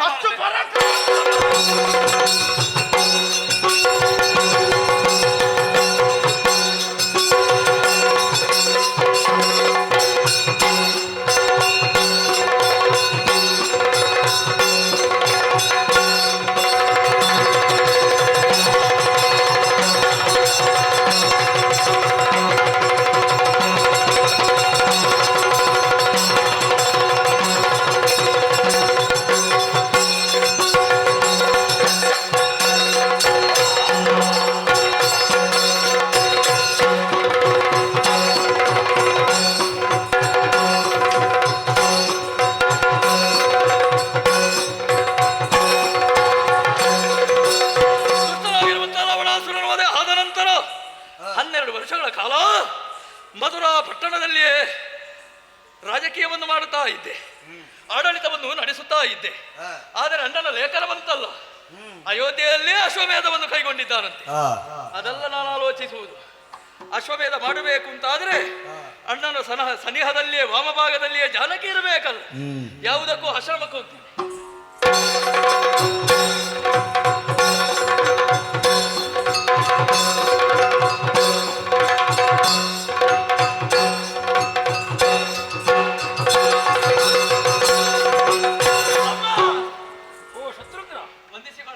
ಅಯೋಧ್ಯೆಯಿಂದಲೇ ಬಂದೇ ಅಲ್ಲ ಸ್ವಾಮಿ, ಮತ್ತೆ ನನ್ನ ಅಮ್ಮನನ್ನು ನೋಡಬೇಕು ಎನ್ನುವಂತ ತವಕ, ಒಂದೇ ಒಂದು ಆಸೆ. ಅಯೋಧ್ಯೆಯಿಂದ ಬಂದದ್ದಲ್ಲ? ಅಲ್ಲವೇ ಅಲ್ಲ, ಮತ್ತೆ ಮಥುರಾ ನಗರದಿಂದ. ಅಲ್ಲಿಂದಲೇ? ಹೌದು, ಅಲ್ಲಿ ನನ್ನದೇ ಅಧಿಕಾರ ಈಗ. ಹಾಗಾಯ್ತು ಅಣ್ಣನ ಮಾತು. ಒಳ್ಳೆಯದು. ಅದಲ್ಲ ಅಮ್ಮ ಅಮ್ಮ ಅಮ್ಮ ಅಮ್ಮ ಒಂದು ಎಳೆಯ ಶಿಶುಗಳು, ಆ ಮಕ್ಕಳಲ್ಲಿ ಅಮ್ಮ ನೋಡುವಂತ ಕುತೂಹಲ ಆಸೆ ಅಧಿಕವಾಗ್ತಾ ಇದೆ. ಈಗ ಯಾವ ಕಡೆಗೆ ಹೊರಟೆ ನೀನು? ನಾನು ಅಯೋಧ್ಯೆಗೆ. ಅದ್ಯಾಕೆ? ಅಲ್ಲಿ ಅಶ್ವಮೇಧ. ಅಶ್ವಮೇಧ? ಹೋಗುವ ದಾರಿಯಲ್ಲಿ ಇಲ್ಲಿ ಬಂದೆ. ಮಕ್ಕಳದ್ದು ಇವನಿಗೆ ನೀನಿದ್ದೀಯೋ ಇಲ್ಲೋ ಅಂತ ಗೊಂದಲ ಆಗಿದೆ. ಎಲ್ಲಿದ್ದಾರೆ ಮಕ್ಕಳೇ? ಮಕ್ಕಳೇ ಹೀಗೆ ಬನ್ನಿ.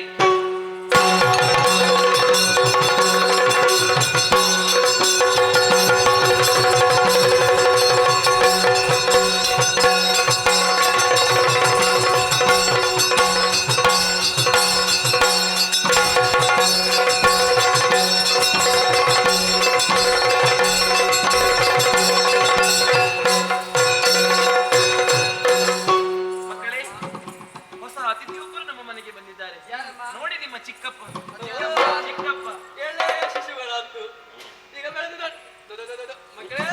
ನೀನು ಅಲ್ಲಿದ್ದು ವರ್ಷ ಎಷ್ಟಾಯ್ತು?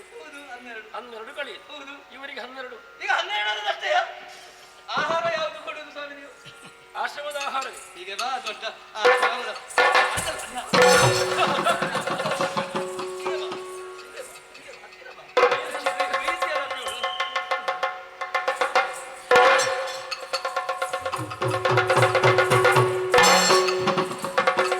ಅಂದು ರಾಮ ಲಕ್ಷ್ಮಣರನ್ನು ಹನುಮಂತ ಹೀಗೆ ಕರ್ಕೊಂಡೋದ. ಇಳಿಸಿಗಳಿಗೆ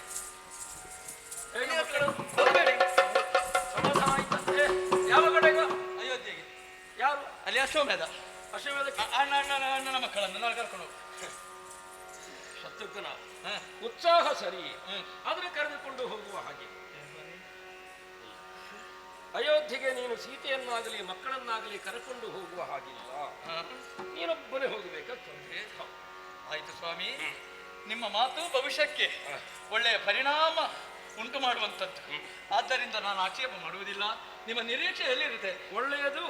ಬರುವ ಕಾಲಕ್ಕೆ ಬರ್ತಾರೇನು? ಅಮ್ಮ ಅಮ್ಮ ಇವರು ಬೇಕಮ್ಮ, ನಿನ್ನ ನಿರೀಕ್ಷೆ ಎಲ್ಲಿರುತ್ತೆ? ಸೀತಾ, ಒಳ್ಳೆಯ ಸಮಯ. ಅಯೋಧ್ಯೆಯನ್ನು ಸೇರುವಂತಹ ಮುಹೂರ್ತವಿದೆ. ಅವಗುಂಠನವನ್ನು ಧರಿಸಿಕೋ. ನಾವು ಹೇಳದೆ ಕಳಿಸಬೇಡ. ಬನ್ನಿ ಮಕ್ಕಳೇ, ಹೋಗೋಣ.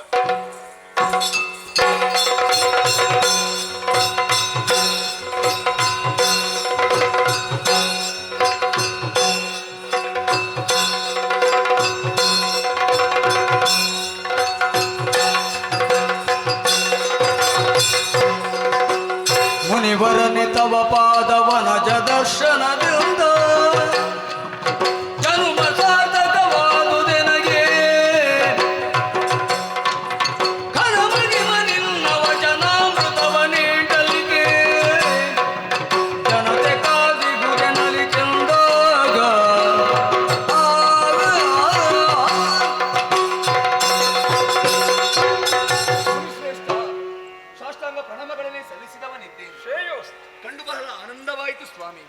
ಹಾಗೆಂದು ಸತ್ಕಾರವನ್ನು ಮಾಡಿದ್ದೇನೆ, ದರ್ಭಾಸನವನ್ನು ಎತ್ತಿದ್ದೇನೆ, ಪ್ರಜಾವರ್ಗದವರ ಮುಖವನ್ನು ಗಮನಿಸಿದೆ ಅಂತಾದ್ರೆ ಎಲ್ಲರೂ ನಿಮ್ಮ ಅಮೃತ ವಚನವನ್ನು ಕೇಳಬೇಕೆನ್ನುವಂತ ಬಯಕೆಯಲ್ಲಿ ಇದ್ದಾರೆ.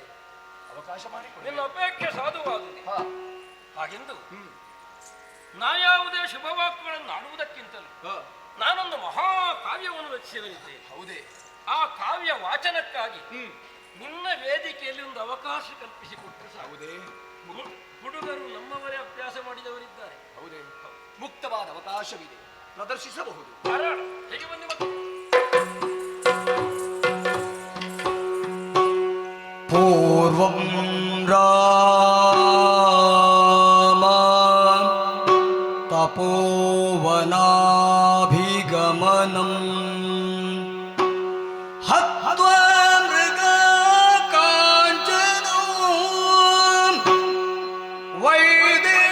ವೈದೇಹಿಗರ್ಣೋ ಜಟಾಯುಮರಣೋ ಸುಗ್ರೀವ ಸಂಭಾಷಣೋ ವಾಲಿ ನಿಗ್ರಹಣೋ ಸಮುದ್ರ ತರಣೋ ಲಂಕಾಪುರಿ ದಾಗನೋ ಪಶ್ಚಾತ್ರಾವಣ ಕುಂಭಕರ್ಣ ಮಥನೋ ಏತದ್ದಿ ರಾಮಾಯಣ ಏತದ್ದಿ ರಾಮಾಯಣ ಏತದ್ದಿ ರಾಮಾಯಣ. ಹೀಗೆ ಬನ್ನಿ ಮಕ್ಕಳೇ, ಹೀಗೆ ಮುನಿಪನಾಜ್ಞೆಯೊಳಗ ಶ್ರೀರಾಮ ಸಾಂತಸದೆ ತನಯರು ಕಾವ್ಯವಾಚನವ ಸನುಮತಿದೊಳನೆ ಮುದಮನದೆ ಸುದ್ದಿಯನೋ ತನಯರನ್ನು ಮೆಚ್ಚುತ್ತಂತೆಂದ ಬಹಳ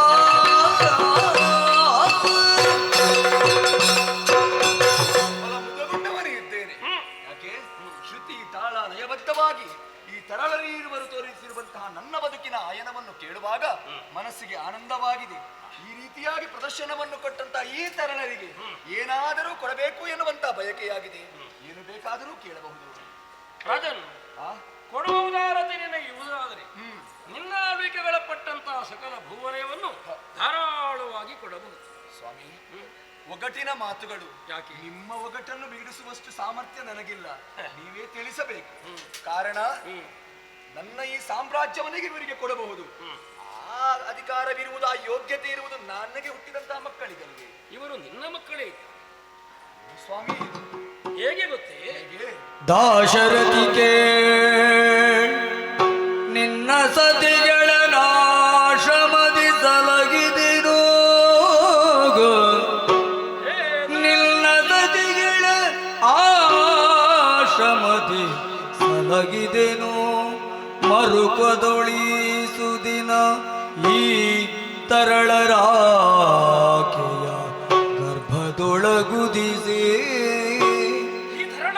ಈ ತರಳರ ಆಕೆಯ ಗರ್ಭದೊಳಗುದಿಸಿಗೆ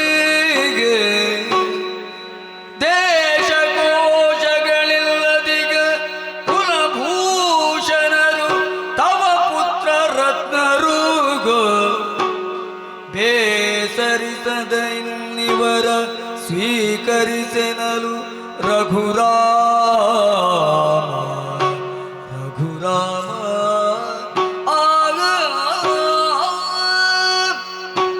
ಹೇ ದಾಶರಥೆ, ವಾಲ್ಮೀಕಿ ಮಹರ್ಷಿ, ಅಗಸನರು ಆಡಿದಂತಹ ಮಾತುಂಟು ಎನ್ನುವುದಕ್ಕಾಗಿ ಹಾ, ನಿನ್ನ ಚಾರಿತ್ರ್ಯ ಶುದ್ಧಿಗಾಗಿ ಸೀತೆಯನ್ನು ಕಾನನಕ್ಕೆ ತೊರೆದವನು ನೀನು. ಹೌದು.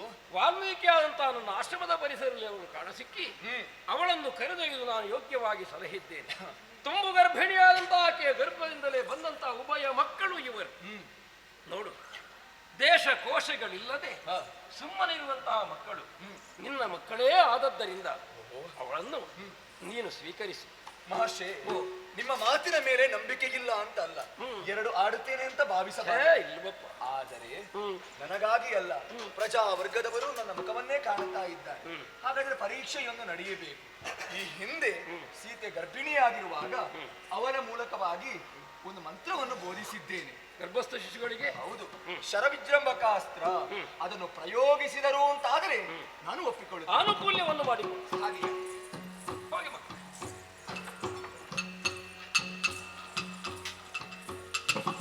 ಪ್ರಯೋಗಿಸಿ ನೋಡೋಣ, ಪ್ರಯೋಗಿಸಿ.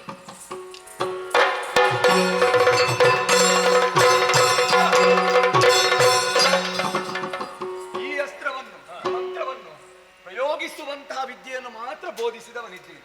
ಉಪಶಮನಗೊಳಿಸಬೇಕು, ನಾನೇ ಉಪಶಮನಗೊಳಿಸಬೇಕು. ರಾಮಭದ್ರ, ಈಗ ಇವರು ನಿನ್ನ ಮಕ್ಕಳು ಎನ್ನುವ ನನಗೆ ನಿಶ್ಚಯವಾಯಿತಲ್ಲ. ಓಹೋ, ಆದ್ರಿಂದ ಸಂತೋಷವಾಗಿ ಅವರನ್ನು ಸ್ವೀಕರಿಸಬಹುದು. ಹೀಗೆ ಬನ್ನಿ ಮಕ್ಕಳೇ, ಹೀಗೆ ಬನ್ನಿ. ಮಕ್ಕಳೇ, ತಂದೆ ದೊರಕೊಂಡ ಎನ್ನುವ ಮಾತ್ರಕ್ಕೆ ತಾಯಿಯನ್ನು ಮರೆಯುವ ಹಾಗಿಲ್ಲ. ಮೊದಲಾಗಿ ಅಮ್ಮನನ್ನು ಕಾಣಬೇಕು ನೀವು. ಧರಣಿ ಪ್ರತಿಪಾಲಕರ ಹರುಷದಲ್ಲಿ ಪರಿಗ್ರಹಿಸಿಗೆ ತ್ವರೆಯೊಳೆಯುವುದ ಜನನಿಗೆರಗೆ ಸಂತೋಷದಲ್ಲಿ ಸರ್ವರೆದುರಲಿ ಮುಸುಕ ಕಳೆದು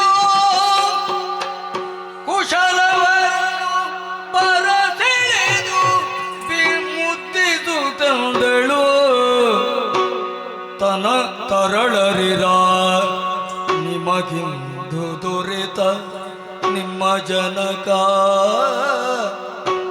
ತರಳರಿರ ನಿಮಗಿಂದು ದೊರೆತ ನಿಮ್ಮ ಜನಕ ಹರಿದು ದಯ ಹೊಣೆಯೋ ಮುಂದಿನ ರಾಮನಿಗೆ ಅರಸಿಗೆ ನಿಂತಿರುವ ಸೌಭಾಗ್ಯವನ್ನು ಪಡೆದಿಲ್ಲವೆನುದ ಹರಸುತ್ತ ಭೂಮಿಜೆ ಆ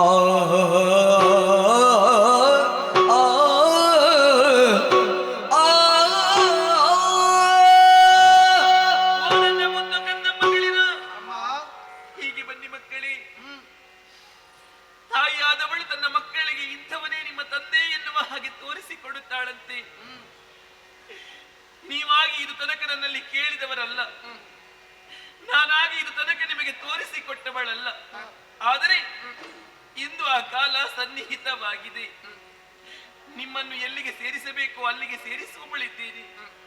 ಕೆರೆಯ ನೀರನ್ನು ಕೆರೆಗೆ ಚೆಲ್ಲಬೇಕು ಎನ್ನುವಂತೆ ನಿಮ್ಮನ್ನು ಎಲ್ಲಿಗೆ ಸೇರಿಸಬೇಕೋ ಅಲ್ಲಿಗೆ ನಾ ಸೇರಿಸುತ್ತೇನೆ. ನನ್ನ ಹೊಣೆಗಾರಿಕೆ ಎಲ್ಲವೂ ಎಂದಿಗೆ ಮುಗಿದಿದೆ ಮಕ್ಕಳೇ. ಹೀಗೆ ಬನ್ನಿ, ಹೀಗೆ ಬನ್ನಿ. ಬಳಿಕ ತರಳರ ಬೆರಸೆ ತರಳರ ಬೆರಸೆ ರಾಮನ ಚೆಲುವ ಚರಣಗೆ ಮಣಿದು ರಾಮನ ಚೆಲುವ ಚರಣಗೆ ಮಣಿದು ಮುನಿ ತಿಲಕಗಭಿನಮಿಸಿ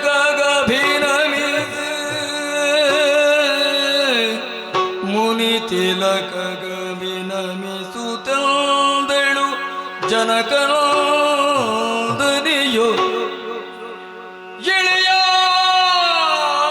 ಎಳೆಯಾನ್ಮನಿ ಸನ್ನಿಧಿಯುಳ್ ಈ ಇಳೆಯನಂದನಿಗಿಲ್ಲ ಶಾಶ್ವತ ನಿಲೆಯು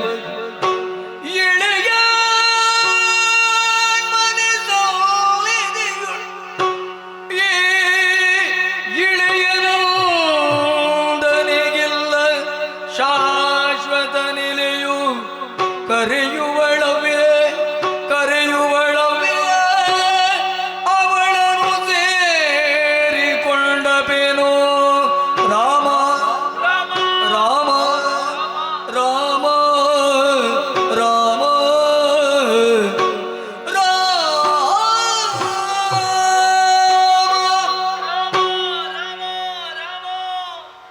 ಮುನಿಪುತ್ತಮ, ಇದು ನಿಮ್ಮ ಪದದ್ವಯಗಳಿಗೆ ವಂದಿಸಿಕೊಳ್ಳುತ್ತಾ ಇದ್ದೇನೆ. ಸರಿಯಮ್ಮ. ನನ್ನ ಜೀವನದ ಕೊನೆಯ ಕ್ಷಣವಿದು. ನನ್ನ ಮಕ್ಕಳು ನನ್ನ ಪತಿದೇವರ ಜಂಗೆಯಲ್ಲಿ ಇಲ್ಲ ರಾರಾಜಿಸುವಂತಹ ದೃಶ್ಯವನ್ನು ನಾನು ಕಾಣುತ್ತಾ ಇದ್ದೇನೆ. ಇದನ್ನು ಕಾಣುವುದಕ್ಕೆ ಬೇಕಾಗಿ ನಾನು ಇದು ತನಕ ಬದುಕಿ ಉಳಿದವಳು. ಮುನಿಪೋತ್ತಮ,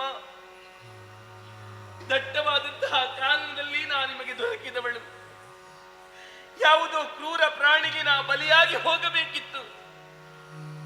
ನನ್ನನ್ನು ರಕ್ಷಿಸಿದವರು ನೀವು ಮುನಿಗಳೇ. ಮುನಿಪೋತ್ತಮ, ಅಂದು ನಿಮಗೆ ಅರ್ಪಿಸುವುದಕ್ಕೆ ನನ್ನ ಬಳಿ ಏನೂ ಇರಲಿಲ್ಲ. ನನ್ನ ಕಣ್ಣುಗಳಿಂದ ಹರಿಯುವಂತಹ ಕಣ್ಣೀರನ್ನೇ ನಿಮಗೆ ಅರ್ಪಿಸಿದವಳು. ಇಂದು ನನ್ನ ಬಳಿ ಏನೂ ಇಲ್ಲ ಮುನಿಗಳೇ.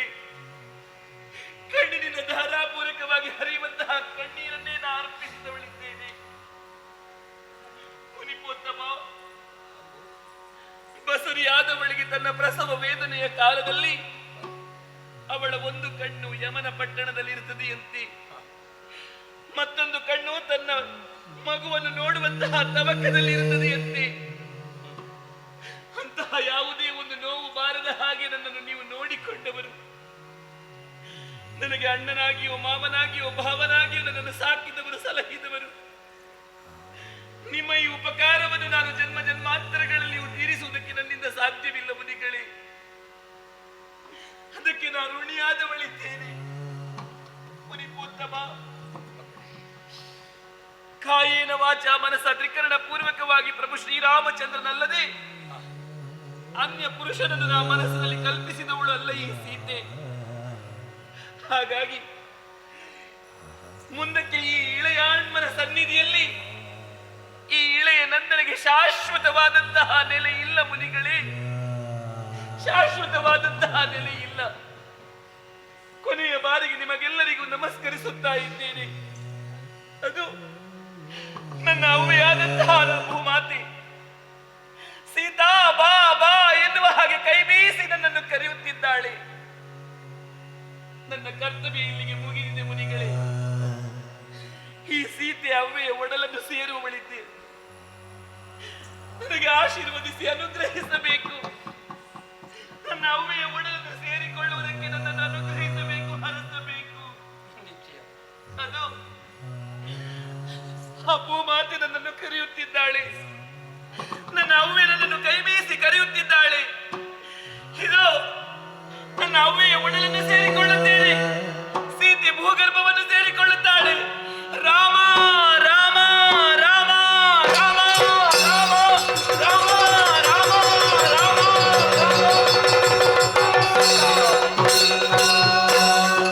ಸೀತಾ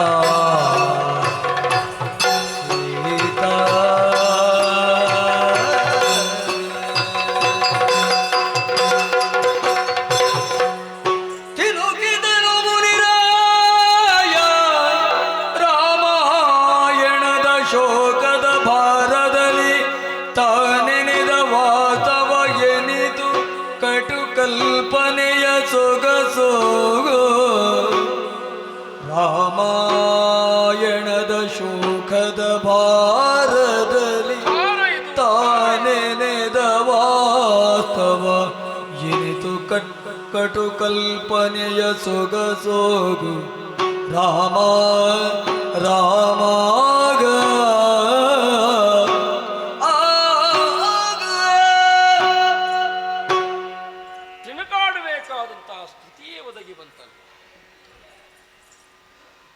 ನನ್ನ ಕಲ್ಪನೆಯೇ ಕಟುವಾಗಿ ಹೋಯಿತು. ಹೀಗೆ ಮಂಗಳಾತ್ಮಕನ ಮಂಗಳಾಂತ ಚರಿತ್ರೆ ಮಂಗಳಾಂತ್ಯವನ್ನು ಹೊಂದುತ್ತದೆ ಎನ್ನುವಂತೆ ನಿರ್ಣಯಿಸಿ ಬರೆದೆ. ಆದರೆ ಹಾಗಾಗಲಿಲ್ಲ, ಮಂಗಳವೇ ಆಗಿ ಹೋಯಿತಲ್ಲ.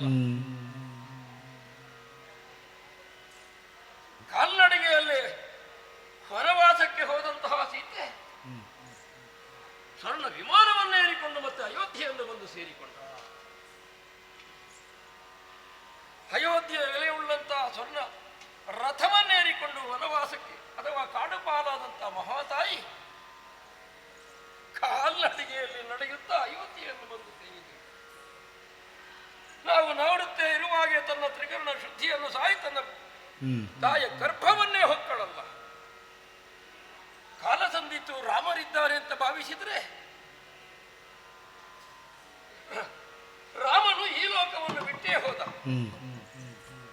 ಮಂಗಳಾಂತ್ಯವಾದ್ಯ ಅಲ್ಲೋ ವಿಯೋಗ ವ್ಯಥೆಯೇ ನನ್ನ ಕಥೆಯಲ್ಲಿ ತುಂಬಿಕೊಂಡದ್ದು. ಅರ್ಥ ಆಗುವುದಿಲ್ಲ. ವಿಧಿಯೇ ಕವಿಯ ಕವಿದ ವಿಷಾದ ಯೋಗದ ಜವನಿಕೆಯ ಸವ ಸರಿಸಲ್ಕೆ ಮನುಹವಣಿದುದ ಮುನಿರಾಯ ಸನ್ನಿಧಿ ಗವತರಿಸಿ ಪರಿದೇಶೋಕಿಸಲೇಕೆ ನೀನವಧರಿಸು ಮಂಗಳ ಸ್ವರೂಪ ಕರುಣಿಸುವೆ ದಿವ್ಯಕ್ಷಿದಿಳನೆ ನಿರುಗಿಸಿದನು.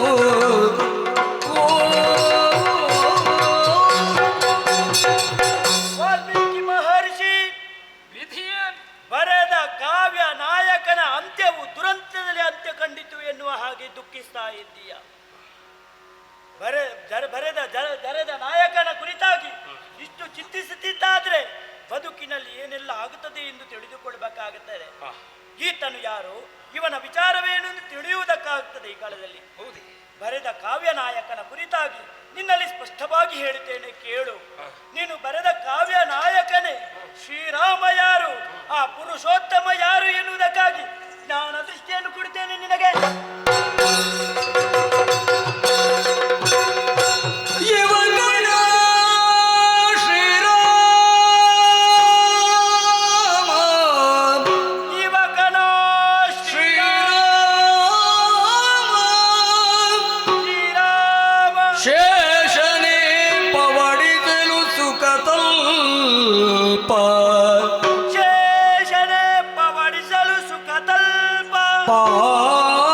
ಪಾಲ್ಗಡಲಿವಗೆ ಮನೆಯಂಗಳವು, ಪಾಲ್ಗಡಲೆ ಇವನ ಮನೆಯಂಗಳವು, ಮಾಯೆಯು ನಿರತ ಸೇವಿಪಳು, ಮಾಯೆಯು ನಿರತ ಸೇವಿಪಳು, ಇವನ ರಸಿಗೆ ಸೀತೆ, ಇವನ ರಸಿಯೇ ಸೀತೆ, ನೋಡಲ್ಲಿವನ ವಕ್ಷದುಳಿಗಳು, ನೋಡುವಲ್ಲಿ ವಕ್ಷಸ್ಥಳದಲ್ಲಿರುವಳು, ಲೀಲೆಯುಳಿವನು ಭುವಿಗವತರಿಸಿ ನಟಿಸಿದ ನಟನೆಗಳು ಬೇಕೆ.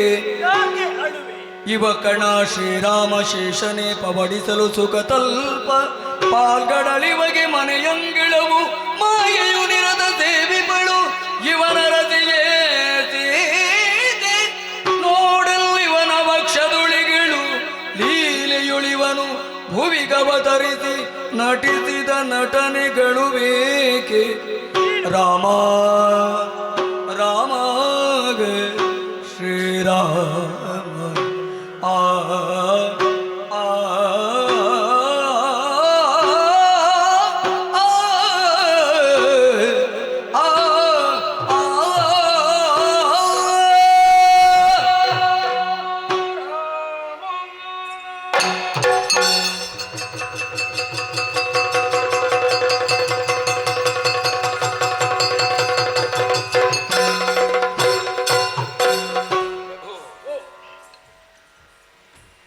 ಮಾಯಾ ಪ್ರಪಂಚವಿದೆ. ಒಂದು ಕ್ಷಣ ಎಂತವನನ್ನಾದ್ರೂ ಮಾಯ ಆವರಿಸ್ತಾಳೆ. ಹೌದು. ಅದಲ್ವೇ ಬದುಕು. ನನ್ನ ರಾಮ ಹೊರಟೇ ಹೋದನಲ್ಲ ಎನ್ನುವಂತ ಭಾವದಿಂದ ನಾನಿದ್ದೆ. ಸಕಾಲಕ್ಕೆ ಒಲಿದು ಒದಗಿ ಬಂದು ರಾಮನೇನೋ ಯಾರು ಎನ್ನುವುದನ್ನೇ ವಿಸ್ತರಿಸಿದರಲ್ಲ. ಕ್ಷೀರವಾರಿದಿಯಲ್ಲಿ ಶೇಷಹೀನನಾಗಿ ಮಾಯೆಯಿಂದ ಸೇವೆಯನ್ನು ಕೈಗೊಳ್ಳುತ್ತಾ ಹಾಲ್ಕಡಲನ್ನು ಮನೆಯಂಗಳವನ್ನಾಗಿಸಿಕೊಂಡು ಎದೆಯಲ್ಲಿ ಲಕ್ಷ್ಮಿಯನ್ನಿರಿಸಿಕೊಂಡು ಯಾವನಿದ್ದಾನೋ ಅವನೇ ನಿನ್ನ ಶ್ರೀರಾಮ. ಹೌದು. ಲೀಲೆಯಿಂದ ಮಾನುಷಾವತಾರವನ್ನು ತಾಳಿದ್ದಿದ್ರೆ ಅಂತರಂಗದಲ್ಲಿ ದುಷ್ಟ ದಶ ಮುಖವನ್ನು ಹೊತ್ತಂತಹ ದೌಷ್ಟ್ಯವನ್ನು ಗಮನಿಸಿ ಲೋಕಕ್ಕೆ ಒಳ್ಳೆಯದನ್ನು ಕೊಡುವುದಕ್ಕಾಗಿ ಕ್ರೌಂಚಮಿಥುನಗಳ ಕುರಿತಾಗಿ ಒಂದನ್ನು ಮಂಡೋದರಿಗೆ ಹೋಲಿಸಿ ಮತ್ತೊಂದು ರಾವಣನಿಗೆ ಹೋಲಿಸುವ ಮೂಲಕವಾಗಿ ಒಂದರಳಿವಿನಿಂದ ಇನ್ನೊಂದಕ್ಕೆ ದುಃಖವಾಗ್ತದೆ. ರಾವಣವಧ ಎನ್ನುವಂತಹ ಕಾರ್ಯಕ್ಕಾಗಿ ಶೇಷಜಯನ ಅಂತ ಹರಿಯೇ ದಶರಥ ಮಗನಾಗಿ ದಾರ್ಶರಥಿ ಎನ್ನುವ ಹಾಗೆ ಮಾನುಷನಾಗಿ ಮಾನುಷ ಲೀಲೆಯನ್ನು ಸಾಗಿಸಿಕೊಂಡು ಆ ಕಾರ್ಯಾನಂತರದಲ್ಲಿ ನಿಜ ಮನೆಯನ್ನು ಸೇರಿಕೊಂಡ ಎನ್ನುವಂತೆ ನೀವಾಡಿದಾಗ ಸಂತೋಷವಾಯಿತು. ಮಾನಿಷಾದ ಎನ್ನುವುದಕ್ಕೆ ಶ್ರೀನಿವಾಸ ಎನ್ನುವ ಅರ್ಥವದಗಿ ಬರ್ತದೆ ಎನ್ನುವಂತ ಹೇಳಿಕೆಯಿಂದ ಸದಾ ತೃಪ್ತನಿದ್ದೇನೆ. ನಾನು ನಾಯಕ ಅಲ್ಲ, ನಾನು ಬರವಣಿಗೆಯುವ ಮಾತ್ರ. ಆ, ನಿಜವಾದ ನಾಯಕ ರಾಮನೇ. ಹೌದು.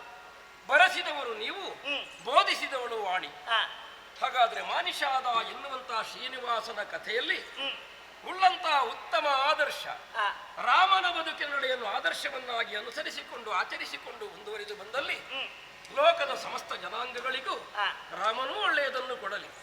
ಎಲ್ಲಕ್ಕೂ ಮೂಲವಾಗಿರುವಂತಹ ಪ್ರಣವಾಕ್ಷರ ಪ್ರತಿಪಾದ್ಯ ಅಂತ ಭಗವತಿ ರಮರಾಂಬೆ ಅಥವಾ ದುರ್ಗೆಯು ಸರ್ವದಾ ಸನ್ಮಂಗಳವನ್ನು ಕೊಡಲಿ ಎನ್ನುವಂತೆ ಪ್ರಾರ್ಥಿಸುತ್ತಾ ಪುಣ್ಯ ಕಥಾವಾಹಿನಿಗೆ ಮಂಗಳಾಚರಣೆಯನ್ನು ಹಾಡುವಲ್ಲಿ ಸಭ್ಯರಿಂದ ಅನುಮತಿಯನ್ನು ಬೇಡು. ಭದ್ರಂ ಶುಭಂ ಮಂಗಳಂ